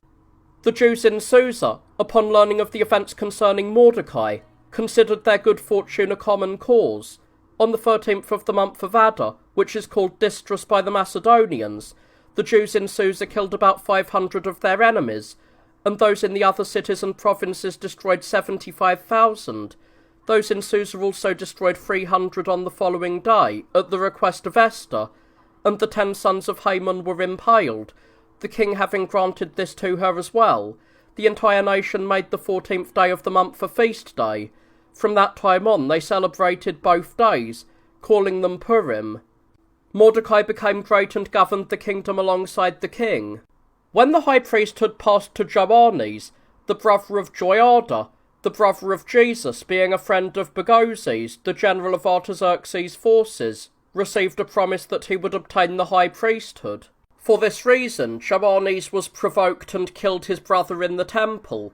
Bagoses immediately arrived and entered the temple, saying, "If those who dared to commit murder in the temple enter it, I too shall enter, being purer than they," and he oppressed the Jews for 7 years. When Joannes ended his life, his son, Joiada, succeeded to the high priesthood.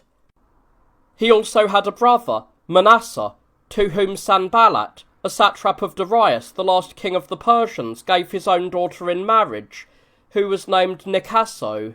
The leading men of the Jerusalemites rebelled because the high priest's brother had married a foreigner, and they ordered him to either divorce her or stay away from the altar. He went and recounted these things to his father-in-law. Sanballat promised to keep the priesthood for him, and to appoint him high priest and governor of the territories he himself ruled, if he did not leave his daughter. He also promised to build a temple on Mount Gerizim, which is the highest of the mountains in Samaria, claiming it would be better than the one in Jerusalem, with the approval of King Darius. Elated by these promises, Manasseh remained with Sanballat. Since many other priests and Israelites were engaged in such marriages, they all gathered to Manasseh. Sanballat prepared to bring the request for the building of the temple on Gerizim to King Darius, but Darius encountered Alexander at Issus, in Cilicia, and being defeated, fled.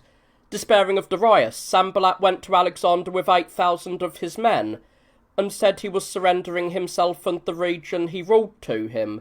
When Alexander accepted him, Sanballat, now confident regarding his son-in-law and the erection of the temple on Gerizim, brought the request. Having been granted permission for the construction, he built the temple with all diligence and appointed his son-in-law Manasseh as its high priest. Since the historical account has made mention of Alexander, it is fitting to recount briefly his deeds, his character, and his origins, and then return the narrative to its continuity. This is especially appropriate as the king visited Jerusalem, where something worthy of wonder occurred between him and the high priest and the people, and he himself described a divine vision, as Josephus records, matters which the narrative will explain further on, following the history of him.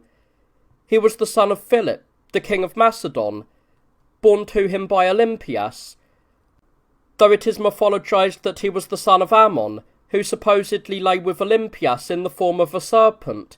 They say that Ammon is Zeus, but this is a myth. It is said that before the night she lay with Philip, his mother dreamed that a thunderbolt fell upon her womb, from which a great fire was kindled that spread in all directions before vanishing. After the marriage, Philip dreamed that he placed a seal upon his wife's womb, and that a lion was engraved upon the seal. While other seers interpreted the dream differently, Aristander said that the woman who was sealed was pregnant, for one does not seal what is empty, and that the child to be born would be spirited and lion-like. He was born on the same day that the temple of Artemis in Ephesus was burned. At that time some of the Magi present there ran about, saying that this day had brought forth a grave calamity and disaster for Asia.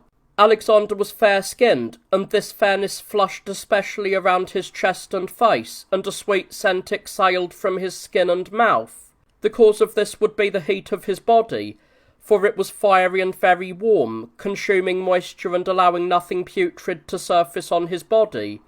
From childhood, he displayed the gravity of a mature mind. Being a swift runner, when asked if he would compete in the stadium at the Olympic Games, he said, "If I were to compete against kings." If news arrived that a prominent city had been captured by his father, or that a notable victory had occurred in battle, he would say, as if burdened by his peers, "My father will leave nothing brilliant for me to accomplish in your company." When the horse Bucephalus was brought to Philip for the price of 13 talents and would accept no rider, as demonstrated to Philip, nor endure a voice, and thus seemed utterly unusable, Alexander said, "What a horse they are sending away, not knowing how to use it." His father rebuked him, saying, "Will you be able to use it better then?" And he replied, "I could use it better than another." Permitted to try the horse, he took the reins and turned it towards the sun, perhaps realizing it was disturbed by its shadow moving in front of it.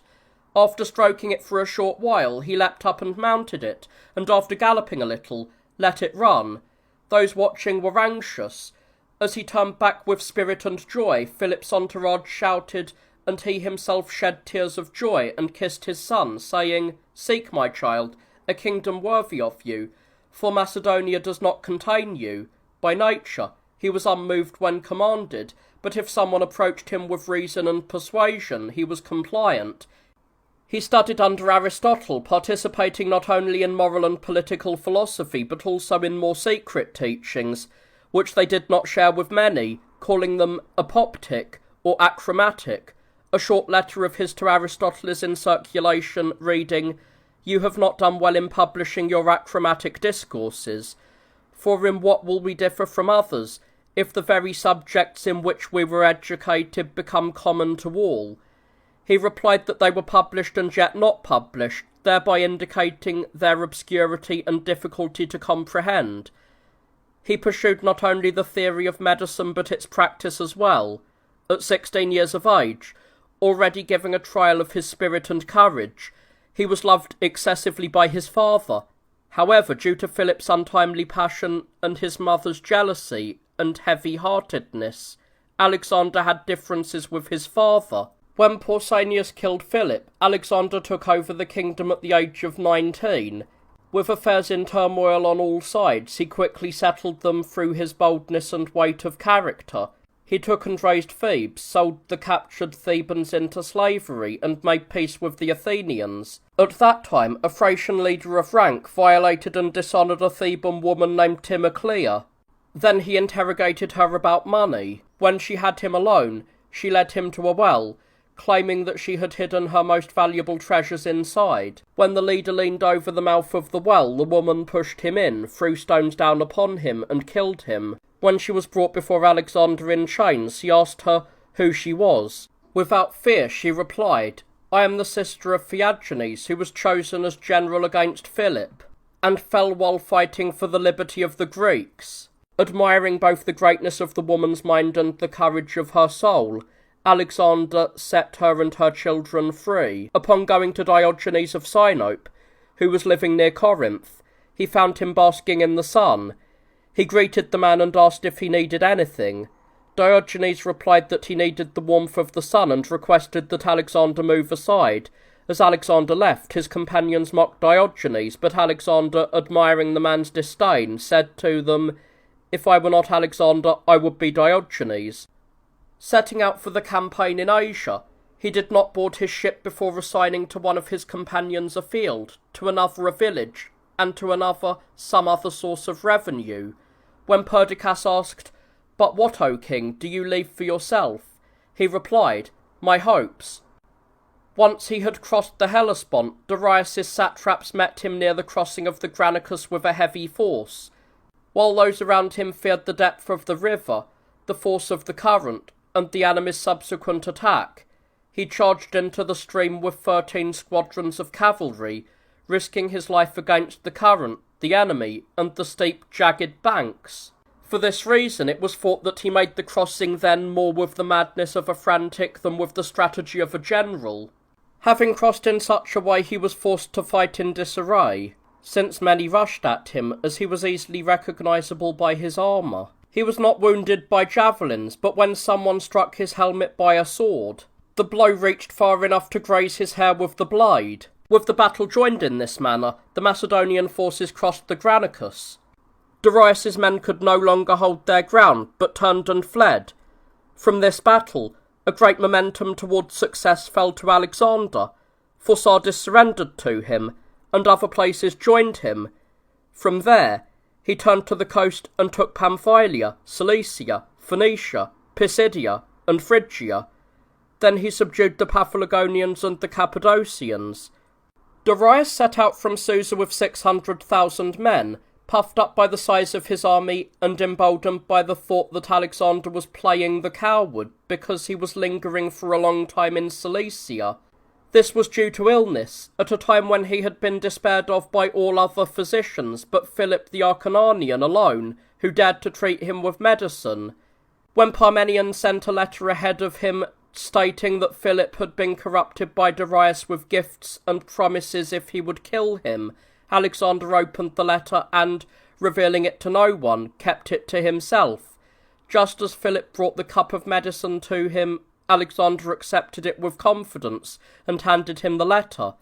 When Alexander drank, Philip read, and they looked at each other, Alexander with a gracious and cheerful expression, and Philip in fear and confusion, as Darius hastened towards Alexander so that, as he said, the enemy would not escape. A Macedonian defector named Amintas said, "Take heart, O king, for Alexander will not flee, but will move towards you at any moment." When the battle was joined at Cilicia, the terrain provided a great advantage to Alexander because of its narrowness, though he contributed more himself through his skilful generalship. It was then that he was wounded in the thigh by a sword while fighting in the front ranks. Having won a brilliant victory, he did not capture Darius, who fled, but he took his chariot and bow. Darius's camp was plundered by the Macedonians. However, Darius's tent was reserved for Alexander, along with his attendants, his wealth and the rest of his equipment. Then someone reported to him that Darius's mother, his wife, and his 2 daughters were being led in as captives, wailing as if Darius were dead. Since they had seen his chariot and bows captured, deeply moved by the report due to the instability of fortune, he sent someone to the woman to tell them that Darius was alive and that nothing unpleasant would happen to them, for he did not consider Darius an enemy, but was only contending with him for the kingdom. He neither deprived them of their attendance, nor did he present himself to them, nor did he allow them to suffer or expect anything unworthy from anyone. Having already won at Issus, he became master of Damascus, where the Persians and Darius himself had left behind their wealth and most of their baggage. After this, Cyprus and Phoenicia, with the exception of Tyre, were surrendered to him. Tyre was taken by siege, and Alexander had 2 dreams while besieging it. It seemed that Hercules was calling for him from the wall and welcoming him. The other dream showed him a satyr playing with him, and when he wished to catch him, the satyr kept slipping away, only to fall into his hands at last. This dream was judged to signify, by a play on the name, that Tyre shall be yours. Then, while besieging Gaza, a great city of Syria, he was struck on the shoulder by a stone, and he captured the city. Having become master of Egypt, he desired to found a Greek city there bearing his own name, and he had already marked out a site for it. While sleeping, a man appeared to him, grey-haired and venerable. It was Homer, who spoke these verses. There is an island then in the much-surging sea, before Egypt. They call it Pharos. He leapt up at once and went to Pharos, and pleased by its natural suitability, he founded the city there, connecting it to the mainland by an embankment, though it had been an island before. It is said that, delighted by the natural fitness of the place, he remarked that Homer was not only great in other respects, but also a wise architect.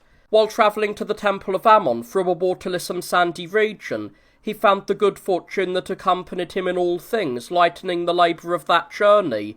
Rain fell, dispelling the danger of drought, and tempering the air, as the sand was moistened and packed down by the dampness. When the landmarks of the route were obscured, those guiding him lost their way.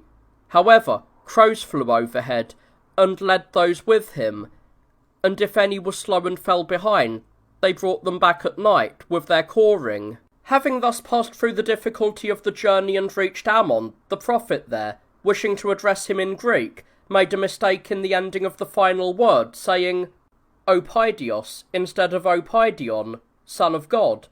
The blunder gave many the impression that Alexander's birth was from the gods, with the rumour spreading that the prophet had called him son of Zeus. He himself boasted to the barbarians about his birth, leading even Olympias to say, "Will Alexander never stop slandering me to Hera?"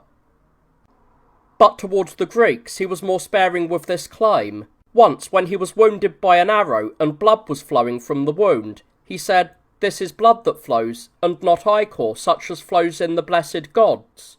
When Darius sent him a message offering 10,000 talents as ransom for his loved ones, and ceding to him all of the territory within the Euphrates, making him his friend and giving him one of his daughters in marriage, Parmenion said, "If I were Alexander, I would accept this." "And I," he replied, "by Zeus, if I were Parmenion."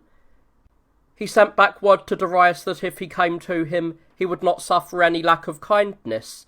A eunuch who had fled from the wife of Darius, and having reached him safely, reported the death of the queen, for she had died in childbirth.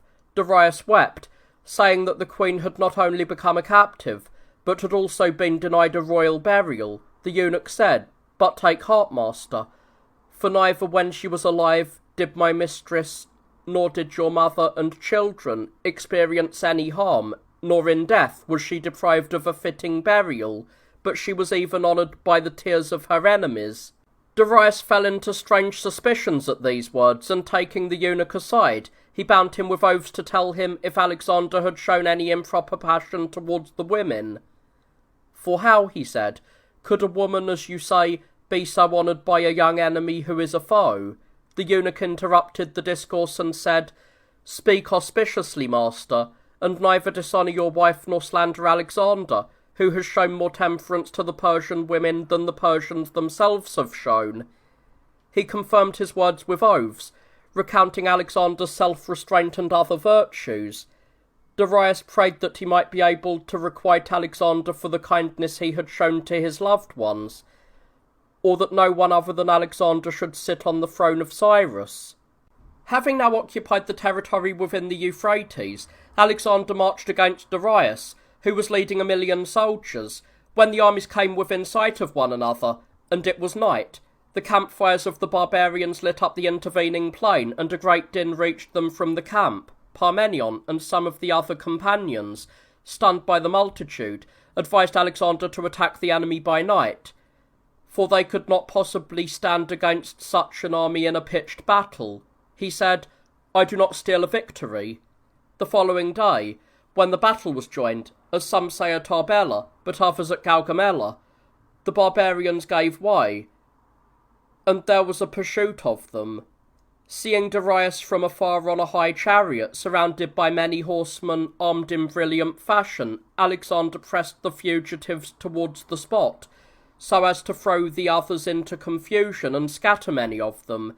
Since many fell before Darius, and he could not drive the chariot because it was impeded by the corpses, Darius got off of it, and mounted a mare, and fled. He would have been captured, had not Parmenion sent for Alexander to come and assist the wing under his command, which was struggling.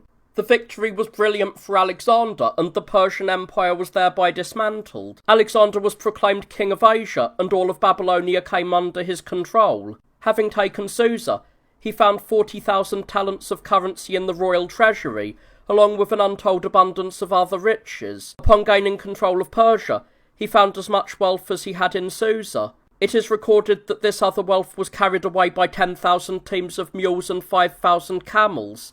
Though he burned the palaces, he quickly repented and ordered that they be extinguished. Being generous by nature, he became even more so as his fortunes increased. Seeing his companions living in luxury and indulging in extravagant habits, he gently chided them, saying he was surprised they had not learned from comparing the Persian way of life with their own, that living in luxury is most slavish, while working hard is most kingly. He himself, however, did not give in, labouring through campaigns and hunts. His companions, wishing to live in luxury due to their wealth, but being forced to follow him, went so far as to slander him. At first he bore the slanders gently, saying that it is kingly to be spoken of ill, while doing good. Later, however, The many accusations hardened him and made him become harsh and implacable towards those who slandered him.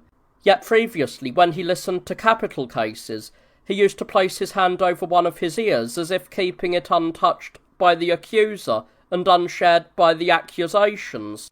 Marching against Darius with 3,000 men, he pursued him for many days, so that most of his men gave up due to the difficulty of the route and the lack of water. At that time, some Macedonians carrying water in skins met him and, filling a helmet, offered it to him. As he was suffering terribly from thirst, he took the helmet and, seeing those around him looking at him, he did not drink, but handed it back to those who had given it to him, saying, "If I drink alone, these men will lose heart." Having finally engaged the enemy, he bypassed their camp and hurried to overtake Darius. He found him lying in a covered carriage, covered in wounds and already dying. Asking for water and drinking, he said to Polystratus, who had given it to him, "This is the limit of all of my misfortunes, that having received a kindness, I cannot reward you. May Alexander repay the favour to you, and may the gods repay Alexander for his clemency towards my mother, my wife, and my children." With these words he passed away. Upon standing over him when he had died, Alexander wrapped his corpse in his own military cloak and sent it to his mother, adorned in the royal fashion. He had Bessus, who had killed him, torn apart by using catapults, ordering him to be attached to 2 trees bent by force and then releasing the trees so that the man was torn asunder, as each of the trees snapped back with violence to its natural upright position. Travelling towards the Hyrcanian Sea, which is also called the Caspian, he was deeply distressed when some barbarians stole his horse Bucephalus, and he sent a message threatening to kill them all unless they returned the horse to him. They brought back the horse and surrendered themselves to him. From there he set out for Parthia, where he first put on barbarian attire, which was less pretentious than the Median, but more haughty than the Persian. The spectacle seemed offensive to the Macedonians. Having selected 30,000 boys from the captives, he ordered them to be taught Greek letters, and to be armed in the Macedonian fashion. Having fallen in love with the beautiful Roxana, he took her as his wife according to the law. Of his friends, he called Hephaestion, who praised the clothing he put on and dressed himself in the same way, Alexander Lover, and Craterus, who did not depart from ancestral customs, King Lover. He used the former for relations with the barbarians, while through Craterus he transacted business with the Macedonians and Greeks. He killed Philotas, the son of Parmenion, after learning that he was boasting that the successes were achieved by himself and his father rather than Alexander, calling Alexander a mere boy, and then conspiring against him. Sending to Media, he also had his father, who was there, killed. Furthermore, he killed Clytus, one of his companions, during a drinking party, when poems were being sung about some of the generals recently defeated by barbarians, and Alexander was listening to them with pleasure. Clytus, becoming harsh, indignant, and boasting from arrogance and drunkenness, and slandering Alexander, was first struck by him with an apple, as he continued to be shameless and bold, and began reciting the iambics of Euripides, "Alas, how poorly things are managed by the Greeks," and the rest. Alexander boiled over with rage, pierced him with a spear, and killed him. Immediately upon his anger subsiding, he repented, rushed to kill himself, but he was restrained by his bodyguards and carried to his chamber, where he spent the night and the following day in lamentation, lying exhausted and speechless, only groaning very heavily. When his friends came to him, he would not accept their words. But when Aristander the seer reminded him of a vision he had seen regarding Clytus, and some signs that had appeared to him, and said that what had happened was fated, he began to relent. As he prepared to invade India, having packed the wagons, he first set fire to his own, then to those of his friends, and after that he ordered the Macedonians to burn theirs as well. This action saddened a few, but the rest rushed to the task with shouts and enthusiasm, and Alexander filled them with eagerness for the campaign. By then, he was also a fearful and implacable punisher of those who transgressed. Many dangers befell him during the battles, and he encountered wounds worthy of a young man, but the greatest loss of the army was caused by the lack of necessities and the harshness of the climate. He himself, however, because of his daring, thought nothing was invulnerable to the bold, nor anything impregnable to the fearless.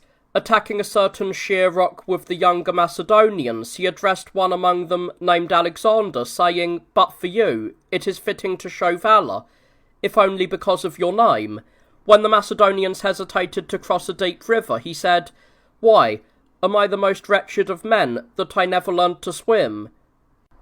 When envoys from the besieged cities came to him, their eldest, named Archippus, asked what they should do to be considered friends. Alexander said, "If you choose me as your leader, send me your 100 best men."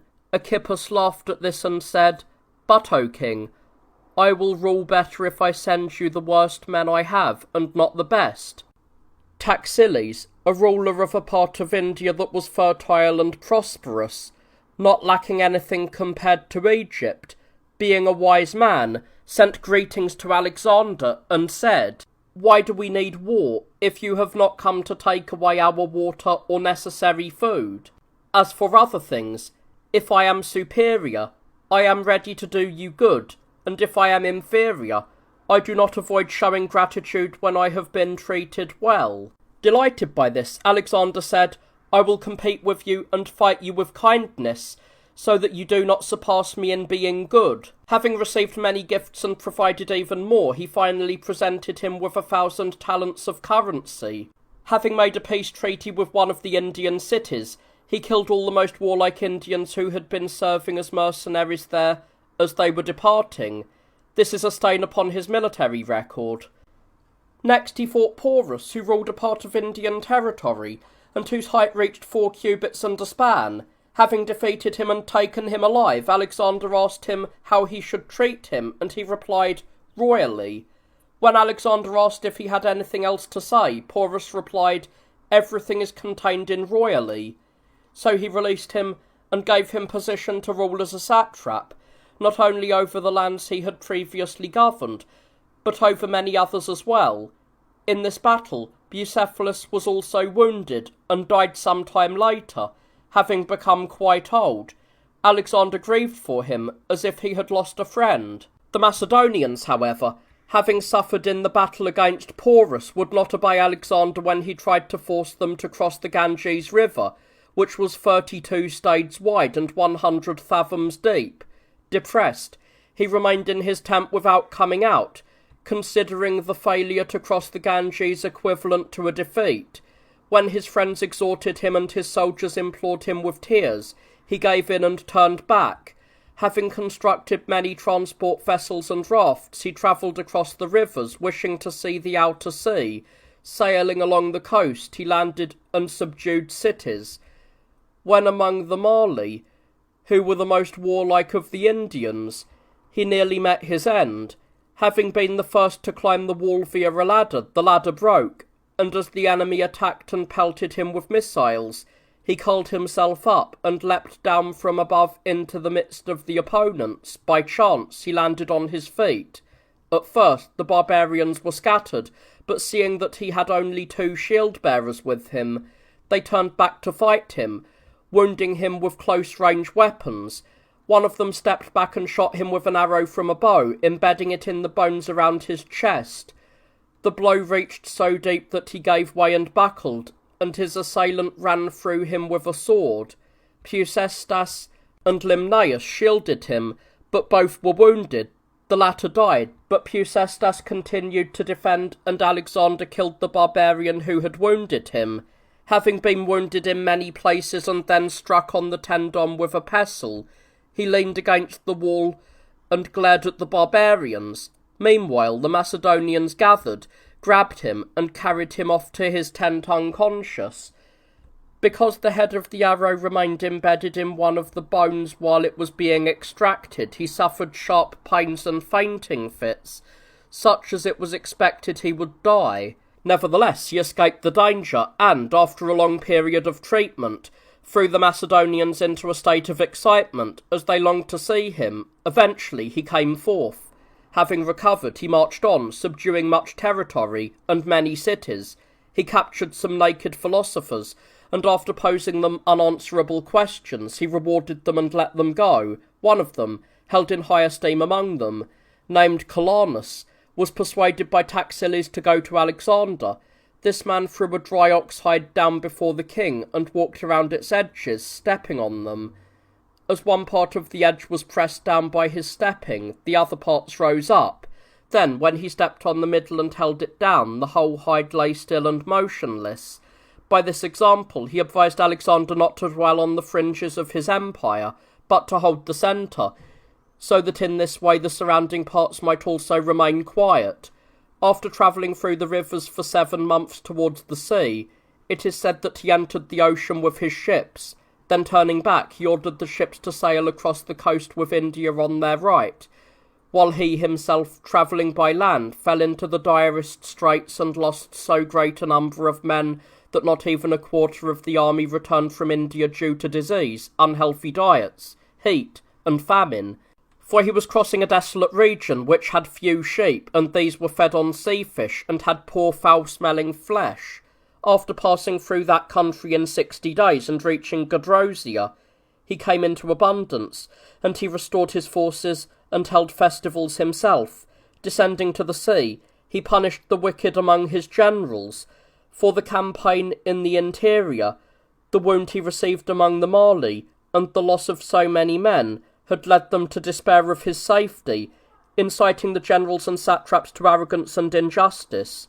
They, in turn, stirred up the subject peoples to revolt. When Abulites, one of the satraps, failed to prepare any food supplies, but instead offered him 3,000 talents of currency, he ordered this to be placed before the horses. When they did not eat it, he said, "What use is this to us?" Having reached Persia, and seen the tomb of Cyrus had been dug open, he put to death the one who had dug it, who was a Pelian, and not among the obscure. The tomb of Cyrus had this inscription, "O man, whoever you are, and wherever you come from, for I know you will come. I am Cyrus, who won the empire for the Persians. Do not therefore begrudge me this little earth which covers my body." Upon reading this, Alexander was deeply moved, contemplating the instability of human affairs. Having betrothed Darius's daughter Statira to himself and celebrating the wedding, he presented each of the 9,000 guests with a golden cup. He displayed his splendour in other ways as well, and paid off the debts of those who owed money, amounting to little less than 10,000 talents. At this time, Antigenes, one of the commanders, was caught after feigning a debt, bringing forward a false creditor, and receiving the money. Angered, the king expelled him from the court and stripped him of his command. When he suspected that Antigenes might take his own life out of grief, Alexander feared for him, relented in his anger, and forgave him the debt. The 30,000 boys he had ordered to be educated proved to be noble, handsome, and not lacking in aptitude for their training. Alexander was pleased, but the Macedonians were strung with jealousy. When he began sending away the weak and the maimed towards the sea, they declared that they considered this an insult and a denigration, and demanded that he dismiss everyone and be content with these young war-dancers. Enraged by this, Alexander handed over the guard duties to the Persians. However, once the Macedonians were humbled, he accepted them back. He dismissed the useless ones after rewarding them magnificently, and wrote to Antipater that they should be given front-row seats at the games and theatres, and be allowed to sit wearing crowns. When he was in Ecbatana, Hephaestion fell ill with a fever, and because his condition was exacerbated by an intemperate lifestyle, he passed away. Alexander couldn't bear this loss with composure. He crucified the physicians, ordered the manes of the horses and mules to be shorn, removed the battlements from the surrounding cities, and put an end to music and flute playing in the camp for a long time. While he was setting out for Babylon, Nearchus returned, having sailed into the Euphrates from the Great Sea, saying that the Chaldeans had consulted with him and advised that Alexander should avoid Babylon. Ignoring this advice, he proceeded. When he reached the walls, crows were seen fighting and falling in front of him. It was reported to him that Apollodorus, the commander of Babylon, had been sacrificing on his behalf. Since the diviner, who was named Pythagoras, did not deny having performed the sacrifice, Alexander asked about the nature of the victim. When the man replied that the liver was missing its lobe, Alexander said, "Alas, a powerful sign," but he released the diviner unharmed. Other signs appeared to him, including this. After he had stripped for a ball game, the young men who were playing were about to dress when they saw someone sitting on the king's throne in silence, wearing royal robes and the diadem. When questioned as to who he was, he remained speechless for a long time, but eventually said that his name was Dionysus, and that he was a Messenian by birth, that he had been brought there in chains due to an accusation, but that Serapis had loosened his bonds and, having led him there, commanded him to put on the robes and diadem and sit in silence. Alexander, as the seers suggested, had the man put to death, but he himself became depressed, fearful, and troubled, and there was nothing that he did not interpret as an omen. After bathing and travelling to Media to hold a festival, he spent the night there in revelry, as well as the following day, and began to suffer from a fever. While feverish and suffering from a fierce thirst, he drank wine, fell into a delirium, and died. This is one account of his death. Another states that he had a fever for several days and was bathing, and that the fever became so strong that he lay speechless. The Macedonians were in an uproar, believing him dead, and clamoured against the commanders until the doors were opened for them and they saw Alexander in his bed. He passed away soon after. Later, a story arose that he had been destroyed by poison, and that Aristotle had advised Antipater in the act, and that the poison had been brought from Aristotle. It is said to have been water from a rock in Nonacris, cold and icy, which they collect like fine dew into a donkey's hoof, for no other vessel can hold it. It is so cold and sharp that it breaks through them. But the majority say that the story of Alexander dying by poison was fabricated, and they infer this from the fact that the body, lying for several days in hot regions without a care while the commanders were in conflict with one another, showed no signs of such decay, but remained clear and appeared fresh. It is said that when he realised his life was coming to an end, he wished to cast himself secretly into the Euphrates, so that by disappearing, he might create the belief that he had passed to the gods, having originated from them, but Roxana, learning of this, prevented him from his plan, and he said with a groan, "You have begrudged me, woman, the glory of being deified and not dying." Alexander, having been brought to such a height of fortune, thus met his end. When he was besieging Tyre, he sent a letter to the high priest of the Jews, requesting him to send an alliance, provide supplies for the army, and give him whatever tribute they had been paying to Darius. When the high priest replied that he had given oaths to Darius not to take up arms against him, and that he would not break those oaths while Darius was alive, Alexander was angered and threatened to march against Judea. Having taken Tyre, he set out for Jerusalem. The high priest Jadus was in agony due to the king's anger and begged God to stand by his nation. God spoke to him in a dream, telling him to take heart, to adorn the city, and open the gates, for he himself with the priests in their customary robes should meet the king, while the populace should be dressed in white.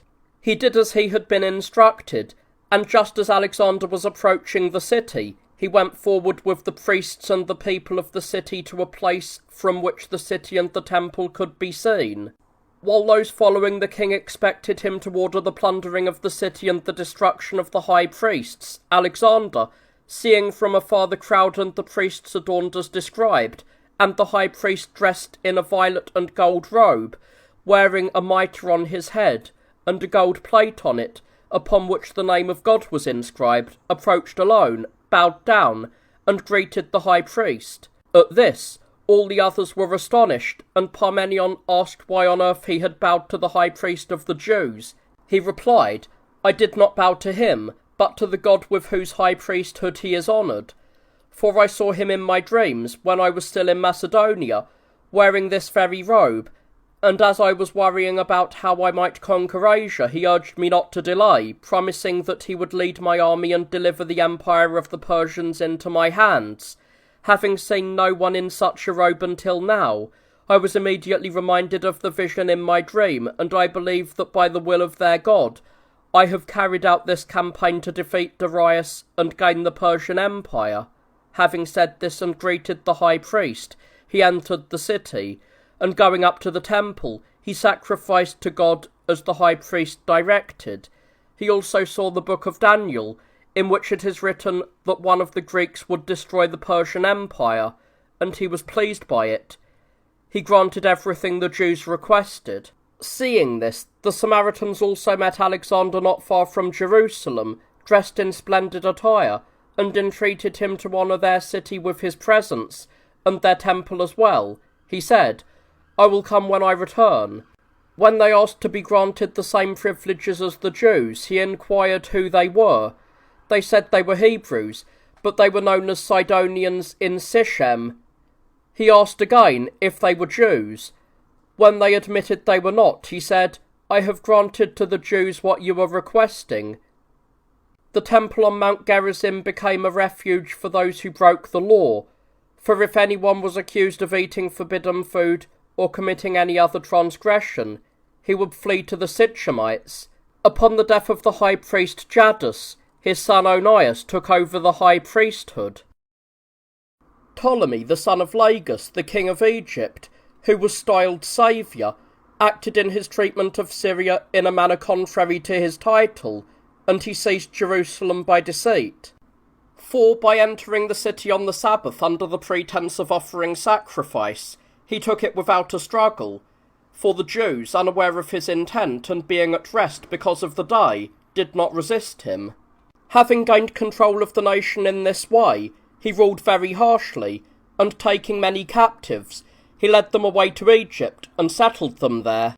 Factions arose between the inhabitants of Jerusalem and the Samaritans, with the Jerusalemites calling their temple holy and saying that sacrifices ought to be made there, while the Sichemites glorified the temple on Mount Gerizim.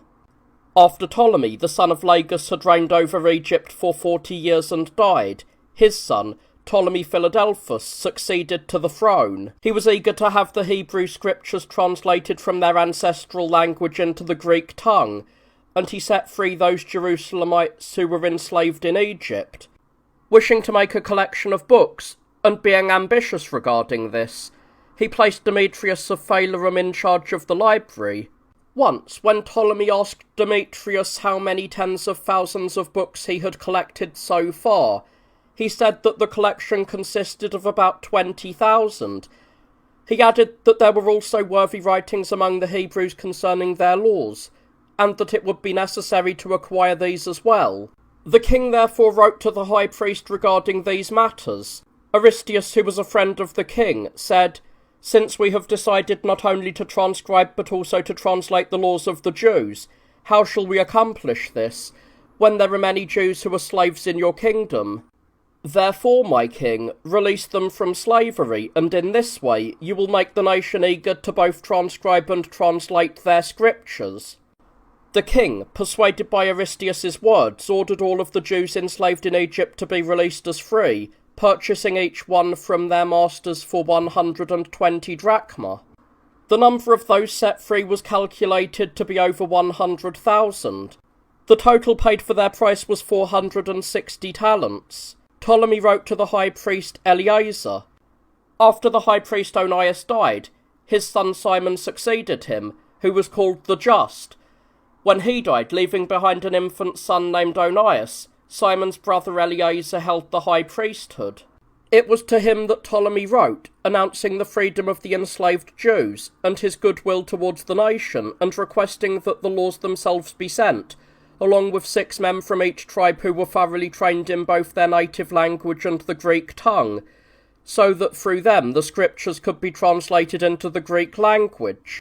He also sent offerings to the temple, 100 talents of silver, 20 gold bowls, and 30 silver ones, 5 craters, and a golden table.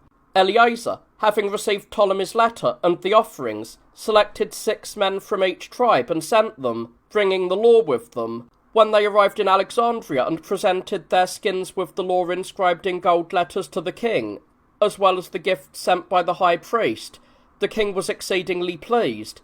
He welcomed the men, dined with them, gave them 3 talents each, and prepared the most beautiful accommodations for them. Then Demetrius took them, led them to a quiet house, and encouraged them to apply themselves to the task. They devoted themselves to the translation with as much diligence as possible. The work was completed in 72 days, and when the translated scrolls were read to the king, he rejoiced that his desire had been brought to fruition, and he marvelled at the wisdom and insight of the lawgiver.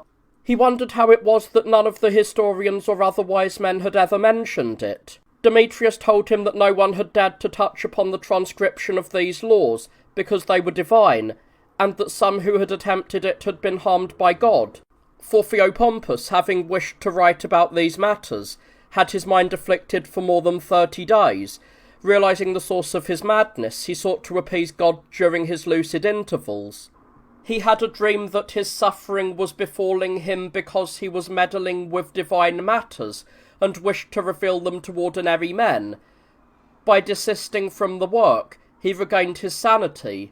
He added, Theodectes, the tragic poet, also wished to mention some of the things written in the holy book in one of his dramas, but he suffered pains in his eyes and was blinded. Recognizing the cause, he was freed from his misfortune after begging God for mercy. The king took the scrolls, bowed before them, rewarded the men most generously, and after sending offerings for the temple and excellent gifts to the high priest, he allowed them to return to Jerusalem. Thus did Josephus record that the translation of the Hebrew scriptures took place. Others, however, say that the translators did not come together to produce the interpretation, but were divided into pairs, and, while living in separate quarters, worked on their translation. After finishing, they came together, and when their individual writings were compared, they were found to be in agreement not only in meaning, but even in phrasing, perfectly concordant in all things. The translation of the scriptures under Ptolemy Philadelphus took place in one or other of these ways. As for the Jews, they were severely afflicted when Antiochus the Great was king of Asia and warring against Ptolemy Eupator and his son, Ptolemy Epiphanes. Antiochus eventually won and brought Judea under his control. After the death of his father, Ptolemy Epiphanes sent a large force against Seoul, Syria, and captured many cities. The Jewish nation, being caught in the war, sided with Epiphanes. However, when Antiochus won again, the Jews voluntarily shifted their allegiance to him. They welcomed him into the city and fought alongside him as he besieged the soldiers Ptolemy had left to guard the citadel. From that time on, the nation became friendly to him. Later, Antiochus made a peace treaty with Ptolemy and entered into a marriage alliance, giving him his daughter Cleopatra. He provided as her dowry Seoul, Syria, Phoenicia, Judea, and even Samaria. These events occurred during the high priesthood of Onias. For when Eleazar died, he was succeeded by his uncle, Manasseh, after whom Onias, the son of Simon the Just, was deemed worthy of the high priesthood. Simon was the brother of Eleazar, as has been recorded. This Onias, due to his greed and weakness of mind, refused to pay Ptolemy the annual tribute that his predecessors had paid to the kings, which provoked the king's wrath. Ptolemy sent a message threatening to ruin both the nation and the city, but the high priest, obsessed with his wealth, remained unyielding. Joseph, the son of Tobias and nephew of the high priest, asked his uncle if he would permit him to go as an envoy to Ptolemy. Upon receiving permission, he hosted the envoy sent by Ptolemy most lavishly, providing him with expensive gifts and sending him off, promising to follow him himself. The envoy returned to Ptolemy, reporting what had occurred and recounting Joseph's kindness. explaining that the man would arrive as an envoy and speaking at length in his praise to the king and queen. Afterwards, Joseph prepared himself and arrived at Alexandria. Hearing that Ptolemy was in Memphis, he went out to meet him. It happened that the king was sitting in a chariot with his wife, and the envoy who had been hosted by Joseph was also present. Upon seeing him, he said to the king, "This is the man of whom I told you, a good and generous young man." Ptolemy heard this and was the first to address him, inviting him to board the chariot. When the king began to blame the high priest, Joseph said, "Pardon him because of his old age, for the minds of the elderly and the young are very much the same. But we young men will pay you the entire debt." Because of this, the king's favourable disposition towards him increased all the more. When the king arrived in Alexandria, the leading men of Syria, who happened to have come to purchase the tax revenues of the cities, which the king sold annually to the powerful men of the cities, saw Joseph sitting with him, and were displeased. While the powerful men of the cities were bidding 8,000 talents for taxes of Seol Syria, Phoenicia, Judea, and Samaria, Joseph promised to pay double. When the king nodded in agreement and asked if he had any guarantors, he replied, "I will provide men whom you will not distrust."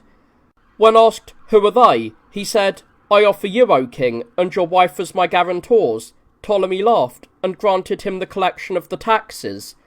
Therefore, taking about 2,000 soldiers, he set out for Syria. When he arrived in Ascalon, and found that they would pay him nothing and even insulted him, he arrested their leaders, executed them, and confiscated their property, sending about 1,000 talents to the king. The king praised this action, and authorized him to do whatever he wished. This struck fear into the Syrians, and they willingly welcomed Joseph and paid their taxes. Having profited greatly from this, he sent large gifts to the king, to Cleopatra, and to all those around them, and as a result he enjoyed the good fortune for 22 years. He lived with 2 wives, having 7 sons by one, and 1 by the other. This latter wife was his niece, whom he married under the following circumstances. He fell in love with a certain dancing girl, and was suffering because of his passion for her. He revealed his distress to his brother, who promised to assist him in his desire. One night, he brought his own daughter to his brother, and had her lie with him. This happened many times, and his passion grew stronger. When his brother finally revealed the deception to him, he married the niece and had a son with her, whom he named Hyrcanus.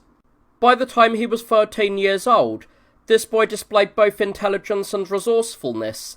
His father gave him 300 pairs of oxen and sent him to land 2 days' journey away to cultivate the soil, while keeping back the leather straps for the yokes. When he arrived there and found he had no straps, the teamsters told him that they should send to his father and ask for them. He ignored their advice. Instead, he slaughtered 10 pairs of oxen, distributed the meat to the workmen, cut up the hides, and used them to fasten the yokes. Having thus finished the work, he returned. When his father learned of his ingenuity, he admired and loved him, preferring him over his other sons, which made them resentful. When a son was born to Ptolemy, the leading men of the territory under his control travelled to Alexandria to celebrate his birth. Joseph, who had become difficult to travel due to his old age, urged one of his sons to go there. When the older sons declined, Hyrcanus agreed to go. He advised his father not to send gifts from home, but to write to his agent in Alexandria to provide him with gold so that he could purchase gifts through him. The father, praising his son for this advice, wrote to the agent, who had no less than 3,000 talents of his money, to give his son whatever amount he needed, hoping that the expenditure for the king's gifts would not exceed 10 talents. Hyrcanus took the letter and set off for Alexandria, while Joseph's other sons wrote to their father's associates to plot against Hyrcanus and kill him. Upon arriving in Alexandria, he delivered his father's letter to the agent. The agent asked him how many talents he required, and he replied 1,000. The agent would provide him no more than 10. Enraged, the boy placed the agent in chains. Ptolemy sent word to Hyrcanus, saying he was surprised that he had neither appeared before him, nor knew why he had bound his father's agent. he replied that he had not come because he was waiting to prepare the gifts, and that he had punished his slave for disobeying his orders. The king laughed at this and admired the boy's greatness of spirit. Arion, the agent, realizing he had no source of aid, gave up the 1,000 talents and was released from his bonds. Hyrcanus bought 100 of the finest boys who knew their letters for a talent each, and the same number of virgins at an equal price. While all the others brought gifts to the king worth 10 talents, and none exceeded 20, Hyrcanus presented the boys and virgins to the king and Cleopatra, each of whom carried a talent. He also provided gifts of many talents to the king's friends and his attendants. Ptolemy, admiring the boy, invited him to ask for whatever he wished. He asked for nothing other than for the king to write to his father and brothers on his behalf. The king did so, and after gifting him royally, sent him away. Learning that he was returning with honours, his brothers went out to meet him with the intent to kill him, and even their father did not stop them, fueled by anger over the expenditure of money. When the brothers attacked him, many of those with them fell, including 2 of the brothers. Fearing the consequences, he crossed the Jordan, fought against the Arabs, built a luxurious fortress there, and held those regions for 7 years, as long as Seleucus, the son of Antiochus the Great, ruled over Syria. When Seleucus died and his brother Antiochus, known as Epiphanes, succeeded to the throne, Hyrcanus feared him and took his own life. Antiochus then seized his wealth. Ptolemy Epiphanes, the ruler of Egypt, also died, leaving behind 2 very young sons, one of whom was named Philometor, and the other Physcon. Despising them, Antiochus marched against Egypt, but he was repelled when the Romans ordered him to stay away from the country. Returning from there, he set out for Jerusalem, and seized the city without a fight, as those who were of his opinion opened the gates for him. For after the death of the high priest Onias, Antiochus had granted the honours to his brother Jesus. Later, becoming angry with him, he bestowed the high priesthood upon the younger brother, who was called Onias. For Simon had 3 sons, and the high priesthood had passed among the 3. Jesus renamed himself Jason, while Onias renamed himself Menelaus. When Jesus crashed with Onias, who was also known as Menelaus, the people were divided. The majority sided with Jason, while the others supported Menelaus, whom the sons of Tobias also assisted. Being hard-pressed by the majority, these men and Menelaus retreated to Antiochus, abandoned their ancestral laws, embraced Hellenism, and underwent surgery to conceal their circumcision. As those of their party opened the city gates to Antiochus Epiphanes, he became master of the city. He killed many people, plundered much wealth, and returned to Antioch. 2 years later, Antiochus went up to Jerusalem again, and taking the city by deceit, he did not even spare those who had welcomed him. He plundered the temple, seized the hidden treasures, prohibited the lawful sacrifices, pillaged the city, killed some of the people, and carried others away as slaves, burnt the most beautiful parts of the city, sacrificed swine in the temple, and finally tore down the walls. He built a citadel in the lower city and stationed a Macedonian garrison in it.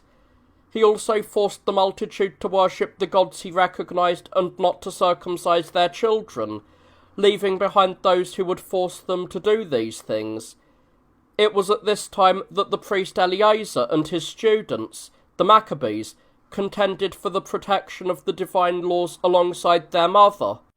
Those who were overcome by force obeyed their commands, but those who possessed noble souls, refusing to yield to the illegal orders, died bitterly in tortures or were crucified while still breathing. The tyrant's servants hanged their wives and the children they had circumcised by suspending them from their necks.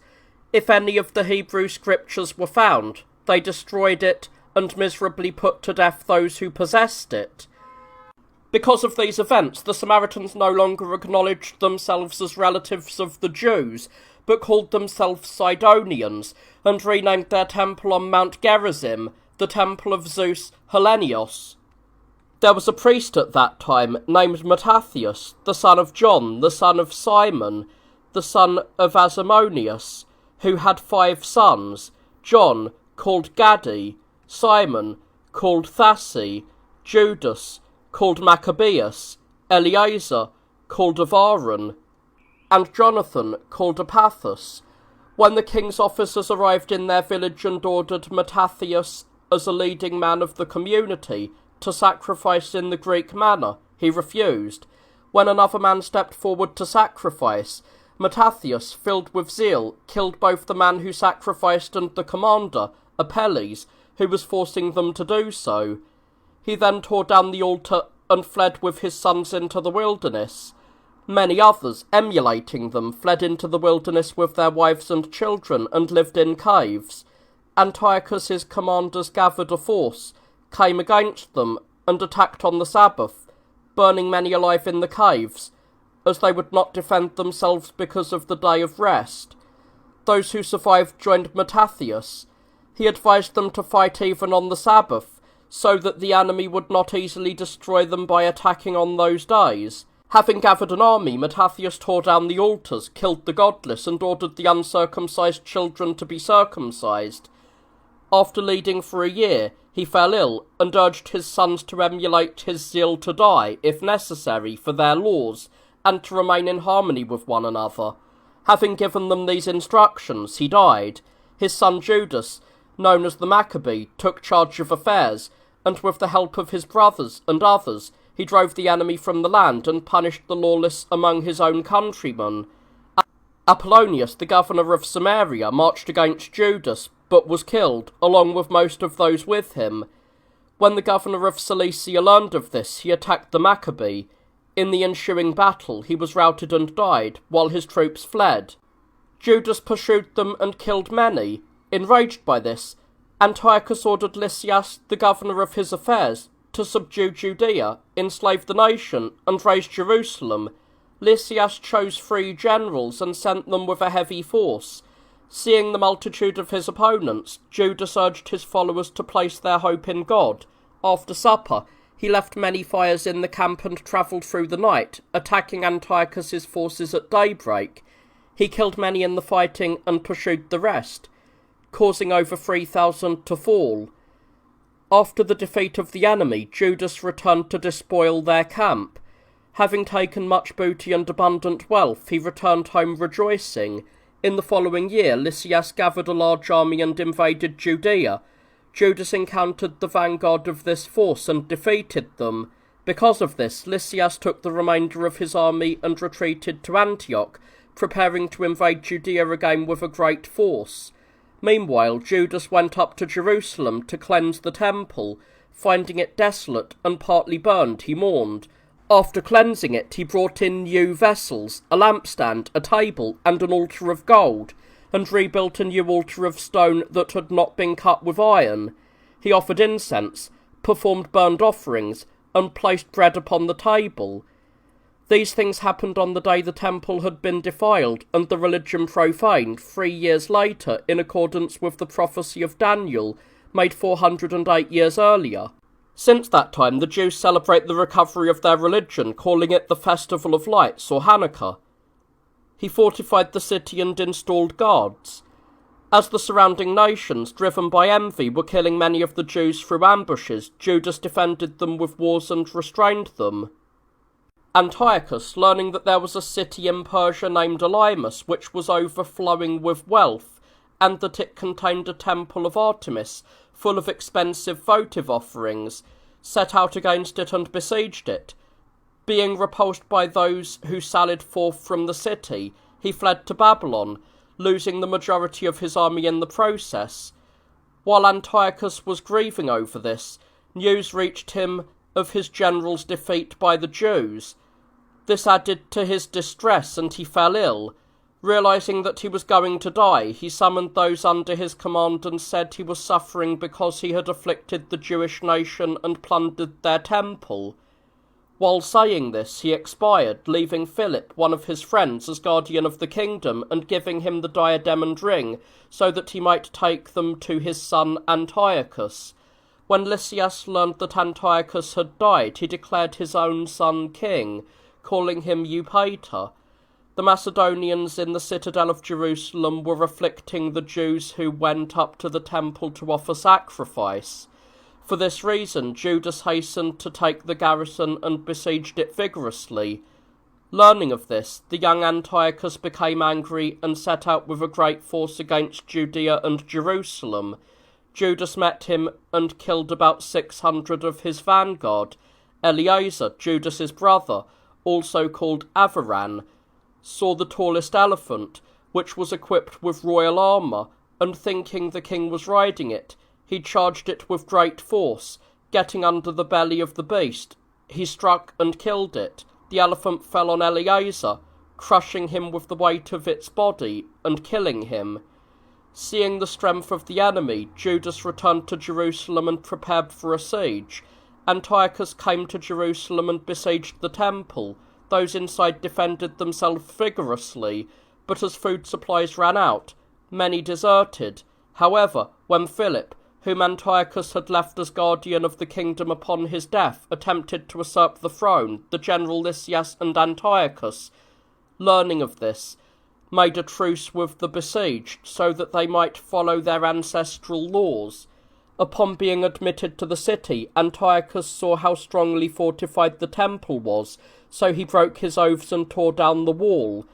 He then returned home, taking with him the high priest Onias, also called Menelaus, because he had persuaded his father to force the Jews to violate their ancestral customs and had been the cause of many evils.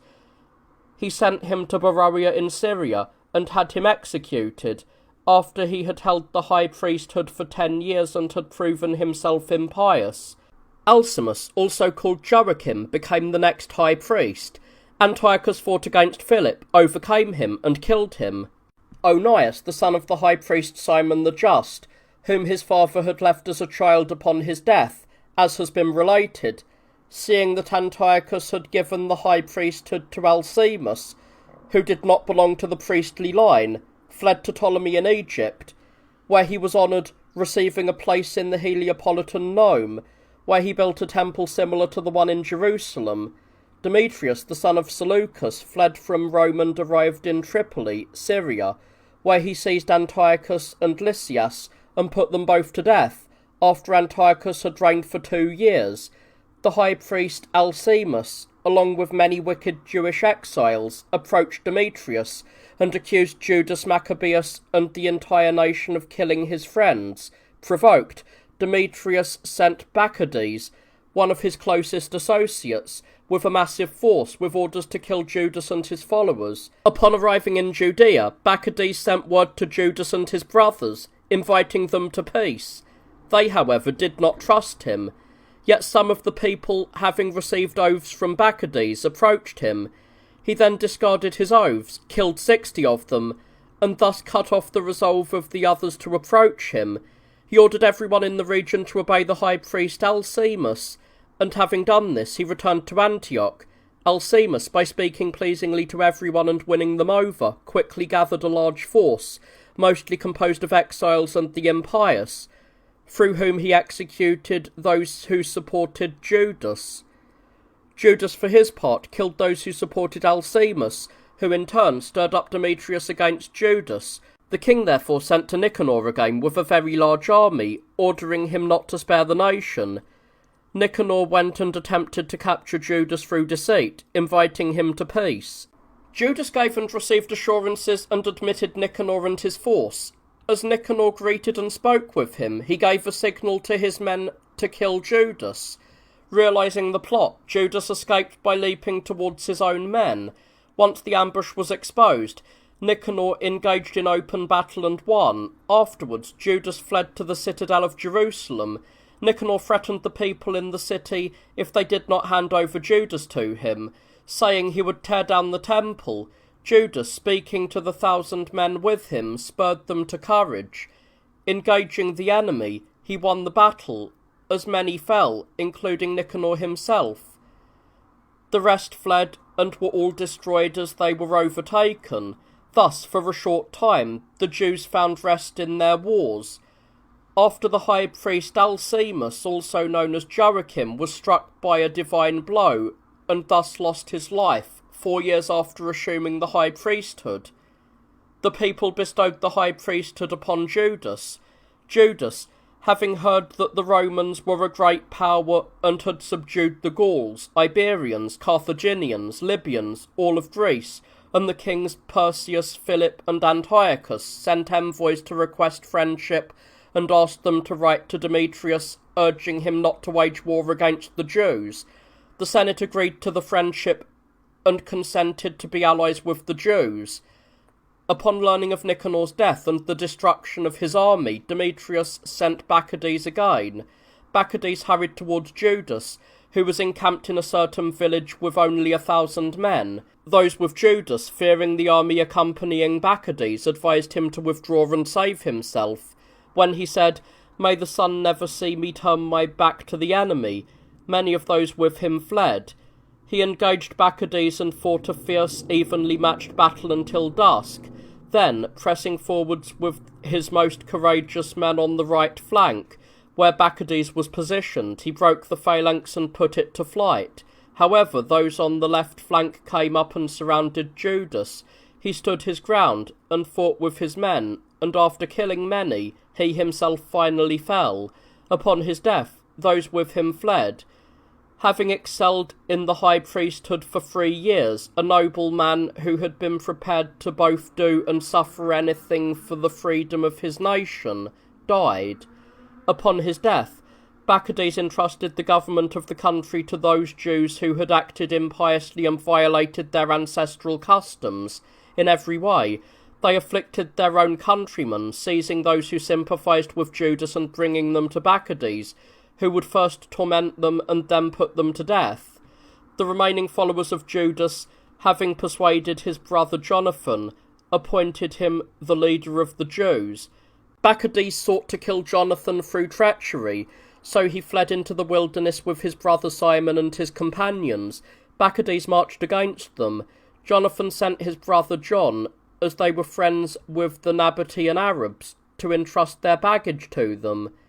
As he was leaving, however, the son of Amarius laid an ambush, killed him along with those following him, and plundered all the supplies being carried.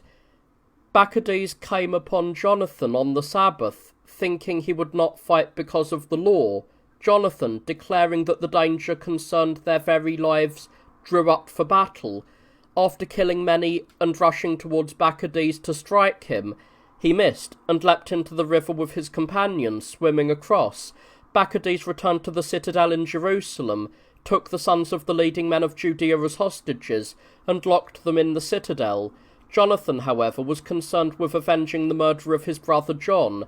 Thus, when the sons of Amarius were celebrating a wedding and were leading the bride and groom from one city to another with a lavish procession, Jonathan lay in wait in the mountains with his men, attacked those in the procession, killed them all, and plundered everything they were carrying. Jonathan and Simon with their men then lived in the marshes of the river. Bacchides, having left a garrison in Judea, returned to Demetrius. As the nation remained at peace for the next 2 years, Jonathan and his men lived in the country with security. However, the impious Jews sent word to King Demetrius, informing him that Jonathan could be captured without a struggle if someone were to send against him. The king sent Bacchides, who came to Judea and strove to capture Jonathan. Unable to do so, he killed 50 of the leading men who had reported to the king, as he deemed them liars. Jonathan, Simon, and their companions retreated into the wilderness, where they built towers and waited. Bacchides came and besieged him. Jonathan left his brother Simon there, slipped out secretly, gathered many men from the country, and attacked Bacchides and his army by night. He killed many, as did Simon, and also slipped out from the fortifications, and they burned the siege engines. Discouraged by this, Bacchides went to withdraw but sought a decent pretext for doing so. Jonathan, learning of this, sent an embassy concerning friendship so that each might return the captives they had. Bacchides accepted the embassy and made a truce. They swore never to wage war against each other again and exchanged the prisoners. Bacchides returned home and never marched against Judea again, while Jonathan, having attained security, directed the affairs of his countrymen and punished those who had acted impiously. Alexander, the son of Antiochus Epiphanes, having taken Ptolemaeus through treachery, troubled Demetrius to such an extent that he gathered his forces and sent word to Jonathan regarding goodwill and alliance. He permitted him to organise an army and allowed him to recover the children whom Bacchides had locked up in the citadel as hostages. Upon receiving the king's letter, Jonathan arrived in Jerusalem and read it aloud to the people and the guards. He took the children from the citadel and returned each one to his parents, then remained in Jerusalem, renovating the city and rebuilding its walls. Alexander also wrote to Jonathan, inviting him into an alliance, making him a friend, granting him with the high priesthood, and sending him gifts. Jonathan received the letter and donned the high priestly vestments during the Feast of the Tabernacle. 4 years after the death of his brother Judas, and he gathered a force and prepared weapons. Alexander engaged Demetrius and defeated him. Demetrius fell with his brother into a deep impassable marsh, where he was surrounded by the enemy, wounded and killed, though he himself had slain many. He had reigned for 11 years.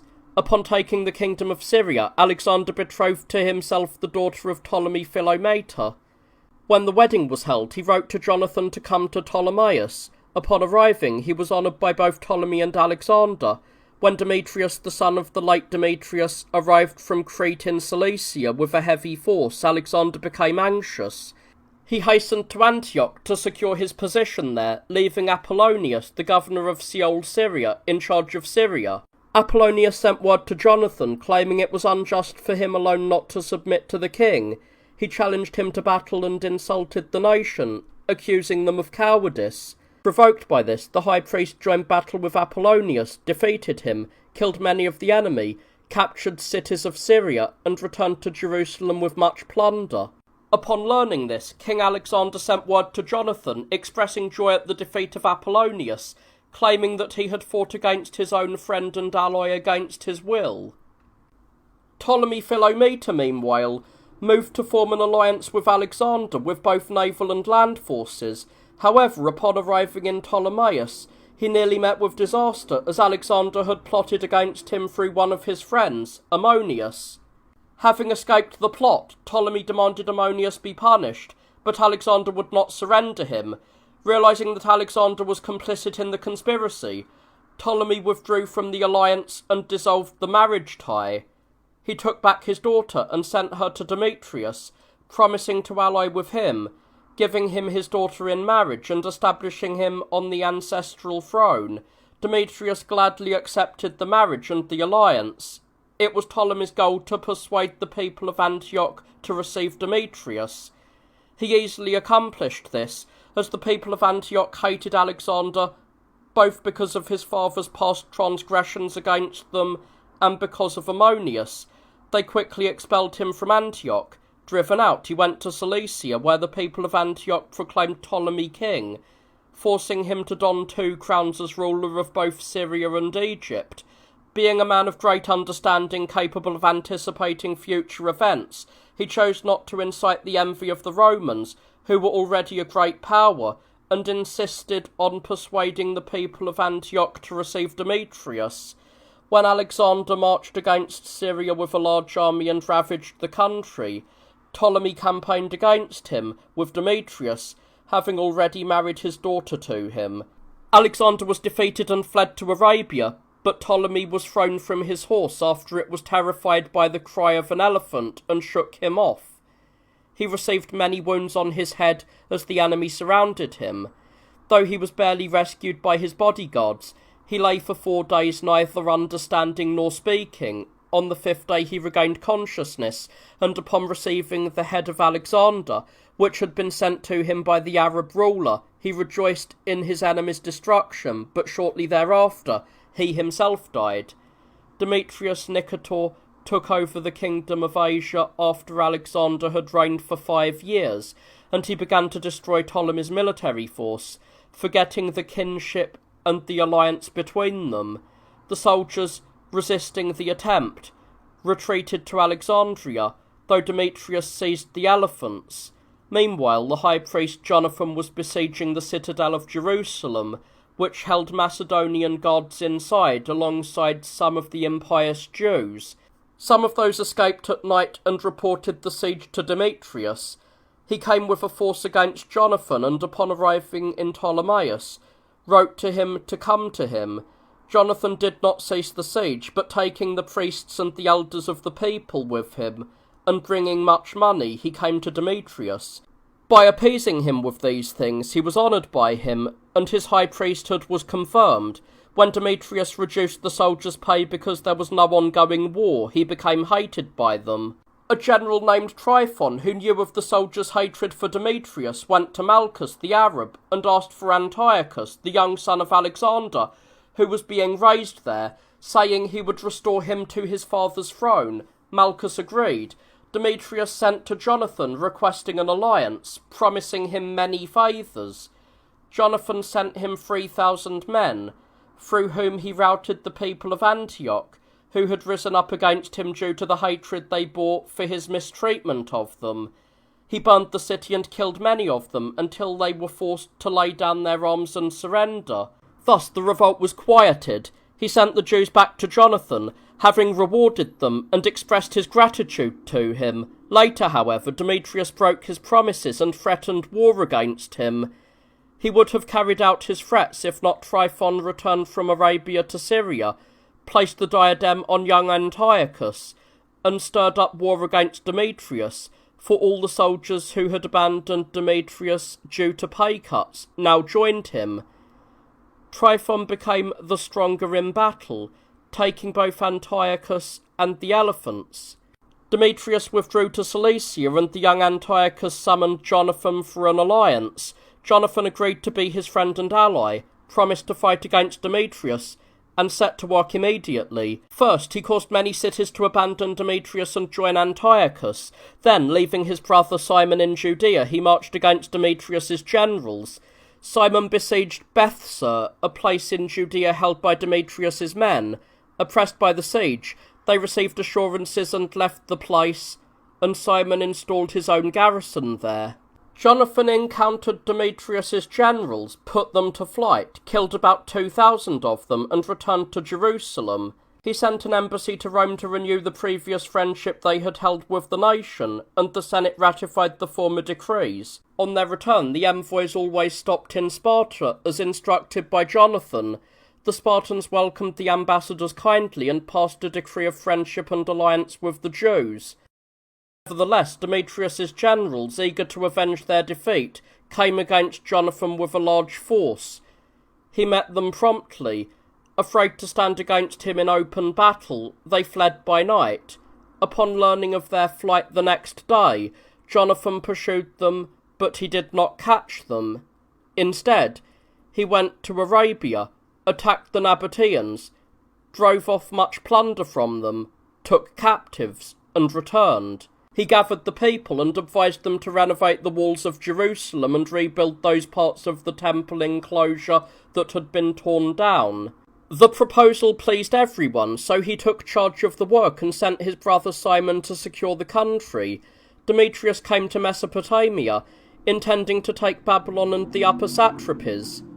The Greeks and Macedonians living there promised to surrender to him and join in fighting Arsaces, the king of the Parthians.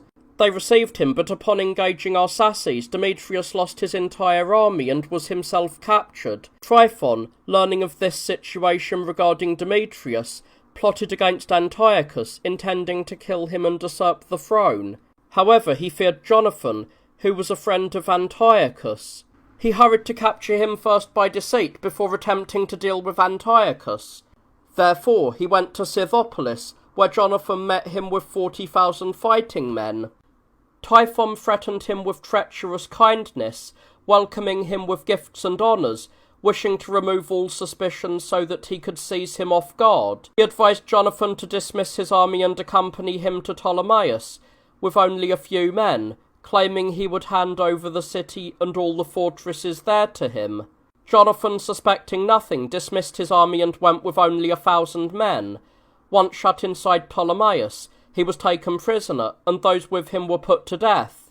When the people in Jerusalem learned of this, they fell into fear because of the surrounding nations, who, upon hearing of Jonathan's capture, moved against the Jews. Simon addressed the people, encouraged them, and was elected their leader. He gathered the fighting men of the people, oversaw the city's walls, and provided for everything necessary for the safety of their affairs. Tryphon arrived in Judea, bringing Jonathan as a prisoner. Simon met him with a force, but Tryphon sent word to him, declaring that if he wanted his brother released, he should give 100 silver talents and 2 of Jonathan's sons as hostages. Simon understood Tryphon's malice, but so as not to be accused of not wanting to save his brother, he sent both the money and the children. Tryphon received them, but did not keep his promise. Instead, he advanced towards Jerusalem with his army. Simon followed along, always camping opposite him. A heavy snowfall fell, hindering Tryphon's arrival in Jerusalem. He turned back towards Syria, and upon leaving, he put Jonathan to death.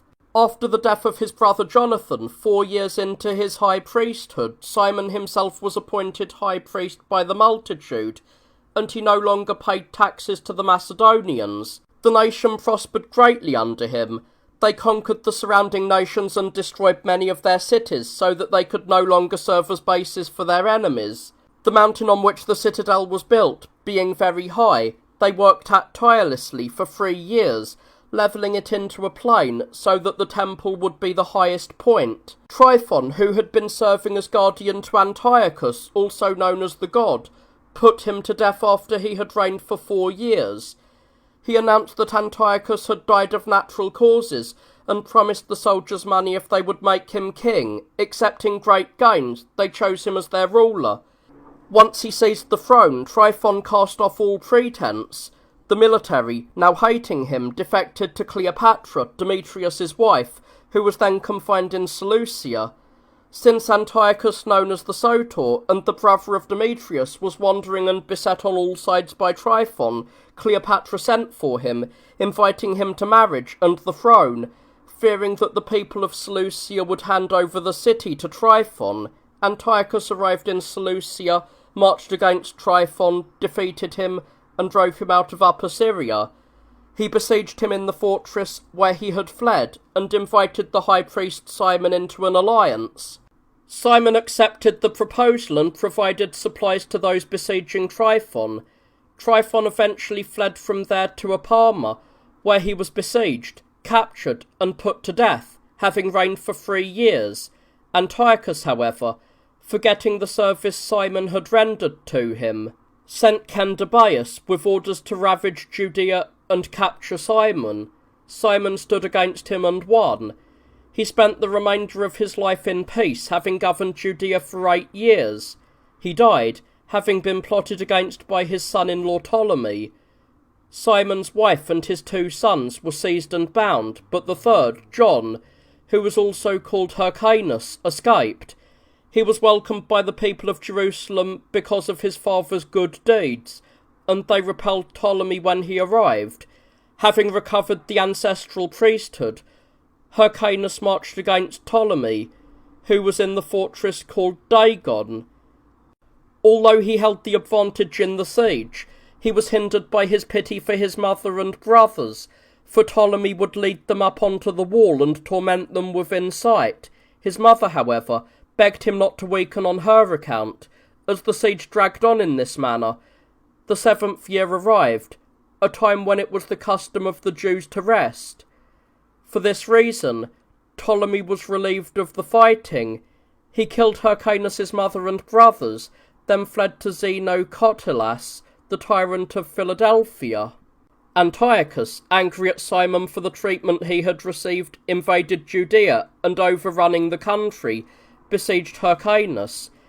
He erected very high towers on the north side of the city, and attacked the wall from them.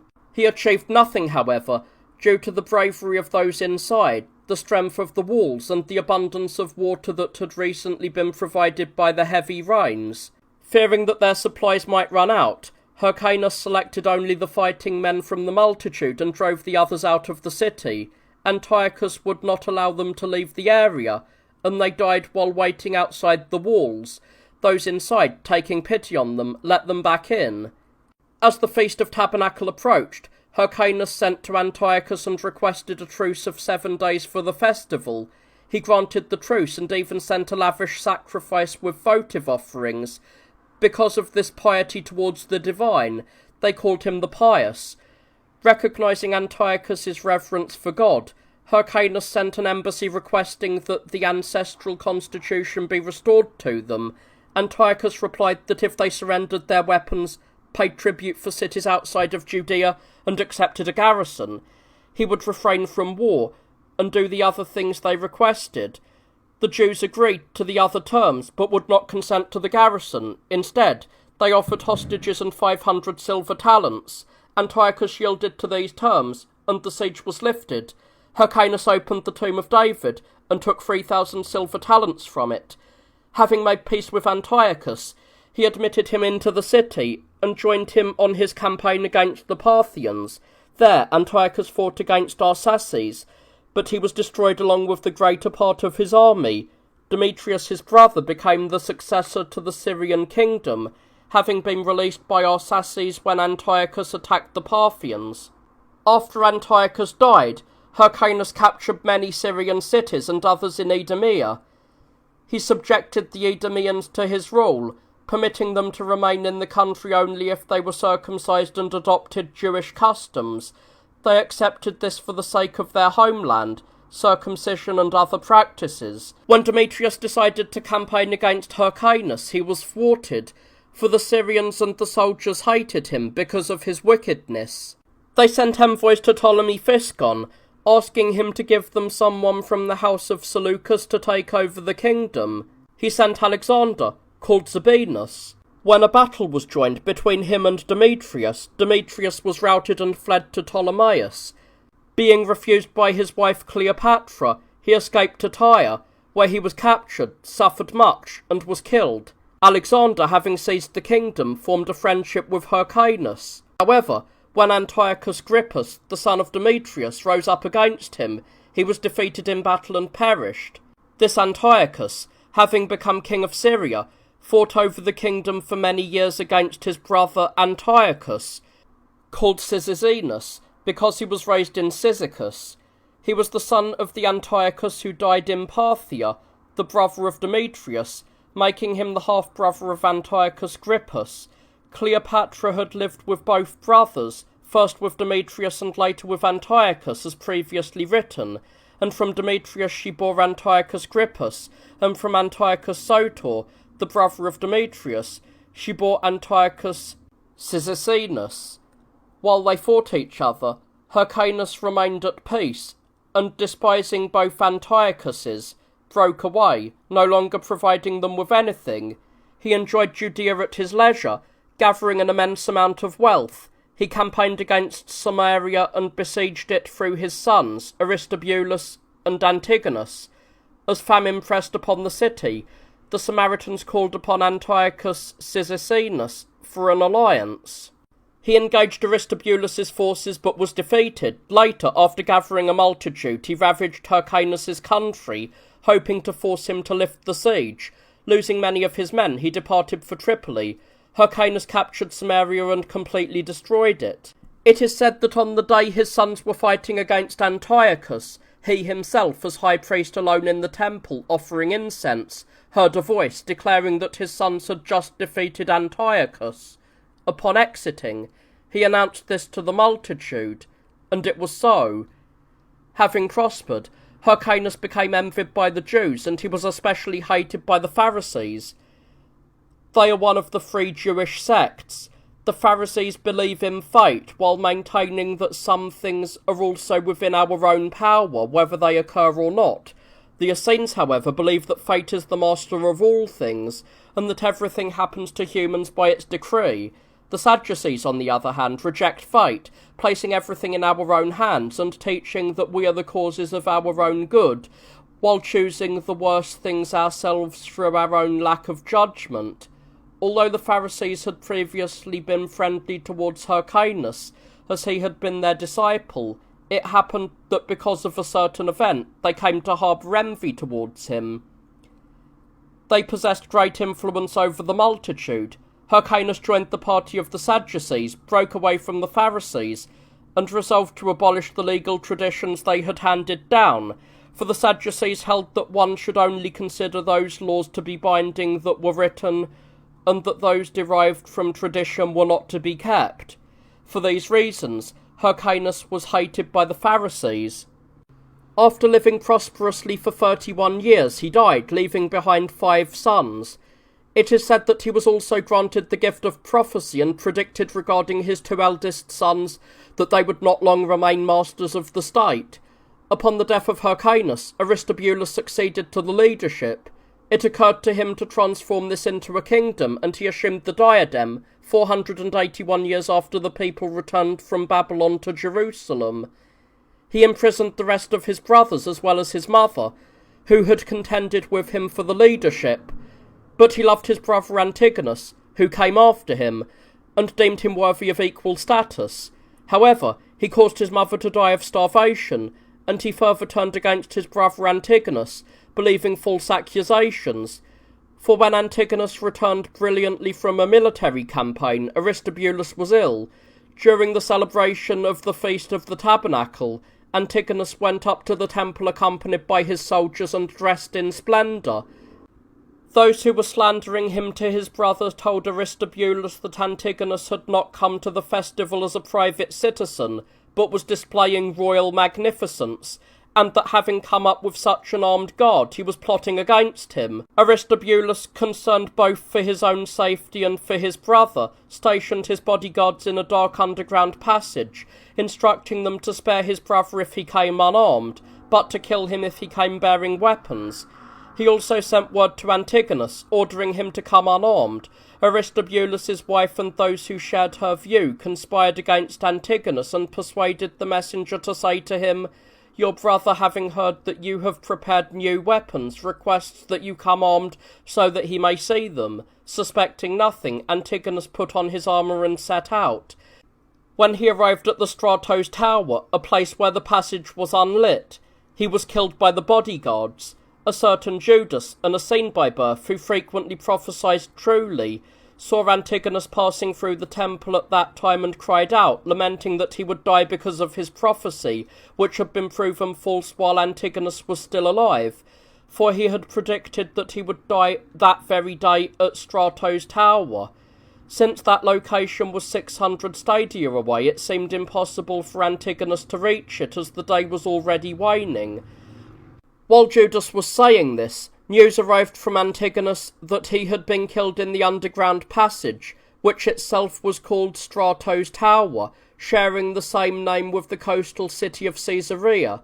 Such was the end of Antigonus, and divine justice immediately pursued Aristobulus for his fratricide. As his insides rotted, he began to vomit blood. One of his servants, while carrying it away, slipped on the very spot where Antigonus had been slain, which still bore stains of that blood, and spilled it, so that the 2 bloods were mixed together. When a cry went up from those who saw it, Aristobulus learned what had happened. He groaned, burst into tears, and said, "It was not destined, then, that I should escape God's notice for such impious deeds." After saying this, and more, he died, having reigned for 1 year. Salome, his wife, also called Alexandra, released the brothers of her husband, for Aristobulus had kept them in chains, and established as King Alexander, who was the eldest and most moderate of them. Upon receiving the kingdom, he put to death one of his brothers, who was attempting an uprising, while he honoured the other one, who lived without political ambitions. After waging several wars, meeting with both victory and defeat, he finally took up arms against his own countrymen who had rebelled against him. For during a festival, as he ascended to the altar to offer the sacrifice, the multitude pelted him with citrons, it being the custom during the Feast of the Tabernacle to carry branches of palm and citron in one's hands, and showered him with insults. Provoked by this, Alexander killed about 6,000 of them. Later, he joined battle against the Arabs and was defeated, fleeing back to Jerusalem. When the nation attacked him in his misfortune, he fought against them for 6 years, employing Pisidian and Cilician mercenaries, and killed no fewer than 50,000 of them. Because of this, he was even more hated, to the point that when he asked the multitude what must be done to end their ill will, they shouted back that he must die. After this, the Jews continued to fight with Alexander, and great numbers perished. He shut up the most powerful among them in a city and besieged it. Upon capturing them, he brought them back to Jerusalem. There, while feasting within sight of them with his wives, he performed a most brutal act, crucifying 800 of them and slaughtering their children and wives before their eyes while they were still alive. This savage deed convinced his opponents, who numbered about 8,000, to flee, and from then on, Alexander enjoyed peace. Then Antiochus, called Dionysus, campaigned against Judea. A fierce battle occurred against the Jews, and Antiochus died in the conflict while he was winning and aiding the struggling part of his army. Upon his death, his forces fled and were destroyed by famine. After Antiochus, Aratus reigned over Seol, Syria. He campaigned against Judea, defeated Alexander in battle, and then withdrew under a treaty. Afterwards, Alexander captured many cities belonging to the Edomians, Cilicians, Phoenicians, and Syrians, and after spending 3 years on campaign, he returned, with the Jews receiving him eagerly because of his success. He then fell ill from drunkenness, and though he struggled with a quartrum fever for 3 days, he did not refrain from his campaigns. When the queen saw that he was beyond hope, she lamented for herself and for her children. He advised her to keep his death hidden from the soldiers until she had captured the fortress that he had been besieging, and then, after arriving in Jerusalem as if from a victory, to grant the Pharisees some share of power. He explained that they were capable of making the nation favourable to her, and that he himself had clashed with the nation because he had insulted them. Therefore, he said, summon their leaders, and permit them to do as they wish with my corpse, since I have greatly insulted them, and promised to do nothing contrary to their will. If you speak this way, I shall be buried with great splendour, and you will reign securely. Having given this advice to his wife, he died, having reigned for 27 years and lived for 49. Alexandra implemented everything according to her husband's counsel, making the Pharisees favourable to herself, securing the kingdom and arranging a funeral for her husband more magnificent than those of the kings before him. Alexander had 2 sons, Hyrcanus and Aristobulus. Hyrcanus was sluggish in temperament and ill-suited for the administration of affairs, while the younger was more energetic. Their mother appointed Hyrcanus as high priest because of his lack of ambition, entrusting everything else to the Pharisees, and ordering the multitude to obey them. She held the title of queen, but the Pharisees held the power.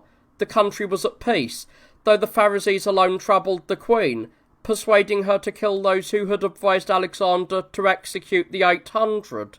For a time they slaughtered them one by one, until the powerful men went to the palace accompanied by Aristobulus, for he was displeased with what was being done, and after speaking at length and lamenting those already destroyed, they moved those present to tears and pity for those in danger. Aristobulus blamed his mother for these things, but she did not know what to do. At this time it was reported that Tigranes had invaded Syria with a great army, and was on his way to Judea. This terrified both the nation and the queen, and they sent him many valuable gifts and envoys, while he was besieging Ptolemais. He accepted them and made favourable promises. Just as he was sacking Ptolemais, word reached him that Lucullus had invaded Armenia, and for this reason he withdrew to his own land. When the queen fell gravely ill, Aristobulus secretly slipped away and went into the fortress where his father's friends had been stationed, with only his wife aware of the action, and he was welcomed by them. When his mother learned of his flight, and that he had brought all of the fortresses under his control, she was in great turmoil, as was the nation. They placed his wife and children in the fortress above the temple. Hyrcanus and the elders of the Jews, learning that in 15 days Aristobulus had captured 22 locations, gathered much wealth and raised an army, begged the queen to advise them regarding Aristobulus, saying that she no longer concerned herself with state affairs as she was already failing. She left it to them to do whatever they judged to be in their interest. Not long after she died, having reigned for 9 years and lived for 73. Upon the death of Alexandra, Aristobulus immediately raised a war against his brother, and many of Hyrcanus's soldiers deserted to Aristobulus. Hyrcanus fled to the citadel, where the wife and children of Aristobulus had previously been locked up. The brothers came to terms and resolved their enmity, agreeing that Aristobulus would rule as king, while Hyrcanus would live without political ambition. Having confirmed the agreement with oaths, Aristobulus withdrew to the palace, and Hyrcanus went to the house of Aristobulus. Antipater, an Idumean who was a friend of Hyrcanus, a man of factional character, energetic, and possessing great wealth, spoke secretly with the leaders of the Jews and slandered Aristobulus to Hyrcanus, claiming that he was planning to kill him, and persuaded him to flee to Arates, the king of the Arabs. Hyrcanus sent Antipater to Arates to receive assurances that he would not surrender him to his enemies if he came to him. Having received these assurances, Antipater returned, and taking Hyrcanus with him by night, led him to the place called Petra, to Aratus.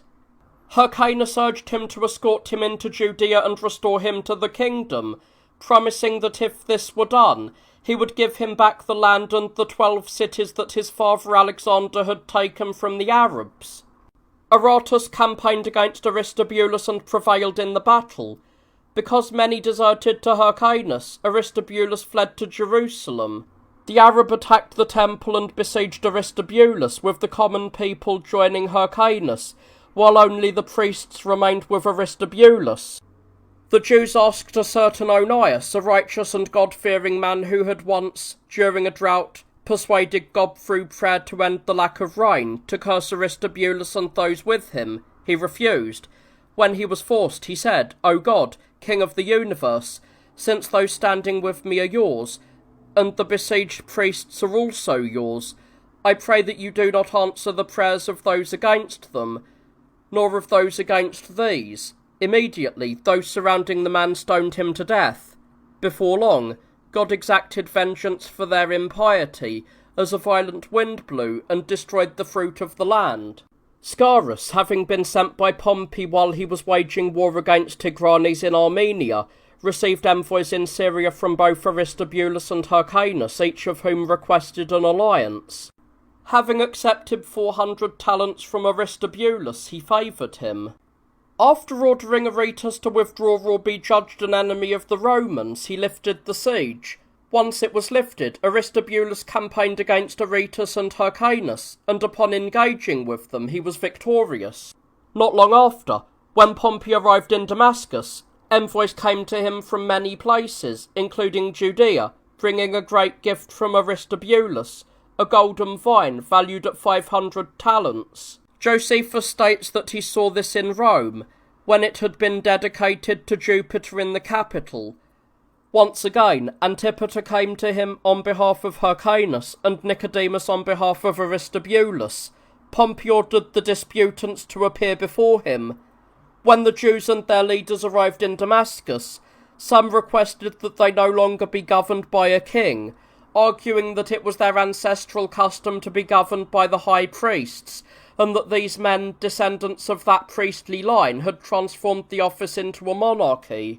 Hyrcanus accused his brother of having stripped him of the power that he had been apportioned by right of seniority, and he added many other accusations against him. More than 1,000 of the most respected Jews spoke in support of him, having been organised by Antipater.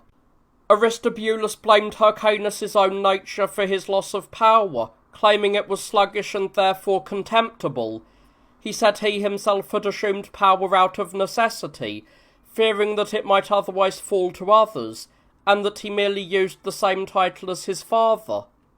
Pompey condemned the violence of Aristobulus, but treated them gently at the time, ordering them to remain quiet for the present and promising to arrange each matter when he came into the country. Aristobulus, however, did not wait, but departed for Judea. Angered, Pompey campaigned against him. Having fled to a fortress called the Alexandrion, Aristobulus was ordered to come to him. Advised by his friends not to fight the Romans, he went down, stated his case, and returned to where he had come from. When Pompey ordered him to surrender the fortresses and to write personally to the garrison commanders, for it was forbidden to abandon them otherwise, he obeyed, though with great reluctance, and then withdrew to Jerusalem to prepare for war. As Pompey was marching against him, word reached him of the death of Mithridates at the hands of his son Pharnaces. While Pompey was near Jericho, where the finest balsam is grown, which oozes like sap when the bushes are cut with a sharp stone, Aristobulus approached him and begged him to cease the war, offering money, and promising to admit him into Jerusalem to do whatever he wished. Pompey forgave him and sent Gabinius for the money and the city. Because Aristobulus's soldiers would not allow the agreement to be fulfilled, Gabinius returned empty-handed. Pompey then marched on the city and imprisoned Aristobulus. Those inside were divided. Some thought they should admit Pompey, while Aristobulus's followers thought the opposite. The latter seized the temple and prepared for a siege. The others handed over the city and the palace to Pompey. He encamped inside and besieged the temple. It was captured around the 3rd month, and the enemy broke in and slaughtered those inside, while the priests continued to perform their sacred rites and sacrifices. The palace was filled with slaughter. Some Jews were killed by Romans, while others were killed by their own countrymen or threw themselves from the cliffs.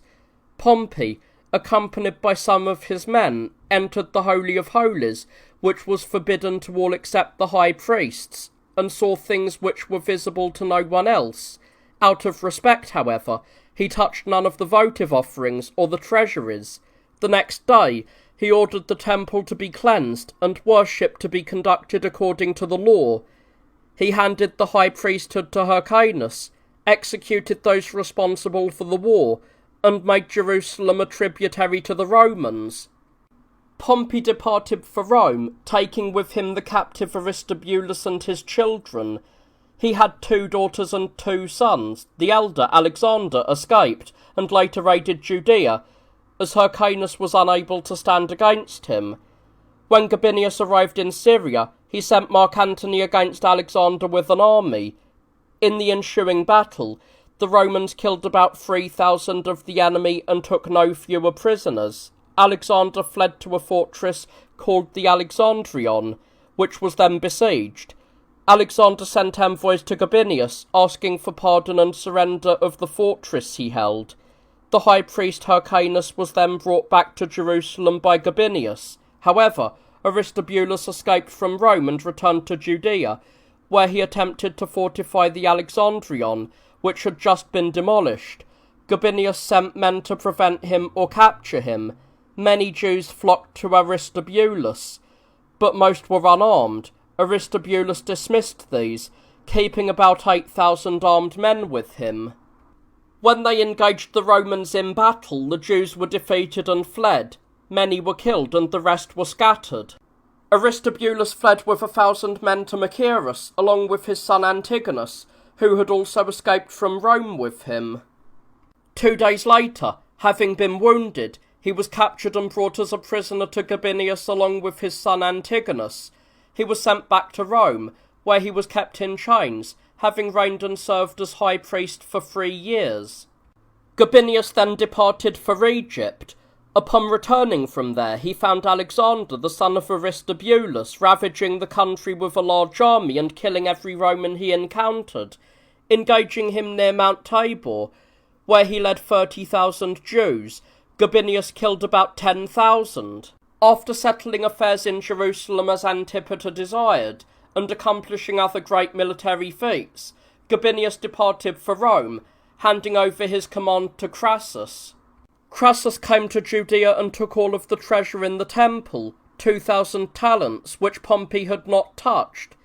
He stripped the temple, looting all of its ornaments, which amounted to 8,000 talents of gold. He also took a hammered beam of gold made from 300 minas. Having taken these, he set out against the Parthians and perished with his army. Cassius fled from there to Syria and marched up into Judea. Antipater had become very powerful under him, as well as among the Edomians, from whom he took a wife from Arabia named Cyprus.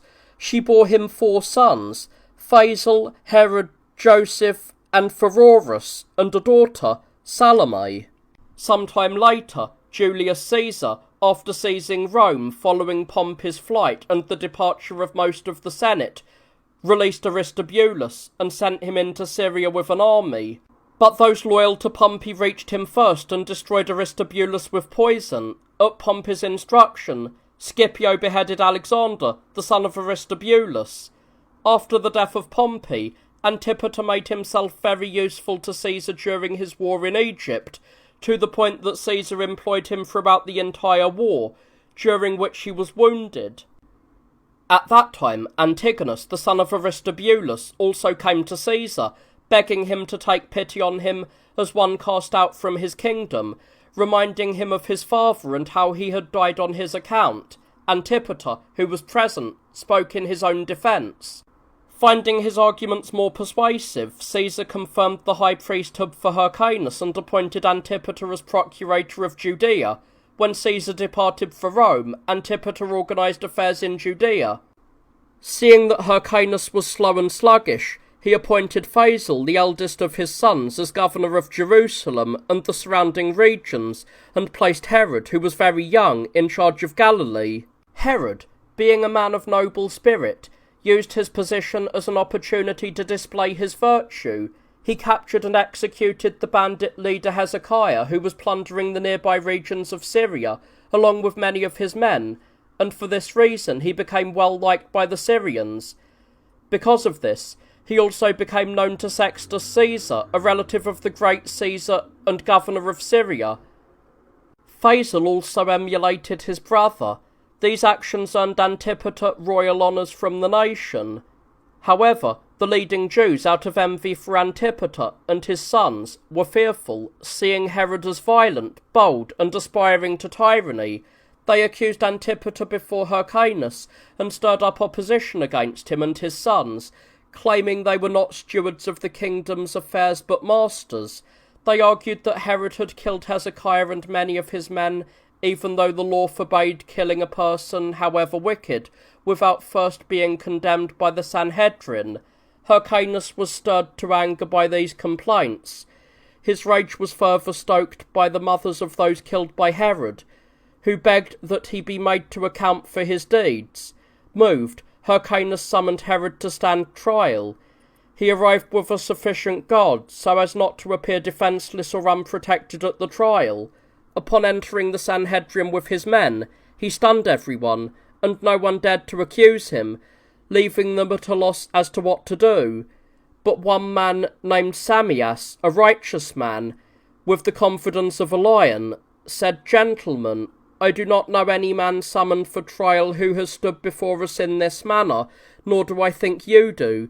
Usually, anyone facing trial stands before the court in a posture of fear.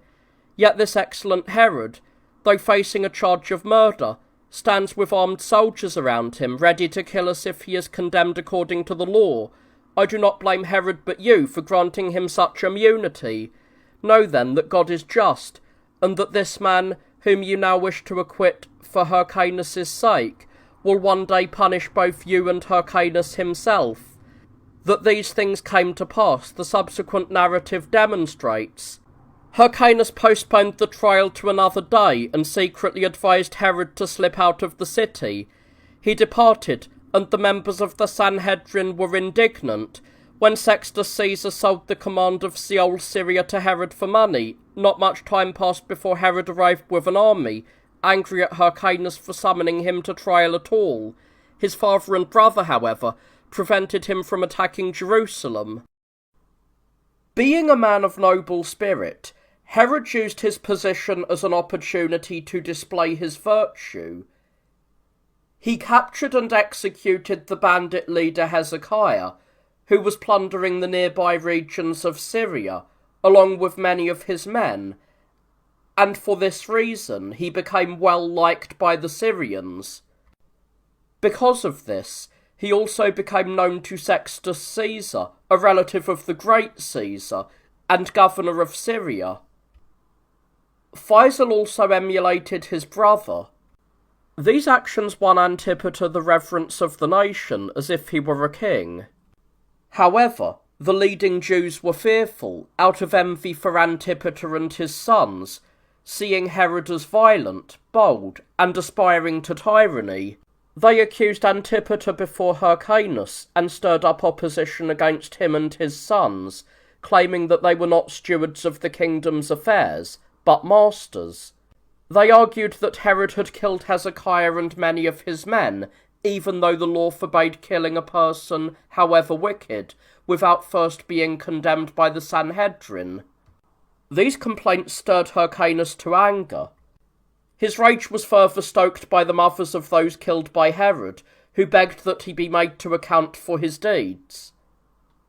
Moved by this, Hyrcanus summoned Herod to stand trial. He arrived with a sufficient guard so as not to appear defenceless or unprotected at the trial. Upon entering the Sanhedrin with his men, he stunned everyone, and no one dared to accuse him, leaving them at a loss as to what to do. But one man, named Samias, a righteous man with the confidence of a lion, said, "Gentlemen, I do not know of any man summoned for trial who has stood before us in this manner, nor do I think you do. Usually, anyone facing trial stands before the court in a posture of fear. Yet this excellent Herod, though facing a charge of murder, stands with armed soldiers around him, ready to kill us if he is condemned according to the law. I do not blame Herod, but you, for granting him such immunity. Know then that God is just, and that this man, whom you now wish to acquit for Hyrcanus' sake, will one day punish both you and Hyrcanus himself. That these things came to pass, the subsequent narrative will demonstrate. Hyrcanus postponed the trial to another day, and secretly advised Herod to slip out of the city. He departed, and the members of the Sanhedrin were indignant. When Sextus Caesar sold the command of Seol, Syria to Herod, not much time passed before Herod arrived with an army, angry at Hyrcanus for summoning him to trial at all. His father and brother, however, prevented him from attacking Jerusalem. While affairs in Judea were in this state, things in Syria were in turmoil for the following reason. Caecilius Bassus, one of those who supported Pompey, assassinated Sextus Caesar through a conspiracy and seized control of affairs himself. When the generals of Julius Caesar moved against Bassus, Antipater supported them with the help of his sons, mindful of the favours he had received from Caesar. As the war dragged on, Marcus arrived from Rome to take over Sextus's command. Meanwhile, Caesar was assassinated in Rome by the faction of Brutus and Cassius. As war broke out upon Caesar's death, and those in authority began collecting troops from wherever they were scattered, Cassius arrived in Syria. He travelled throughout the region, gathering arms and soldiers, and imposed heavy taxes. He demanded 700 silver talents from Judea, the collection of which Antipater divided between his two sons. Herod was the first to bring his share to Cassius, and because of this, he became his close friend. Malichus would have been executed by Cassius, but Hyrcanus stayed his hand, having appeased him with 100 talents provided by Antipater. After Cassius left Judea, Malichus plotted against Antipater, believing that if he were removed, Hyrcanus would be secure in his rule. Antipater was not unaware of these schemes, so he took precautions. Malichus, for his part, denied everything under oath. Marcus, who was in command in Syria, would nearly have executed Malichus, had not Antipater pleaded with him and saved his life.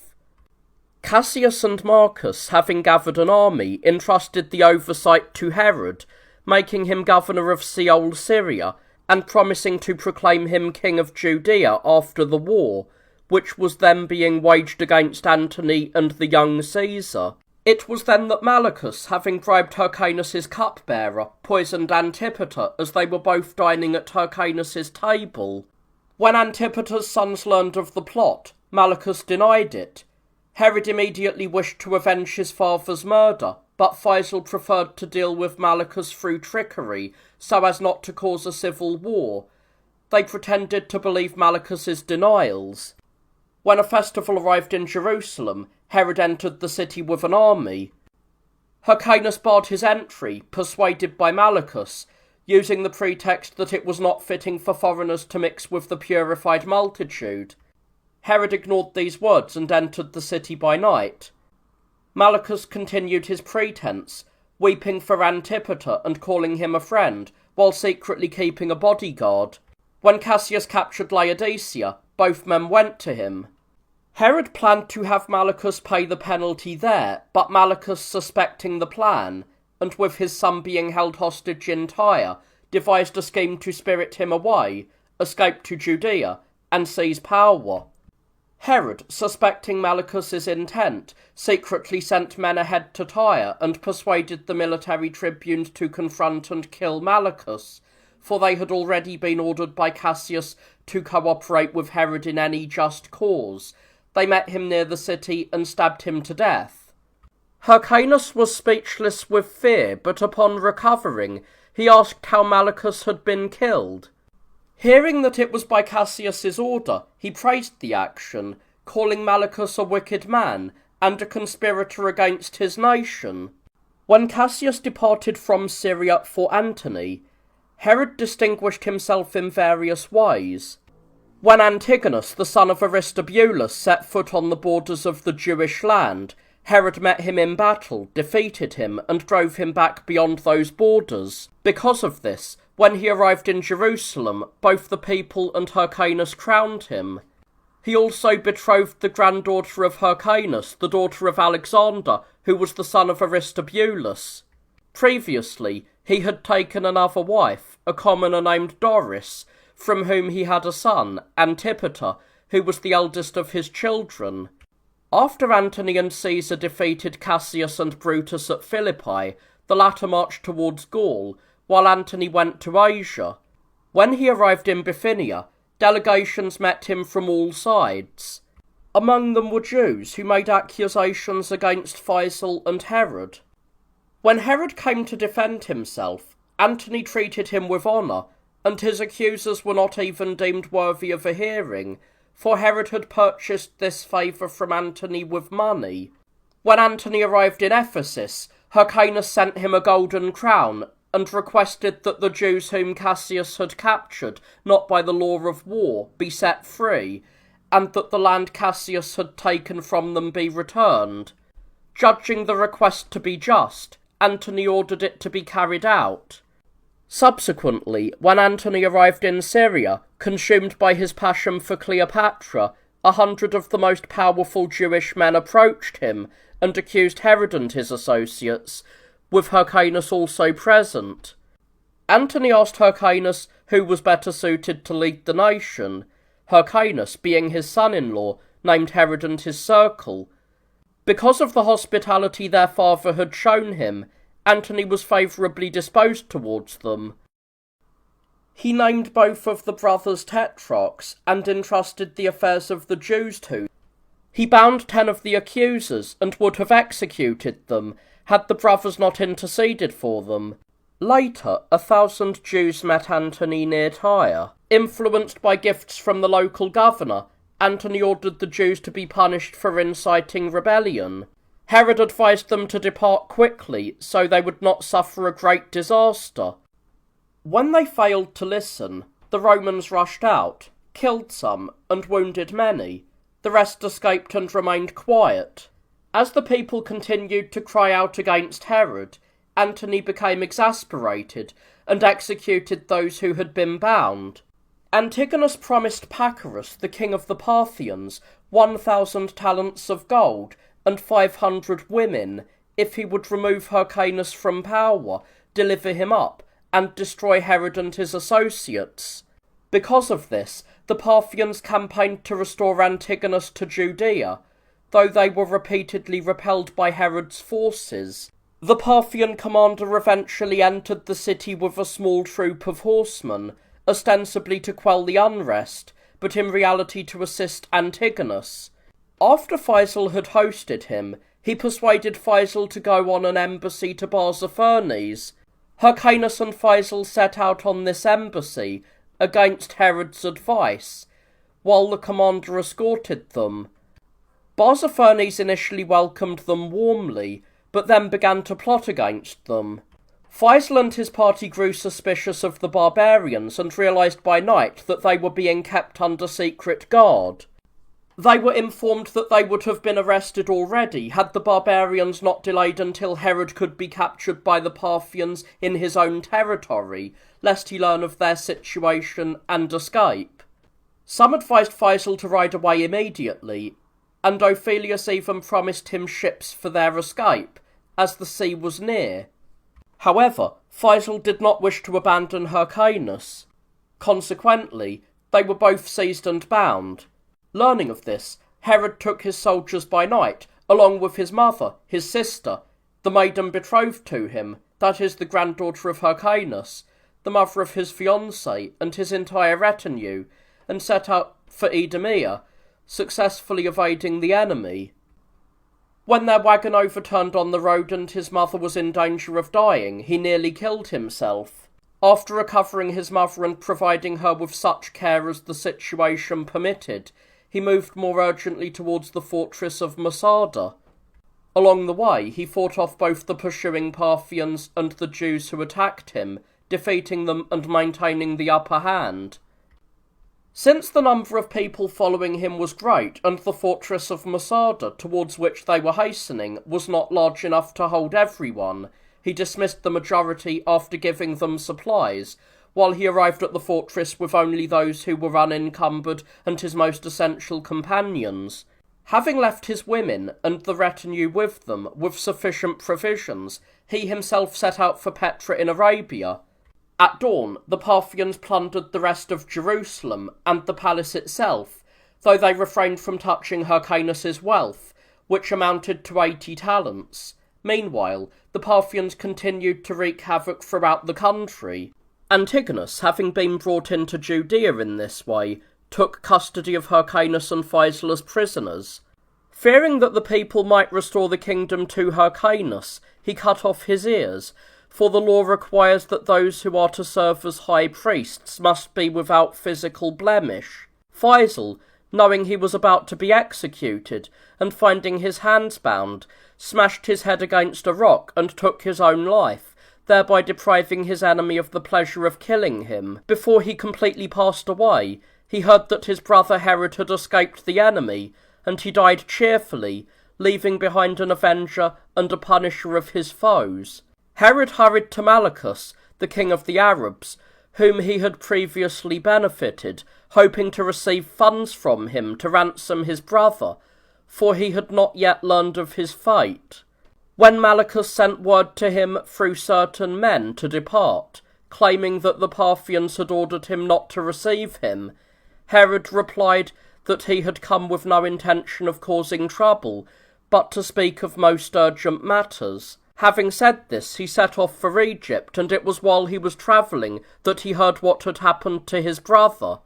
Malichus later repented and sent men to bring Herod back, but he was already too far away. Upon reaching Egypt and arriving from there in Rome, he told Antony everything that had befallen him and Faisal, how Antigonus had been installed as king by the Parthians upon the promise of money and women, and recounted all the other things that he had done and suffered. Antony was moved with pity for Herod's change of fortune. Caesar as well was all the more ready to cooperate, both for other reasons, and also to please Antony, who was deeply grieved on Herod's behalf. They accused Antigonus, labelling him an enemy on various grounds, including that he had received his authority from the Parthians, having disregarded the Romans. Antony further argued that it was advantageous for Herod to be king for the coming war against the Parthians. This was approved by all, and they voted accordingly. In this way, Herod had obtained the kingdom, while Antigonus continued to besiege Masada. Those inside were so short of water that Joseph, Herod's brother, planned to flee with 200 men to the Arabs. He was stopped, however, when rain fell during the night. Ventidius, the Roman general sent from Syria to repel the Parthians, arrived in Judea, supposedly to assist those under siege, but in truth, to collect bribes from Antigonus. Having satisfied his greed, he withdrew, leaving behind Silo with a portion of the army to keep his own corruption from being exposed. Herod, having sailed from Italy to Ptolemais, gathered a force and marched against Antigonus. After capturing Joppa along the way so that the enemy would have no stronghold there, he hurried to Masada to rescue his family. Taking them with him, he marched towards Jerusalem, accompanied by the soldiers who had been with Silo. He encamped outside the city, but those with him fought from the walls and repelled them from the towers. Silo even incited some of his own soldiers to shout against Herod due to a shortage of provisions, and he moved the camp as if to depart. He did this out of shame for the bribes he had taken from Antigonus. He urged him to stay and set out to bring back a large quantity of supplies so that Silo would no longer have an excuse to withdraw. Once they had plenty of food, Herod went to Samaria, left his mother and other relatives there, and departed for Galilee. He brought the entire region under his control, except for those who lived in the caves. These caves were located in mountains that were entirely sheer and surrounded by sharp rocks. He overcame these positions, albeit with great difficulty. After settling affairs there, the king set out for Samaria, intending to decide the war against Antigonus in battle. Meanwhile, after Pacorus fell in battle, and the Parthians were routed by the Romans, Ventidius sent Machaerus to assist Herod with an army. Herod left his brother Joseph with this force, instructing him not to take risks or clash with Machaerus, while he himself hurried to Antony, who was besieging Samosata, a city on the Euphrates. As Herod approached, Antony sent his army to meet him, welcomed him upon his arrival, and ordered Sosius to support him. Sosius carried out this command. Joseph, Herod's brother, while hastening towards Jericho, fell in with Antigonus's men. Trapped in difficult terrain, he died fighting bravely, and his entire army was destroyed. Antigonus cut off his head, and sold it to his brother Pheroras for 50 talents. The Galileans rebelled, and drowned many who favoured Herod in the lake, and many other acts of insurrection occurred throughout Judea. These events, along with the death of his brother in Daphne, near Antioch, were reported to Herod. As he hurried towards Galilee, he was met by the enemy. He defeated them, driving them into a stronghold, but he pressed on towards Jericho, eager to avenge his brother. Antigonus sent a general named Pappus with a force to Samaria, giving his enemies the impression that he was fighting from a position of strength. Herod marched against Pappus, engaged the enemy, and won. He pursued them as they fled to the village, killing any he caught. As the houses were filled with soldiers, and many fled onto the roofs, he tore down the roofs and overcame them. As the roofs were removed, the interior of the houses was revealed to be full of soldiers, whom they killed by throwing stones from above. This broke the spirit of the enemy. Herod would have marched immediately to Jerusalem with his army and finished the entire campaign, had a heavy winter not intervened. One evening, King Herod went into a chamber to bathe. He had undressed and was bathing, with only one servant attending him. However, some of the enemy soldiers who had fled earlier were hiding inside the inner room, armed and trembling with fear. While the king was bathing, one of them came out with a naked sword, followed by another and then a third, all similarly armed. They struck no one, blinded by fear, hoping only to save themselves. Such was the danger Herod escaped.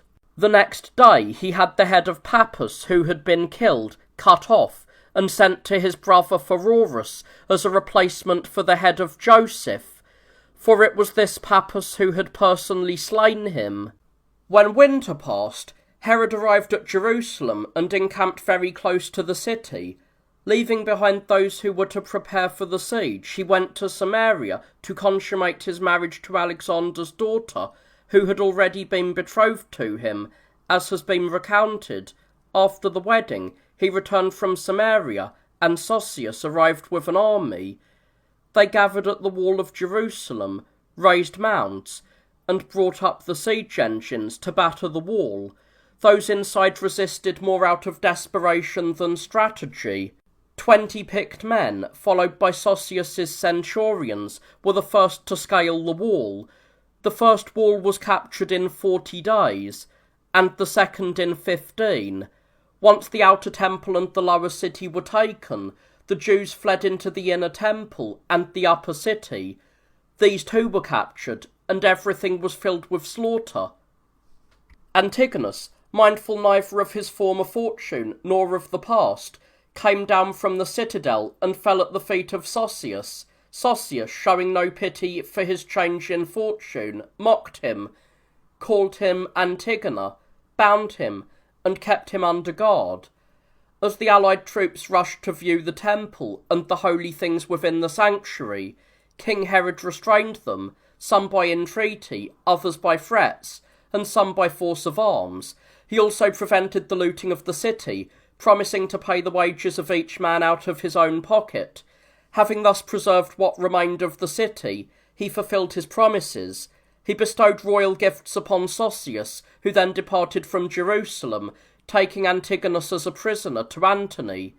Herod, fearing that if Antigonus were brought to Rome, he might plead for his case before the Senate, arguing that he himself was of royal descent, while Herod was a commoner, and that even if he had sinned against the Romans, the kingdom belonged to his children, persuaded Antony with a large sum of money to have Antigonus put to death. He was executed, and the rule was taken away from the Hasmonean dynasty, which had lasted 120 years, and passed to Herod, the son of Antipater, who was of private lineage and common house. Having thus established his rule over all of Judea, Herod favoured those who supported him and punished those who opposed him. He especially honoured Pollio the Pharisee and Samias his disciple, for when the siege was being organised, these two had advised the city to receive Herod. As previously mentioned, this Samias had also predicted to Hyrcanus and the judges that if Herod was spared, he would eventually take vengeance on all of them. Meanwhile, Hyrcanus, while a captive among the Parthians, was treated with kindness by their king, Phraates. He was released from his chains and allowed to reside in Babylon, where there was a large Jewish population who honoured Hyrcanus as their high priest and king. Upon learning that Herod had seized the throne, he considered returning to him, both because of their family ties, and the belief that Herod would remember how he had rescued him from danger when he was on trial for murder. The Jews in Babylon, however, urged him to stay, as he was honoured by them as their high priest and king, and because he could not in any case resume the high priesthood, having been maimed by Antigonus. Though they tried to dissuade him, he would not listen. Both longing to return and being encouraged by Herod, Herod had sent an embassy and gifts to Phraates, requesting that he not prevent him from showing gratitude to his benefactor. His eagerness was not out of concern for Hyrcanus, but because, fearing he was not ruling legitimately, he dreaded the potential for legitimate challenges to his power. He hurried either to remove Hyrcanus entirely, or to keep him within reach. When the Parthian permitted his departure, Hyrcanus returned, and was treated with every honour by Herod, who called him father, gave him the place of honour at banquets, and deceived him in every way, ensuring that he would not perceive the plot against his life.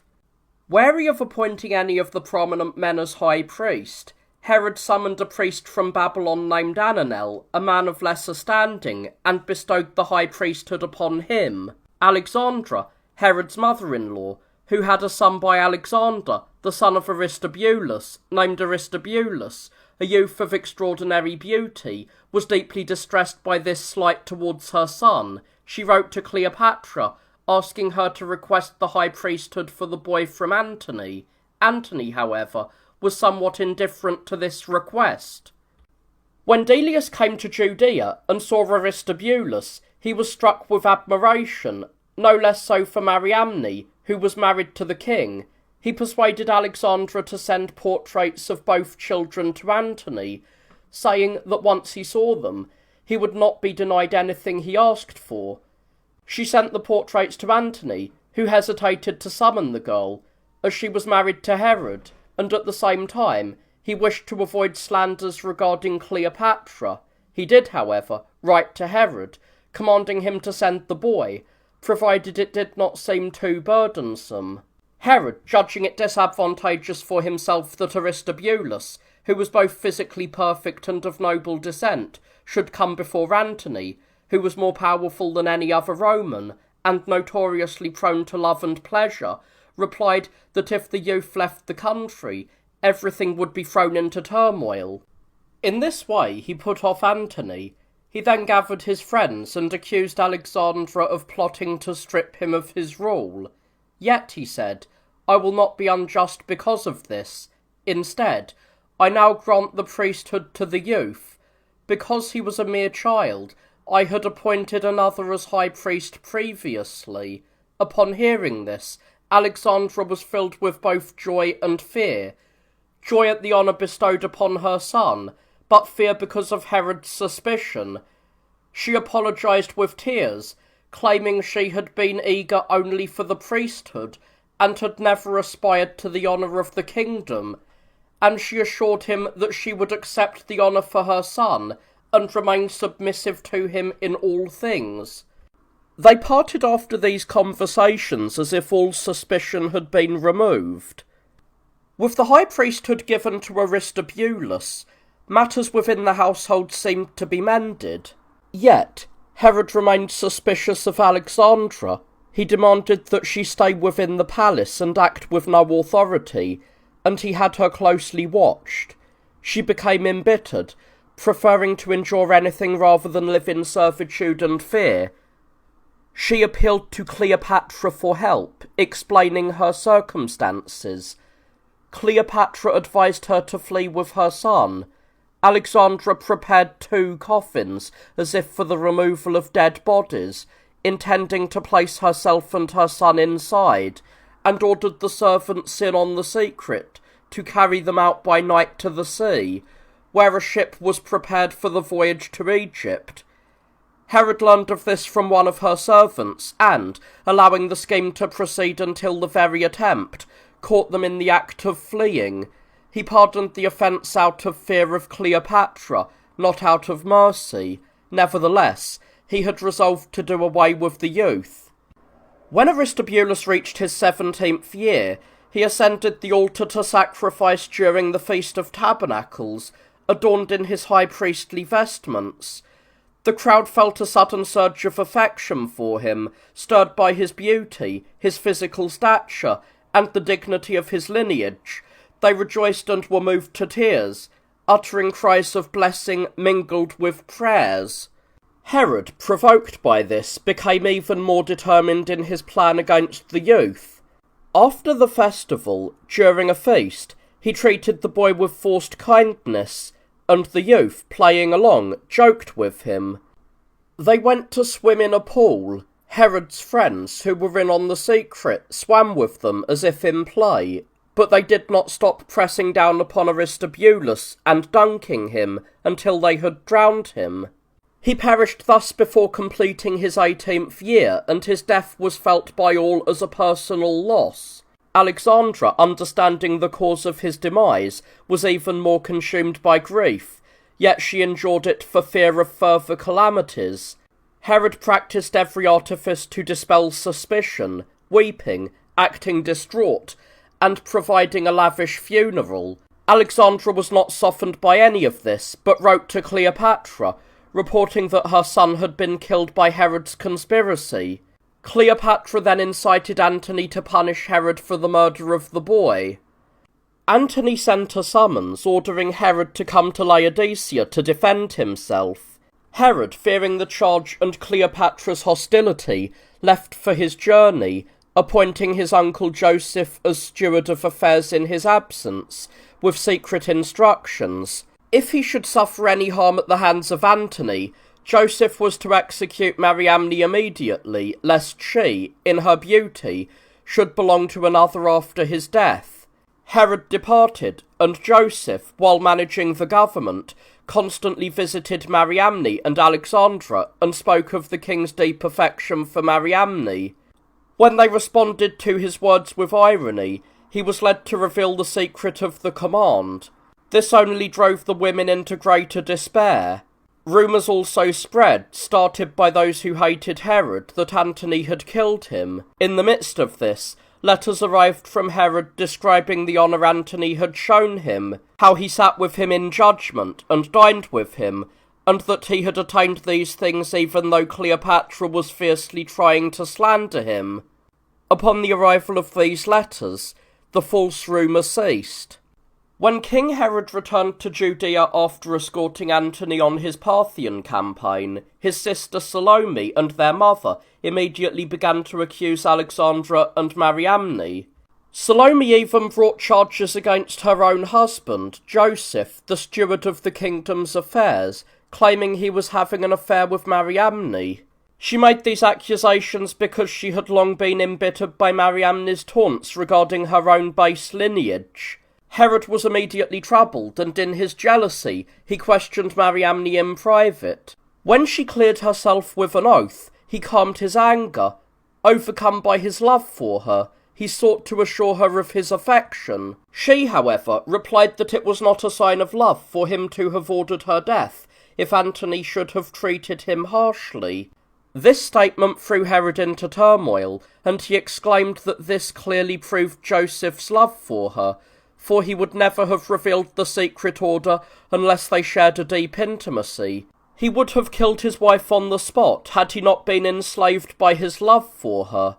Without even allowing Joseph to appear before him, he ordered his execution, and he had Alexandra arrested and kept in custody, holding her responsible for all of the discord. Meanwhile, Antony, corrupted by his love for Cleopatra, or rather by her sorcery, was enslaved to her desires. She had poisoned her own brother, to whom the kingdom belonged, and had Antony kill her sister Arsinoe. She then persuaded Antony to grant her Judea and Arabia. Ashamed by the blatant injustice, yet compelled by his infatuation and her charms to indulge her, Antony carved portions out of both lands to appease her insatiable greed. Antony then marched into Armenia, while Cleopatra, on her return trip, passed through Judea, where she met Herod. Having formed an acquaintance with him, she invited him to her bed, being lecherous and possessed by an unbridled desire for union. Perhaps she had felt some genuine erotic impulse towards him, or, what is more likely, she was weaving a trap against him, using intimacy as the beginning of a snare. Herod rejected her advances, but he treated her with gifts and sent her on her way to Egypt. In the 7th year of Herod's reign, the land of the Jews was shaken by an earthquake such as had never occurred before. There was great loss of livestock, and about 30,000 people were buried in the ruins of their homes. Herod had contracted for the taxes of the regions taken from Arabia and Judea and assigned to Cleopatra, but the Arab king was dishonest regarding the payment of this tribute. The king therefore decided to march against the Arabs, and having been authorized by Antony, he engaged him several times before ultimately defeating him, at which point he was chosen by the Arabs to lead their nation. He returned home, having gained a great reputation for his valiant deeds, and full of confidence. Just as Caesar defeated Antony at the Battle of Actium, Herod's affairs were in turmoil, and seemed utterly hopeless. There was no expectation that he would escape punishment from Caesar, given his great friendship with Antony. Therefore he contemplated removing Hyrcanus from the scene, believing it was more advantageous for him at that moment to do so, lest a man more worthy of the kingdom than himself should be spared. This was Herod's intention, and an incident occurred that provoked him further towards the deed. Alexandra, being a contentious woman, did not cease trying to persuade her father to join Malchus, who held Arabia. At first he resisted these arguments, but as she pressed him, he finally scratched out a letter to Malchus about receiving them, and he gave this to a friend named Dositheus. Dositheus handed the letter to Herod, who instructed him to deliver the writing to Malchus, and to bring back a reply from him. When Dositheus had fulfilled this, the Arab sent back a letter saying he would receive both Hyrcanus himself and all those who were with him. Having received this letter, Herod summoned Hyrcanus and questioned him regarding the agreement with Malchus. When he denied it, Herod showed him the letters, and put the man to death before the Sanhedrin. Many say the events concerning Hyrcanus were a pretext of Herod, who wished to put him out of the way, and they cite as evidence the man's mildness or simplicity, and the fact that he had never displayed any boldness or rashness, even in his youth.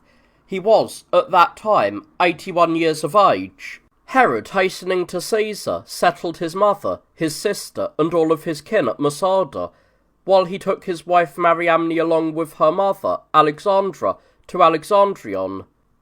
Under the pretext of honouring them, he installed as their guardians Joseph, his treasurer, and Somus, the Etrurian, men most loyal to him, with instructions that if they heard any unfavourable news regarding him, they were to execute both of the women immediately, and preserve the kingdom for his children, and his brother, Pheroras.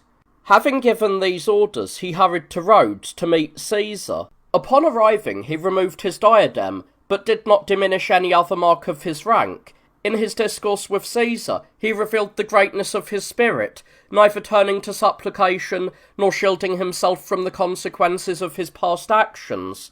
He moved Caesar profoundly, who restored the diadem to him and treated him with honour. Having thus secured his kingdom beyond his expectations, he saw Caesar off to Egypt, gifting him and his friends with the utmost generosity. He returned to Judea with even greater honour and confidence, only to find his household in turmoil. Mariamne and Alexandra, believing, as was the case, that they had been imprisoned in Alexandrion so as to have no power of their own, were embittered.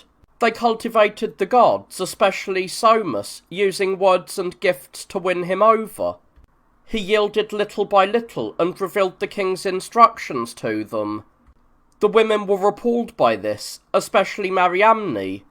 When Herod returned, he naturally brought the good news of his successes to his wife first, greeting her before all others. She, however, only groaned at his greetings and seemed distressed by his good fortune to such an extent that the king was bewildered and agonized by the irrational nature of her hatred. He often moved to punish her arrogance, but was held back by the fact that he was captivated by love for her. Above all, he feared that if he punished her, he would be harming himself more, as he could not bear to be without his beloved. Meanwhile, his mother and sister incited Herod with slanders, planting jealousy and hatred in his heart. He grew even worse towards her, while she did not hide her feelings towards him, and he constantly allowed his love to turn to anger. If he had not been hastening to Caesar, who had by then conquered Antony and Cleopatra, in Egypt, he might have committed a terrible deed immediately. As it was, he left his household as it stood, and upon reaching Egypt, he was held in the highest regard by Caesar, returning home even more resplendent. He loved Mariamne with a fierce and burning passion. She, though temperate and faithful in other respects, often abused her husband, emboldened by the fact that he was enslaved by his love for her, and she frequently mocked his mother and sister for their low birth. This hatred erupted into the open on one such occasion. At midday, the king was entering his chamber to rest, and called for Mariamne, but she entered and scolded him for having killed her grandfather and her brother. The king was enraged by this. Salome, seizing the opportunity, corrupted the cupbearer beforehand and persuaded him to approach the king and say what she had taught him. The cupbearer claimed he had been won over by gifts from Mariamne, who had tried to persuade him to give the king a love potion. He claimed it was some drug, though he insisted he did not know its power. Hearing this, the king was further stirred to anger, and he put Mariamne's cupbearer, a man most loyal to her, to the torture. He knew nothing of the things for which he was being tortured, nor did he confess them, but he claimed the queen's hatred arose from the words that Somus had told her. Before he had finished his speech, Herod cried out loudly. Somus would not have disparaged his orders unless there had been some intimacy between him and the women. He ordered Somus to be killed immediately, gathered her closest kin to accuse her regarding the love potions and drugs, and remained in a furious state against her. Seeing him in this condition, those present sentenced her to death.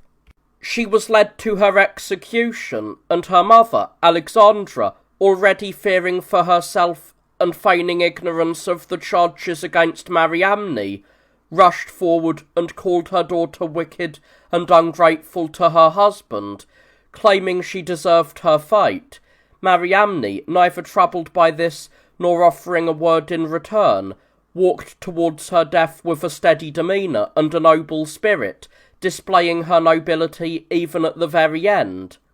And so she died, with Salome having hastened her end. Herod, however, was then only the more inflamed by love for her, and he frequently called out for her with unseemly laments. His passion eventually gained such a hold over him that he would order his servants to summon Mariamne. Finally, he gave himself over to the wilderness, and while wandering there in distress, he fell into a terrible illness, characterized by inflammation and pain in the back of the head, and a derangement of his mind. While he was thus nursing his sickness, Alexandra, residing in Jerusalem and hearing of the king's condition, attempted to seize the 2 fortresses around the city. Upon learning of this, Herod immediately ordered her execution. Having barely escaped the danger of his illness, he became harsh, difficult to please, and ready for punishments and killings. It was not only the common people who were killed, but even his most essential friends. He transgressed the ancestral customs and corrupted the old order with foreign practices, at which the multitude was both troubled and embittered. 10 of the citizens conspired, hid daggers under their garments, and proceeded to the theatre by prearranged signal, intending to kill Herod himself, or failing that, many of those around him. They were discovered, and far from denying their plan, they brandished their swords and were destroyed after enduring every single type of torture. Those who had informed on them were shortly thereafter torn apart by others, who cut them limb from limb and threw them to the dogs. Herod, having found those who did this, punished them and their entire families, yet the wrath of the multitude persisted. During this time, the country suffered the most terrible calamities: famine, diseases of the body resulting from an unaccustomed diet due to the lack of food, and upon all of these, a plague. Herod, eager to help in this crisis, had neither funds in abundance, having already spent them on the ostentatious repair of cities, nor could the neighbouring regions provide grain, as the same shortage prevailed in them as well. Deciding, however, to provide whatever help he could, he broke up the ornaments in the palace, converted them into currency, and sent them to Egypt, where he purchased grain. Once it was brought back, he distributed it to those who were able to prepare food for themselves. For those who, through old age or other infirmity, could not prepare their own meals, he provided by setting up bakers and supplying them with ready-made food. These actions not only changed the minds of those who had previously been embittered against him, but also turned them towards goodwill. Having thus regained the kingdom that had been so distressed for him, he did no less to relieve those in the surrounding regions who were suffering equally from the disaster, As a result, 10,000 cora of grain were given to those outside his rule, and about 80,000 to those within his kingdom. According to Josephus, the chorus is equal to 10 Attic medimini. This act of generosity, coming at such an opportune moment, turned even the Jews from hatred to love, and won him great renown from those abroad. He also arranged a marriage for himself out of romantic desire. A priest named Simon in Jerusalem had a most beautiful daughter, whom Herod fell in love with. Since Simon was not a suitable match due to his lack of status, Herod stripped the man then holding the position, Jesus the son of Thabit, of the high priesthood, made Simon the high priest, and married his daughter. With all things proceeding according to his wishes, he surrounded himself with external security, dealing graciously with cities and cultivating the powerful, so that everything continued to grow for him on all sides. Driven by this ambition, and his cultivation of Caesar and the most powerful Romans, he transgressed customs and corrupted the laws, building cities and raising temples not in the land of the Jews, but in foreign territory.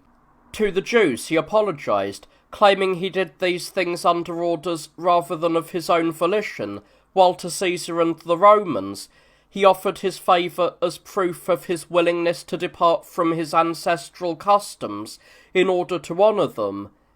He erected statues and moulded images, and built cities, wide and calm harbours, luxurious palaces, and splendid residences. While in such a state, he sent his sons Alexander and Aristobulus to Rome to seek an audience with Caesar. Caesar received them kindly and granted Herod the power to bequeath his kingdom to whichever of his children he wished, and he even added more territory to his domain. He also involved him with the procurators of Syria, instructing them to do everything in accordance with his counsel. Having met with such success, he requested a tetrarchy for his brother Pheroras from Caesar, and he remitted a third of the taxes for those in his kingdom, as he claimed, so that they might recover from the crop failure, but as it seemed to others, to appease the multitude's ill will towards him, for they were distressed by the changing of the customs. Therefore he abolished their freedoms, constantly imposing labours upon them, forbidding public assemblies, and keeping watch over their walks and daily routines, punishing the offenders most severely. Both in the city and on the roads there were those who observed who was associating with whom. Some say that he would sometimes even assume the appearance of a private citizen by night, mingle with the crowds, and test their true feelings regarding his rule. He dealt with those who showed defiance in every possible way, and he demanded that the multitude confirm their loyalty to him through oaths. The majority gave way, but those who resisted he made disappear entirely. He also tried to persuade Pollio, the Pharisee, Samias, and most of their students to swear the oath. They, however, were neither persuaded nor punished, as the king held Pollio in the highest regard. The group known as the Essenes was also released from this requirement. This is a sect that follows a Pythagorean way of life. He honoured them because of Manaeum. This man was one of them, a person of general excellence who could foresee the future. Having seen Herod as a boy on the way to school, he had hailed him as the king of the Jews. Herod told him he was a private citizen, but Manaeum smiled, struck him lightly, and said, "Yet you will be king, and will rule most fortunately, and you will remember these blows of mine. You would be the best of men if you loved justice, piety towards God, and kindness towards your fellow citizens, but I know you will not be like that." When Herod became king, he summoned Manaeum and asked him about the duration of his reign. When Manaeum remained silent, Herod asked if he would reign for 10 years, 20, or 30. As the man set no limit to the term, Herod was satisfied with these replies, dismissed Manaeum with a gesture of favour, and continued to honour all of the Essenes for his sake. By the 18th year of his reign, Herod decided to reconstruct the temple and raise it to a greater and more dignified height. The multitude, however, was hesitant about the undertaking.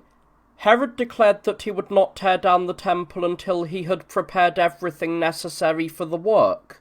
Once all materials were ready, he pulled it down, laid new foundations, and erected a temple 100 cubits in length and 20 cubits in height. It was built with white strong stones, each 25 cubits long and 8 cubits high and about 12 cubits wide.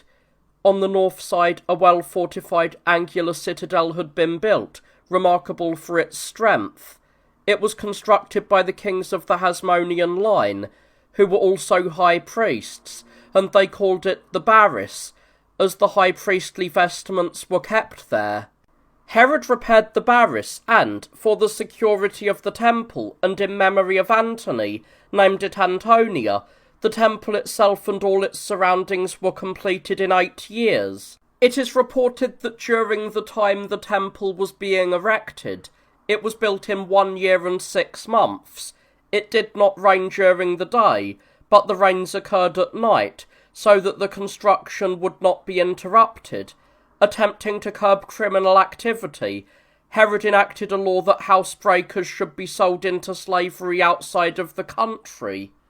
This was felt to be a burdensome punishment for those who suffered it, and, not least, a subversion of the laws. For to be enslaved to foreigners and forced to live according to their customs was, as far as the law was concerned, a destruction of religion. The laws commanded that thieves be sold only if they were unable to pay quadruple the value of what was stolen, and not to foreigners, but to their own countrymen, so that they would neither fall away from their religion nor remain enslaved for their entire lives, but instead receive their freedom after 6 years. These actions were a part of the slanders against him, and the ill will the multitude held towards him. At that time, Herod arrived in Italy to visit Caesar and see his sons, who were residing in Rome. He was graciously received by Caesar, and he took his sons, now finished with their studies, to bring them back home. Upon their return, they were conspicuous for their physical stature and their handsome features. They aroused the envy of Salome, the king's sister, and those who had brought about their mother's downfall through slander.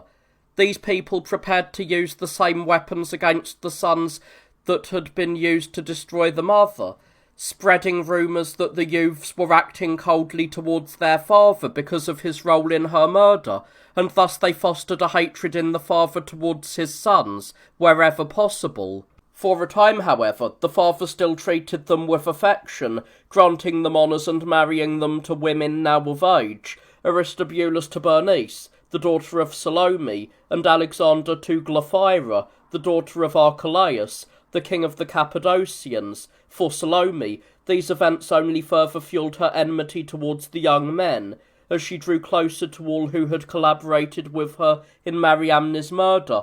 The young men, giving offence through their constant remembrance of their mother, and their desire for their inheritance, would utter insults against Salome and Pheroras, which only increased the ill will of those parties.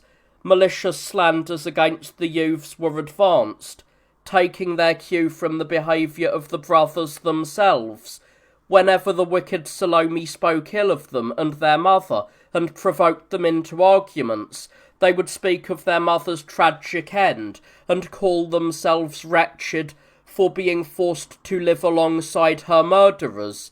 This occurred while the king was away. Upon his return, reports were immediately brought to him by Pheroras and Salome, who claimed that great danger hung over them, for the youths were openly threatening to avenge their mother's death. Herod was troubled by these and other reports.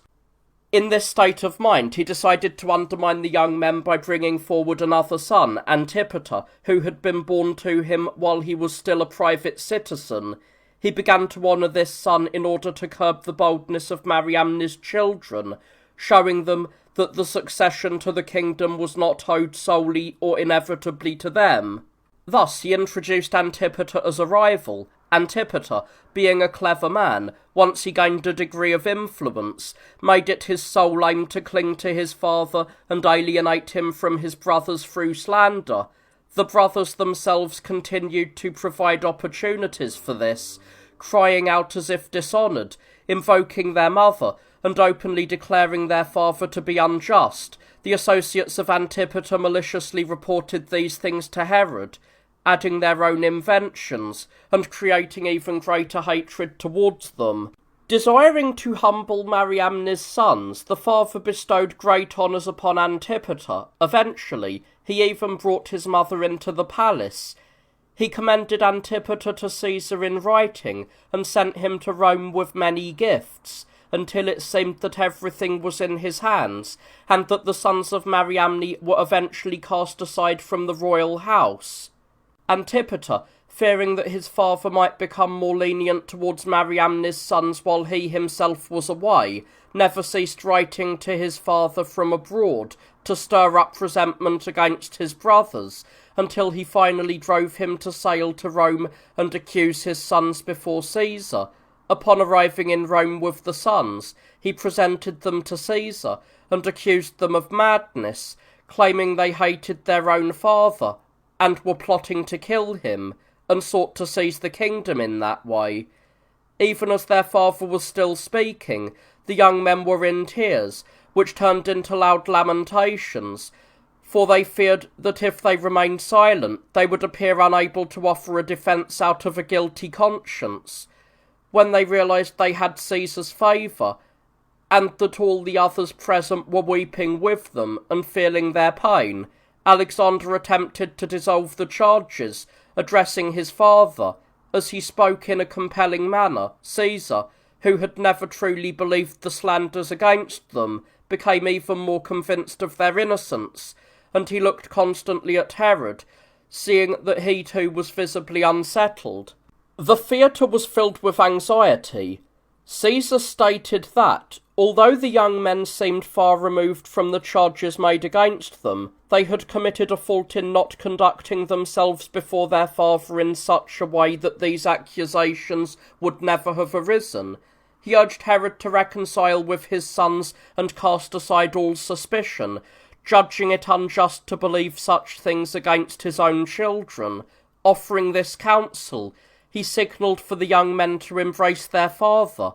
As they moved forward, their father reached them first, weeping as he embraced and kissed each one.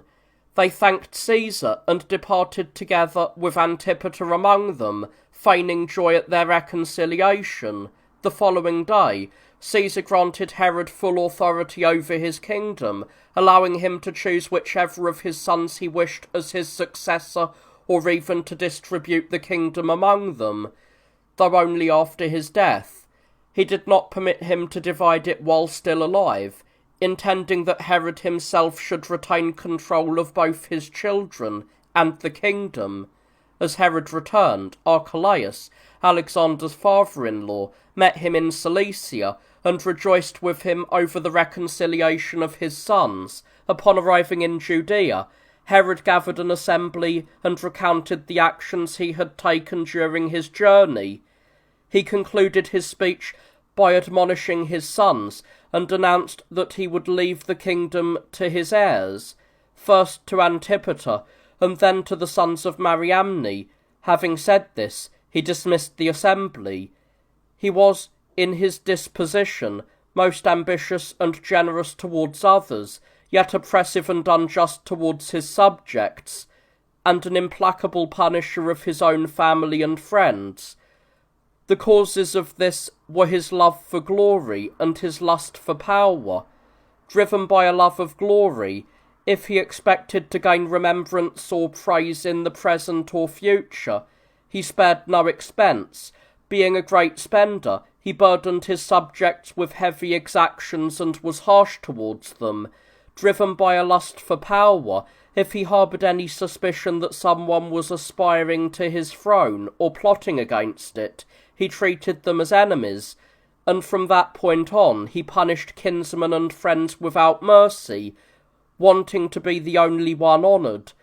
A clear proof of his desire to amass wealth from every source to fund his lavish spending is that, having heard that Hyrcanus, the king before him, had opened David's tomb and taken 3,000 talents of silver, he went at night and entered the tomb, taking only his most trusted friends to ensure the deed remained secret. He found no money, but he did find a great store of golden ornaments, all of which he removed. He then sought to go deeper into the burial chambers, where the bodies of the kings David and Solomon were entombed. As he pressed to enter, 2 of his guards were killed by a flame that met them from within, as the story goes, and he fled, terrified. After this attempt, it seemed that matters within the household worsened. The state of the royal court resembled a civil war. Antipater always was manoeuvring against his brothers, a cunning man, who would envelop them in accusations through others, while often appearing to defend them himself, so that by seeming devoted to them he remained unsuspected by his father in his schemes, and appeared to be the only one concerned for his father's safety. He was everything to his father, while Mariamne's sons grew even more embittered, unable to endure their dishonour. Being of noble birth, they felt pushed aside and relegated to a lower status. The women too were at odds. Glaphyra, the wife of Alexander and daughter of Archelaus, hated Salome because of her own husband's circumstances, and because Salome's daughter was married to Aristobulus. Glaphyra treated her with arrogance, and resented her equal status. There also arose a situation that brought Herod's brother, Pheroras, into suspicion, and caused a rift with the king. The king's daughter had been betrothed to Pheroras, but he, mastered by a slave woman he loved to the point of madness, paid no heed to the king's daughter, but instead clung to the slave. Herod was angered by this and betrothed the girl to the son of Phasaelus. However, after time passed, he rebuked his brother for his past actions and asked him to take his second daughter, thinking that by then his passion for the slave had faded. Pheroras sent the slave and the child he had by her away, agreeing to take the king's daughter after 30 days. But when the time had passed, he was so consumed by his love for the slave that he broke his word and returned to her. This drove Herod to distraction, and there was always some new trouble arising that would not allow him any peace. Salome, being hostile to Mariamne's sons, urged her own daughter, who was married to Aristobulus, not to be well disposed towards her husband, but to report to her anything he said in private. She claimed that the youth still remembered their mother, loathed their father, and threatened that, once they obtained the kingdom, they would turn Herod's sons by other wives into village scribes, and lock their wives away where they could not even see the sun. These things were reported to the king by the wicked Salome. He heard them with pain, and tried to set things right, but he became calmer once the sons offered their defence. Pheroras again stirred up trouble by telling Alexander that he had heard Salome say Herod was in love with Glaphyra. Alexander was thrown into a state of jealous agitation by this, and, unable to bear the pain, he informed his father of what Pheroras had said. Herod, deeply distressed and unable to accept that such a slander could be true, was thrown into turmoil and summoned Pheroras. "You wretch," he said, "by telling us such things. Do you think you are casting words into the boy's soul, or a sword into his right hand?" Pheroras claimed that Salome had conspired with him to say this, and that the words were hers. She denied it, tore at her hair, and beat her breast, but because of her known malice, she was not believed. In the end, the king dismissed both his brother and his sister, and he praised his son for his self-control and for bringing the report directly to him. Another incident occurred that once again ignited turmoil within the king's house.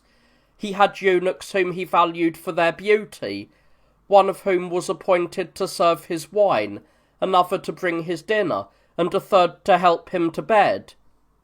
It was reported that these men had been corrupted by money from Alexander. When subjected to torture, the eunuchs confessed that they had engaged in sexual relations with the young man, but they knew of no other plot Alexander had against his father. As the tortures intensified, they testified that Alexander harboured deep enmity and hatred towards his father. He had advised them that Herod was a lost cause due to his old age, and that they should look to him instead, as the kingdom would inevitably pass to him, even if his father did not wish it, both because of his lineage and the support of the commanders and his friends. Upon hearing this, Herod was filled with fear and grew suspicious and hateful towards everyone, even forbidding many of his friends from entering the palace. Antipater was behind all of this. Herod first interrogated using torture all of those he deemed loyal to Alexander to see if they knew of any bold plot against him. They died having nothing to say. One man, however, unable to bear the torture, claimed that Alexander, who was often praised for his physical stature, his archery, and his other talents, had said that whatever natural grace or required skill he possessed only turned into a misfortune, as his father was jealous of his good qualities. He added that Alexander had plotted with Aristobulus during a hunt to kill their father and flee to Rome, to lay claim to the kingdom. A letter from Alexander to his brother was also found, in which he complained that their father was acting unjustly by preferring Antipater. On these grounds, Herod arrested and bound Alexander. He was eager to find even stronger proof against his son, so that he would not appear to have imprisoned him rashly. He tortured and killed many of those in positions of authority, yet they said nothing of the sort he expected. When one of the younger men was subjected to these torments, he claimed that Alexander had written to friends in Rome, asking to be summoned by Caesar to inform him that Mithridates, the king of the Parthians, had reconciled with his father against the Romans. He also claimed that a poison had been prepared for him in Ascalon. Herod considered these tales to be a soothing justification for his own rashness. The poison, however, was sought immediately, but never found. Due to the excess of his misfortunes, Alexander, now acting out of desperate defiance and wishing to destroy his enemies along with himself, sent a letter to his father saying there was no need for further torture. He claimed that the plot had indeed been planned, and that Pheroras and his most trusted friends were participants. He further claimed that Salome had come to him by night and slept with him against his will, and that everyone had joined together so that, once Herod was removed, they might be rid of the constant fear of being destroyed. Archelaus, the king of Cappadocia, upon learning of these matters, and fearing for both his daughter and his son-in-law, arrived on the scene. He skillfully set about rectifying the grievances. He condemned the young man's actions while calling Herod's reasonable actions, and suggested that the marriage be dissolved. As Archelaus spoke in this manner, Herod's harshness began to yield, and he gave way to grief and tears, begging him not to dissolve the marriage, but to soften his anger regarding the errors the young man had committed. Seeing that Herod had softened, Archelaus shifted the blame onto others, particularly Pheroras. Pheroras then turned to Archelaus, hoping he would act as a mediator between himself and Herod. Archelaus advised him that it would be best for him to approach his brother personally and entreat him, acknowledging himself as the cause of all of the trouble. He explained that this would soften the hardness of Herod's anger, and he promised to be present and assist him. Pheroras was persuaded. Alexander was cleared of the charges, and Archelaus reconciled Pheroras with Herod. After a time, however, Herod's affairs regarding his sons and his household took an even worse turn. Eurycles, a man from Lacedaemon of no small standing, but of a most wicked disposition, visited Herod, and presented him with gifts. Having received even more in return, he became one of the king's closest friends. He took up lodging with Antipater, but also approached Alexander, claiming to be a friend of Archelaus, and for that reason he feigned honour for Glaphyra as well. Having become close to him, Alexander recounted the tragedies of his own situation, spoke of his mother's fate, and declared that things had become unbearable. Though Alexander spoke these words in his grief to Eurycles, Eurycles reported everything to Antipater. Antipater welcomed him with gifts and urged him to convey these words to his father. Eurycles inflamed the king so thoroughly that his hatred became irreversible. While Eurycles departed after having enriched himself, Herod was so enraged at his sons that he no longer needed any slander. He began to investigate their affairs himself and keep a close watch on their every move.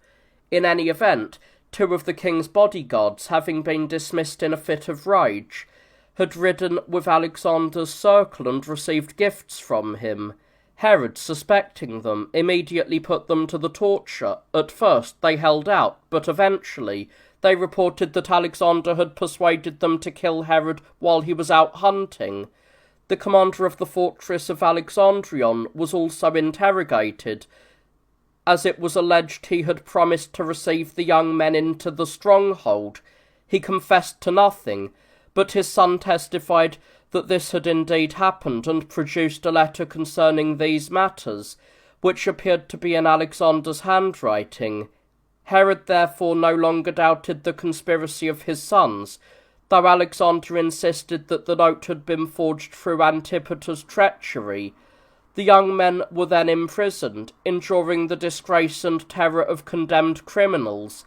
Aristobulus, believing that his mother-in-law Salome shared his pain and hated the man who was persuading Herod to do such things, said to her, "These things forebode danger for you as well, now that you have been slandered regarding your hopes of marriage to Sylleus." Salome immediately reported these words to her brother. He ordered both his sons to be bound and separated from one another, and condemned each to write down everything they had plotted against their father. They wrote that they had neither conceived nor organised any plot against their father, but had only contemplated flight, and this was out of necessity, as their lives had become suspicious and full of terror for them. Just then an envoy arrived from Archelaus. Herod brought out Alexander in chains, and, in the presence of the envoy, questioned him about the flight, where and how they had intended to escape. Alexander replied that they had planned to go to Archelaus and from there to be sent on to Rome. He insisted that no other harmful or malicious act against his father had ever been considered.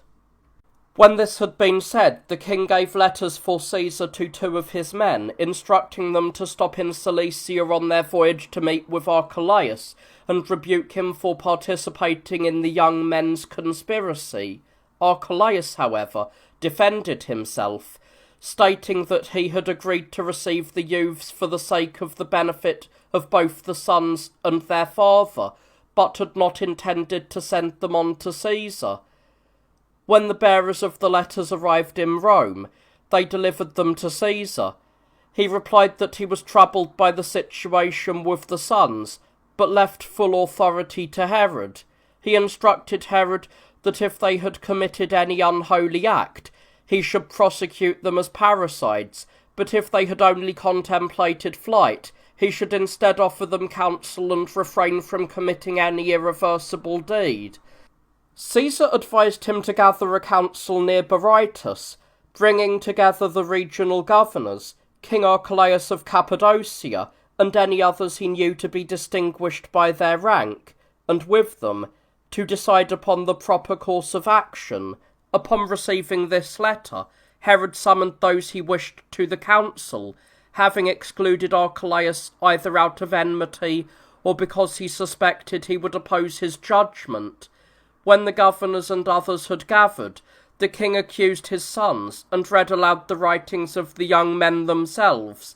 In these, nothing was written other than their intent to flee, and certain reproaches against him born of their ill will. Finally, after stating that the authority had been granted to him both by nature and by Caesar. He added a reference to the ancestral law, which decreed that if parents were to accuse someone and lay their hands upon his head, those standing by should stone that person to death. He declared that he possessed the power to do this in his own land and his kingdom, but that he had awaited their judgment. After Herod had spoken, those in the council confirmed his authority, even though the young men had not been brought before the assembly. Some of those present voted to condemn Herod's sons, though not to kill them, but the majority declared that they should be punished with death. With this, the council was dismissed, and Herod went to Tyre, taking his sons with him. When they arrived at Caesarea, everyone was in a state of suspense, awaiting the outcome for the youths. They were troubled by what was happening, yet it was dangerous either to speak for them or to listen to another doing so. They bore the intensity of their sufferings in a painful yet silent manner. A soldier named Tero, whose son was a friend of Alexander and of the same age, spoke openly to the multitude, and then, having asked for a private audience, spoke boldly to the king himself. When Herod allowed him to speak, Tero said, "Where has your excellent judgment gone? And where are all your friends and kin? Do you not consider what is being done, that you are about to destroy 2 youths born of a queen, who are paragons of every virtue, and leave yourself in your old age to a single son, and to kinsmen whose deaths you have yourself decreed so many times? Do you not realize that the silence of the crowds is due to the depth of their suffering, and that the entire army feels pity for the unfortunate and hatred for those who are doing these things?" At first, the king listened to these words not without some reasonableness, but Tero, using excessive and soldierly frankness, agitated Herod. Herod became enraged at the indignation of the soldiers, and ordered Tero to be seized and held in custody. At that moment, Tryphon, the king's barber, also intervened, claiming that Tero had often tried to persuade him to cut the king's throat, promising that he would be among the highest in Alexander's favour. Having said this, he too was arrested. Tero, his son, and the barber were then put to the torture.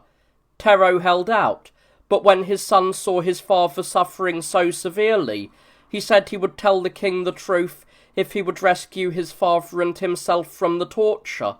Upon receiving assurances, he claimed that there was a conspiracy for Tero to strike the king with his own hand.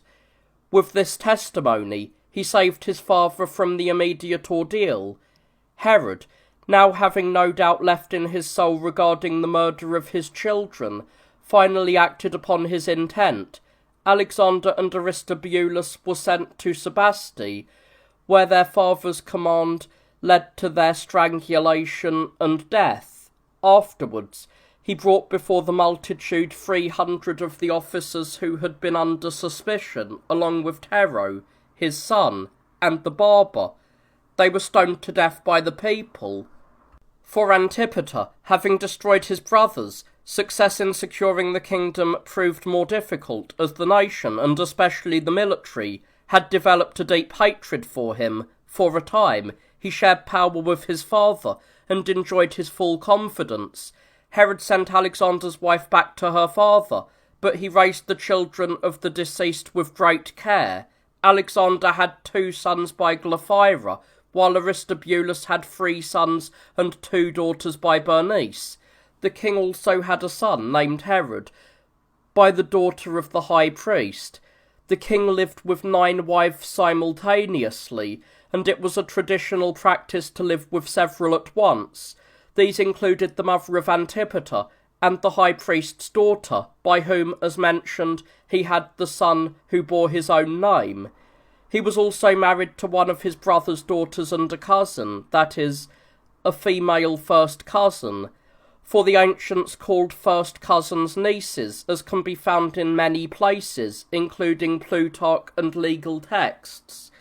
Among Herod's wives was one from the Samaritan nation, whose children were Antipas, Archelaus, and a daughter Olympias. Cleopatra of Jerusalem was also numbered among his wives, and she bore him the sons Herod and Philip. Pallas was also among his spouses, having borne him a son named Phasaelus. Finally, Phaedra and Elpis also lived with him as his wives. Herod also had 2 daughters by Mariamne, and by Phaedra and Elpis he had daughters named Roxanne and Salome. This then was the family of Herod, but all affairs now looked solely to Antipater. He was feared by everyone, not so much for his power as for the wickedness of his character. Pheroras in particular cultivated him, and was cultivated in return. Opposing them both was Salome, who acted in a manner always contrary to the meaning of her own name, for while her name signifies peace and implies that the one bearing it should be a woman of peace, she was in fact exceedingly combative, stirring up others to quarrels, factionalism, and the alienation of kin. Watching the intimacy between Antipater and Pheroras, she told Herod that their goodwill was to his own detriment.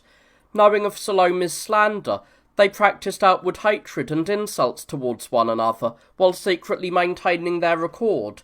They did not escape Salome's notice, for she tracked everything and reported their secret meetings, banquets, and clandestine councils to the king. Herod himself understood most of this. The Pharisees, meanwhile, having gained the favour of the women of the court, men who prided themselves on their precise knowledge of the ancestral law, and who were set against the king, refused to swear the oath of loyalty to Caesar and King Herod, numbering over 6,000. Being well disposed towards Pheroras's wife, they predicted to Herod that God had decreed the end of his rule, which would be transferred to Pheroras and his descendants. This did not escape the malice of Salome, and it was immediately reported to the king. The Pharisees who were implicated in this were executed, as were the eunuch Bagaras and a certain Carus, a man of remarkable physical beauty, who was a favourite of Herod, along with others among the king's circle who were deemed privy to the matter. The king then sat in council, accused Pheroras's wife, and enumerated many charges against her. Finally, turning his speech towards Pheroras, he said that he should have sent the woman away on his own accord for these reasons. At any rate, he said, if you lay claim to kinship with me, renounce your life with her. Pheroras replied that he would choose to die rather than live without his wife. From that point on, Herod forbade Antipater and his mother from associating with Pheroras or meeting with his wife. They agreed to this, but continued to meet and feast together whenever there was an opportunity. Antipater, fearing his father's anger, wrote to his friends in Rome, asking them to write to Herod suggesting that he send Antipater to Caesar. Antipater was consequently sent to Rome with gifts, carrying Herod's will, which granted him the kingdom, or, should he die first, to Herod, the son born of the high priest's daughter. Herod ordered Pheroras to depart for his tetrarchy, since he would not dismiss his wife.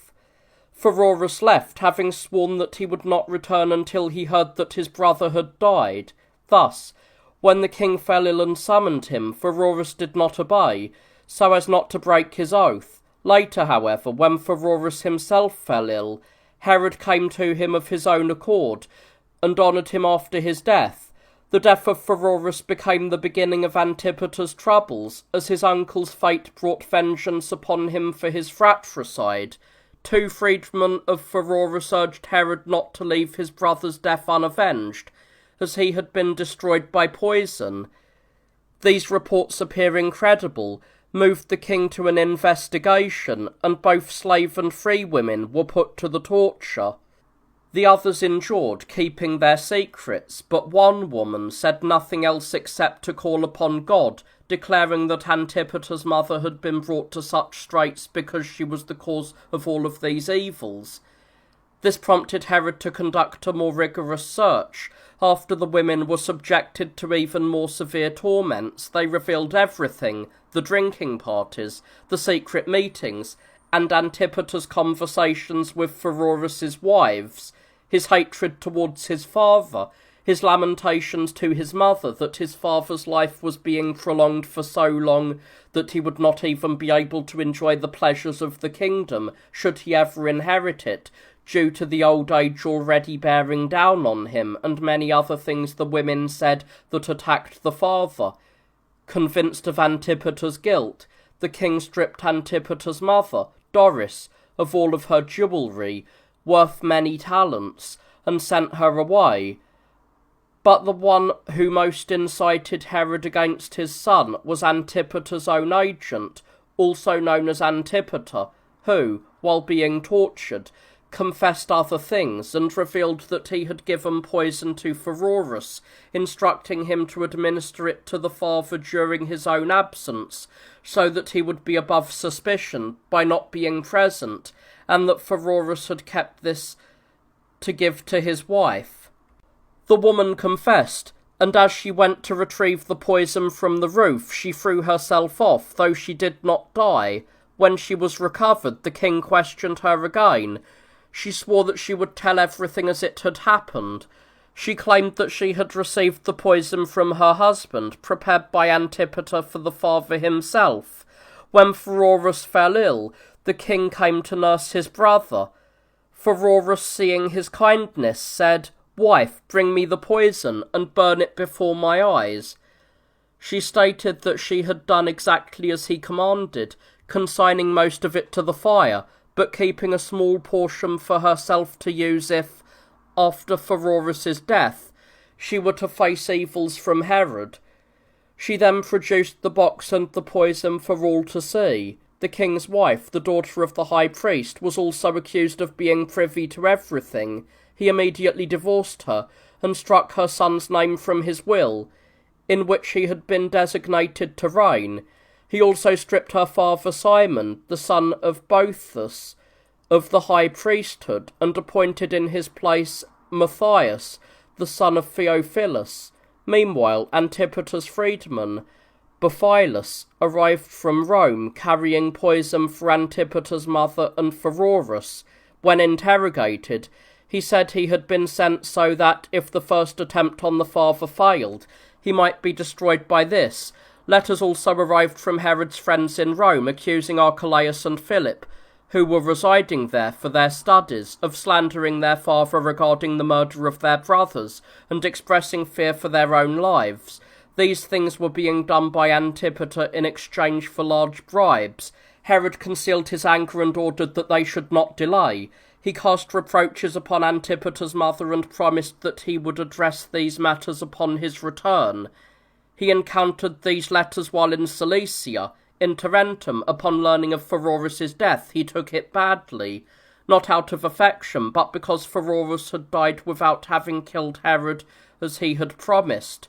When he arrived at the port called Sebastus, named in honour of Caesar, he found himself already facing manifest evils, as no one approached or greeted him. He went to Jerusalem, where Varus, the governor of Syria, sat in council with Herod, having been summoned for consultation regarding the current situation. He entered the palace still wearing his purple robe. Those at the doors received Antipater, but they barred his friends. He was already troubled, perceiving where he had arrived, especially where his father pushed him away as he approached, calling him a fratricide and a conspirator against his life, and stating that Varus would be the listener and judge of these matters the following day. He departed under such heavy burdens, and his mother and wife, the latter being the daughter of Antigonus, who had reigned before Herod, met him. Having learned everything from them, he prepared for the struggle. The next day, Herod and Varus held council, attended by the friends of both, Herod's kinsmen, the informants of Antipater's schemes, and the slave women of Antipater's mother. They brought a letter from her advising him not to return, as everything had become known to his father, and the only refuge left to him was with Caesar, avoiding falling into his father's hands. When Antipater threw himself before his father, begged to be heard before judgment was passed. Herod ordered him to be led to the centre. Herod himself then lamented the disposition of his children, and the fact that his old age had turned to Antipater. He expressed shock at how Antipater could proceed to such lengths, written down as the successor to the kingdom, possessing all power while his father was still alive, and in return for this, inciting his kinsman to murder him. As he said this, he broke into tears. Then Nicholas of Damascus, at the king's request, accused Antipater, recounting everything in order. Many others also spoke against Antipater of their own volition. When Nicholas finished his speech, Varus ordered Antipater to offer his defence. He lay face down, calling upon God as witness that he had done no wrong. As nothing was said by Antipater other than his invocation of God, Varus ordered the poison to be brought into the centre. When it was brought, one of those condemned to death was ordered to drink it, and upon drinking he died immediately. Varus stood up and left the council, and Herod immediately had Antipater bound and sent letters to Caesar in Rome concerning him. At that time, a letter sent by Antiphilus to Antipater was also seized, which read, "I have sent you this letter from Acme, not sparing my own life, for you know that I am in danger from 2 households if I am found out. May you be successful in this matter." The king sought the other letter as well, but Antiphilus's slaves insisted he had not received another. However, someone noticed that the slave's inner tunic was sewn up, and suspected that the note was there, and so it was. They retrieved the letter, which stated, "Acme to Antipater, I have written to your father the kind of letter you wanted, and having made a copy of one as if sent from Salome to my mistress, I have sent it, which I know, when it comes to light, will bring punishment upon Salome." The letter to Herod read as follows: "Making it my business that nothing that is being done against you escapes your notice, I have found a letter from Salome to my mistress against you, and I have sent you a copy of it, at great risk to myself, but to your advantage. This Acme was a Jewess by birth, who served Julia, Caesar's wife, and she had performed these deeds for large sums of money paid by Antipater. Herod moved to execute Antipater immediately as an instigator of great evils, and Salome urged him on, beating her breast and demanding to be killed herself if any credible proof could be found regarding the charges against her. Restraining himself, however, the king summoned his son, ordering him to answer without suspicion. Antipater shifted the blame for everything onto Antiphilus. Herod again sent letters to Caesar accusing Antipater, detailing everything that Acme had been found guilty of in her collusion. He also sent copies of her letters. In the meantime, the king fell ill and drew up a new will, bequeathing the kingdom to his youngest son, driven by hatred for Archelaus and Philip as a result of Antipater's slanders. Despairing of his life, and now being 70 years of age, he became savage. The reason for this was his belief that he was being held in contempt, and that everyone rejoiced at his misfortunes. He had been driven to this state by an indecent incident involving his disregard for the law. Among his many transgressions was the golden eagle he had placed above the great gate of the temple.